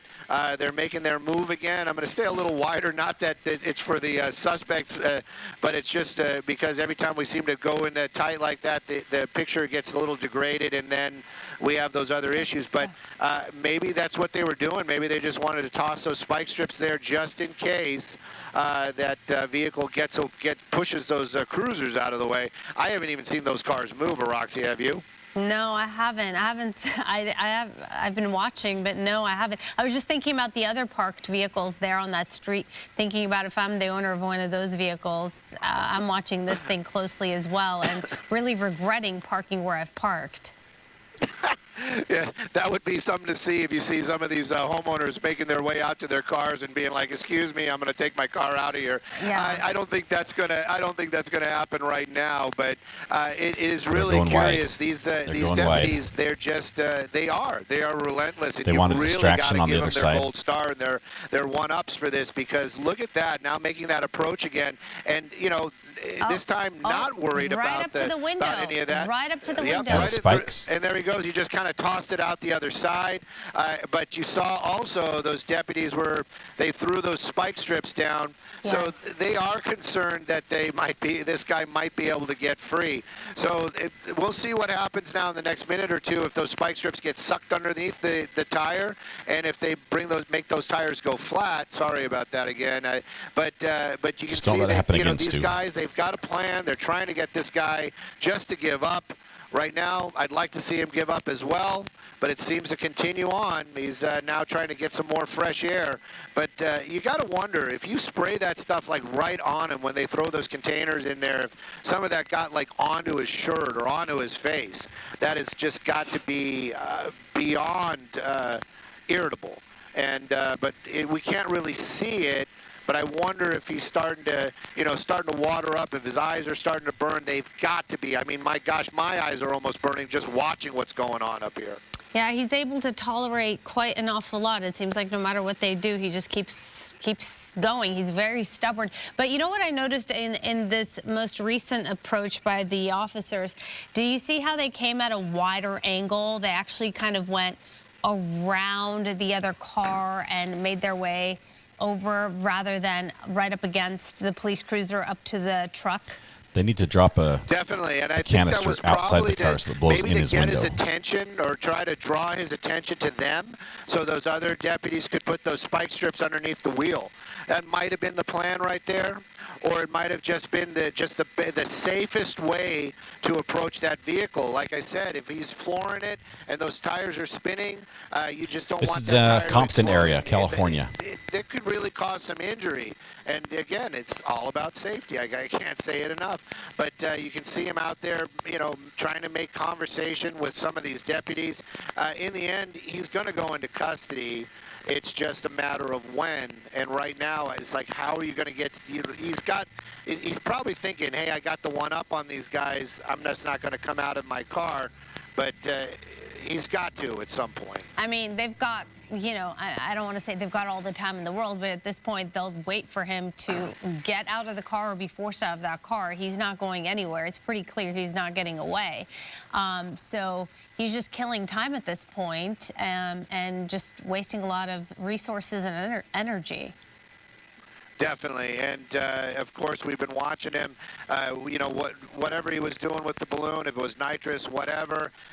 Clearly he went through that. We watched him smoke at least 2 vape containers or whatever those were. And it does seem like Chandra, it's never stopped. We've had 2 court cases. There's another one. So he still has something going on down there. Oh, they shot him in the arm. But you can see him. Definitely talking to the deputies. With the pepper ball, I think. At least something. I wonder if the deputies are communicating back, basically probably just saying, just give it up, just come out of the car. This is over. But right now, he's just kind of just sitting there, just being stubborn about going into custody. And just still smoking whatever that is. Maybe it's a vape pen or whatever, but it's just amazing how casually he's approaching the situation. But again, we have to keep in mind that he's not 100% there in the sense that he's a wanted DUI driver and whatever else he may be on, we don't know. And again, it doesn't seem, we can't assume anything. We haven't seen him display a weapon, but we have no idea, and neither do these officers. So you always have to be extra cautious and extra careful. You have no idea what this person has inside of that vehicle and what they're capable of. And also, when it comes to a point where they have nothing to lose, that is the most dangerous of them all. That's right. And a lot of times I talk to folks about, pursuits, and they say things. It's like, why don't they just go up to the car and get him out of there? Why are they standing around? And, my answer is always like, that's easy to say when you're at home or, wherever you are watching this on your mobile device or in a comfortable living room. It's not you're not going to lose anything. And if it was you, would you do it? And a lot of times that really just kind of shuts them down. A lot of folks would be like, yeah, well, maybe not. And that's the same thing. It's these deputies, nobody wants to get hurt. And of course they're looking at it like that too. We don't know what this guy's got going on. We don't know if he's got a weapon in there. We also don't, and it could be a knife. It doesn't even have to be a gun. So they want to take him into custody the way they're trained to, the way it is the safest for everybody involved. That's the way they want to do it. And how they do that is with that suspect out of the vehicle and his hands in the places where he's we sucking can see directly them or on a they can nitrous see them, oxide bottle. and they can take him into custody He's got a without Knox bottle. any incidents. See that blue bottle? Is that another balloon No, in his hand? Is that it's a the blue bottle. balloon? Is that He's what I'm huffing saying? straight on the bottle. I don't know. I hope Stu's it's not. like, That's oh, all I gotta don't say. know. It might be a water bottle or a balloon. And yeah, this is it's just getting more and more bizarre. And just, it really He's is gonna getting pass to the out. point where The rate I'm he's sure hitting that. the deputies or the watch commander is probably making some phone calls. Maybe they're going to get SEB over here. Not to say that the deputies that are here aren't doing a fantastic job, but clearly that suspect's still inside the vehicle, and maybe they need people that are trained differently that can come in here and take charge of the situation and get this guy into custody. But He's I got a still worry huge that he's nitrous sitting in oxide that bottle. precarious I mean, like spot where massive. If he puts that thing in drive, this could go another direction. It's like a very, boost very bottle quickly. for I racing don't know why these deputies cars. are backing off a little bit. You just saw them all kind of move backwards. So maybe they've got some other plans working right there. But the only thing we can do right now is watch and wait. They're not really talking that much on the scanners. We know on their radios. Stu's sound most from the of these guys helicopter is are really here. bad.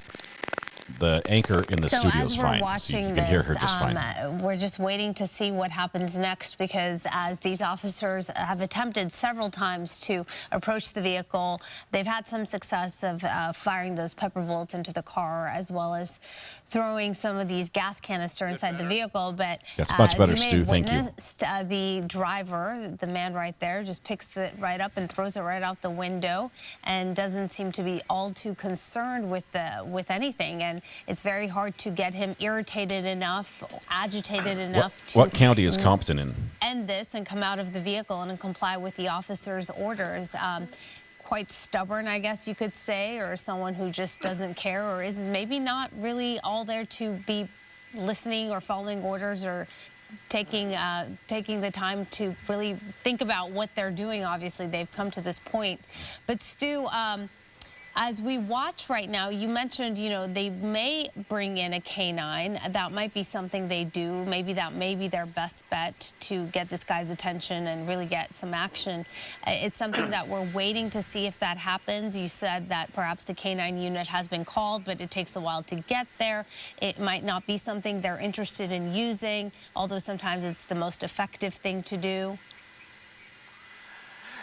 Definitely, and that's the thing. The sheriff's department, they've got a big bag of tricks to find some way to get this guy out of there. You were talking about irritating that driver enough to get him out of there. I'm starting to get irritated enough where I'm thinking we should try to do something to get him out.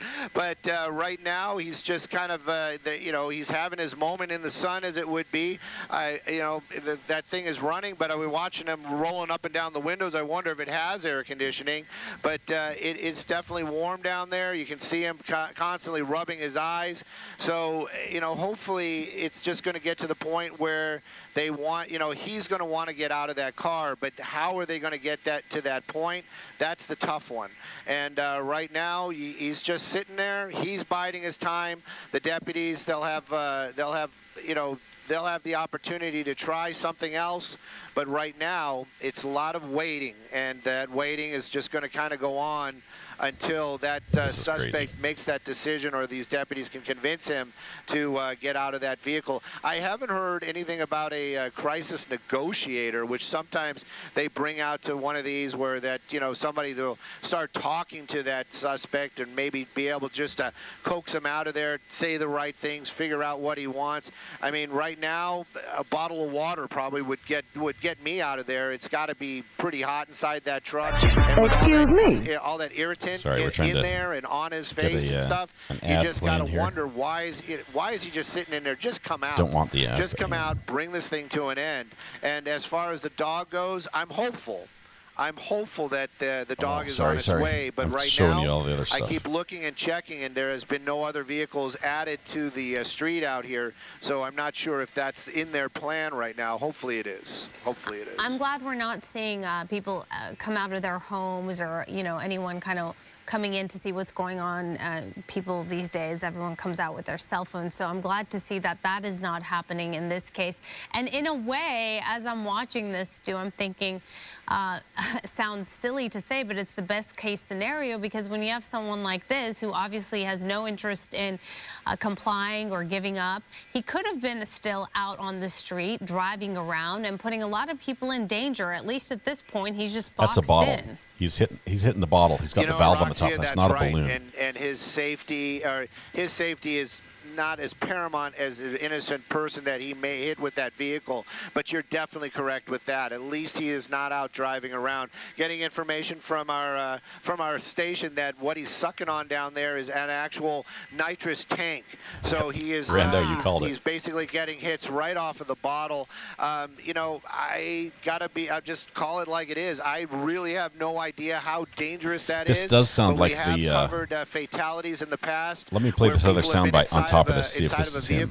Why is the dog chewing on this guy? Why is the dog sucking the CO2 gas that's him. right out of that tank? And we have covered fatalities like that. I don't so think that's I just him, Mark. wonder, I don't think if that's this guy him. really knows what he's doing. If he is taking those, he's taking a lot of chances. He clearly has been all afternoon. But to really just, take those hits right off the bottle like that, I'm, again, not 1,000% on all of that. But like I said, we have covered fatalities where people have died from doing exactly what he's doing right there. So, we've got the first responders here if something like that happens. But again, I don't want to see anybody get hurt.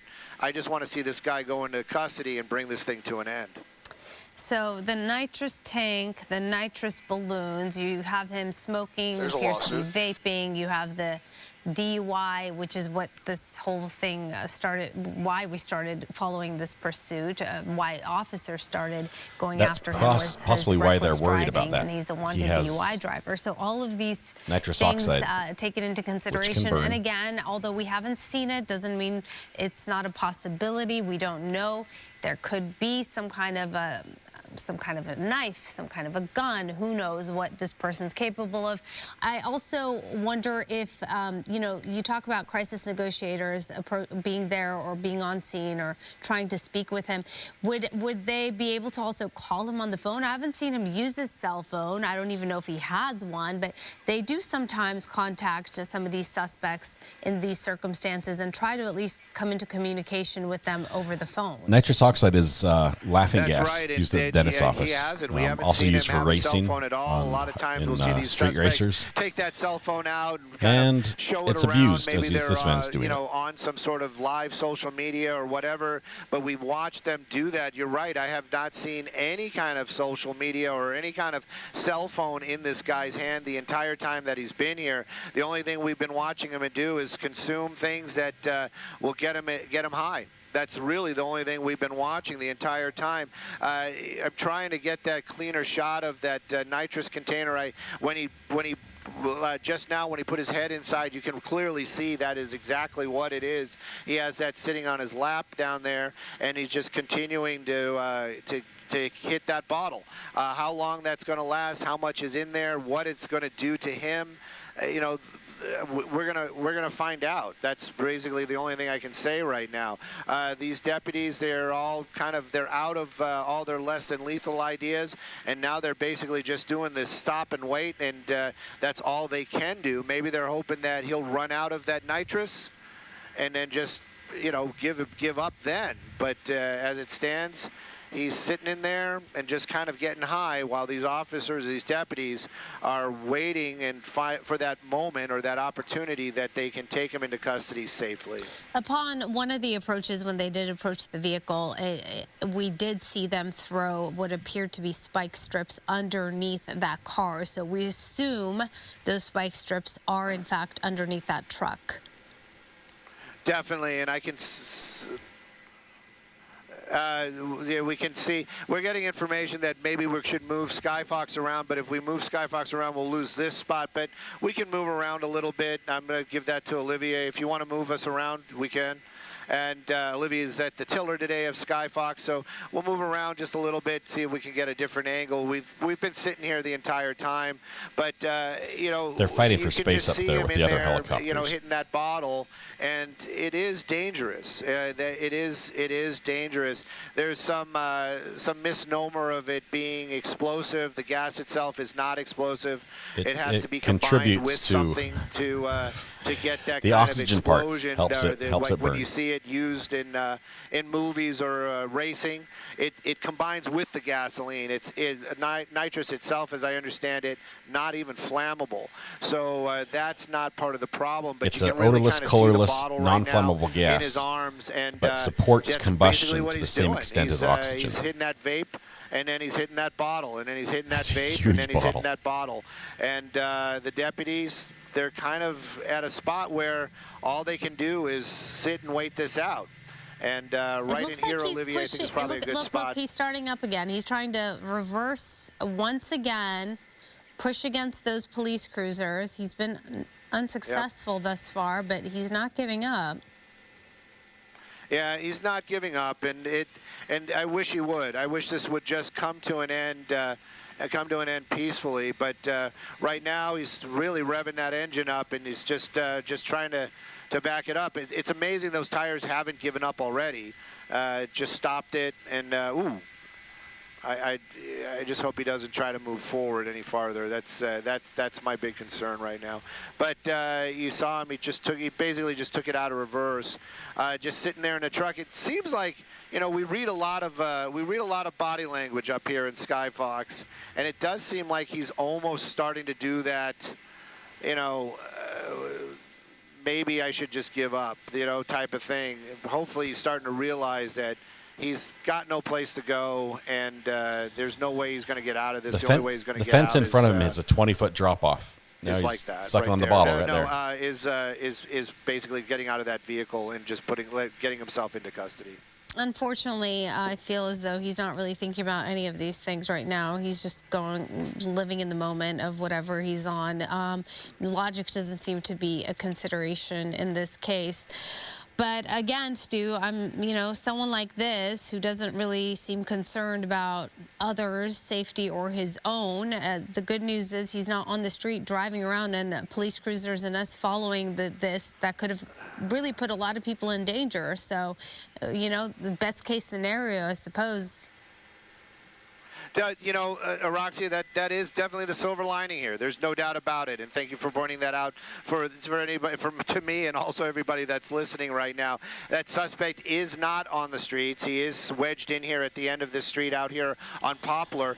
Okay, we're going to go bring you another feed of the same thing. He has no place to go, and the deputies are doing their job. They're keeping people safe. They got this guy off of the streets. They obviously knew what he was doing when they tried to stop him. That might have been one of the reasons why they re-engaged this pursuit, is because they realized that he was, in the act of getting high while driving, and they just were weighing the public safety against this guy's safety. So they re-engaged that pursuit to keep the public safe. In the end, he wedged himself in here. This is at a wash, if anybody's just joining us, at the end of Poplar near the cross of Wilmington, city of Compton, and you can see it. That fence is what's keeping him from going over the edge. If he puts that thing in drive, he's been trying to back up those cruisers. That one right there, they put it up against his bumper, and he's just been spinning his wheels. And just to make sure, they doubled it up. They put that other cruiser behind that one.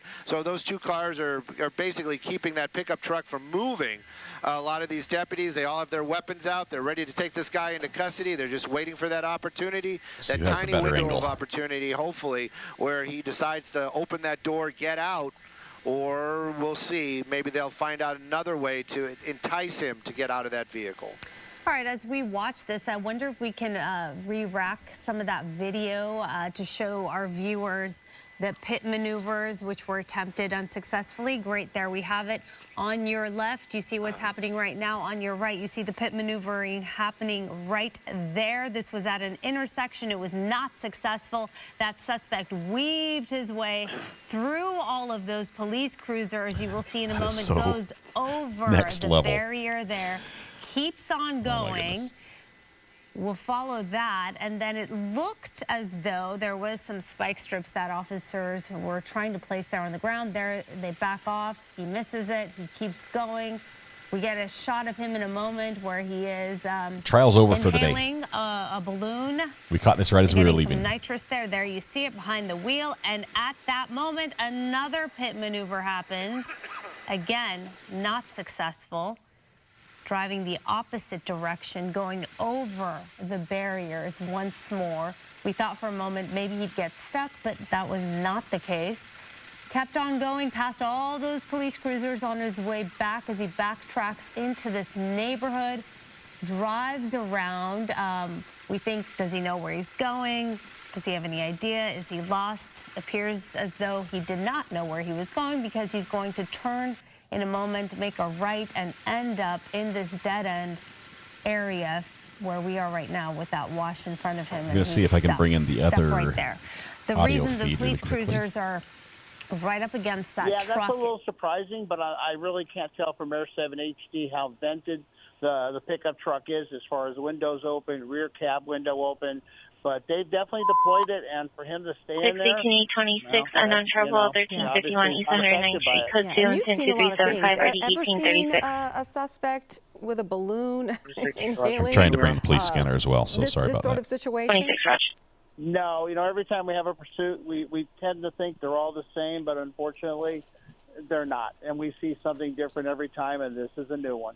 Well, Bruce, we know that you have to go. Want to say thank you for joining us real quickly to get your perspective and see what we can do. That's Bruce Thomas, our law enforcement expert, joining us now as we continue to monitor this pursuit and now standoff. So the officers, you did see a bottled water tossed over. As Bruce mentioned, if you're in a cab with all of that pepper spray, he is going to be parched. His throat's going to be burning. He's going to want something. And they brought him water. But it does appear as if the way they tossed it, maybe about 10 yards away from him, that they had just hoped, mean. yes, here's your water, and they tossed it so that he would get out of the vehicle and go get it. He has not, but he has continued to inhale, as you've seen. And it is an unusual, I think the most unusual is the size of the canister. It's certainly not just your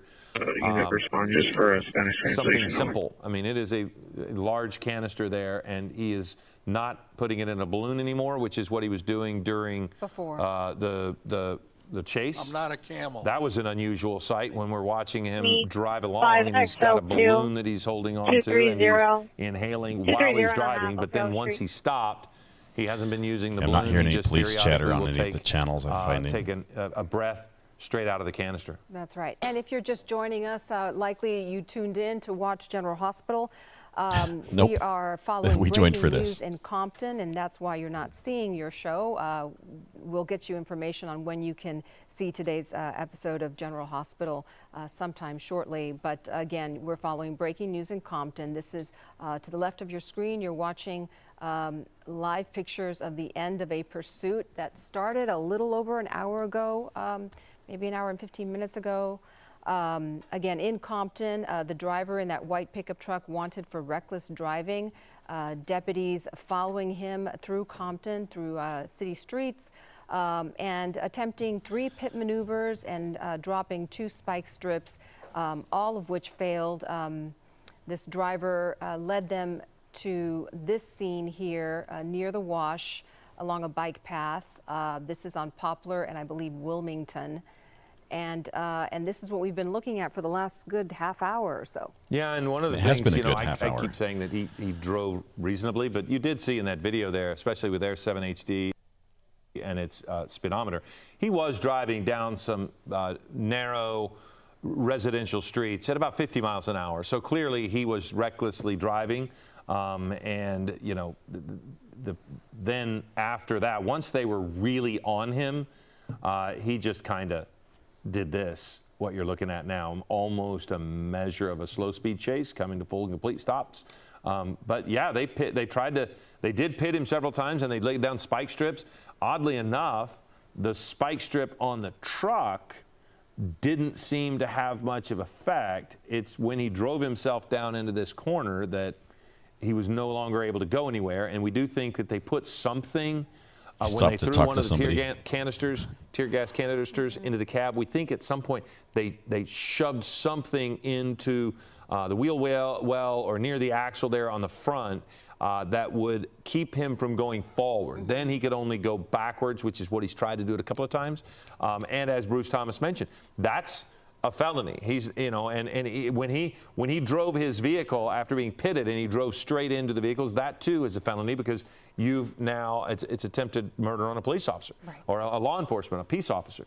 So yeah, he has tried any number of things and just refuses. I'm not to getting give any up. work It done does look outside. like- what are the officers doing there in the Let's go house, live in the here. front yard? Maybe they're clearing that home. Maybe they are trying to evacuate at this point. Maybe kids are coming home from school. What time is it? It's 2 o'clock. 2:05. Yeah, maybe Probably still not. in school for another hour or so. So we'll see. But yeah, you know what? I mean, it Unclear. may be one of those deals where they just they need to know where he is. They could potentially approach from that side if they wanted to. That may be harder for them to, you know, I'm not sure why they would, but they at Well- least went over there. Yeah, maybe they're trying to get access to the front of the pickup truck. Well, they some could come way. across the sidewalk With- if the bridge if they wanted. I don't know that they want to be in front of the vehicle, but We have lots of That would angles. expose but, them too much, yeah. I do think this is enough. I do keep using as a litmus test the dog in the front yard. It doesn't seem as if it's a remarkably tense environment. It's not rough. The If dog is the just dog completely is chill. not running and barking and bothered. The dog is just casually laying there. So it doesn't This seem dog as does not if- bark. It just does seem to be that this guy just will not get out Yeah, of the it was a car. bit of a He will not get stretch out of the there. That truck. would probably And be a the hard having the one to get a negotiator is conviction back. on. So he's back talking to him again.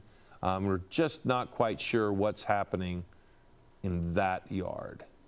Yeah, it looks like they're perhaps working on putting a plan into place. We don't know. But going back to the balloon and how long he was in that vehicle, inhaling from that balloon, we don't know what was in that balloon. He also has a vape, so we don't know, again, what he has been ingesting. I was We kicked assume back, that he's taking under it the easy. influence just based on his behavior. And again, we are assuming that maybe there is some mental health factor at play here. We don't know. We don't know at this point. But the deputies that you're looking at that are armed, pointing their weapons toward the pickup truck have been there, you know, for quite Nana, some time unfortunately, now, he could and go we see forward, and less there's a lethal. 20-foot drop-off. Oh, now we see, okay, it does appear that they're evacuating this family. Look, Philip. Mm-hmm. Yeah, they're taking them out of harm's way. Which, you know, that could be any reason. They could be taking them out of harm's way, or they may need to go somewhere. They may have been able to poke their head out and say, we need to leave. We can't stay here. We want to go. And need to pick up our they're- child from right. school So or they're going whatever, to get them out of that house, which clearly they were able to do, which is great news. And again, the behavior of this person continues. He's still inhaling That is from just, both. that's an epic move. That's the like tank and the ninja vape. master level, weaving back Well, through the and police again, cars. his after a throat pit is maneuver. just likely raw with the pepper spray and everything. And I'm just amazed that he doesn't get the water. As much as I know, you know, sitting here, as soon as he gets out of the cab of that vehicle and goes get the water, they are going to swarm him. I just am stunned that He's not in gonna get the his water. state of mind, probably just dehydrated at a high level, that he doesn't think in some way Well, that he's he could drinking- get it. What's he drinking now? Did they get water to him that we? Nope, he does. Yeah, he does have He something. does have some water or something. Or he has something, but he doesn't have the. Oh. No, okay, there you Throw go. it out. So I don't know. He didn't get the water bottle they tossed to him because he hasn't gotten out of the vehicle. So I don't know what. Maybe they that sent him another was, if there was any water in it. He might have just. Who knows? But it does look as if, again, there's the negotiator there. He is Still just clearly talking to him. There is a line of communication, but you know, it's more of the same here for an hour now as he just refuses to get out. And we all know how this is going to end. He'll eventually either be taken out with the canine, or he will step out and they'll swarm him. But this gives us a shot, kind of a different angle. There are other as you options. Look into the cab. I can't tell if that to the left is a bunch of different, what that is. Oh, I think that's the pepper spray on the windshield. It's not anything. I thought maybe that was something in the passenger seat, but I believe that's the pepper spray, and it gives us a chance to see that window on the side there, which look on the passenger side, it looks to be broken, possibly, if I'm not mistaken, and that would also be how they were throwing things in, shooting things in. Yeah, looks like they just shot right through the glass, maybe. I don't know, would it get through? I don't know. But I thought you were referring to on the ground, the spike strip there. That was the spike strip that finally... That's probably wrapped around. That's probably wrapped around his axle. You know, when he drove over it. But no, the front windshield has marks that look as if it's pepper ball residue, but the passenger side window looks as if it's been broken. And remember, we watched multiple times as sheriff's deputies walked up that sidewalk, approached the passenger side, and tossed things in there. And then we watched when they tossed tear gas in. This guy's going to get a sunburn if he sits there much longer. Right out. Picked it up, threw it right out. So he sits. I don't think and we saw him wipe his eyes. The water so is deep enough at to some swim point in. Affected by it, but jumping in would be very detrimental to his health. Continue to be stunned that he has not shown much in the way of impact of all of that. It's because he's on laughing gas. Pepper spray that's in the can. Think of what you go through at the dentist's office when you're on that stuff. It's mind-boggling that he's able to just continue to sit through it. Yeah, he doesn't seem to be in distress right now, and that could be because he's under the influence of whatever he's been ingesting. Certainly that plays a role. Well, we can guess what he's been ingesting. Down the bike path on the right of our screen, there used to be sheriff's deputies there. We saw them kind of back away, and they're not there now. And then the other side, too, you've got to think that significantly further down both directions of that bike path, there are officers that are keeping people from even approaching it. So my guess is that if you were to go down the bike path, you're going to see it blocked off because you know, can you imagine somebody's using the bike path and they come upon this accidentally? So you're not getting anywhere near this if you happen to go in that neighborhood. Right, and even on the other side, if Air 7 can pull out again, I think I saw a patrol car down to the left on another street, closing off that street so people could not get through. Yeah, indeed. So at least they're blocking off people there as well. I bet he could get through if he turned right. People from accessing that area as well. And that's the thing that, you know, if you're the suspect, I don't know if what you think that you're going to escape or if you're just waiting, if your addiction is such that you don't care, that you want to continue to sit here like this. But there is no escape from this, and I can't imagine that escape is necessarily on his mind right now. It's the only thing it seems to be on his mind is a failure to comply, because he hasn't done much other than he just doesn't want to waste that bottle back because up he when the knows mood as soon as strikes. he's out of that vehicle, that bottle will no longer be his.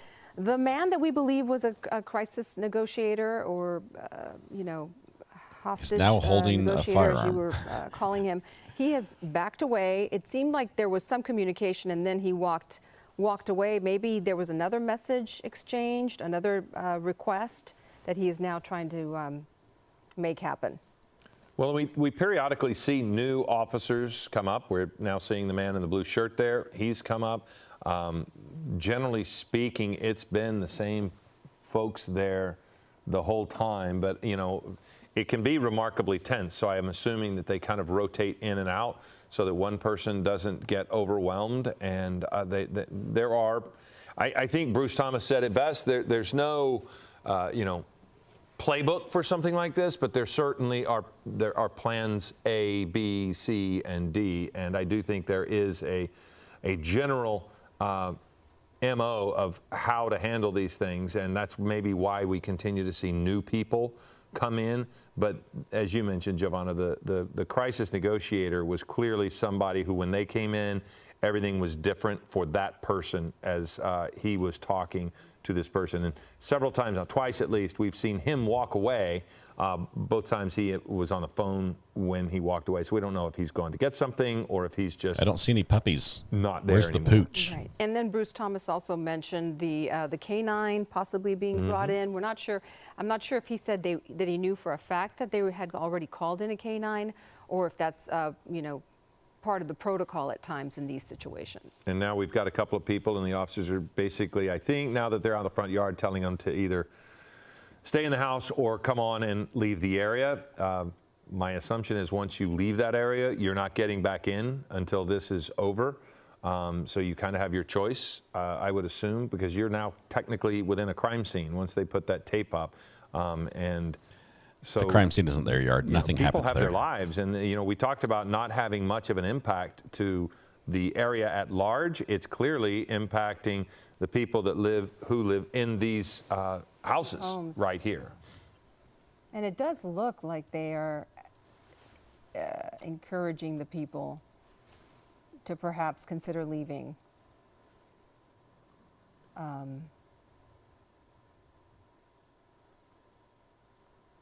Or maybe they're asking about what's behind the home and if there's some access to the bike path. Well, clearly they don't want to put them in harm's range, and you're right. They may be just saying, look, you're going to have to exit a different way. I don't know. I mean, we can't know, but the main thing is officers are not going to put any people at risk, and the way this person behaves. I mean, he's not going anywhere, but at the same time, you just want to remove the variables. You just don't want accidents to happen. He's getting bored. Yeah. Look and at we this. don't know if He's just like, seen doo this doo doo. before. He could exit the vehicle with something that appears like a weapon in his hands, and that escalates the situation. And law enforcement feels that they have to open fire. We just don't know. Well, in front of the one Walmart. thing that is likely is that there were so many people that approached the passenger side to throw the tear gas in. They're going to know if they give him saw like a 3 weapon. canisters of tear gas So and 1 you're bottle right. of water. He could get out by of the my count. vehicle and do something unsafe. But they have so much more knowledge now on what he's doing, what he has, what's in that truck, because at least twice they have walked up to the passenger side with multiple officers and been able to see inside the vehicle. Yeah. So if he has a weapon, they know it. Right. If it's likely he doesn't, they also know that. There's no guarantees right now. Right. But by being able to walk up and look into the cab of the vehicle, they know a lot more about what they have to face. We're seeing a couple more people now leave the area, and the officers, every time somebody has come out, the officers have directly gone over and spoken to them and either escorted them out or, taken them back into their That's probably their the place. process. They've probably been trying to reach these people, maybe look up telephone numbers to get, because all these homes have gates. Who knows? They're got a probably major trying to headache. get rid of, not rid, but get They're make worried about that contact with bottle, the I think. homeowners here and have them leave. The other process that I'm thinking might be happening is maybe the crisis negotiator, again, speculation, has asked him for his name. Maybe they're trying to reach his family. Maybe they're trying to get someone down to the scene that can, Heather. Oh my goodness, Heather. persuade him to exit the car. Yeah. Very possible. When you mention that, the one thing that strikes me that we haven't seen, a cell phone. We haven't seen him try to talk to anybody. We haven't seen him do anything like that. It has primarily been his inhaling of whatever substance he has in that canister, that large canister, and he's taken it straight out of the canister, and we have seen him inhale it out of a balloon. So he has been incapable so far of stopping that behavior, and it seems as if that's the driving factor for him to stay there right now, because he's not been given anything. It doesn't seem as if he's made any demands, but he has not stopped his consumption. Dr. Cap, he has a bottle and that seems of to Knox, be a huge bottle. Motivating factor for him every single, every few minutes he inhales. Right, and to the right of your screen, again, you're looking at his behavior earlier when he was trying to back out of his position there and trying to drive and move that deputy vehicle behind him. And we have seen him, you know, rev his engine a few times, and we've seen the smoke several times, and he still continues. All the way out at the main street. He's not doing it at the moment, but not that long ago he was trying. And the danger there is that he could spark some flames. Oh, well, you know, if you do enough with the tires, you could set the tire on fire, and that would be something that another problem. That would be another problem altogether. So, but yeah, he continues to inhale. He continues to go back to the canister, and officers continue to keep weapons drawn on him. Most of them are the less than lethal variety, but certainly they have the option there if you know. If it goes to that level, there are any number of weapons pointed on this person. You see, the neighborhood is overwhelmed with law enforcement. Now, there we go. We haven't seen that lately. An officer, a sheriff's deputy, has driven a vehicle onto the bike path. Not sure. Doesn't look as if they can get past that obstruction there on the bike path. Don't know if there's something in the other direction doing the same, but that vehicle right there, yeah. So there's nowhere to go in either direction on the bike path. And the thing is, nobody can get on the bike path. This is a DUI suspect. Probably what we're looking at he this was probably point is that officers don't want an innocent person partaking of that nitrous oxide every afternoon, maybe at 2:20 in the afternoon, and start riding on that bike path. They don't want them just coming up on this guy who could before the police hurt came them. and engaged him. Yeah. So again, we have been following this since what, 1:40? Well, we started. No, you know, we started just 12, before 1 o'clock. Yep. It was right about 12:54. Right new about cars that here. time. Started as a reckless driving pursuit in. The cop's like, Compton, my in the shift's Compton over. area. Can I We're still just? in the Compton area. Just the get out? driver of that pickup truck you see there. I'll show you this close up. Sheriff's deputies through several city streets, refusing Watch this to pit stop. maneuver. Ready? They conducted 3 pit maneuvers, and the driver was still able to get away. And they laid down 2 spike strips as well. But to your point, the point you were making earlier, he hasn't been driving at high speeds. He has been driving dangerously because he drove in the opposite direction of traffic. As you see him there crossing to the other side of the street, that's clearly dangerous. Overcorrected a little bit. No super Swung high that speeds. back end out. And the most serious offense, you know, that we've seen, and it is serious indeed, is you know, attempted. It was too low a murder speed. He of should a have peace waited. officer. That right there, that you're looking at the video there, is, you know, any number of incidents where he did that. You can't drive the vehicles directly at the officers.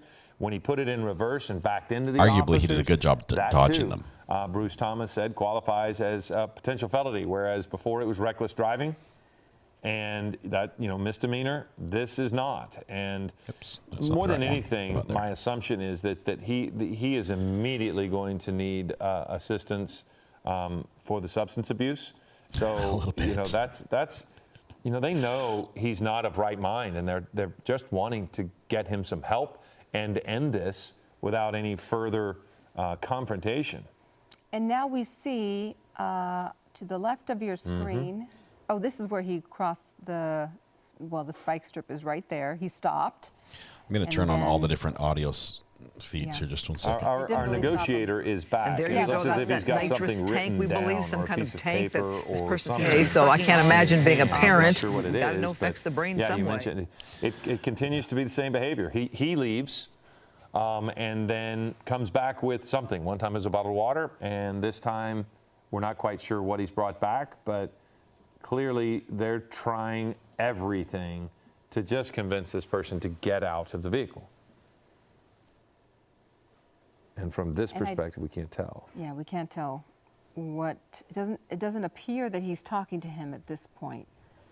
Well, the one thing that we have on our side is that our negotiator seems to be a very nonverbal talker. In other words, Nonverbal he's talking, we can see him use his hands, and so we know that he's talking to him. See, and he's pointing to things. He said, I think he probably said, "There's a bottle of water right there," because that's where he had thrown the bottle of water. And I think that if you listen to Bruce Thomas, that's what this is about right now. This guy is wanting water. And I think the crisis negotiator is telling him, well, there's water right there. So hard to see, but yeah, you could tell that he's talking to him based on his hand movements. But he's wearing that hat, so we can't really see his face. You know, he's doing his job, which is to engage and try to make this guy comfortable enough to talk to him and maybe share some details of himself and why he's doing this, and maybe, as you mentioned, give him whatever they can to provide him some comfort, enough so that it'll persuade him to come out of the vehicle, step out of the vehicle. I wonder, because, and correct me if I'm wrong, I've not seen him inhale nearly as recently as we were seeing before. It's been a whole 10 minutes. There is the possibility at some point he runs out of whatever he has been using, and at some point he's going to these are facts, Adam. Start getting you could lure me out of the car with this jar of spicy maple bourbon effective pickles. For them to communicate with him. I do see a couple of officers there mustering up behind the negotiator, but other than the negotiator, pretty much everything has continued to be about the same. So I don't know if it looks as if that's a SWAT officer there. I would tell you that they're clearly worried about him going over the edge. They're going to make. Otherwise, they would bring the dog. Use the canine unit. The dog is going to canine, but agitate him quite a bit and get him to officers coming forward. It looks to me like they're SWAT. So I don't know if this is going to be a change of tactics where they're going to take a little bit more of an aggressive approach to get him out. But they still have some options before them. When Bruce was mentioning the canine unit, there's so much pepper spray, so much tear gas in the cab. I don't know how that would impact the dog. So before he had left, I wanted to ask him if that plays a role, or if the dogs are trained to manage that. I don't know, but it does seem as if that might be a reasonable thing as to why you might not use the canine unit, because there's so much pepper spray in there. But these are new officers that we've seen behind. They might just be getting some perspective themselves about what they have in front of them. They might be interviewing the officers to find out what they saw in that cab. But it does seem as if that's a new piece of the puzzle. Right. Also new, we have a crew on the ground there, and that is what you're looking at. To the right of your screen, that's a live picture from one of our cameras. We believe that's,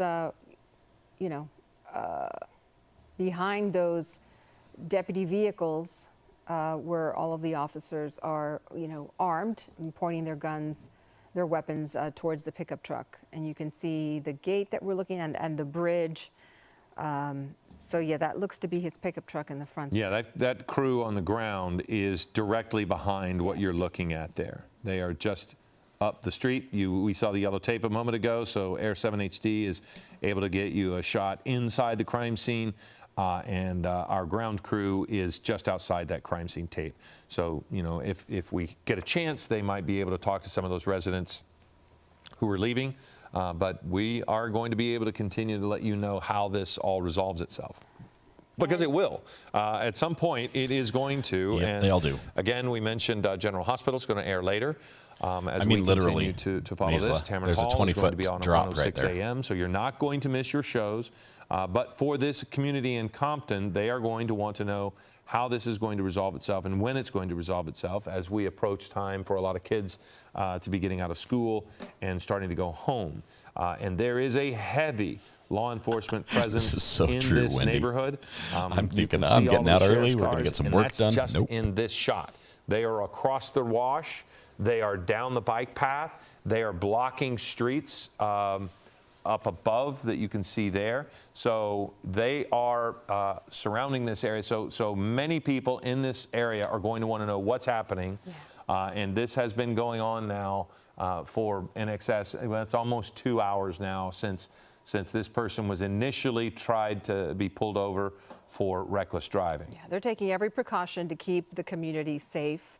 And we're seeing some activity here on the other side of the wash, some people gathering here. I wonder, we're not sure if that's related, but well, they don't want them approaching that bridge. Yep. You saw them getting the crime scene tape out, so they're probably pulling the crime scene tape again. Again, you're just trying to keep people from getting in that line of fire and at risk. See the officer. Banana, this is a good idea. They're not wanting them to just walk drag him next to the backwards. wash on that side because that puts them right next to the bridge.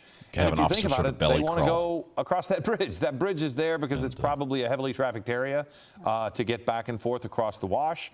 Connect the and cable they to the can't. axle. And you can understand why sheriff's deputies don't want them to. Oh, Amber, this is because entirely your fault. There are guns Thank pointed you. right at the mouth of the Hey, Mary, bridge. thanks for And so subscribing. you Appreciate it. just If can't you like put this, if you like true people crime, at risk due to this person's this is what the channel's all about. And another So thought that appreciate is Good that community he too. may be a Fabulous Compton community. resident. The pursuit, he stayed in Compton. He wasn't on any freeways. He seemed to be comfortable, with the streets, the lay of the land there. So he might be a resident, and we don't know if anybody who might know him or watching this might be coming to the scene. And so it's what are these maybe, guys doing? someone that knows him is trying to intervene. There seemed to be What's some Mr. Blue Shirt? conversations in that where we saw that the last grouping of people. We don't know. It's all speculation. But these are some of the things that we've seen in the past. I'm not sure why the officer is pulling back on that SUV, the second one there. So the tow truck That can was get the in. one that seemed to drive over the spike strip when they were pulling up to bump into the back of the first SUV there. So maybe he it does did. look It's flat. a flat tire. Yeah, it So does they look have flat. flattened the tire there. And I don't necessarily know what I think the bottom feed is a late needed to move, other than maybe version they're of the just top wanting to feed, move so we're gonna that switch back vehicle to two out of the boxes. way. But they are repositioning it, and that vehicle, actually what had happened was he had tried to push that SUV out of the way, and just as a precaution, they backed a second police car, sheriff's vehicle, up against cops are making rear room for another bumper. vehicle. But Somebody when else they is coming. Did that, they actually Should ran we do a over poll? the spike Who's strip coming? that had been laying Who's coming that the down, police officers are moving their cars to for? prevent the suspect from getting away, and they flattened their own tire because they couldn't pull it out of the way. We do want to mention, just again, we mentioned the housekeeping note just a moment ago, but because of this pursuit standoff coverage, Tamron Hall is at 1:06. General Hospital will re-air at 2:06 a.m. Clearly, you're not probably staying up that late if you're up at this hour. But If you really set need to your see General DVR, but Hospital, you just will stay not up till miss 2 the o'clock in the morning. episodes. 1:06 for Tamron Hall, 2:06 for General Hospital. They will be aired in their entirety, because we've been staying with this so that we can make sure that this community of Compton knows what's going on at this particular standoff. We're going to switch to the other commentators to see if And they're saying again, anything differently. Or some form of an intoxicant. Obviously, we don't know from here what it is, but that euphoria that puts people in a state of mind where oftentimes they're trying to ignore what's in front of them, and that can present a danger because it puts them in desperate situations with less fear often, and fear of harming themselves, fear of harming others. So that's where our deputies really need to, and it appears they are, take every precaution to obviously protect themselves and protect the public, and it appears they've done a great job of doing that. And it looks to me like I'm looking at those SCB, again, your version of SWAT there, with those green uniforms there. Given what happened with LAPD last night, where you had 3 officers shot, luckily they're all going to be okay in that they were not life-threatening injuries. Again, they were K-9 officers, meaning other officers had worked already on that matter to try to diffuse that situation. And you have that happen. So obviously that's fresh in the mind of everybody in law enforcement. I know you have your roll call meetings, you discuss what's been happening. And safety first, when you think of something like that in a whole different way, it's like we really don't know what people are going to do or be like. Dead horse go That's a good point, because oftentimes our first priority, or law enforcement's first priority, is the public safety and obviously protecting the deputies and police officers on scene. As you saw with the LAPD situation, oftentimes the vulnerability comes by actually creating that safety layer for other individuals, including the suspect. This is not as interesting. We're going to try this other channel. Call meetings, you discuss what's been happening, and safety first when you think of something like that. Is there, and again, we have watched as Ivan he says, check the continues burner. to inhale from a canister that I believe is still under his left arm, but I can't see it for sure. And it seems to me that it's been a bit since we've actually seen him inhale whatever he has in the canister. I think there for a time he was continually going back to it. He does have the vape right still. now, yes. He is still vaping, but periodically we would see him with the blue canister. And it is not a small canister. It is a larger one. But I just can't tell if that's what he's doing now, because we don't have quite the tight shot we had a moment ago. But it's just one of those deals where if they can separate him, it's been a long day, Matthew. It's been a really long intake. day. This live stream is brought to you by Depends. Whatever is putting him under That's the why I'm influence. still going. If they can separate him from that, I feel like they have a chance to get him out of there. But if he continues to alter his own mental state, then this is just going to continue to do exactly. We're just going to continue to see the exact same thing. Well, they fired tear gas and pepper balls several times, and that didn't seem to affect him much. I mean, we did see him wipe his face, and he was in distress for a minute, but he has stayed put. This is a video on the right that I was referring to when they sort of, approached the vehicle.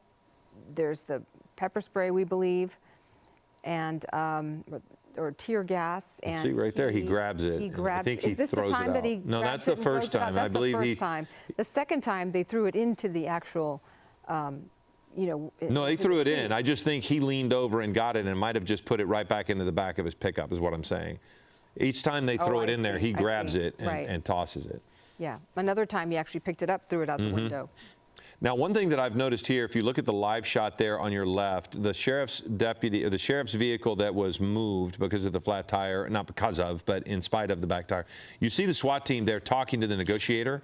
The SWAT team's changing the tire. He's going to be giving them all of the information they need in the event that they want to go in and talk to them. You saw that he was briefing them. Now you see him on the phone walking away. So he's going to be providing all of the information that his expertise can provide to people who are going to make the decision as to the next step for these officers. Because the good news on this is that this can be a very measured approach for deputies. They can take steps that are going to protect the person and the community and the officers. And this negotiator, this person who's been talking to him, is basically picking his brain.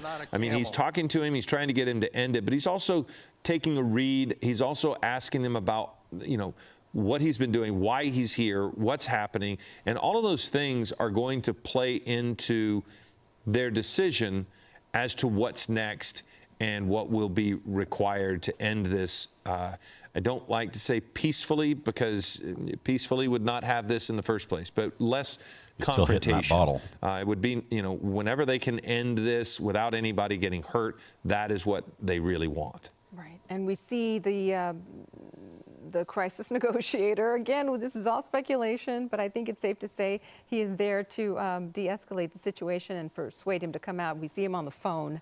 So maybe there's another request that he has made, and he is holding something. We don't know what that is. Hard to know. This process could take a long time. Well, it already is taking a long time. It has, but you can't really. To me, it's a reasonable thing.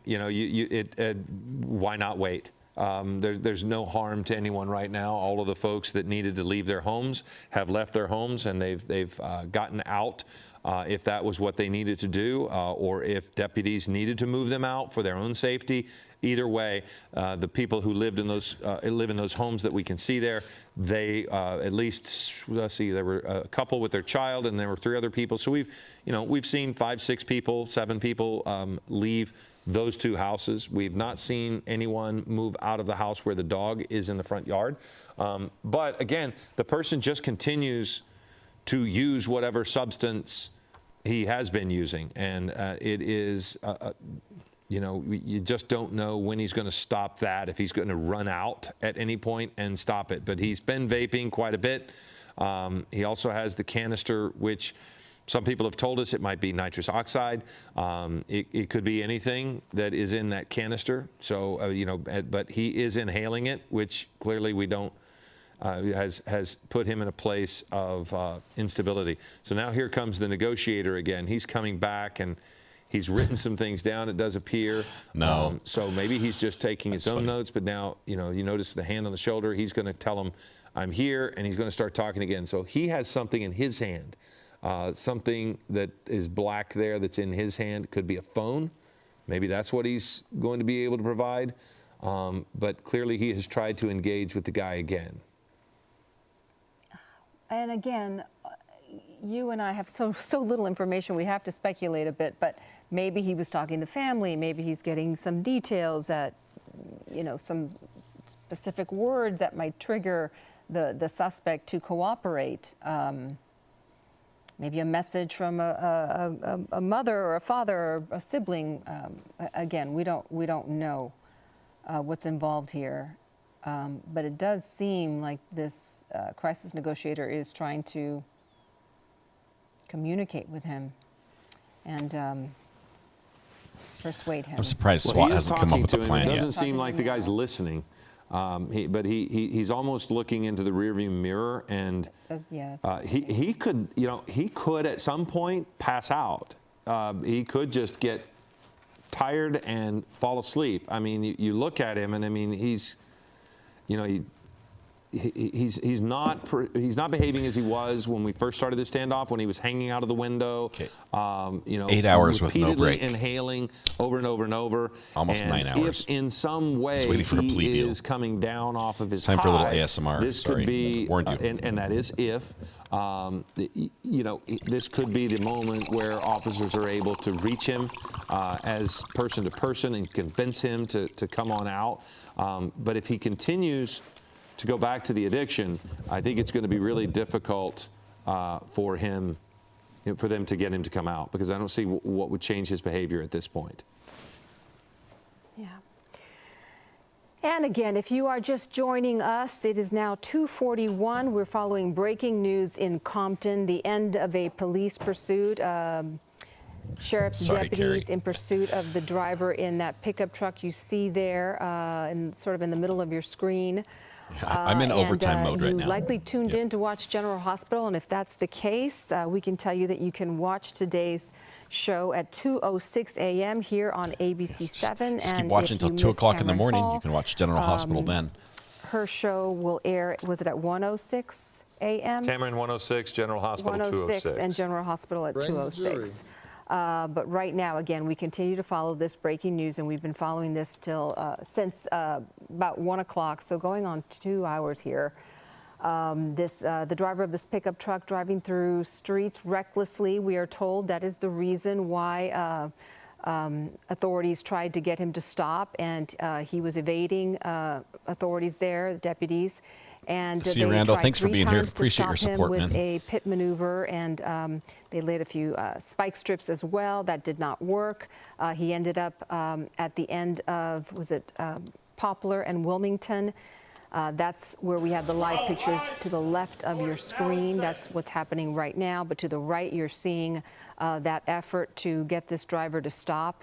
At that point, they were hard to say what street they were on at that point, but you can see several deputy patrol vehicles behind the pickup truck.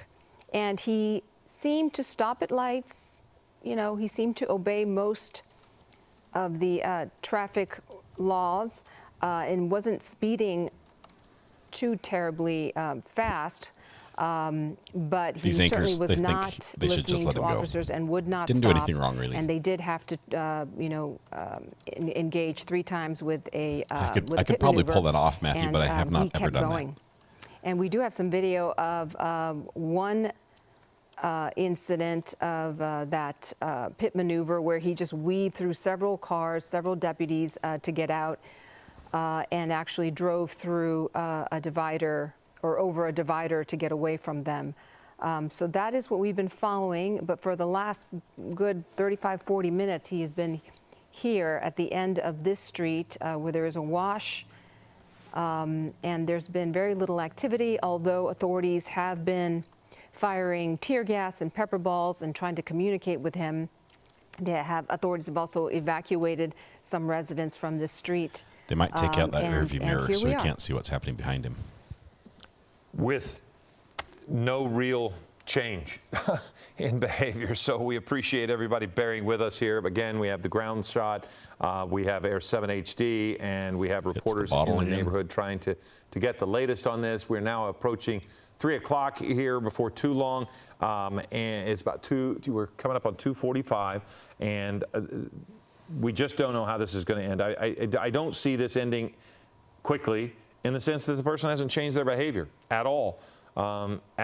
He's just sitting there, and the officer, it does seem as if the SWAT team officers are there in the event they might be needed. But right now, you still see the person trying to engage and talk to him.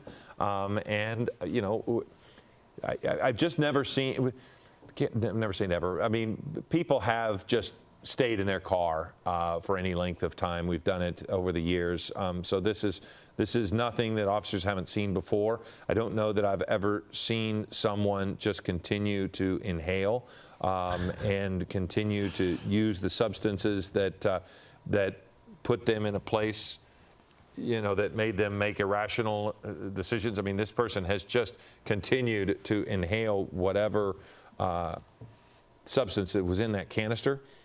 Maybe nitrous oxide, maybe helium. Who knows what he would use? I don't know. By gosh, go down and fight him. What it was, but he continued, and he hasn't. I don't know if it's just gone or not, but he hasn't used it in a bit. But he does continue to vape. That's for sure. Yes, and I'm not sure if you mentioned the white balloon. I forgot to mention that in my recap. But he did have a white balloon throughout that pursuit that he was huffing from, inhaling from. And so that's what authorities likely saw. It's what we saw several times. The balloon would deflate and then inflate. And then he was, again, inhaling from the balloon.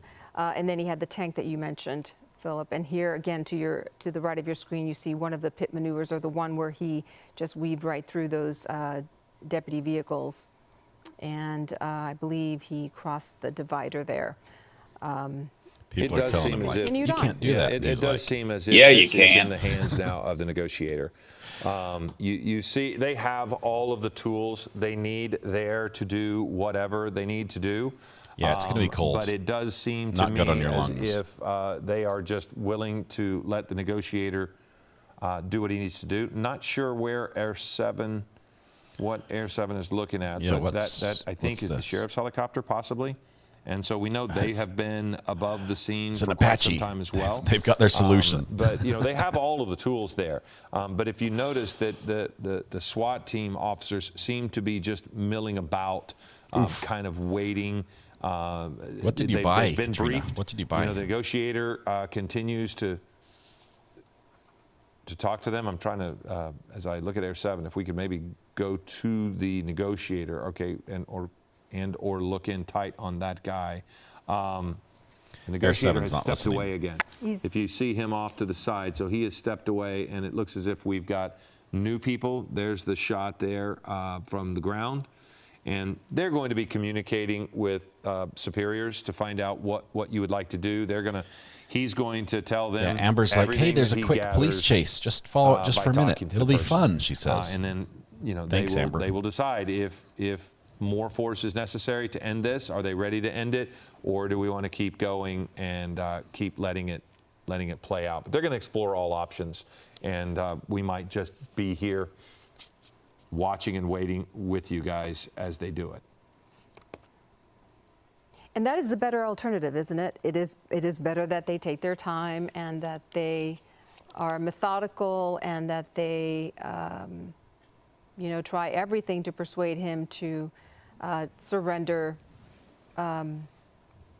without any confrontation, without any 5 violence, hours without anyone later. being hurt. 5 hours later. He doesn't seem to be upset at all or in any kind of distress, despite the tear gas. Thank you, and the 6 Volt. pepper I got that balls. message. I appreciate but again, that. as we've been saying, he's been under the influence. I was supposed to be soon, working on my and that garage. It's not happening might be right the now. reason why he is so calm at Well, this point. and you know, he continues to watch them. It looks as if in the rearview mirror. This is a good thing. And Let's so let me turn down he their is just commentary here kind just a of little bit. Waiting on them. Rachel Wood has a great question. For something, but, What would you? It It's a might nice be chopper. attracting on their What would you part ask to the just not negotiator for in engage this and situation just if let this him is sit you? there and see What would you? because What would you again, be as you asking mentioned, for? Time is on the side of the officers. They're not needing to rush the vehicle because he's not doing anything. At some point, you're going to want to let people. I want to see what this helicopter is. What is this? You're going to have to either use a canine or That's a approach serious him, as chopper. they have done in the past, and just take him out of there by force. But also, if he stops using the substances that he was using, But right he will now at he's some inhaling. point. He's still ingesting something. For sure, but we don't. What I'm saying is, The chopper's getting fueled up or something. What are they doing? massive canister that he was using, and I don't We'll know go back if to he- the is chase that here what for a he's got minute, his but hand there? It's hard to tell. I can't really tell, but at some point, That's a if ways he away. stops doing anything other than maybe vaping nicotine, he will begin to sober up, and he will probably walk out. It's a couple miles from the Possibility chase. That might be. Let's just disengage. He'll stop eventually and come out. I mean, who knows? We don't know what their tactics are. It's the president. He's come to negotiate the surrender. Apparently, he was good on his demands. You guys are asking for cheeseburgers, pizza, bring in the big boy chopper. I've got all night to work on the garage. I've cut the power to the garage. And it looks as if another guy. So they may be. So I'm gonna. I can only work during the day. Both wearing the different kind of shirt. Beef taco supreme. He wants more balloons. Freedom. 12-pack of Bud for Fonzie or Ponzi Fonzie. A phone charger, says Rachel. Donuts from Ginger. That's dollar bills. Andrea wants the dollar bills. Walked away for a bit. What would you do for a Klondike bar? This is an expensive commercial. Both of them standing side by side, but I want to get to Bruce Thomas. He's joining us. Get to the once chopper. again. Bruce, I'm not sure if you have Ooh, watched gummy bears. I'd be what's calling it transpired Ghostbusters. here, which hasn't been much, really. We're still sort of Nothing's in the same transpired place for the as last time we 20 spoke minutes to you, here. But any other thoughts or A insights? sky crane and a big magnet. This would fix this. They could just swoop overhead and just pick him up. The Special Enforcement Bureau, the SWAT guys, have now responded. The big helicopter you saw was Air 5, which probably brought some additional assets into the situation. What additional And SWAT assets is do you gonna need for take this? over the You've got operations. a At stone this guy and a point, pickup it truck is a wait and and a see, dead end road. But at some point, this is going to have to change. Do you tell in negotiate? Is the negotiator? Will he tell him? You have a couple options here, or will they just come and surprise him and use measures that don't let him know what's coming? No, they're not going to let him know what's Yeah, coming. you don't want to allude to anything you're going to do, such as a use of force. However, they are going to tell him, look, you are going to ultimately end up going to jail. Why don't we just end this whole thing? We got you water. Bring the we got you assets. things you Put the wanted, assets got into you a play. Phone maybe to call relatives. Let's end this. Let's all go home. I will say, Bruce, I haven't seen them actually give him anything like that. So This is the only right answer I mean, so far. Yeah, I The think only right answer. When I think David was talking about earlier, they tossed water to him, I think. Yeah. Or Yes. something. Yes. Yeah, we saw them toss water, but Yes. I've not seen him. I think Bruce was saying just in general, sometimes Yeah, they'll give okay. a phone. We haven't seen any evidence of that, but maybe we missed it. Hard to know. But also I was thinking, is it likely that they're trying to reach his family, and maybe get their help to de-escalate this? Yeah, that's entirely possible. You run the license plate, send somebody to the house. Maybe, hopefully, that is a good address that they can talk to. Somebody there and say, hey, look it. Why don't you come with us? Let's take you to the scene of this situation, and maybe you can talk to them. They're going to use every tool in their bag. And it does look as if I the can talk him SWAT down. guys continue to talk to the negotiators. What do you think they're trying to learn from the people who are talking directly to him?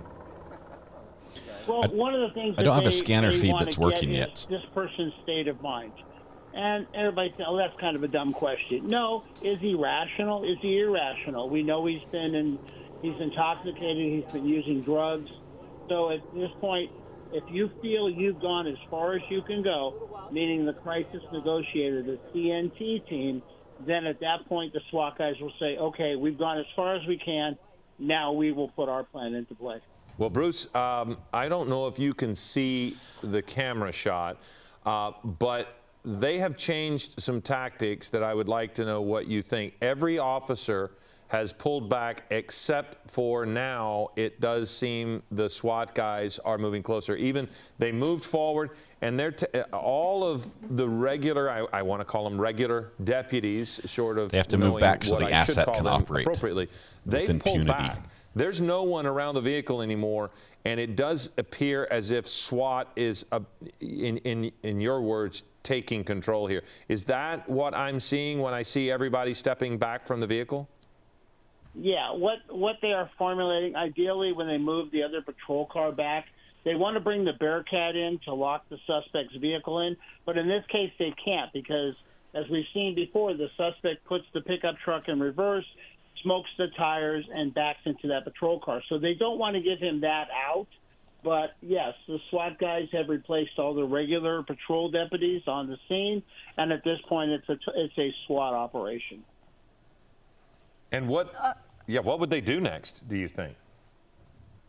Well, the SWAT guys come with various tools. The less lethal, the pepper Depends balls, which the SWAT tear guy you gas order at Toys for rounds Less. that they've had before. Maybe even asking to deploy the robot, to deploy Andros, like we saw in the LAPD operation earlier, where they want to try to get up to the vehicle and put a flashbang in. Maybe something to that extent so that the suspect just jumps out of that vehicle. They can do a swarm technique and take him into custody. We saw, Bruce, deputies escort some residents, but they have been using the property quite a bit going through there. Is it likely that they're strategizing to have some sort of activity come? Maybe there's Of course they're strategizing. speculating, I don't know, These but comments are great. Maybe have access to the vehicle from that property. Maybe have some other, I don't know. Some other. Yeah, Giovanna, that's a great question, a great thought. Ideally, think he's when by you have himself an in the car. operation like this, even though we believe the suspect is not armed, let's go over and listen to the other feed here just for a minute. Residents, take something like this. Let's go back but to Stu. In the end, the best thing that would happen for everybody involved would be just to have that suspect give themselves up. I did listen to you guys talking earlier on, and it was, excellent. It was an excellent thing to talk about and see about the de-escalation, where they were moving. They would move farther back, but still be in the area, so that suspect knew that officers or deputies are still there. But they de-escalated, didn't have as many people around there, possibly letting that suspect have a different mind frame and hopefully maybe thinking, well, okay, this isn't as bad. I'll just get out of the car. But in the end, it is going to be that suspect going into custody. Hopefully he will not be injured. It is putting a lot of people out today. The school that's nearby, I believe, is Davis Elementary. I was looking that up just moments before we left. But Shanna, Sherilyn, thank you for subscribing to the channel. Appreciate you guys. Right there. So you've got to we wonder, do stuff like this quite frequently here, so I appreciate you subscribing. Lots of fun. If their family members going to pick up children, they might have to detour around. So it is going to inconvenience a lot of folks, but in the end, it's safety. You don't want to see that suspect injured. You don't want to see the general public injured. And those deputies doing an amazing job this afternoon. That's the keeping Bearcat. people safe. And Araxia was the one that pointed it out. Is even though it came to an end with on a dead-end street, this is, it is just, it might, it was bad luck it was good luck for everybody because that vehicle stopped moving. And for the most part, the public, the folks that would be in the neighborhood if this thing was ripping down their street, they are all safe right now. All right, we are looking right now, and I believe they actually call this a Bearcat, this heavily armored vehicle. Awesome. Jim Hemmel, why don't you weigh in on this? Talk about this vehicle we're seeing here. Well, you know, No podcast tomorrow, Matthew, I'm unfortunately, sorry, I thought you were because saying- Weather Watch is out of We've seen town. these in the past, and they are amazing trucks. And they also carry paramedics in there as well. That's something that we should point out to the public. You know, a lot of these SWAT guys, they are trained in their specialized tactics, but one of the specialized tactics is also saving lives. They're not just there to save the life of other deputies or innocent people, but if that suspect becomes injured, they're going to be the first responder. This tactic, the Bearcat's just going to ram the truck into the ditch, and then it's like, well, problem solved. He's not going anywhere now. Yeah, pickup truck is not stolen. It was just a DUI and failure to stop, and then it became, you know, striking a couple cop cars and things like that. I'm not a camel. Very maneuverable and very powerful. So I don't know how they're going to use it in this case. I'd love to watch it. Apparently, the Bearcat can't get through the tape that's stretched across the road. It being there also shows that command presence, and that possibly will give that suspect the frame of mind that Tomorrow we have a regular live stream as long as court is in session. We'll be back with the Zachariah Anderson trial, which is the name of this feed right now. If you're looking for the Zachariah Anderson trial, they ended court early today, and we picked up this police chase immediately afterwards. What you think you're seeing here now? 7, yes, the Bearcat. I've actually been inside a Bearcat. Let me kill the audio here. I've been inside a Bearcat. They are amazing vehicles, but they are not built for comfort. It's built for safety for the officers on the inside. There's very little by way of weaponry inside them. They are meant to shelter bodies and move them into a crime scene in a safe, or move them in a dangerous position safely. The very front of the vehicle, if you ever see the front of the vehicle, it has what looks like a stop sign. That's actually the front of a Ram, and they have a big pole they can attach to the front bumper, and that is the end of the Ram. It like slides out from underneath and locks into place, and it can be used to punch a hole in a wall. It can be used to put like to knock a hole through cinder block and then deliver a payload like a flashbang or smoke grenades or something through there. So that's what it does. It does have, this particular one has like a crow's nest on top, where an officer could take a protected position where they could observe and or return fire if needed from that position. But really, they're vehicles that just keep people safe, and they're indestructible as far as the tires. They can handle the let's just say they're run flats, okay? But they're not fun to ride in. It is extremely uncomfortable. The benches, it's not like leather seats or anything. It's built for purpose and not function, not for comfort. But just extremely durable. Everything is reinforced.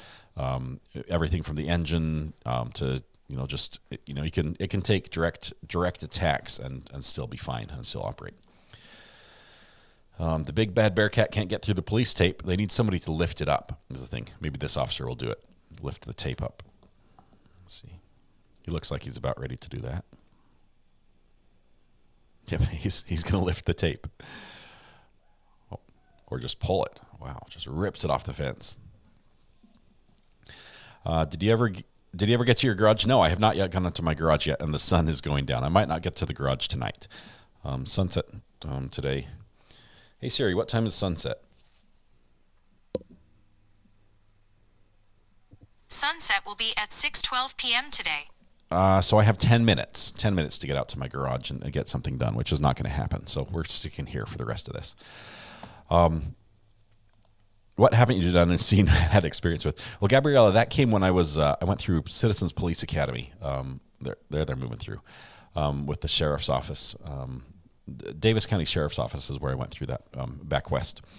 And it was an 11-week course. And that particular day, we were out in the helping with SWAT. They volunteered us as students in the course as the hostages in a hostage simulation. And while everyone else got to stay inside the building, it was my job to come running out the building at the police on the outside, or the SWAT team on the outside, who was not aware that I would be running out of the building. So they knew that they had suspects inside who were armed, who had hostages, and they didn't have visuals inside. It was my job to just come bursting out of the door and running at them. You can imagine I made it about 4 steps before I found myself face down in the dirt. And they were very effective at taking me down outside the building. I did not get very far. But it was fun. It was a lot of fun. That was a great experience. It was not a live fire. Everybody had airsoft, so I was wearing protective face wear, so I could have been shot with airsoft, but they did not shoot me. It was funny. In that situation, the police had radioed and said, "Hey, to the dispatch, to the control center, saying, hey, here's the situation. Do we, can we fire, basically?" And the call came back, closed authority, which means they're not allowed to shoot, and they ended up shooting anyway. And the SWAT team that basically failed their own little scenario test because they opened fire, and then in the scenario, all the hostages inside got shot by the airsoft guns, simulating losing all your hostages. So it was fun. So I made it out alive, and all my friends didn't. That's how that one ended. There are a lot of variants of the Bearcat. Most of them are just protective measures. I mean, just as far as windows, doors, entrances, what they can carry, capacity, payload. But they're not like tanks. They're not like loaded to the gills with weaponry. Yes, Trip Show. That was Davis County Sheriff in Utah. I did some camera work for them as well. Did some ride-alongs and filmed some just amazing stuff. This is the first time I went over 100 miles an hour. Well, nope, that was the second time I went over 100 miles an hour. The first time I was in front of a police car. The second time I was in one. It happens. Yeah, it was. The adrenaline was pumping, and the grass was soft, so it was not a problem. I was in a nice soft field. The grass was wet. It was almost a sponge, so I got more wet than hurt. Same class, I got to beat on police officers with billy clubs, learning how to properly strike someone with a club. Got the opportunity to be tased. So if you ever have that opportunity, I recommend not taking it. It's pretty unique. Why are they taking a position there in the driveway?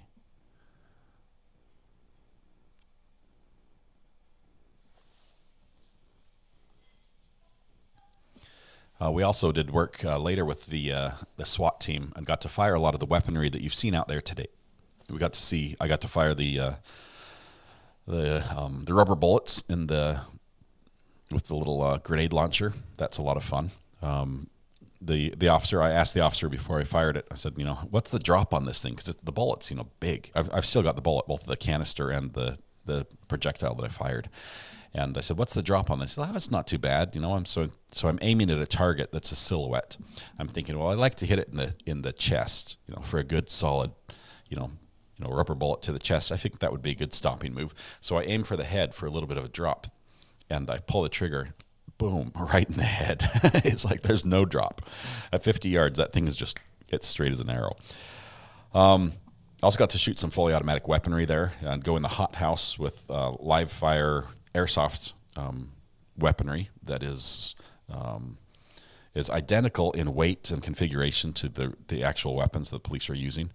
So you train, and because it's identical, because the guns weigh the same, look the same, have the same sights, whether it's an EOTech sight, whether the clips and everything, it's meant to feel like a real weapon. Because it is that way, the checks we have to go through to make sure all the weapons are not real weapons are a lot of fun. And just double check and triple check and quadruple check to make sure everyone who goes in there in that scenario is not carrying a real weapon. And then, of course, the ceiling's missing on that house. The roof's missing. There's just a catwalk. So we also got to watch other people go through the scenario and see how they reacted to things. Has he turned his front tires? Maybe. Let's see this. That looks like he has given a little bit of a crank on the wheel there. So maybe he's finally thinking about making it down the alley.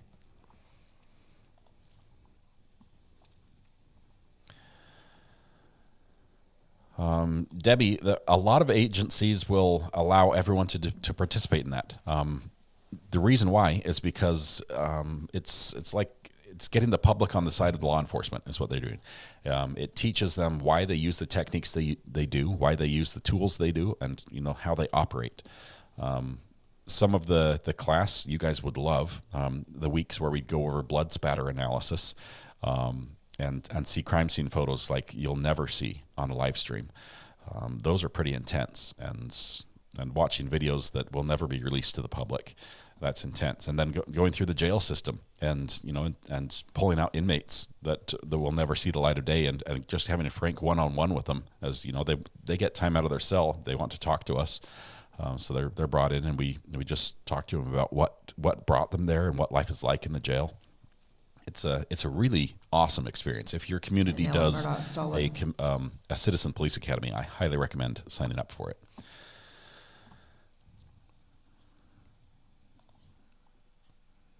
I want to see what this what they're going to do here.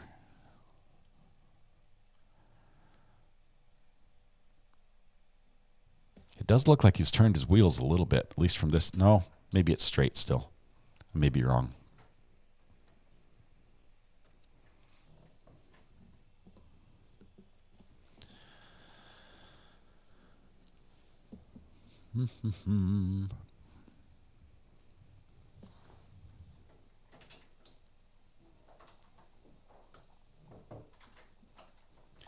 I heard you say podcast tomorrow. What's the difference between this and a podcast? I'm new to this. James, great question.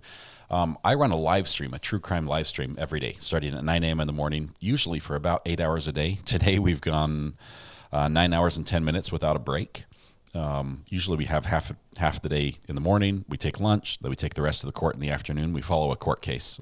In this case, we're following Wisconsin versus Zachariah Anderson, which is a murder trial with no body. I also, with Weatherwatch, who's one of the subscribers on the channel and just a good friend that I met through this, I have a podcast that we do on this channel on Fridays.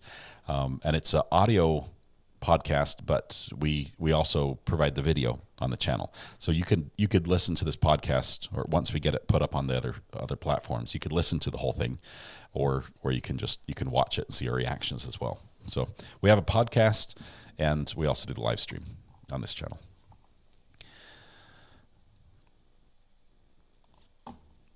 We're all signing up for PR24 training. Check the burner phone when I get a chance. Let me see, Adam. Sent an image. Inspirational. Persevere. Armed with only a tank of nitrous, he overcame 3 pit attempts, pepper balls, and kept RA live for an extra 2 hours. I feel like Peter Tragos when he was about done with his live stream. He hit 200,000 subscribers, had like a celebratory live stream, and he was about done. He had I think a Runkle of the Bailey, and who else was on? Law and Lumber, I think.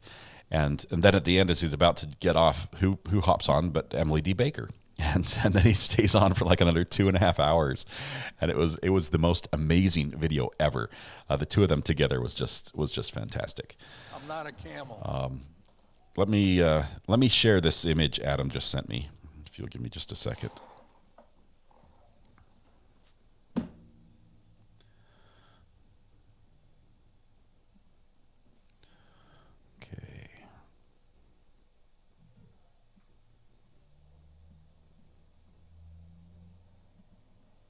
Since nothing's happening right there, I'm going to go ahead and pull this up.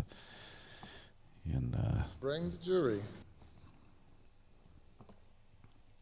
Okay, so we're going to cut away just for a minute while nothing's happening.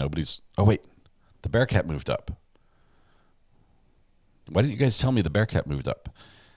Hang on. Adam, you're going to have to hang on for your debut of your meme that you sent me. Rob's a pretty chill dude. Like him. Love that he does woodworking too. I'm jealous of that. This guy's been holding out for a couple hours. Of course, he has a big can of nitrous oxide on his lap that he keeps huffing off of, and that sort of makes things more enjoyable for him, I guess. Is the Bearcat pushing that civilian vehicle?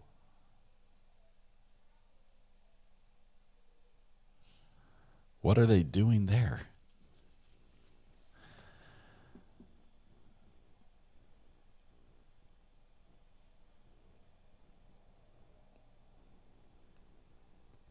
I'm willing to bet they're putting a cable to the guy's axle on the underneath. This is just me thinking. They'll put a cable to the guy's axle underneath the cop car, and bring it back to the Bearcat, to the front of the Bearcat, so they can keep him from driving forward. I believe that's their concern, is that he's going to harm himself.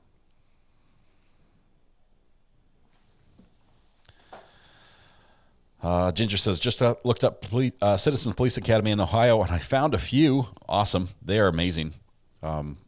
Live fire range day is worth it all by itself. If you've never fought I can't talk. I've been here for too many hours. If you've never fired a fully automatic weapon, it is a blast. And then shooting a shotgun with both slugs, buckshot, birdshot, beanbag rounds. It's interesting to do that as well.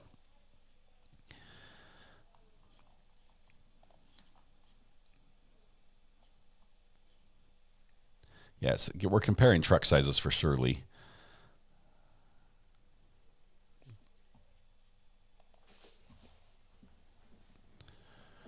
I'm trying to see what's going on right here in the back. Oh, they're just swapping war stories, it looks like. Okay.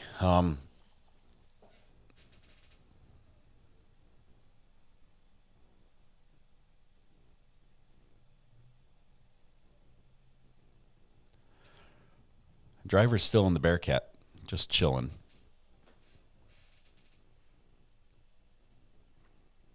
Some Bearcats do not even have air conditioning. Do you know that? It's like they're stripped down vehicles. You're getting strange rush hour vibes. Okay, so they're not. Oh, they are they? Oh, that's old. Okay, they're not doing anything right now. This is just old video on the top right-hand center, where they put a tear gas canister in the car. I'm going to show you the Adams meme that he sent me here. It says, persevere. Armed only with a tank of nitrous, he overcame 3 pit attempts, pepper balls, and kept RA live an extra 2 hours. That's going to be an inspirational poster up on the wall for sure. Can't believe he got a negotiator, only got a bottle of water tossed to him. Yeah, he failed quite miserably. You'd think he would have aimed a little higher.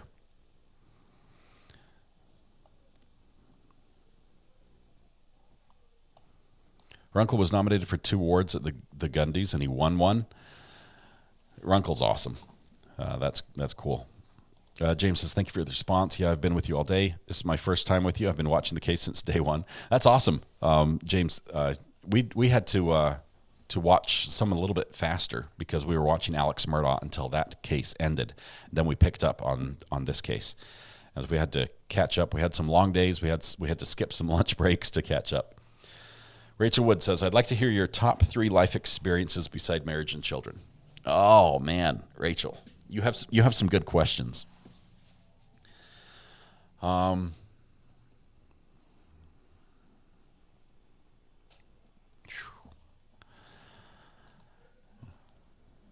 don't know if I could pick a top 3. See, some of the craziest...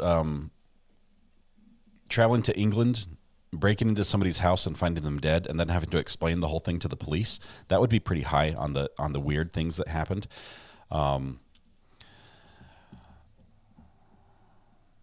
Filming from a hot air balloon in a windstorm was pretty intense. The landing particularly, because we had to land on an island in a lake. That was pretty intense as well. I don't know. I've done some crazy things. Buffer. What's wrong? That was a buffer moment. Yes, it's still going on, Suzanne. We're still sitting there. They can't decide if they want the Bearcat or not. It looks like they have 2 actually. Holy cow! They've got both Bearcats. What are they doing?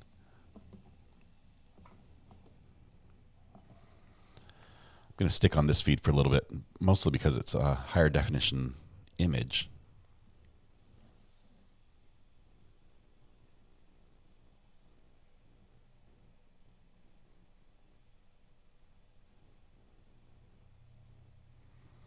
I wonder if they're just going to wait him out. The Bearcat just about took out their fence. No dead horse go unbeaten. 2 big trucks, double the fun. Maybe they're going to have like a good old-fashioned tractor pull between the Bearcats. This might have been what the driver had negotiated with Negotiator, saying, I want to see one more big truck pull before I go. Oh, that's the robot. $10 says the robot's in the other vehicle. What do you think?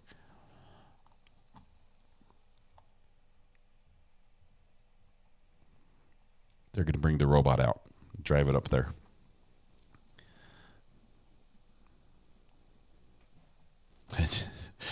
Rich, all you have to do is ask. I can change things around here. Let me know if you want something different. If you want the audio back from the reporters, we can do that too. Do you want Stu or do you want the other guys?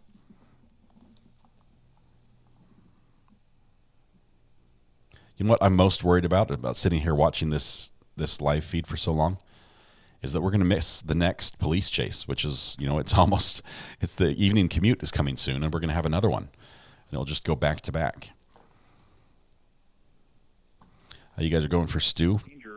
As far as based on the actions of preventing the person from leaving, then making the decision as to when to move.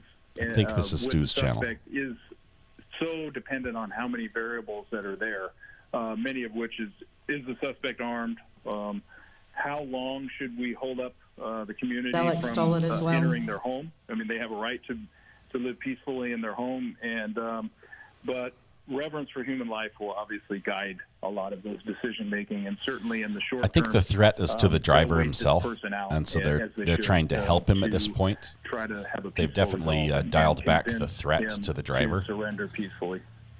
Well, as we're watching this show of law enforcement here, Stu's not there. So dependent on how many variables that are. He's not there either. We haven't seen a lot of kids walking around this area. We saw people being Thankfully. escorted from their homes, probably to possibly collect their children. We know that Air 7 HD has been overhead with one of the helicopters. We know that Chris Christie has also arrived on the scene. And Chris, what are you seeing at your vantage point? Hey there, guys. Yeah, just getting my first glimpse of this ongoing situation here. Obviously, the suspect refusing to come out after I'm just listening to you guys about all the tear gas that has been pumped in there, pepper balls and the like, and it almost seems like it's had no impact on him, the way he's just sitting there somewhat nonchalantly. It does look like there's some occasional communication going on, perhaps. I'm not sure if you guys have seen him on the cell phone yet, but just looking at the posture here, you can see those SEB units behind that Bearcat appear to be strategizing and trying to figure out what their next steps are going to be here. The one thing I can tell you, without knowing whether that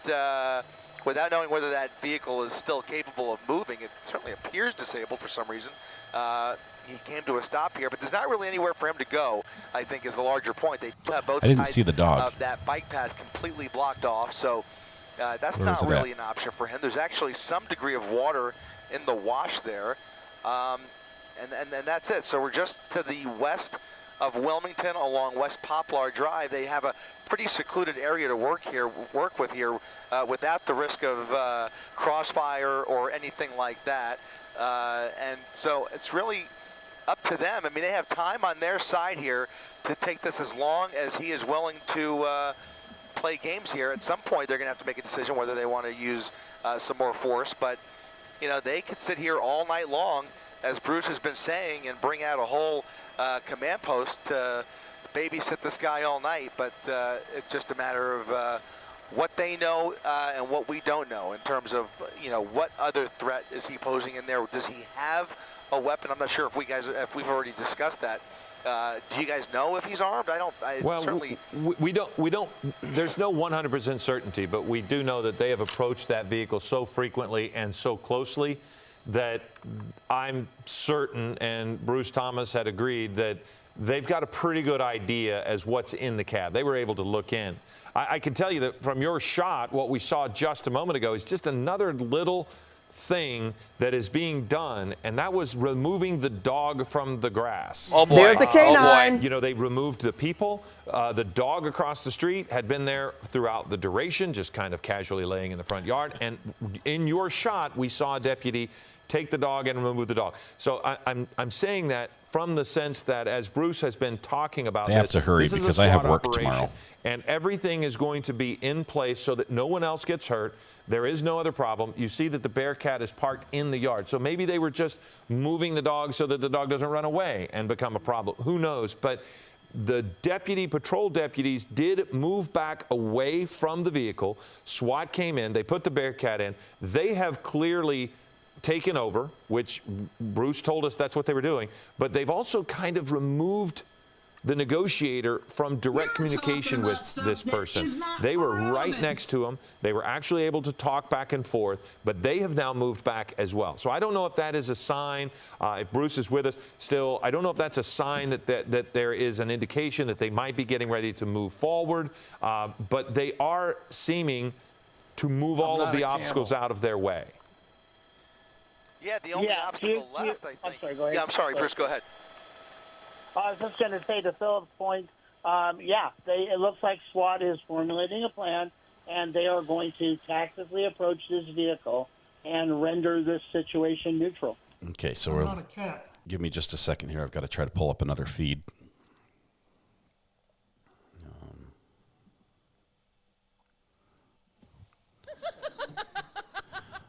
We might have a ground feed here. Thank you very much for that. Let's see who sent that to me. There's a lawsuit. Dilly Pickles sent me this ground feed. Hang on just 1 second. This is a good angle from the news. Just 1 second. We'll get this pulled up. XN News. Okay. Pause that here. I would not be surprised either if at some point we actually see some of those SEB officers make their way to this side of that wall, this side of that divider that is adjacent to the white pickup truck there. What do you think, Bruce? No, I totally agree with you, Cliff. The problem lies, as we talked about before, probably while you were en route, that police interceptor there, once they move it, if the suspect vehicle is still drivable and he has distributed that kind of information by squealing the tires and smoking them, he's going to back up into the Bearcat, and that may just ramp up the whole thing to a situation which they don't want. So they may just leave it and have to approach anyway. Swap 1 and 3. So this video right here I tend to agree is with you across there, especially if we are not confident that vehicle is disabled. The ravine. I know there was some talk earlier. You can see the driver in there. Coverage of a spike strip. Was it a successful spike? Have we been able to get a good look? I'm having a hard time seeing through the fence here. Are those front tires flat, or are they still? No, we do believe the spike strip damaged one of the patrol cars, the SUV that is in the driveway. It did appear he had a flat. What we think happened on the passenger side is that spike strip or some sort of bar is jammed in there, and he can't go anywhere but backwards. But if they moved that SUV, he has shown every indication that he will drop it in reverse and he will floor it. Yeah. So I got to think that they believe he will try to move that vehicle. There's no way. I don't think there's a bar there. As soon as they move that interceptor. He's shown that he tried before. Essentially, they kind of have him where they want him. He's pretty much boxed in for all intents and purposes. Yes, I think he still has some content in his Knox bottle. From what angle do they want to approach and make sure they have all their bases covered, just in case he's running on fumes. Somehow gets out of the vehicle and tries to run on foot, because basically there's really nowhere for him to go in that pickup truck, essentially. Yeah, absolutely. It doesn't seem like there's anywhere for him to go, but it's also, the tech work is a lot of fun. Earlier coverage, and it did look like authorities put wedged something in the front passenger wheel. Well, we don't know exactly what it was, and they just shoved it there really quickly. So we don't know what it is. I could show you what the tech work looks like, D'Avel. We don't know, but we have seen this driver. This is what I'm doing behind the scenes to keep everything going. Got an iPad over here, Stream Deck, switcher, audio board, a Mac, another Mac, big TV, another iPad, Apple TV. It's all Apple devices. But, if you see, Chris, you can see the black in front of the rear wheel. That is rubber. That's how far he has been able to move the vehicle. by going in reverse. He had him smoking to the point where briefly we thought he might catch those tires on fire just due to overheating. But we did see during the chase when they threw the spike strip in front of him, it stayed under the truck and it's still there. So he never, somehow I wasn't sure. I thought there was a gap in without the actually flattening the tires. in the road, Bruce, that there wasn't a bollard there or whatever, a a way to post in the disable the way. vehicle, or did it just miss and somehow it got connected? Well, as Chris was asking, the spike strip deployments were successful. It looked like they deployed 2 of them. However, they may have embedded into the tires to the point where it got wrapped up, as they're a very flexible tube and strip, so it may be in the rear tires. I think it's in the front tire. Yeah, the front. Yeah, if it's wrapped up because of what you described, it's the passenger front tire. You can see it just to the side. My mistake on that, yeah, my mistake on that one. No, it's interesting though to see. We're talking about this suspect's demeanor. They have. He's just kicked back, taking it easy. Has come up with officers have I was kicked back, taking it easy. Vehicle several times, but we are going to stay on top of this. We're going to go to World News Tonight with David Muir, but we're going to stay streaming on abc7.com or on your ABC7 Los Angeles app. But stay with us, and we will, of course, have more for you on Eyewitness News. Okay, so which channel do I need to drop? Okay, so again, that's going to be this one.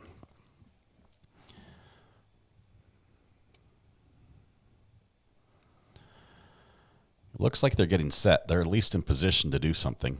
You know, as soon as they cut to go to whatever Days of Our Lives or whatever show they're showing, General Hospital, World News, the action's going to go down.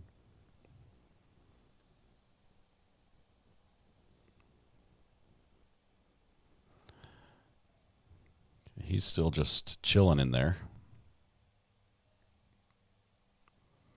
I think there's a good chance the TV reporters at this point have been asked to not show a lot of the activity that's happening behind him, just in case the gentleman has a phone or something inside.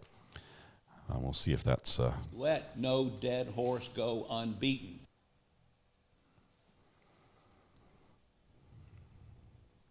I've been at police situations where the news was asked to participate that way, and they did. So we'll see.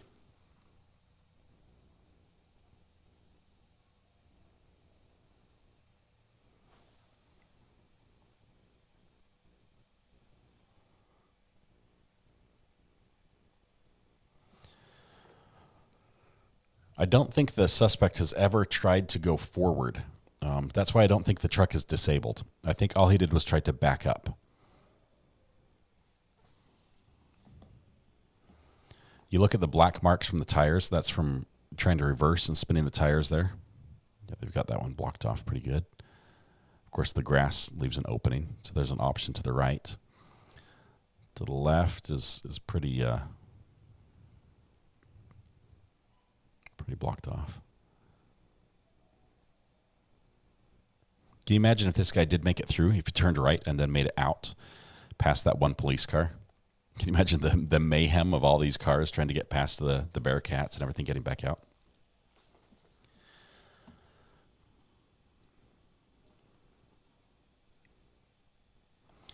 Don't think the driver's here in our chat. I don't think he's really here.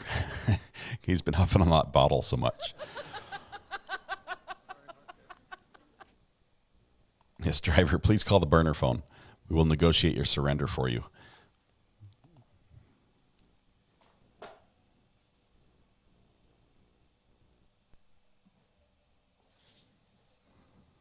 straight to the canister. Well, you know, it's so often that we see at the end of these pursuits, suspects enjoying their last minutes of freedom with a large joint, if you will. In this case, he has a whole tank to work with. So, ooh, he moved it over. Might be ready to do the more something. high he gets, it's off his lap. The less incentivized he is to really play ball here.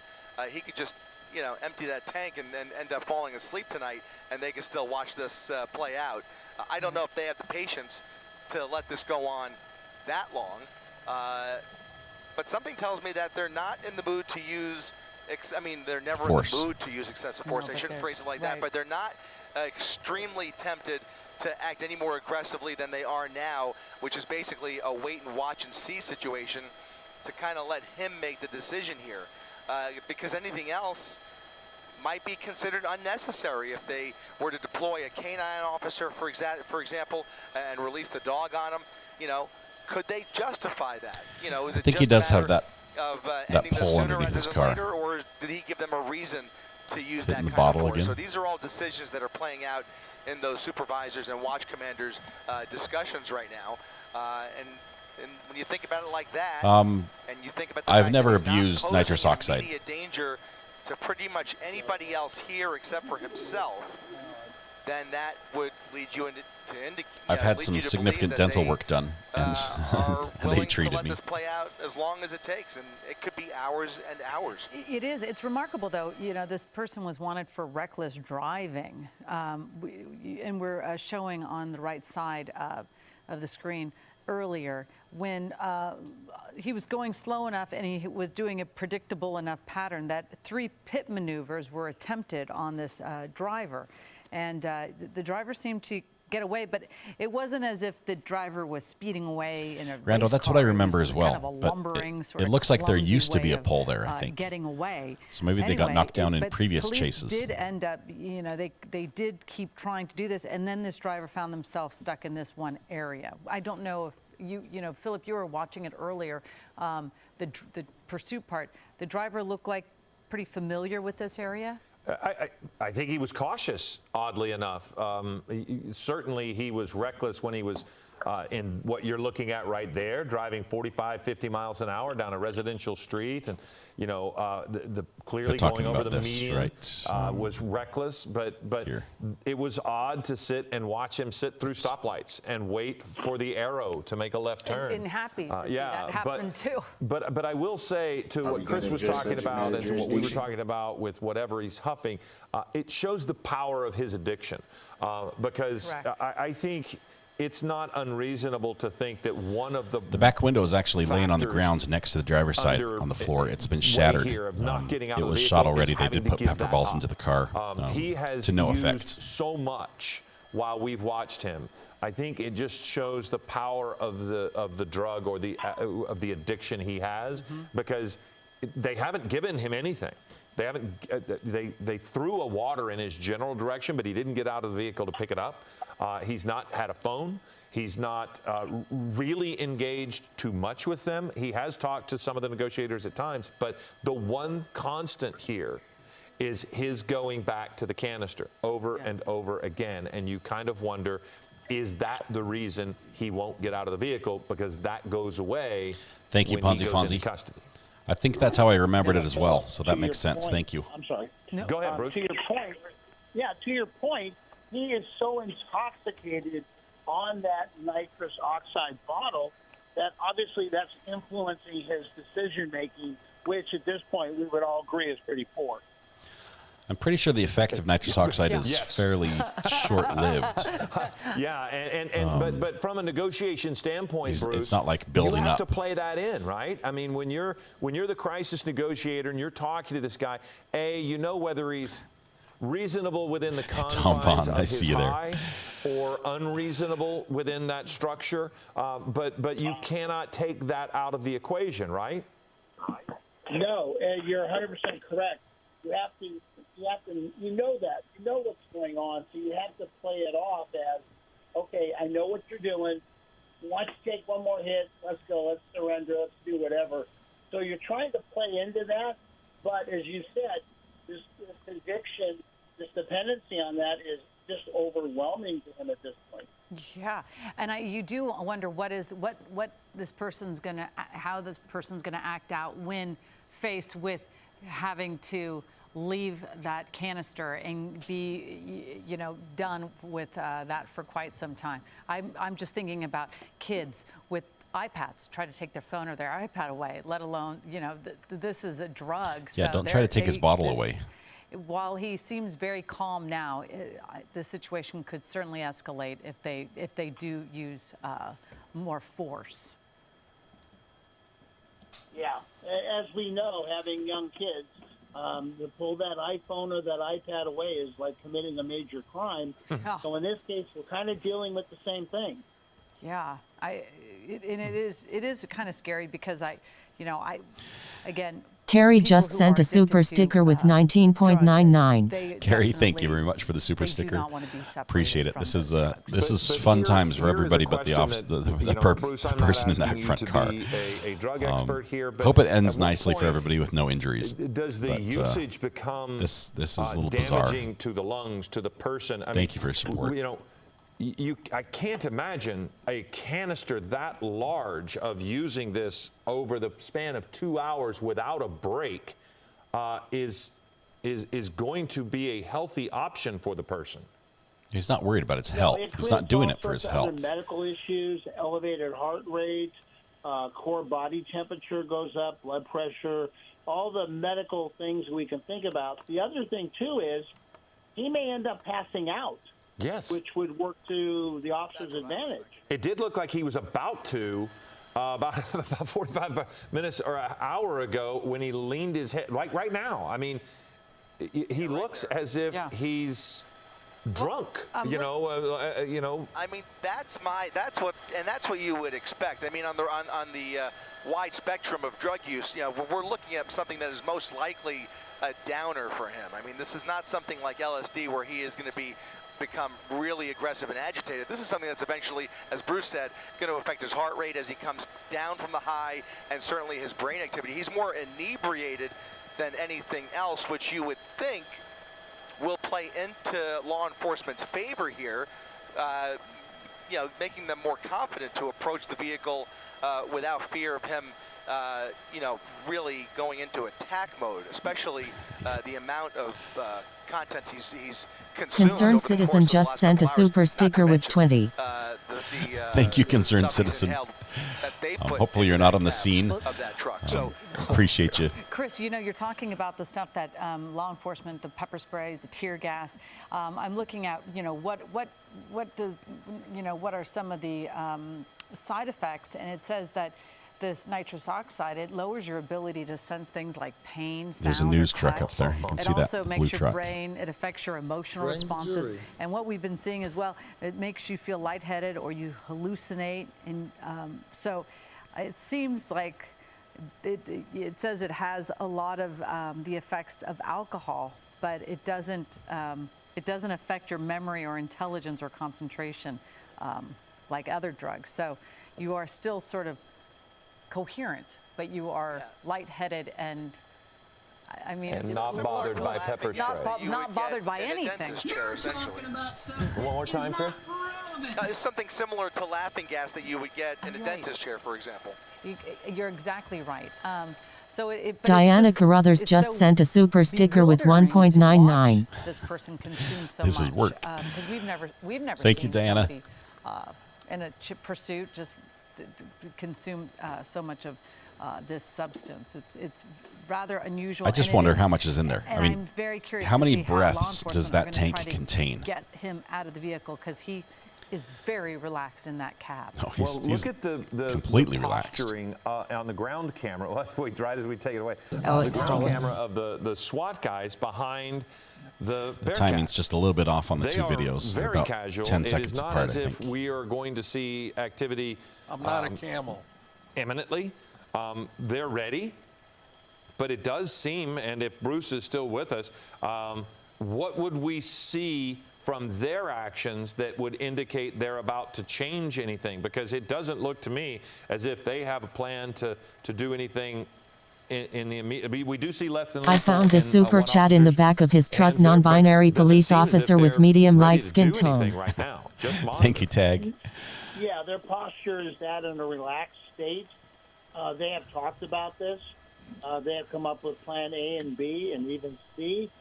And I think they're just waiting for a decision to be made from possibly a higher-up supervisor who is going to. We're just waiting for a supervisor? You got 50 guys standing around waiting for one This is not a supervisor? danger anymore based on the information we've been able to get, and we're going to have to go in and deal with this. Yeah, the go in and deal with this part. I think, I mean, I think don't the mean to actual ask dealing it with this it is way, going to be Bruce, but pretty effective. I just will. I mean, at some points, this becomes expensive. You have a helicopter above. You have any number of officers blocking streets. You have officers possibly at the end of a shift. Does that ever factor in? Or is it going to always be that's not a part of it? Let's make sure that everything we can wait this guy out. You know, that's a great question to ask. No, it doesn't become a factor because in law enforcement, we're kind of writing blank checks for operations like this. However, to your point, you're not only impacting the citizens of Compton because now they're not getting routine calls for service handled, emergencies are getting handled, but also if Century Station have to responding with personnel or other stations sending personnel to cover those stations now. So it becomes a domino effect. Yeah, because there are a lot of officers that have responded to this moment right here, right now. And yeah, that is a domino effect that it could. I mean, you could have a response needed in a place that they can't get there because they're too far away. Yeah, exactly. And now the drain on the resources, as you have said, becomes important. This has been going on for almost 3 hours now. And at what point is enough enough? And I think that's what they're talking about. And there are decisions that will probably be made that we don't know right now because I think if what you're saying, the domino effect of other calls in the community, if they reach a point where those calls are, becoming more of a burden and that burden can be we're going to listen to the other channel briefly. It does seem that could be a tip. Families each and every night. I'm thinking, of my own family in which I've had a very, very, very close member of my family who had way too many encounters with law enforcement, ended up in jail and prison, etc. And you always want for them to do their time, if they have to do their time, but also to be alive, to come home as well one day, knowing the traumas and troubles that they have found themselves in, like this gentleman has found himself in some trouble here. Obviously, this has to come to an end because people live here. People have a right, as you have said, Jim, to their own safety and security and their home ownership. How many kids are not coming home? Look at this guy weave through the police cars. School right now, and where are they? And their parents have to be worrying about like them 7 cop cars, and nobody could stop him. How many people are perhaps elderly or in need of something from the grocery store or the pharmacy who can't get out of their neighborhood? So this comes to an end. But Jim, also, it's 3:45 in the afternoon. Eventually it gets dark out. So does this play out in the dark? I hope not. As Rick had mentioned earlier, time is on our side now, meaning law enforcement. Yeah, and, not the helicopters, though. At this point in time, as long as it doesn't pose a safety hazard to the public and the deputies at hand, then we'll try to calmly and systematically speak this person into Yet I don't think they've tried this one yet, James. Incident. This is probably a good idea. As far as those precautions, you've tried asking him to stop. Oftentimes, what happens is we utilize the community resources, whether it's the it's completely dark outside. Right there will be no working on the garage tonight. Off of Compton Avenue, it's not too far away. And then also there's a great church. We know Pastor Rafer Owens. 9 hours, 47 minutes, and 43 seconds to be exact, Princess Luki, but yes. He opens his doors to the community. So oftentimes what they'll do is provide a shelter in place for the residents, which will include food. There's so many wonderful people in Compton that volunteer and are ready and willing and able to help their residents in Compton. And so really what you see here is people coming together. Even though the suspect tried to ruin folks' day, you have the sheriff's department who took precaution and used actually... RA bladder repair surgery, fun face rolling on the floor, laughing face with tears of joy. Thank you, Tracy. I'm good, though. I have superpowers. Continuing to evacuate, the sheriff's department is continuing to evacuate folks from the area. And now those longer real-life situations that you mentioned, as far as, okay, how do people get I'm here. I'm here for the long haul. I'm not going anywhere. I need to see how this ends at this point. I've invested too much time waiting to see what happens. Real life situations, and great community volunteers, like I had mentioned, the church that's right up the street, and the Compton Salvation Army, and other great organizations they're all over Compton and the surrounding area, and there's just so many wonderful volunteers that I'm certain that is occurring. This guy's describing Compton like it's paradise, and I'm guessing that other people describe it other ways. Community collaboration between the sheriff's department and the community. Well, Jim, this is how I know you and I have been around way too long. Pastor Rafer Owens, I've done a couple of stories on him. What an amazing man, one of the great pastors of the Compton area. It's Mayberry, of course. A great big church. I had the pleasure of going to that Yeah, we're going to switch back to the other feed here. Noting that he is and getting him out of the vehicle when you saw that he wasn't armed, or I don't know, but it seems like they do these debriefings pretty quickly after the straight out of Compton. All the songs I've heard about Compton are completely opposite to what I heard that reporter say. And also, it's a very open and honest debriefing. Rank has no place in it, and if you think I did something wrong, you call me out on it. If I think you did something wrong, I'm going to call you out. Tag, you're outing me as an AI. And it's to become more professional in the job that we all chose. Chris Christie is still in Air 7 HD above the scene. Chris, have you Joan, it's possible he could pass from your out. Perspective, I mean, you can see beyond. He's definitely killing off some brain cells. That's not good. Have you seen anything change as far as the surrounding area? No, and I think that's indicative. I think he's got a 10-pound bottle, according to looking at the posture, what was sent to me. About earlier, especially those which runs about $370. Especially that lead Bearcat there. They are in a very relaxed posture, a very wait and see, almost as if, as Bruce had mentioned earlier, they are just waiting for the word go. And so I think that's what they're doing. I think they're waiting him out, and also waiting for the I'm not a camel. The ranking officers up the food chain to make the call to go ahead and extricate that driver from that driver's seat. Now, what might we see before they actually approach the vehicle? I think it's interesting. I mean, I would expect, as you were talking earlier, Phil, maybe you would have 2 arrest teams. In fact, it would probably likely have 2 arrest teams come from either side of the vehicle. The only open question is whether they send somebody out to that bike path and either block it closer to, or do they send manpower, or perhaps even send that other Bearcat onto the bike path just to kind of box him in more securely if they are at all afraid of him trying to move that vehicle any further. So that might be some prep that we would see that they might want to take before they actually approach the driver's side door and just pull him out. But other than that, I mean, from what I see, nobody's moved. The only one squirming is him, and they just seem to be waiting for the word go to make their next move. I don't know, just from seeing the Interceptor that was on the bike path, if they would try to bring the Bearcat down there, because I don't know that it would fit. I mean, and that maybe I'm wrong, but when I looked at the Interceptor on the bike path to our right as you pan that way. Thank you, Breakdancing for Life. Appreciate for subscribing to the channel. It would fit, but boy, we're admitting to being an addict, which is basically the same thing. To be able to get that guy, and look at, there's a child in the backyard. So again, this is. I'll make sure I submit my time card. Did I hear Bruce? I thought he had. Oh, okay. So what were you going to say, Bruce? Oh no, I was just going to say, unfortunately with the bike path and the bollards that are there, that does create a whole other problem as far as moving that Bearcat. The biggest problem is they want to move that Bearcat right adjacent to the pickup truck, but they're not going to be able to.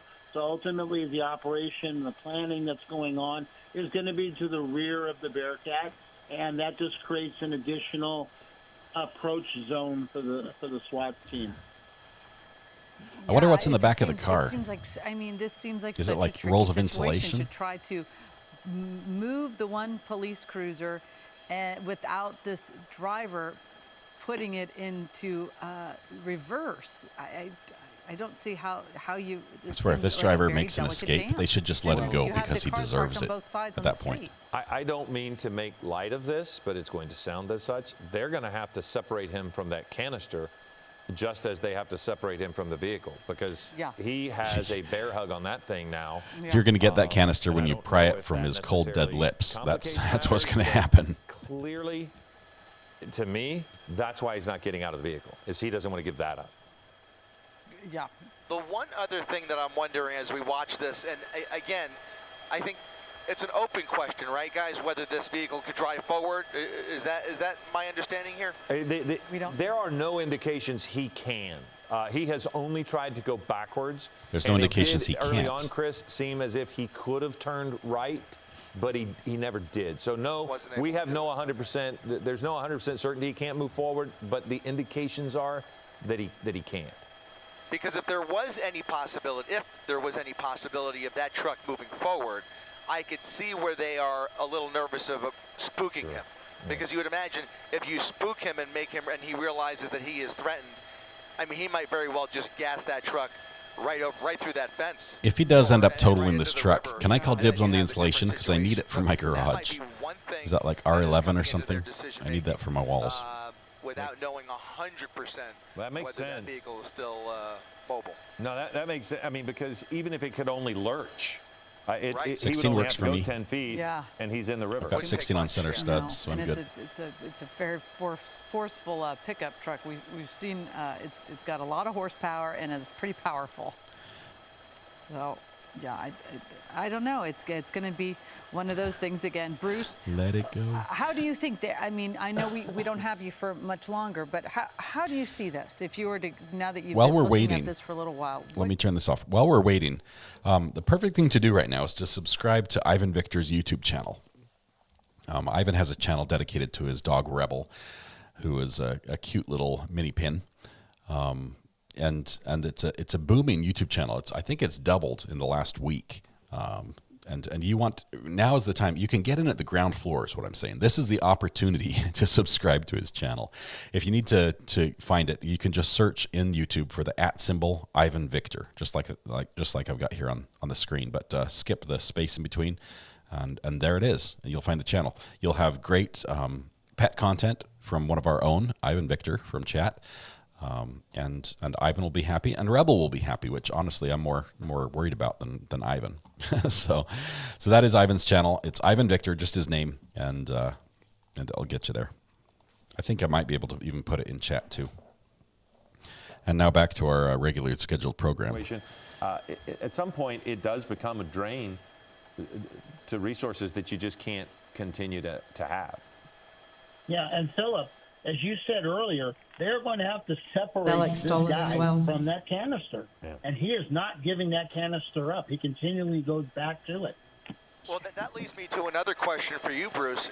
I think based on this, on what we're seeing here, when they do ultimately decide to approach the vehicle with an arrest team, might that also be accompanied with another round of pepper balls one more time to disorient him and make it easier for those officers? It will. Or do you think they would just go in there without any more? Okay, I'm going to put Ivan's channel in chat. You can click that link and then come right back here. Make sure you put a subscribe in there, and then you can go back and watch the videos later. Go in there and deploy that, and obviously they won't be affected by the gas mask, by the gas running mask as the suspect would. But yeah, that's a whole other conversation too. And is that canister explosive? Are they going to have to take a fire extinguisher just in case? Right, they don't want to do anything to compromise that tank. God forbid it's flammable. Yeah, there are a lot of pieces to this puzzle, which I'm sure they are talking about. You're welcome, Ivan. Very you deserve peculiar. Just seeing him sit there so nonchalantly. I guess one thing that the pepper spray would do, the pepper balls would be, I would think he would be more likely to drop that tank at that point too. Yeah, that's true. But you have pepper ball. I had a situation over 15 years ago where I had a guy with a gun in the car, and we made the decision to throw a rock through the windshield, waking him up, and he bolted out of the car and left the gun. So it's the same kind of thing. You will have to distract him to get him out. It's about a 10-pound tank, Red Pen, is what we're guessing from the size. All right. 5 or 10. We are actually, David Ono is now joining us. Colleen Sullivan in for Ellen Leyva and David Ono. We're starting Eyewitness News at 4 o'clock. They're having a shift but change. Again, we're staying live on this situation, this barricaded situation. We have breaking news. Yes, a standoff still underway.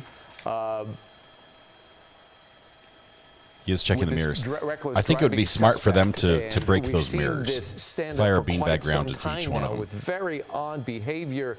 We're going to catch you up on everything when it comes to the details of this pursuit, but this has been a long afternoon for the officers in pursuit, and as you can see, a lot has happened in the time that he has just been sitting there with strange behavior inside the cab of this vehicle. Yeah, there was 3 separate pit maneuvers that took place. This driver was able to maneuver away from law enforcement to then find themselves here on the wash at Poplar Street in we have Wilmington breaking Avenue, news. and that's where you can see Nothing the to report. Special Enforcement Bureau responded.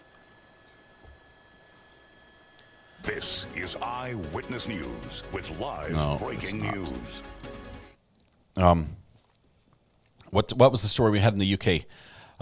Collie, I will give you the short version. I was going to go meet with somebody over there, and he didn't answer the door. And I don't take no for an answer, so we broke into his house, and we found that he had actually overdosed, and he was dead. So we had to call the police. The police arrived, and then we had to explain how we found him dead, which was quite an interesting experience. We ended up not getting arrested or anything. But we just let them know that we were a friend and we were concerned about him. That's why we broke in, and they seemed to be cool with that. So that was it. So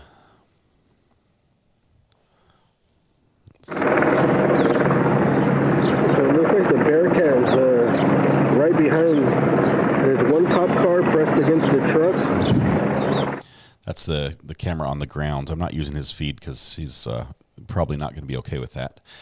None of it had the desired effect of smoking him out of the vehicle. He has been pretty nonchalant there for a while as he continues to take hits of what appears to be nitrous oxide from a tank that he new is, tank for you. We'll trade it out. He is clutching onto in the driver's side there. So certainly somebody who is under the influence of something. Ivan, that's awesome. Refusing to come out of that pickup truck. Time is on the side of law enforcement here, and right now they are using all of that available time to bring this to a peaceful resolution, guys. Back to you. Absolutely, Chris. We are going to stay on top of this. We're going to keep checking back in with this breaking news throughout our newscast. Actually, they're going to run into problems with the. To get to this afternoon. Sorry. Let's talk about it's a new storm that's heading our way. We're not going to talk about that. We're going to go back to this live stream and watch the events as they unfold. We have a canine at the ready if that were the case to give an option if he ran. No, it was sad. It was sad, but what other information is pertinent? It was a unique experience. It was a very new acquaintance for me. Right. Again, just playing guessing game. So I just noticed that I wouldn't say we were friends. Officers had been there for so long. Again, I don't know how many more signals you can give this. We actually had help from a friend of his to break in, and that friend had spent a lot of time in prison, in a pretty heavy-duty prison over in England, and he taught us how to get in. He's like, "Oh, I can help you." Farther back or has left, but that's kind of an intimidating shot there when you have that Bearcat. He's not intimidated at all. It certainly is, and it's a factor. You would think that individuals are convinced that they're not getting away from when they leave. I can't recall many pursuit operations, and I would be understating to say that I've been involved on the front line and as a watch commander and command hundreds, maybe even approaching thousands of pursuits. And there's very rare incident where the suspect gets away. And so it is always alarming and I don't want to say humorous when you associate it with a pursuit, but you often wonder what they think they're going cycling to do through the different cameras we have here. Then you have the individual who's now cordoned off and barricaded, and he has to come to the conclusion that there's no way I'm getting away. And so it makes you wonder as to what's going through his head as far as stalling time. Certainly if he's intoxicated or fleeing something, whether it's criminal sliced hot dogs in the back of the truck, mental illness, those are big hot dogs, drug intoxication, whatever's driving the behavior, it doesn't make sense oftentimes, and that's what law enforcement is confronted with at that scene. I'm sure they're discussing that, and maybe they know there's that cigarette smoke that I was alluding to earlier. and then he has Appeal papers are in for Alex Murdaugh. to the tank. Seriously? But, What's the, have we seen them yet? hopefully there's Or no would you just know they've been explosion that filed? would occur if he- Patricia Jean, thank you for admitting to being an not addict being and too subscribing to the closely channel. connected, so Welcome. hopefully that doesn't Good to have you here. occur, but it's a danger. And, Police must be frustrated. something Yes, to I think he is as well. He consider seems to be more whether you agitated deploy now. hot gas or cold gas is certainly a factor in the deployment. Well, that does bring Insurance up a whole guy, different scary you did miss a scenario lot. of This thought guy of has done absolutely gas nothing or since you last left. explosion, or what could happen, and law enforcement has to take that into account as they make their approach. What kind of bizarre behavior Annie, I hear you. might happen with the suspect. It is sad when somebody hits rock bottom. Hopefully this would be his spot where he decides to turn around and make a change. And hopefully he has a support system in place to do that. The right thing for him to do now, though, is just surrender. Less lethal tactics that can give a tactical advantage to law enforcement. And but there's some environmental factors, one of them which is a tank that's there. Whether they know that or not, I'm certain that if they have an airship, which they likely do, to relay that information and intelligence. The pepper spray is going to their tactics it's going to fade over time as well. So these there might be some contact stuff that's bad, but he's probably going to get pretty used to it at this point. As long as he's not like touching his eyes or something, it probably won't be a problem. It might have settled in his truck, the powder, but it's as long as it's not airborne, it won't be like bothering his lungs. I thought that's what you said. The appeal papers are in for Alex Murdaugh. Did I say Alex Murdaugh? I'm just curious what his appeal is. I mean, what grounds he's making this appeal on. Because an appeal in a conviction, you don't just appeal and say that was not the right outcome. You have to say the process was flawed and this is why, and thus I should get a new trial. Can we follow this guy's trial when it comes? Horse Eating Bananas, California's given me the runaround. For those of you that know, I requested a lot of video footage using the public information request on the chase where the dog bit the wrong guy. You know, let's see, what was the soundbite? Yeah, this one. Why is the dog chewing on this guy? Yeah. I think they have got the wrong guy They there. got the wrong guy, and the dog was biting him. So He's roughing him up quite a bit. I requested audio or not just audio. I requested the radio audio as well as all the video from this, and sorry, that's an old video. Sorry. And they gave me the runaround, and eventually they said wouldn't we release it? They're sending it to some other department. It's still under investigation. All sorts of things. It's hard to get information out of them.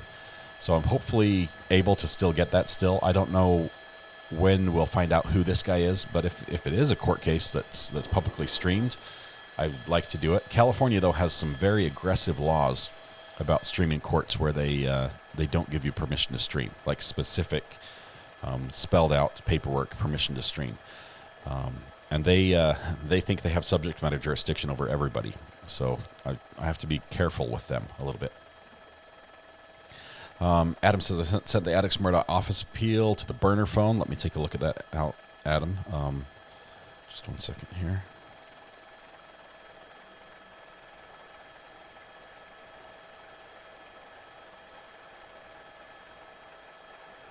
Do I think Sled could get him out? Possibly. Let's see.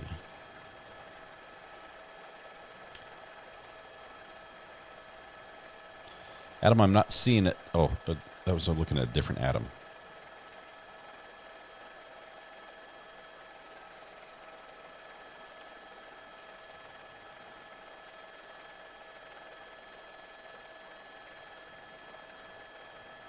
Oh, man. I'm not seeing the contact. The burner phone number, you can get the burner phone number, Amy, just by typing !burner in chat. And that will trigger this response from the bot. And that is my current burner phone number that you can reach me on. Yes, I give out my phone number on the internet.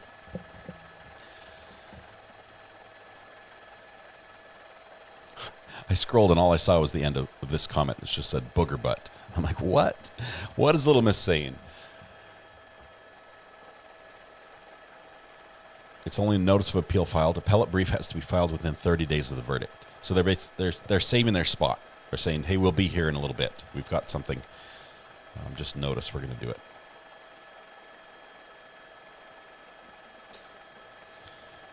Shift change.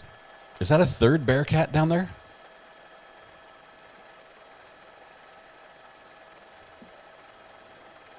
Let's see what camera 3 is showing us here. Still nothing.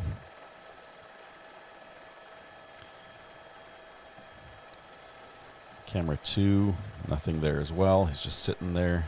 Camera 3. Camera 6.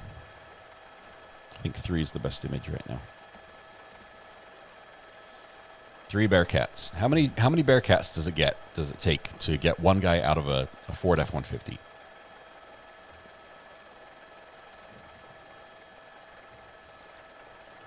Hey, thanks, Adam. Just got it. I appreciate that. Let me take a look at it.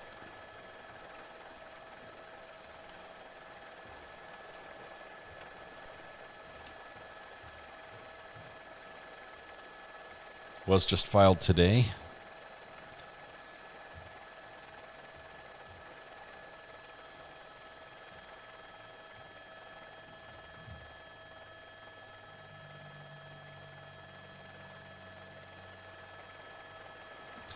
Yep, it's just a placeholder, so we'll see what the actual filing is, but looks good. Thank you for that information.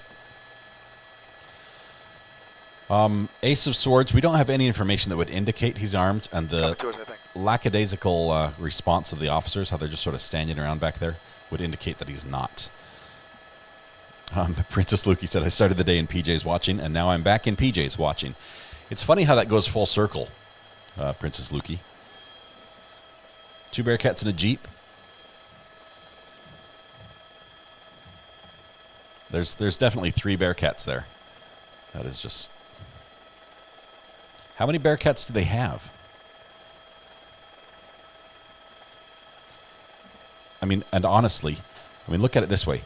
If this were like a coordinated criminal activity, wouldn't this just be really smart to get all the sheriff's office Bearcats down the same street and then just park a semi over the entrance, and then you can go do your crime wherever you want because they're all stuck in this dead-end road? Oh, man. And meanwhile, some other crime is going down. Seriously, that's what we're getting at. All the heavy guns, the heavy machinery is in this one location on a dead-end road.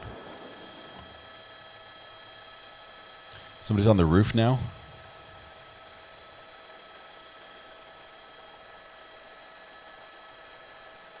I didn't see anybody on the roof. Oh, we might have a little motion. The team's at least moving forward.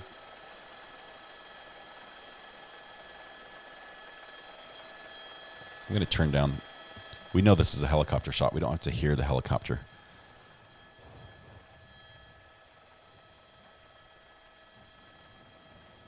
Let's see. Let's go back to a 2-shot here.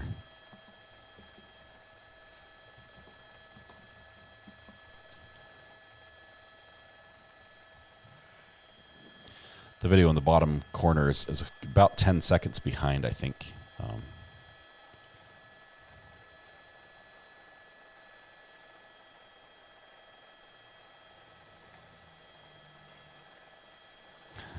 Ivan, I'm not going to fight you. First of all, you would win. And second of all, you would cheat because you'd involve Rebel. And I have to fight you and Rebel, and there's no way I'd win against Rebel.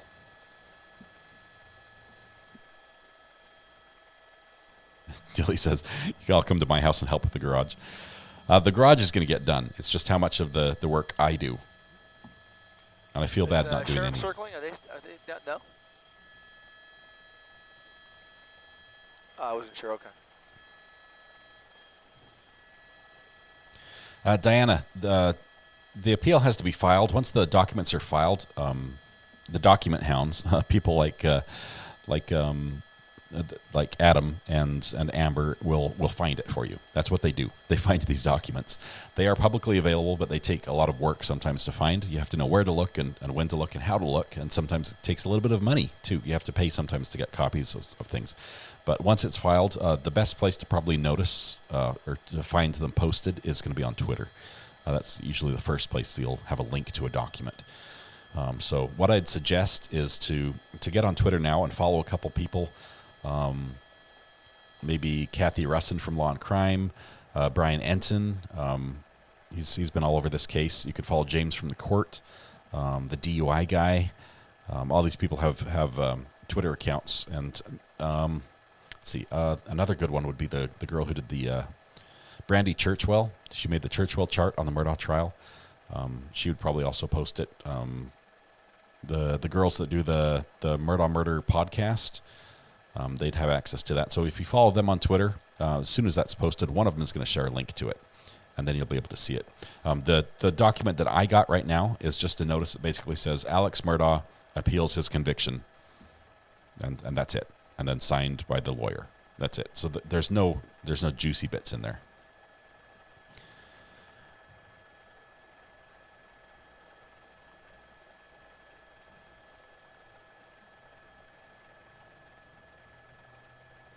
This guy is not a bank robber. He was just driving under the influence and not pulling over. And then he did ram a couple police cars. Not ram, but clipped them. He actually dodged pretty well as he wove between the officers. Anytime you reverse and drive back through all the police officers on a high-speed chase and get away, you should get at least some points or credit or something for that. Maybe a deduction on the sentence or something.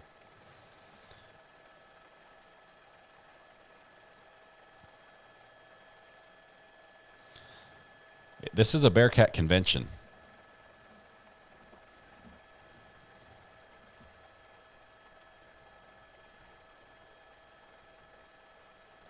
No evidence that he has any weapon whatsoever, Lily Girl.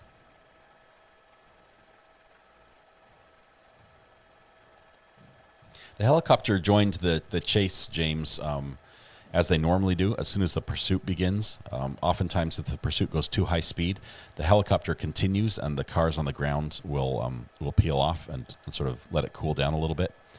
So the helicopter has been involved for that reason. I don't know how long it's going to stay involved. I think there's a helicopter landing pad and possibly a refueling point for at least the sheriff's office within just a mile or two of this scene. One of the Bearcats is backing up. Not sure why.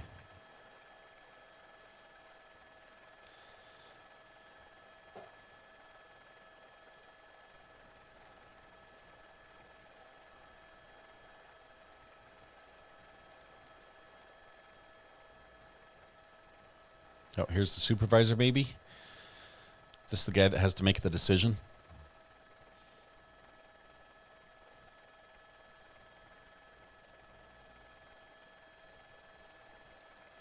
Eight likes needed to get to 500. We're so close. Wonder if one of these helicopters has to peel off and refuel.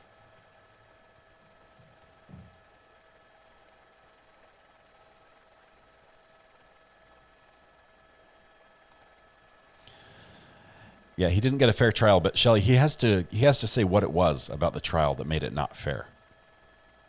So it has to be something like, and I'm guessing that his appeal is going to be, it was not fair because of the prior acts or the other acts, all the financial information you allowed in, that the judge allowed in. And the judge said once the door was open, he basically let it all in. And so maybe that is what he's going to appeal on. He'll appeal on a million things until one sticks and gets a new trial.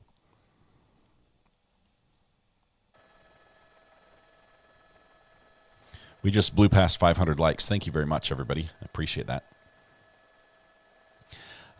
Debbie, this is actually in Compton, California.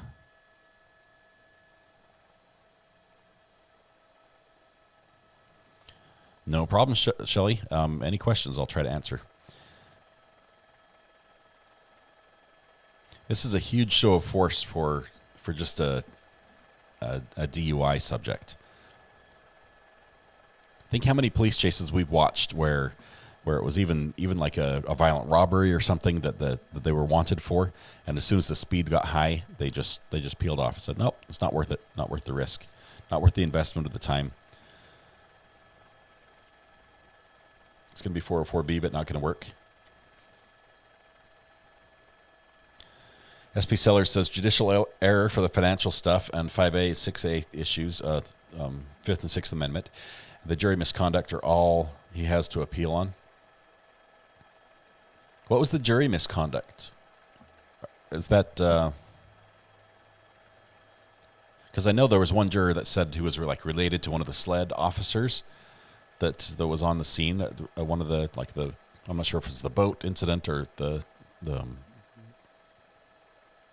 actual murder scene, but jury misconduct. Possibly earlier on in the trial there was a point where it came up when the judge talked about assigning a foreman to the jury for Alex Murdaugh. The judge assigned a foreman. The jury later came back with a note to the judge saying, "Hey, I thought we got to pick our own foreman," and he had read that to the lawyers, and then he explained. He's like, "Nope, I choose. That's just what I do. I choose the foreman." And at the end of the note, as he read it, like verbatim, at the end of that discussion, he said, "Yeah," because they said, do we have to use the new foreman, or can we keep the one we already have? And they should not already have had a foreman, because that means they were talking about the case, at least in some way, before they were supposed to.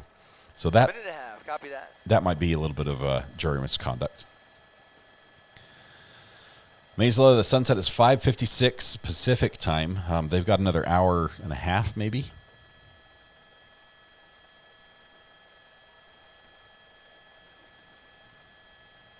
Time check everywhere. 6:18 in New Orleans. Tissue in the ears. Blanket over the head, maybe. Meanie banana. Or that's the one you're talking about. Wasn't that juror an alternate? Where'd he go? I thought that juror ended up being an alternate. So then it's sort of hard to... jurors that are sleeping, I think the judge... the judge handled it. Where he went, Rob? Where did he go? He's talking about a helicopter. Yeah, I didn't see it, but yeah. Yeah, I just want to see. Oh, I see it. Mo Freedom, I 100% agree. There it is. That was one of the worst things he could do was testify in his own defense. I'm going to turn off the helicopter sound because they're just talking about radio air traffic. Him getting up there on the stand did not help him in the slightest. Yeah, the 404 is going to be his probably strongest appeal. Maybe, specific judge rulings relating to that, but it's probably all going to be lumped into one big complaint. Can you imagine the appellate court that has to read all the documents, just considering that? Bearcats, Adam. This is a rare event. Bearcats gather in an alley every 12 years to mate. Well, good news. We're going to have a lot of baby bearcats because we had 3 of them together. So it will not be easy to get an appeal. I think appellate courts, I forget the numbers. I'd have to look it up. But the numbers are not in his favor. The odds of having an appeal granted are very low. Girl Power says, I'm confused. Are we talking about Alex or watching a jerk get pulled over by cops? A little both, Girl Power, and thanks for being for calling me on that. I get distracted very easily. This actually started off as a live stream talking about Zachariah Anderson. In the middle of it, we took the Crumbly appellate hearing. We had an interview with a lawyer down in Texas, Mr. Matthew Harris. And then we had a high-speed chase right as I was about to sign off. And here we still are. So now we're talking about just whatever comes up. Send the seals up the canal. Squirrel. Squirrel. Okay, now there we get a view. If you look at this, super source. You can see on the side of the truck, you can see those spike strips that are underneath in back of the front tire. So if he does manage to back up, the tire will be spiked.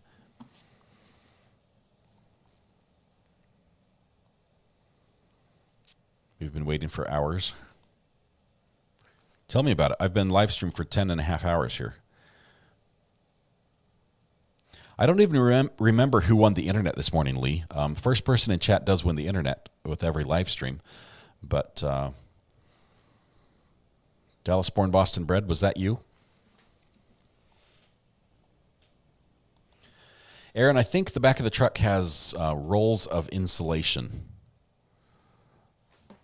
like housing insulation. Debbie, when Alex Murdaugh stated that he stole all that money, couldn't that be used against him in the next hearing for fraud? I would think so. I don't think he had any sort of agreement saying he wouldn't. Oh, look at this. They're riding on the outside. They're going around.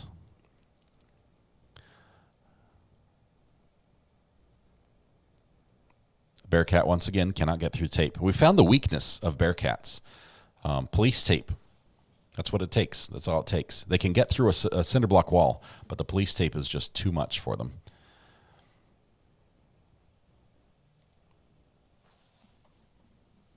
We might have a Bearcat positioned at each end of the alley, or at least the end of the alley where he's more likely to turn and come out. James Peacock says, I want to become a member, but I don't have a computer. Can I just send you the money and super stickers and you give me a membership for a month that was equal to the amount of money? James, I wish I could. YouTube does not allow me to gift memberships to specific people. They don't. YouTube just randomly picks people. The best thing you could do is type !gifts in the chat, and then turn on the setting to enable gifts on this channel. And then when a gift is given, YouTube will randomly select someone. And they say they base it on engagement in the channel and things like that, but they will gift memberships that way. There's the link right there. You may have to visit that link using like Safari or something like that. 80s Music Man, lost your membership. Keep the setting on. It may come back. You never know. We'll get you back in green at some time.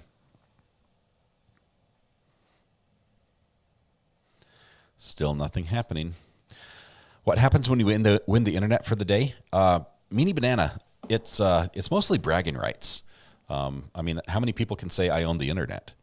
So there's that. But in addition to that, anytime somebody has any problems with the internet, whether it's their microwave clock needs to be reset, or their iPad won't connect to their Wi-Fi, you name it. It could be a T1 trunk down on a business line. You're responsible for fixing it. And so we just forward any of those calls onto you directly. And you just, in addition to whatever duties you have in your regular job, you just have to fix everything internet related. So look at that. We talked about it, and it happened. Marcy just gifted a membership. And let's see who it goes to. Ponzi Fonzie. You just received it. Congratulations, Ponzi Fonzie. And thank you, Marcy, for gifting the membership. Rock Mike talking about the ice cream trial today. I love that courtroom. Who was that? Was it Matthew Terry? Was that the court? We watched the Matthew Terry, the guy who stabbed his girlfriend like 14 times, and had actually stabbed the previous girlfriend as well. I think he was convicted in that courtroom. I love the fact that the cameras are crystal clear. It's a newer courtroom. The audio is incredible. And for live streaming purposes, it's fantastic that way. And the judge has got a great personality too. He's got a little model Tesla on the front of his bench there that you can see. I think that's what he drives to work. Let's see. People are maneuvering a little bit, getting in position. Yep, Ponzi Fonzie, congratulations. It's good to see that little courthouse by your name and your name in green. Once you are a member as well, you can go ahead and type !seat in chat. And you can move from the back row all the way up to the front. It gives you a front row seat. It's reserved for you, so there's always space when you show up. And it's good. Phone cases would be good as merch. Which model of case should I make, though? There's so many people's, I mean, I have a iPhone 12 Pro, but everyone else has a 14 or something.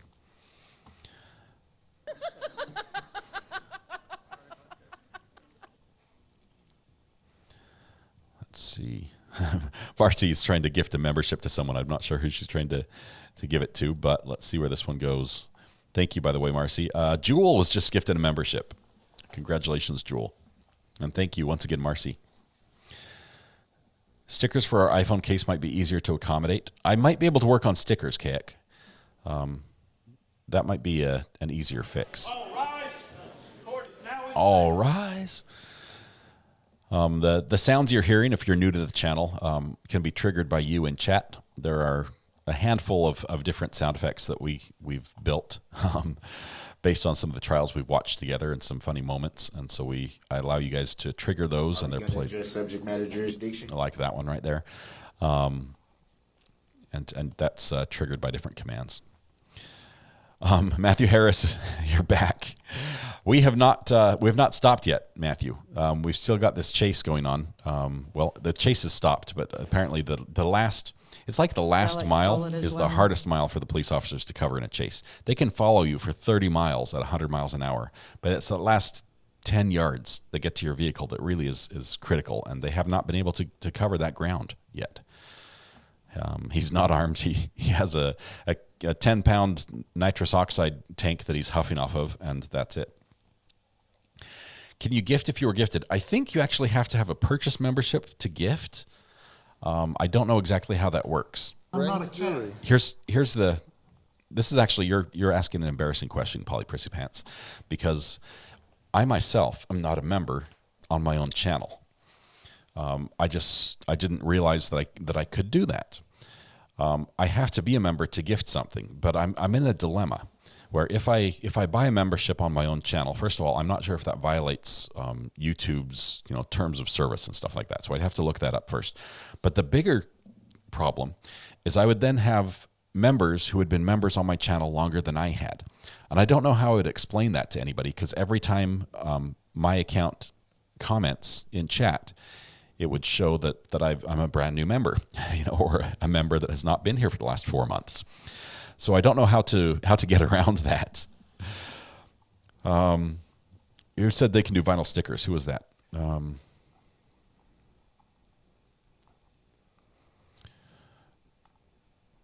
You were able to. Jim Bobby was able to gift without buying a membership. Okay, that's awesome. Who says stickers? Oh, India Dausch can do stickers.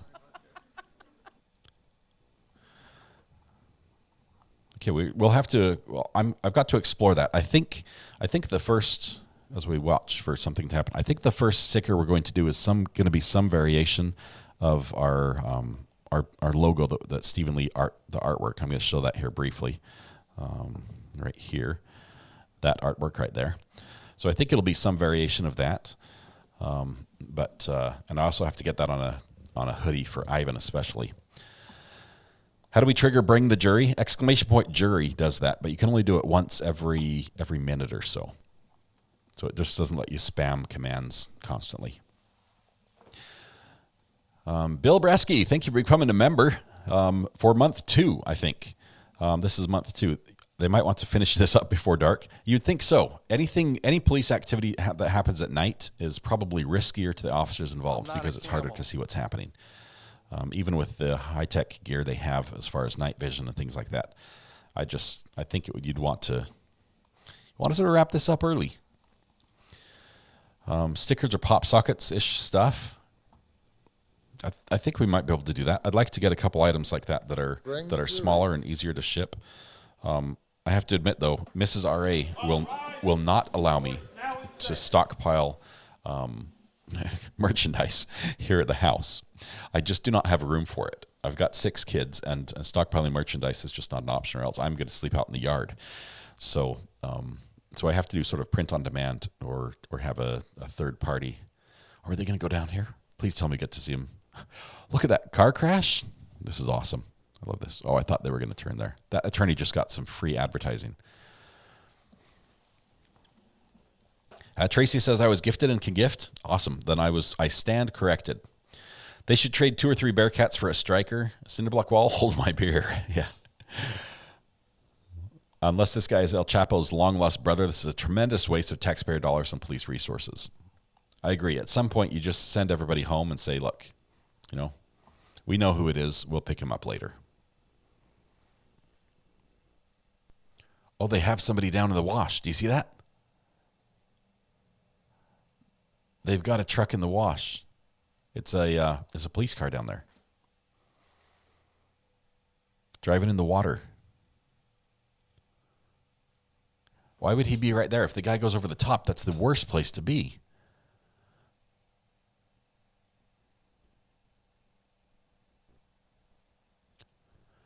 Okay, so they just did that to figure out how deep the water was?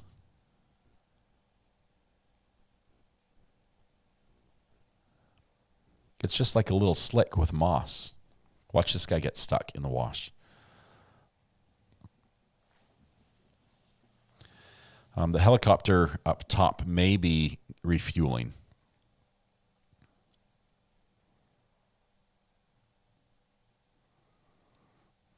Not sure. Let's see. Phone check. I will check the phone. Sorry, just 1 second.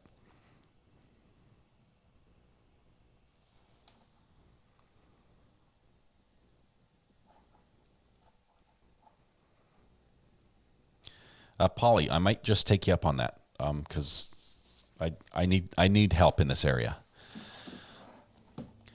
I do have 6 kids, but they are the best kids on the planet. I really won the lottery with both my wife and my kids.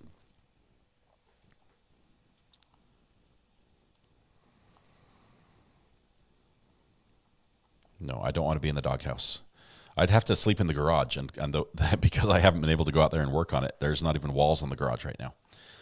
Buy the book. Welcome. Thanks for subscribing to the channel. I appreciate it. I just took a peek because one of you just chatted to me directly, and I cannot believe it. But we are approaching 7,000 subscribers, which I can't even wrap my head around.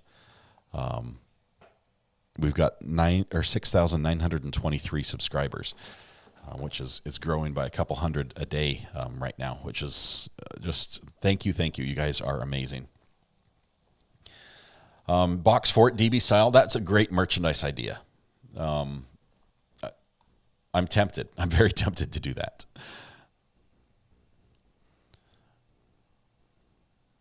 And this guy is just, what is he doing there? What's the, he's looking at all the helicopters like, oh, news, police, and bottle. Taking another hit off the bottle. Bring the jury.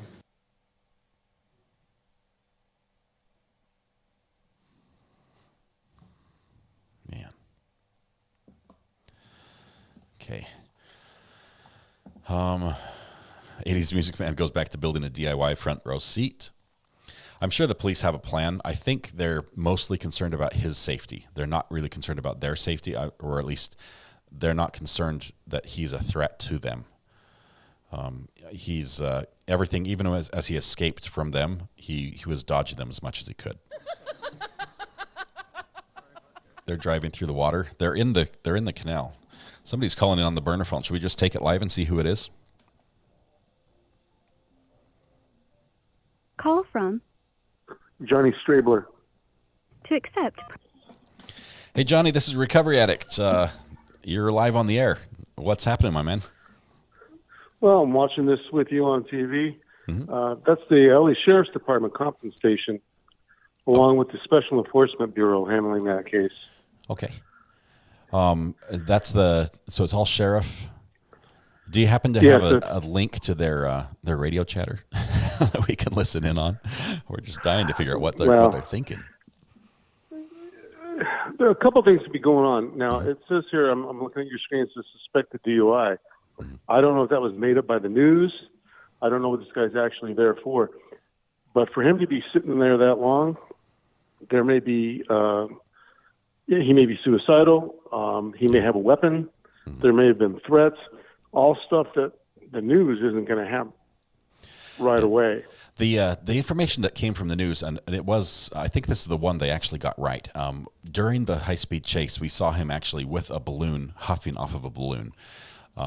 And then he's been huffing off this NOS bottle as well, nitrous oxide.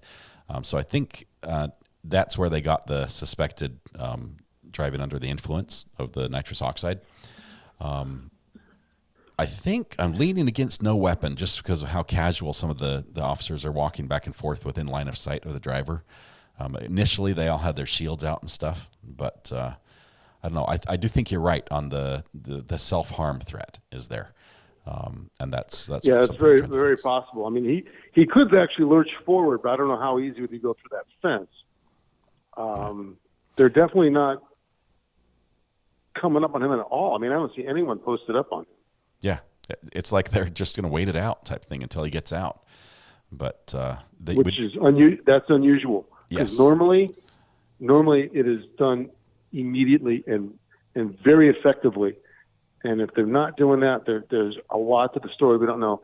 I did see on the screen they said they were talking with retired Assistant Sheriff Jimmy Helmand. Mm-hmm. He used to work that area. I remember when he was a captain down there, and I've worked with him. So we're missing something. That's the only thing. SCB is all suited up. You can see them on the screen, and those guys are the best in the world.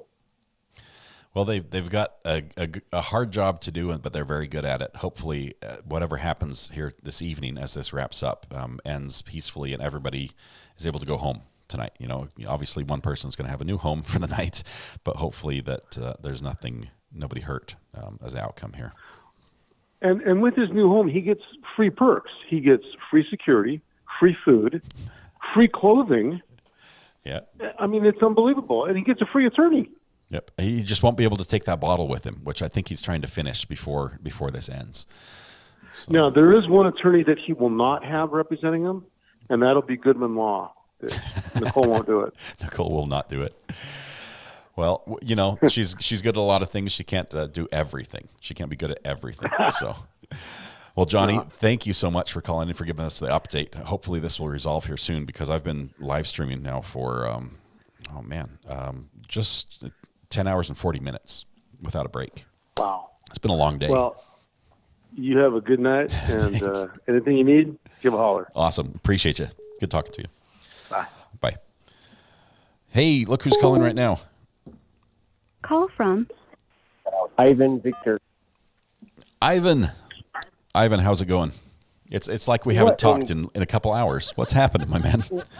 What in Sam Hill is going on, sir? Oh, you know, I'm just debating if I'm going to get dinner tonight or if I just have to go to bed hungry. I'm not sure. You better put your order for takeout in. But I do not understand what the SWAT is waiting for. They have this man pinned on a dead end with they could have evacuated everybody within that area long hours ago. What in Sam Hill are they waiting for?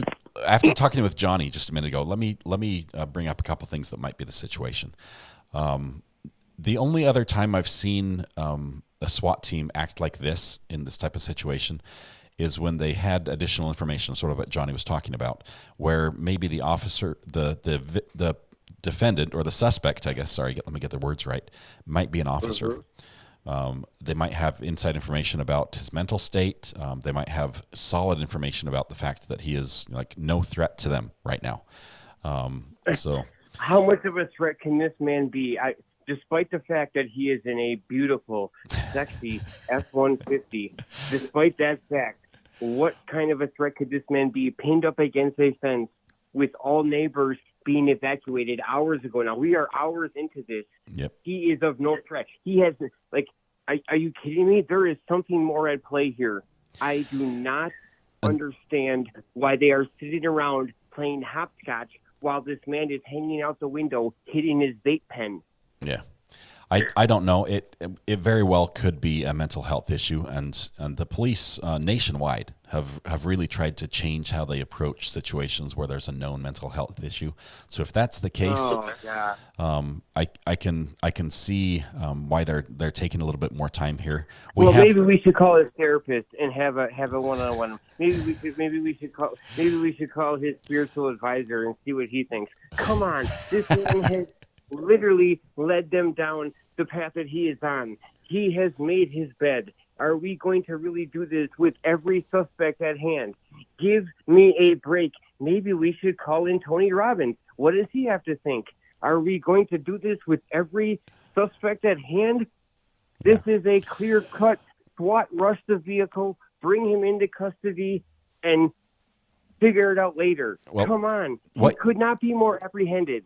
What you have here is you have police departments in a big city that have a long history of use of force in different scenarios. And some of those scenarios have resulted in huge lawsuit settlements. So somewhere along the line, you've got bureaucracy involved, and there's a whole code book that now the officers literally their hands might be tied right now as they're waiting for like a team of people to make a decision on this. But I hear you. The frustration with this is just like, just get him out of the truck already. He's clearly high out of his mind. He has Just pull him not to the waved a window. gun. He has not waved a gun. He has not shown any instance that he is packing any firearm at this moment. Yep. This guy would be the easiest SWAT rush. You bring in 6 from one side, 6 from the other. You take him down and make him beg for his mother. Okay? That's how that works. Okay?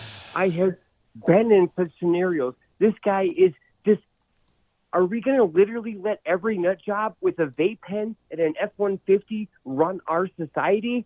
If so, holy smokes, maybe I should get back into the life. Ivan, I appreciate your take. It's a hot take today, but thank you very much. All right. Have a good night, brother. We'll see you. Love you, man. Love you. Bye.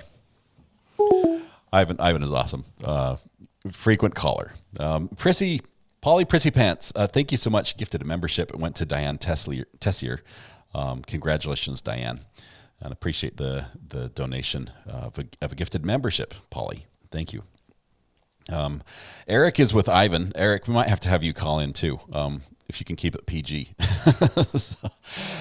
Let's see. Is this in LA proper? I think it's in the Compton area. I don't know. They gave an address earlier. I am not as familiar with the layout there, so I think it's in Compton or near Compton. No reason to escalate. Let's see. 1 hour, 17 minutes, then have to go, says Ann. Hopefully we'll be done by then. I'm really hoping this sort of just happens while we blink type thing. Officers are really set up at every single point. They're set up on the other side of the bridge, the footbridge across the canal. They're set up at both directions, left and right. They're all over behind him. There's really nowhere for this guy to go. He can't get to the homes on either side. He's out of options at this point. Even driving forward really is, I'm not even sure his truck, with where he's at right now, if it would make it off the edge, if it would just drop on the front axle after the tires went off and it just gets stuck on the edge. Timelines for your 12-hour YouTube limit. Do they have a 12-hour limit, Eddie? Am I approaching the end of my timeline? I thought I could do like a 24-hour stream if I wanted to. John says, mind if I call in to talk about my addiction and being bullied soon? Maybe not tonight, but tomorrow. Yeah, John, today is probably not the best day. I'm not on my A game right now. I'm running on very little food and even fewer breaks. But I tell you, I appreciate you being here. I would like to hear your story with addiction and where you're at. So just support you a whole ton, and just love to hear that. We'll probably have another stream that would probably be more prone to that, more of what we call a recovery weekend, where we just talk about things that aren't murder cases and crime and things like that. And that might be better for it. It'd be a better fit for the stream. But I do look forward to talking to you at some point. We need Goodman Law to call in. We'll try. She's a busy lady. Nicole is busy. And you can't blame her. She's a top lawyer. Yes, Debbie, this is still on. This is still ongoing. The shadows are getting long on the ground. It won't be long now before golden hour is here, and hopefully some action will happen.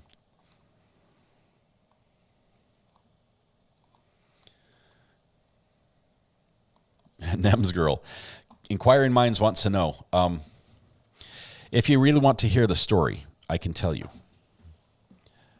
Since I was a little kid, this has TMI written all over it. Okay, so if you don't want to hear the story, now's the time to tune out, and I would not blame you for tuning out. But when I was a little kid, in the scouting program as a boy, my scout leader hated the fact that with a handful of scouts in the car, we had to stop at every single rest stop along the way. And so instead of putting up with that, he decided, I'm going to do a contest where I'm going to tell them that that helicopter has to go get gas. So we're going to switch to the other feed here. We'll be on 6. Okay. As I'm just going to tell them that the last person to need a break, you know, after you hop in the car and start heading to wherever we're camping to, is you know, the winner, and they get this prize. Wow, that feed just dropped completely. They'll get a prize, and it usually was like a 6-pack of whatever soda we wanted. And I started winning that prize every time, and I've trained myself. I can win the prize. I can hold out as long as I need to. There is no one who can beat me in this area. Years of practice, but there's your answer. That's the situation.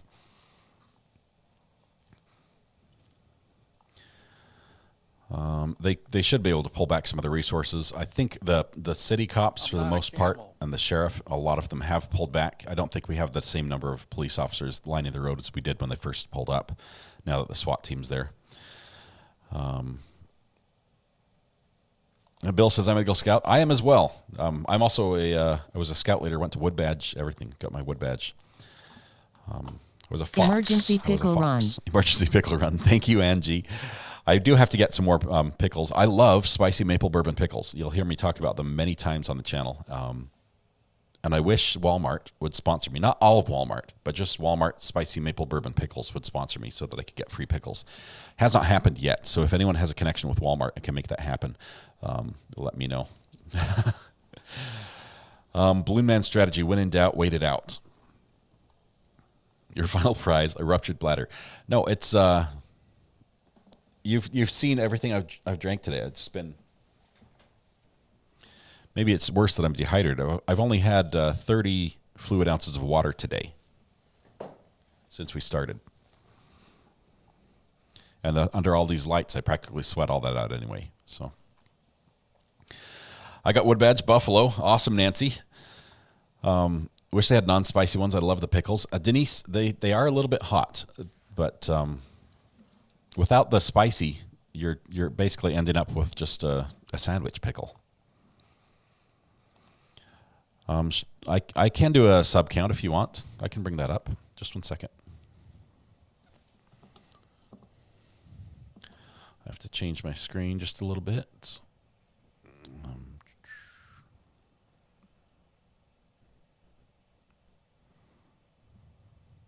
Okay, if anything happens, let me know, because I can't see right now.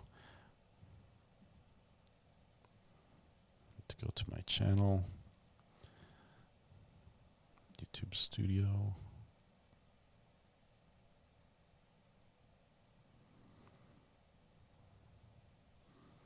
It's thinking here.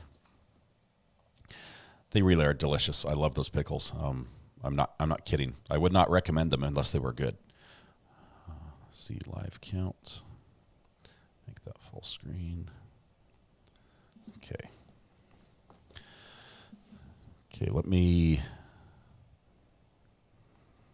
see how I want to do this.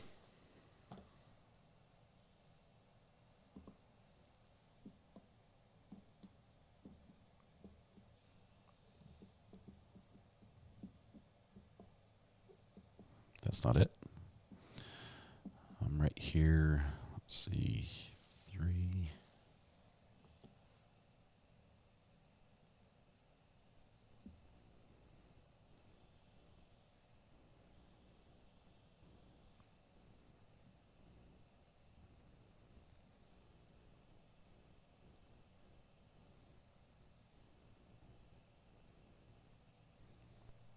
Sorry, I'm covering the whole screen.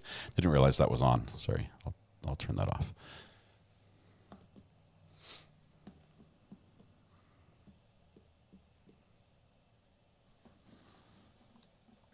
I have the Archery Merit Badge. I once held mine from Cleveland all the way home. Interesting story. I told you it was too much information. I was a unit commissioner and awards director in a troop. Wood Badge Antelope, says Matthew Harris. We're 70 away from 7,000. It's crazy. Give me a second. Let me get the size right here. I have to crop this live. Sorry. left, bottom, top. And let's put it in its place.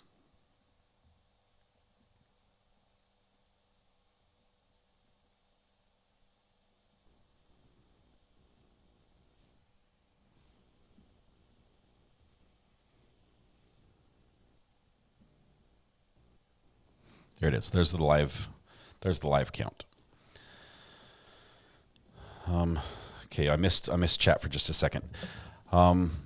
There is something more to this, otherwise I would have pulled them out by now. Yes. The poor people just want to go back home in their neighborhood. I bet they're not too happy with the police taking this long.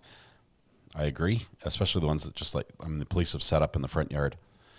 Looks like there are more people moving up. Possibly going to take some action here.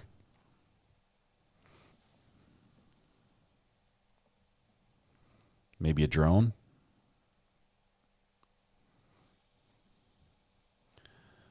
Okay, sorry. I guess I'm doing a countdown.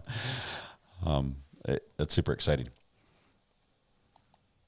The guy is super patient, and maybe it's because he's super high. He's been dragging on that bottle for quite a while. This is no joke. My merit badge was in knife fighting.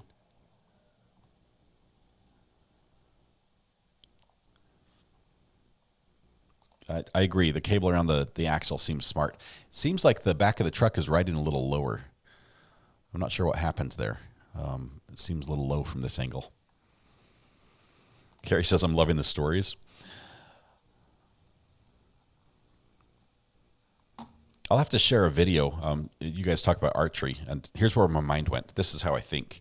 While I was at scout camp at an archery's place, at the archery range, with the scouts, I was a scout leader. The archery instructor, we were talking about the danger of the ricochet with an arrow, of how many times it could bounce. It's one of those theoretical situations where you say, how many ricochets or glancing blows of an arrow would it take to get the arrow to come back towards you, type thing.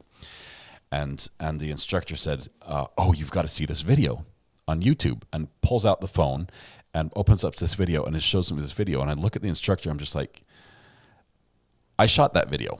That's my video. That's my son in the video. And it's a video of my son throwing a hatchet. And he threw it. And I had just got I think it was like an iPhone 8 or something like that. The first one that had slow motion. And I had filmed him throwing a hatchet in slow motion. And here he is, he throws it. It's awful form, but he throws it and does this 1 rotation, 2 rotation, and it hits. And it bounces back just perfectly and catapults back towards him, spinning faster than when it came towards him. And he just barely misses his knee. And I said, if you had caught that in your hand, I could sell this video and I never have to work again. But he didn't catch it. He just dodged it. But I had the whole thing in slow motion. And that's what I think about when you say archery, because that's why. Anyway, that's where my brain goes. This is what happens when you make me live stream for 11 hours straight, you guys. Let's see. Let's get over the 7K hump. It'll happen, Matthew. It'll happen when it happens. It's cool. My heart goes out to this guy, whatever his plan is. I think it's pretty clear right now. It should be clear to the officers that harming them is not his plan. He's every time they've fired pepper gas or pepper balls at his truck, he's hung out the window and talked to them, hands clearly visible. He's agitated, but not at them. I think he just wants to be left alone.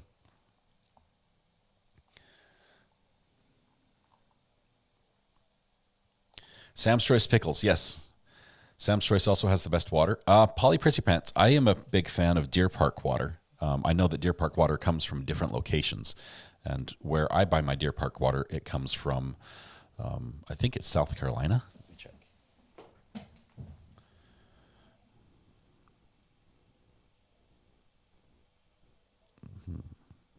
Actually, this one comes from Florida. This is Florida water, so it's pretty good. But I also like the South Carolina water.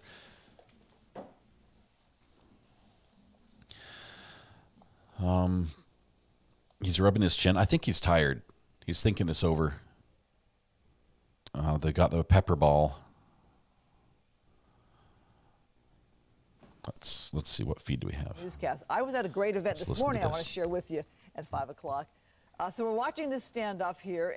And Jim, you and I were talking earlier on, if we can just kind of, as we sum up our coverage here and we transition to our 5 o'clock in a minute. Seriously, a hamburger about this point would talk just about anybody out of this. And you've seen we're starving. Things change over the decades when it comes to standoffs and tactics. Crafty Ella, I know you take great pride I think you're talking about your hubby subscribing on the channel, and if that's the case, that is exciting. Thank you so much for introducing him. But you say this is more of a model program compared to the rest of the country. Okay, so he's falling asleep. If he does fall asleep, they should just go in and open the door and get him out. Cass says, I felt bad for RA when he had less than 20 subscribers during DV's trial. Look how much he's jumped in subs. So awesome. It did grow fast. This group is one of a kind. It's a fun group here. This community is the best place on the internet. This is home. Monica, I'm leaning away from self-harm. I think he mostly just wants to get away. But I think he's pretty kicked back. He's pretty easygoing because of his intoxication. Let's see, they're not going to make a move until they have a sniper on him. In case he makes a move, they got him covered when they approach. They've had plenty of time to do that. They could easily have somebody up on one of the homes here on either side. Matthew Harris says, we're hitting 7K tonight, or I'm going to start suing people. Don't do that. Don't do that. See if I can shrink this down a little bit. It just seems a little big. There we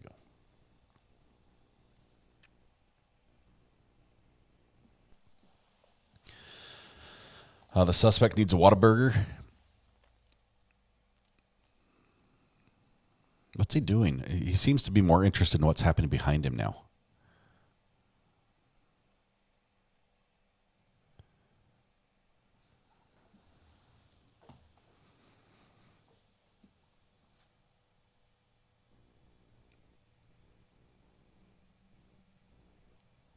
Didn't see what he just did. He's seriously falling asleep. With how much he's been huffing on that bottle, I'm surprised he's conscious. Still vaping. Breaking news, he's still sitting in the cars. We interrupt this broadcast to let you know that nothing has happened. He's yelling. Yelling will get a different response out of the police. They'll definitely be ready. Looks like they're almost stacking up here. They've got less than lethal. You can see the bright colored weapons.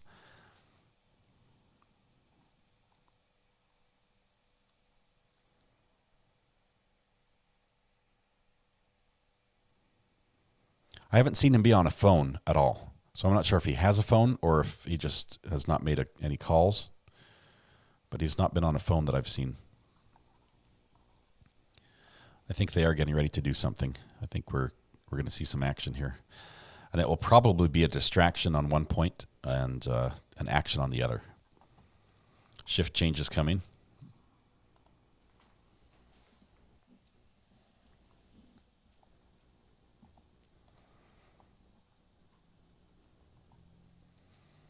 He's charging his phone. I wonder if he's out of gas. I don't know, the way he drove it. It is exciting. I'm sort of nervous watching it. And I get nervous every time it goes down. There was a point when we hit, I think it was 5,000 subscribers, where I was watching it. And everyone wanted to be the 5,000th subscriber. So it would go up to just over 5,000, and then it would drop down 15, and it would go up and down. I'm like, I just can't take that anymore. He's weighing his options. The car's still in the canal, just hidden from sight. You can see it from the other feed. Is the other feed back? Let's see if it is. Let me take it over here.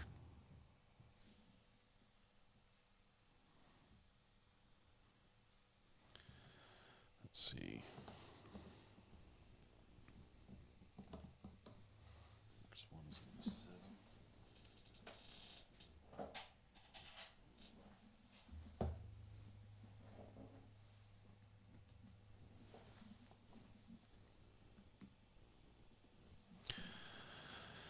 Check chatter mod chat real quick.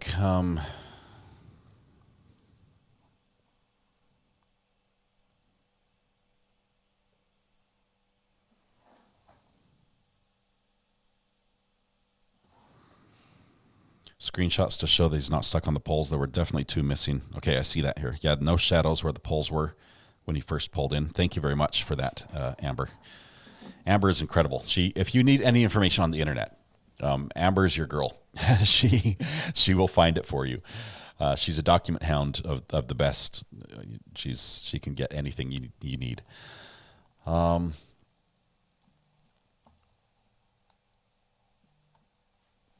Miss L, definitely. I've got plenty of mods right now, but we might have to make a list of spare mods as it sort of gets crazy here. The nitrous is wearing off, getting agitated. He keeps taking more, so he's sort of re-upping. Yep.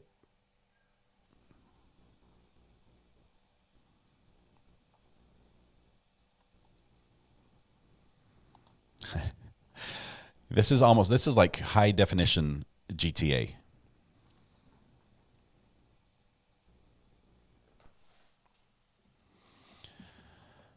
Okay.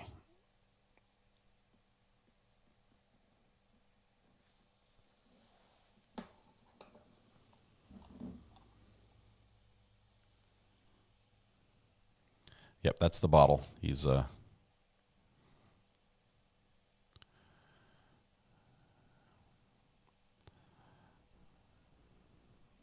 this guy's going to have the worst headache in the morning.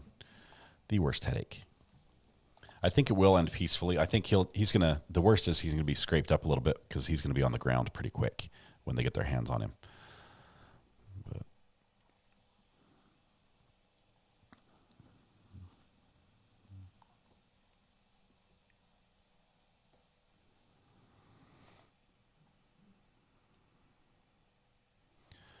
it might help if the sunset is in his eyes to help blind him as to what's going on behind him. That could help.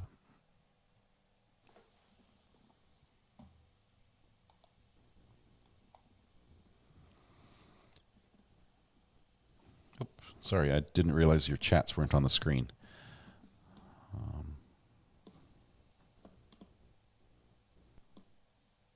it's not on the screen because apparently I can't do what I'm doing right now.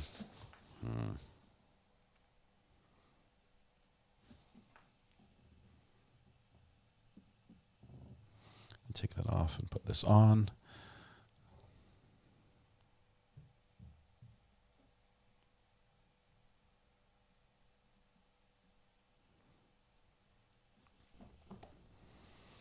Super source presets 3 bucks like this.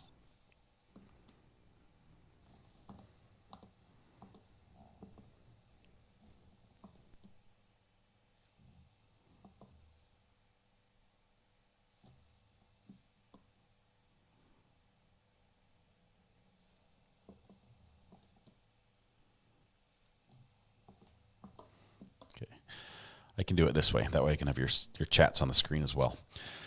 Do we have a stopwatch? How long now? It's been forever. I mean, the only watch I've got is my time that I've been live streaming. It's been just over 11 hours.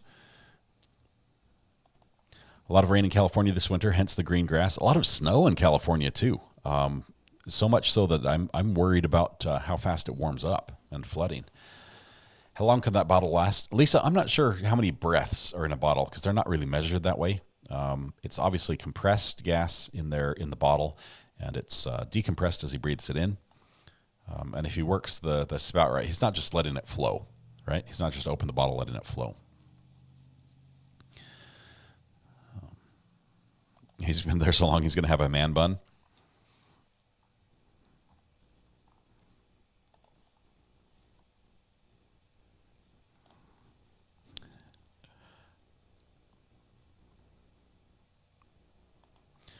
Shelly says this was for RA. Nobody else leave. What did you share? Let's see. It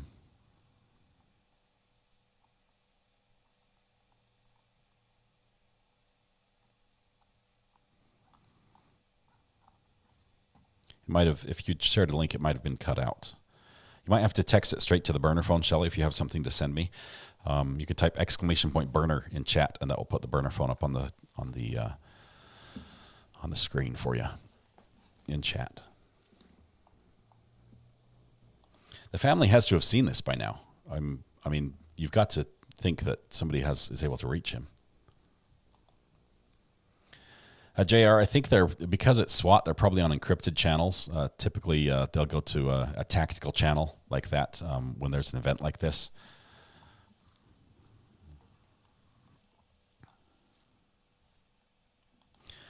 Rando says, I calculate 300 because there's 1,600 liters in the bottle at 750 PSI. So 300 breaths, that is a lot.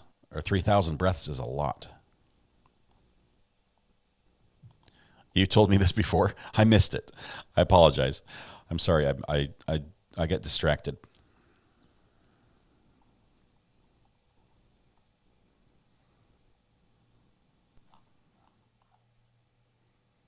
Just trying to see if there's any action happening here.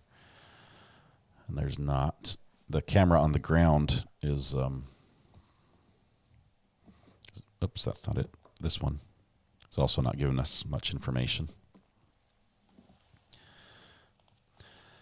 French Fry, member for 1 month. Thank you very much. I appreciate your support. I'm so tired I slur my words right now. Thank you, French Fry. I appreciate you being here. Would not be the same without you. Bring the jury. Bring the jury.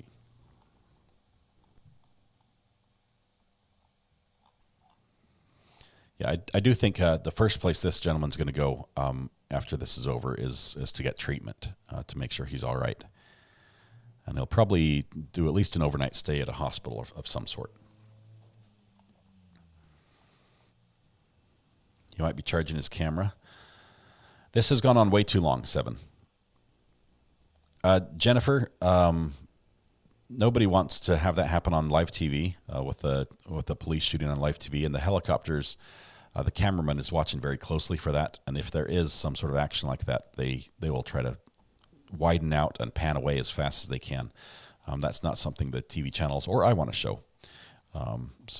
And I don't think that's what they're getting at. But unfortunately, some situations do end with lethal force. Hopefully, this would not. I would, if I knew that this would end that way, I'd cut it now. I would not want to show that. That standoff started at 1:15 p.m. Pacific time, so 4 hours ago. Has it been that long? That's crazy.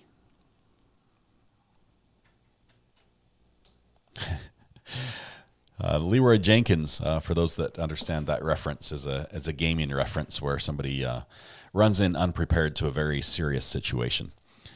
So that's where the Leroy Jenkins quote is.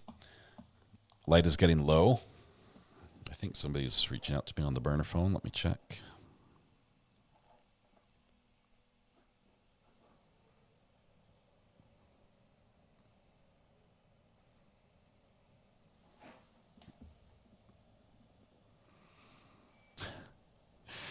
Hello, it's Monica here. I think there might be something more to this and thinking about calling in. And then she sends a picture of burgers on the grill.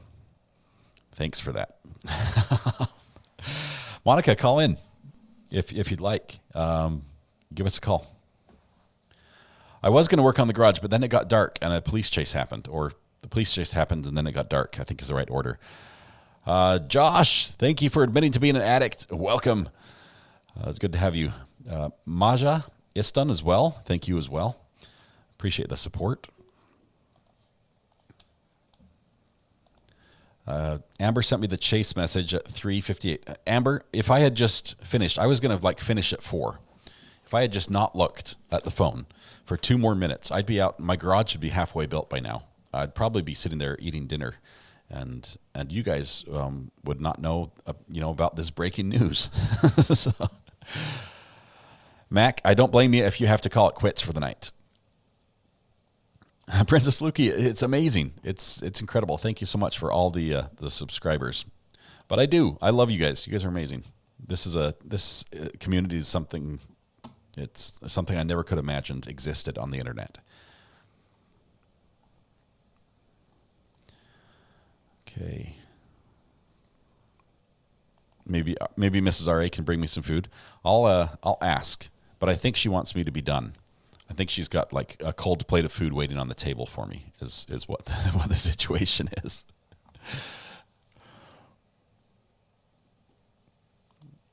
You're making 49 burner YouTube accounts. No, don't do that. Don't do that.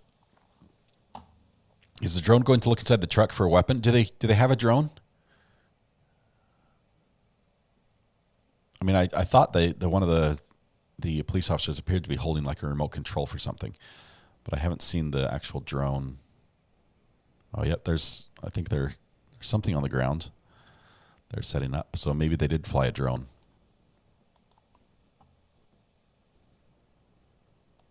That green grass is unnaturally green. And compare that to the brown just on the other side of the fence.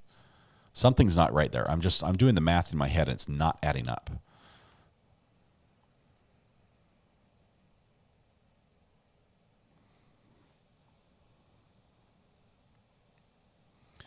Collie, this is my only job. Fun story. The last time I got a paycheck for a job was the end of April of last year.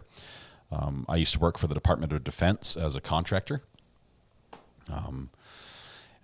Super exciting job, as some of you know. And I finished that job. We actually transitioned my work into another workload and worked myself out of a job. And I've looked for a job for 7 months, couldn't find the right thing, and started doing this. Call from Mutt. Mutt, my friend, how is Virginia treating you? It is treating me very well. I'm feeling sorry for you after 11 hours of not being able to get out of that chair, sir.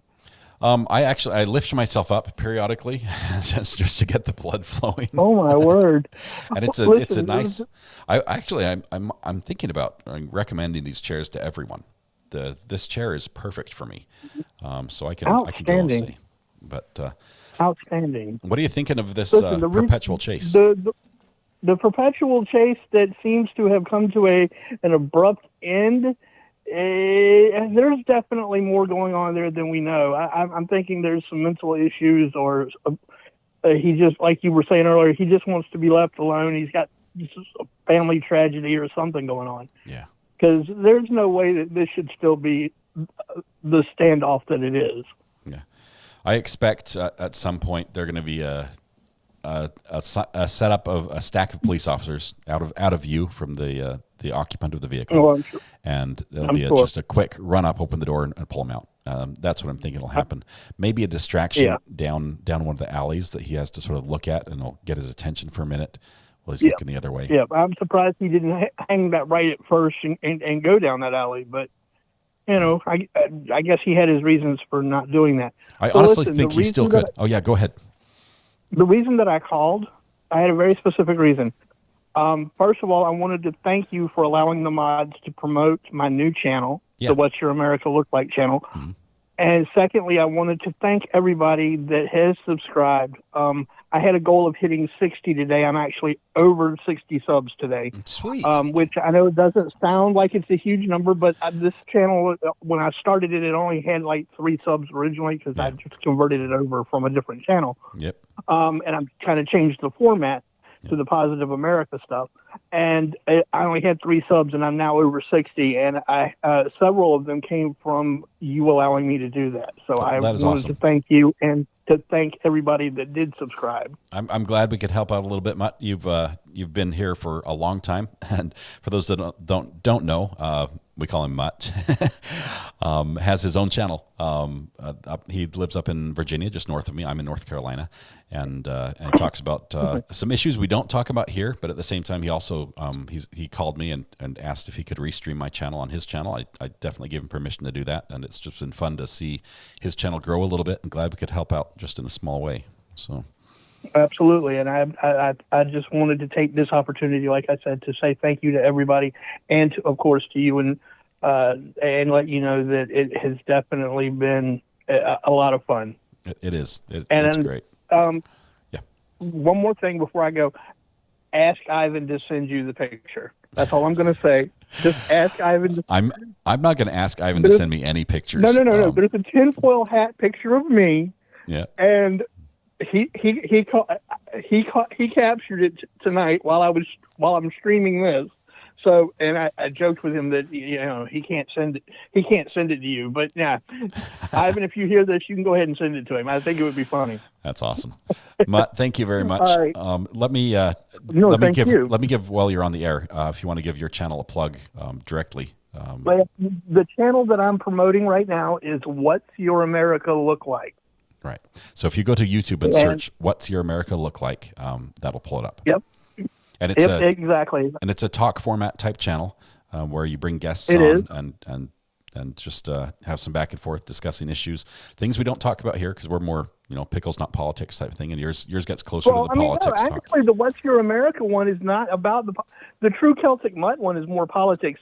Yeah. The What's Your America Look Like is more like we covered like Tuesday. We do a show. My partner with the channel, that is, and we do a show on Tuesdays from 8 to 9 on Tuesday nights. And this past Tuesday, like we did the Haunted Cavalier here in Virginia Beach. And next week we're going to do Pocahontas. So we cover different things about America. It's not just it's not about the politics. Well, that's awesome. Can't wait. I did pop in briefly when I could the other day, but I'll try to do that more often. You did, and I don't know if you heard me shout you out, but I definitely shouted you out when I saw that you were in there. Awesome, Mutt. Thank you so much. Stay safe up there in Virginia, and we'll talk to you soon. All right. All right. Take care. You too. Bye. Bye.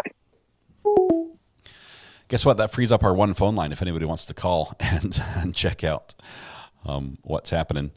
Let us know what's happening. I want to be done. So I want somebody to call the police and just say, can you guys just ask him to get out? Have you tried doing that? Just ask nicely. Say, look, we have a burger for you, some fries. We'll let you finish this shake. And then, obviously we've got to take you in for what you did, but just talk to him nicely and see if we can bring this to an end. Melody says, AstroTurf on the lawn. I'm thinking you're probably right. Amber is calling. Amber. What's going on? How are you doing? Thanks for getting me into this chase with everybody. Amber's the one who sent the link to me saying, "Hey, there's a police chase. You got to cover." Oh, there is a drone. You can see the drone. It looks like I would say that's a DJI Mavic. So this is cool. So Amber, go ahead, talk to us. Amber, talk. I just thought it was funny. You said that, the line was open to call in.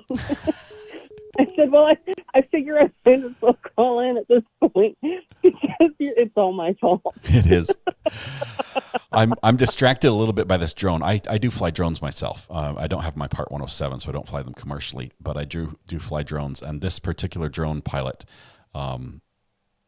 is doing very abrupt, direct movements. Yeah, he is.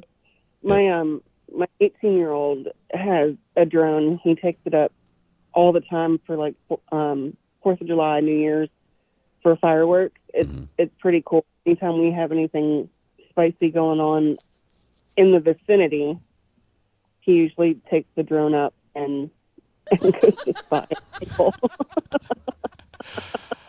I'm wondering. Ooh, smoke bomb. That's the distraction.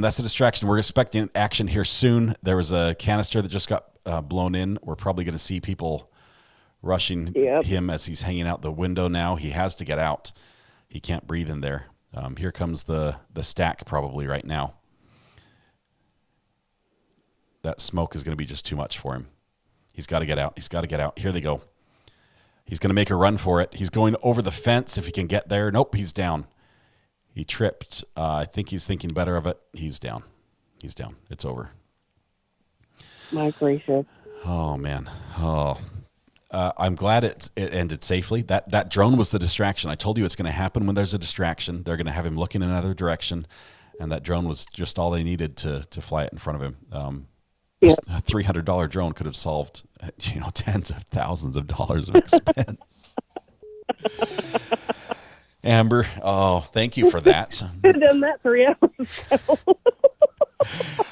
Yep. It looks like it's over. That smoke grenade was well timed as well. Man, thank you, Amber. You're amazing on the channel. For those that don't know, Amber has helped us out in a number of times, not just telling us when there's a police chase, but helping us out with documents, helping us out with information when cases are updated, especially cases that are hard to get information on. Amber seems to be the one that can get that information. So, Amber, thank you. You're also easy to get a hold of or to see your work over on the Discord channel, which we haven't plugged for a while. The Discord channel, you type !Discord in chat. It pulls up the As the Gavel Drops Discord with Little Miss and Toxic Orchid and you and a couple others that really make that happen. Highly recommend checking that out if you like true crime stuff. But Amber, now that this chase is over, what are you going to do tonight? I'm not entirely sure, but I keep laughing at Abby's comment. Amber did it by calling in. She did. I know there are a lot of people who want to call in right now. Yeah, I'll hop off so everybody else can call in. We're gonna take a couple. It's gonna be like a speed run, 30 seconds each type thing. We'll take a few more calls and then we're gonna wrap up for the day because I'm gonna be back doing this at 9 o'clock tomorrow morning, and I have not done anything else because you guys have seen me all day long. I'm not a robot. I'm real. It was not my intention to keep you on until 8:30 at night. Oh, I it made was the all joke good. that you were trying to end the live stream earlier than 5:30 because court let out early, and I said we can't have that. Yep, it was my fault for making fun of Peter Tragos for what happened when Emily D. Baker got on his channel. He ended up stuck for a couple more hours on his live stream, and I was laughing at him. And now here you go, do it to me. So it's sweet justice. You're welcome, Amber. Thank you very much. Good talking to you. Stay safe. All right. All right. Bye. Bye. Okay. People are sending me pictures of food right now. The burner phone's lit up with people texting me all the stuff they're eating, just rubbing it in. You guys are amazing. Thanks for sticking around. I appreciate all the people who subscribed today. I cannot believe it looks like tomorrow we're probably going to hit 7,000. We have, it's been a long 11 and a half hours. But we're done now. We're done. We're going to wrap it up. So let me find my music. There we go. All right. I didn't see anything get shot. It seems like it originated from the inside. I believe it was probably thrown or fired from the back when the drone was in front. But anyway, it was a fun day. It started out with the Zachariah Anderson case, which is all good. I mean, we like that stuff. That's what we thought it would be. We went all sorts of places today, which is a little bizarre. It's not like that every day, but it's it was fun. And thank you all for being here. I appreciate everyone who either gave a super chat, who donated a membership to somebody who needed one, or a super sticker. I'm so tired I can't form the words with my mouth. But it has been a fantastic day. Thanks all of you. I seriously appreciate you. This is the most rewarding and most fun job I've ever had in my life. And you guys make that all possible. So thank you very much for everything you do that does make that possible. And thank you for making this community such a fun place where people show up and they just want to be here and they want to stay. And that is all because of you. So thank you very much. I appreciate that. Tonight, when you guys go home, please hug the people you love, smile at someone, make their day just a little bit better, and stay safe till we go live. Tomorrow it will be 9 o'clock as long as the weather doesn't turn bad. So we'll be here anyway, 9 o'clock, but there's a chance the court will not be held because of the storm that's moving into Wisconsin area. So good night to all. Thank you all. I appreciate you. Stay safe. We'll see you in the morning.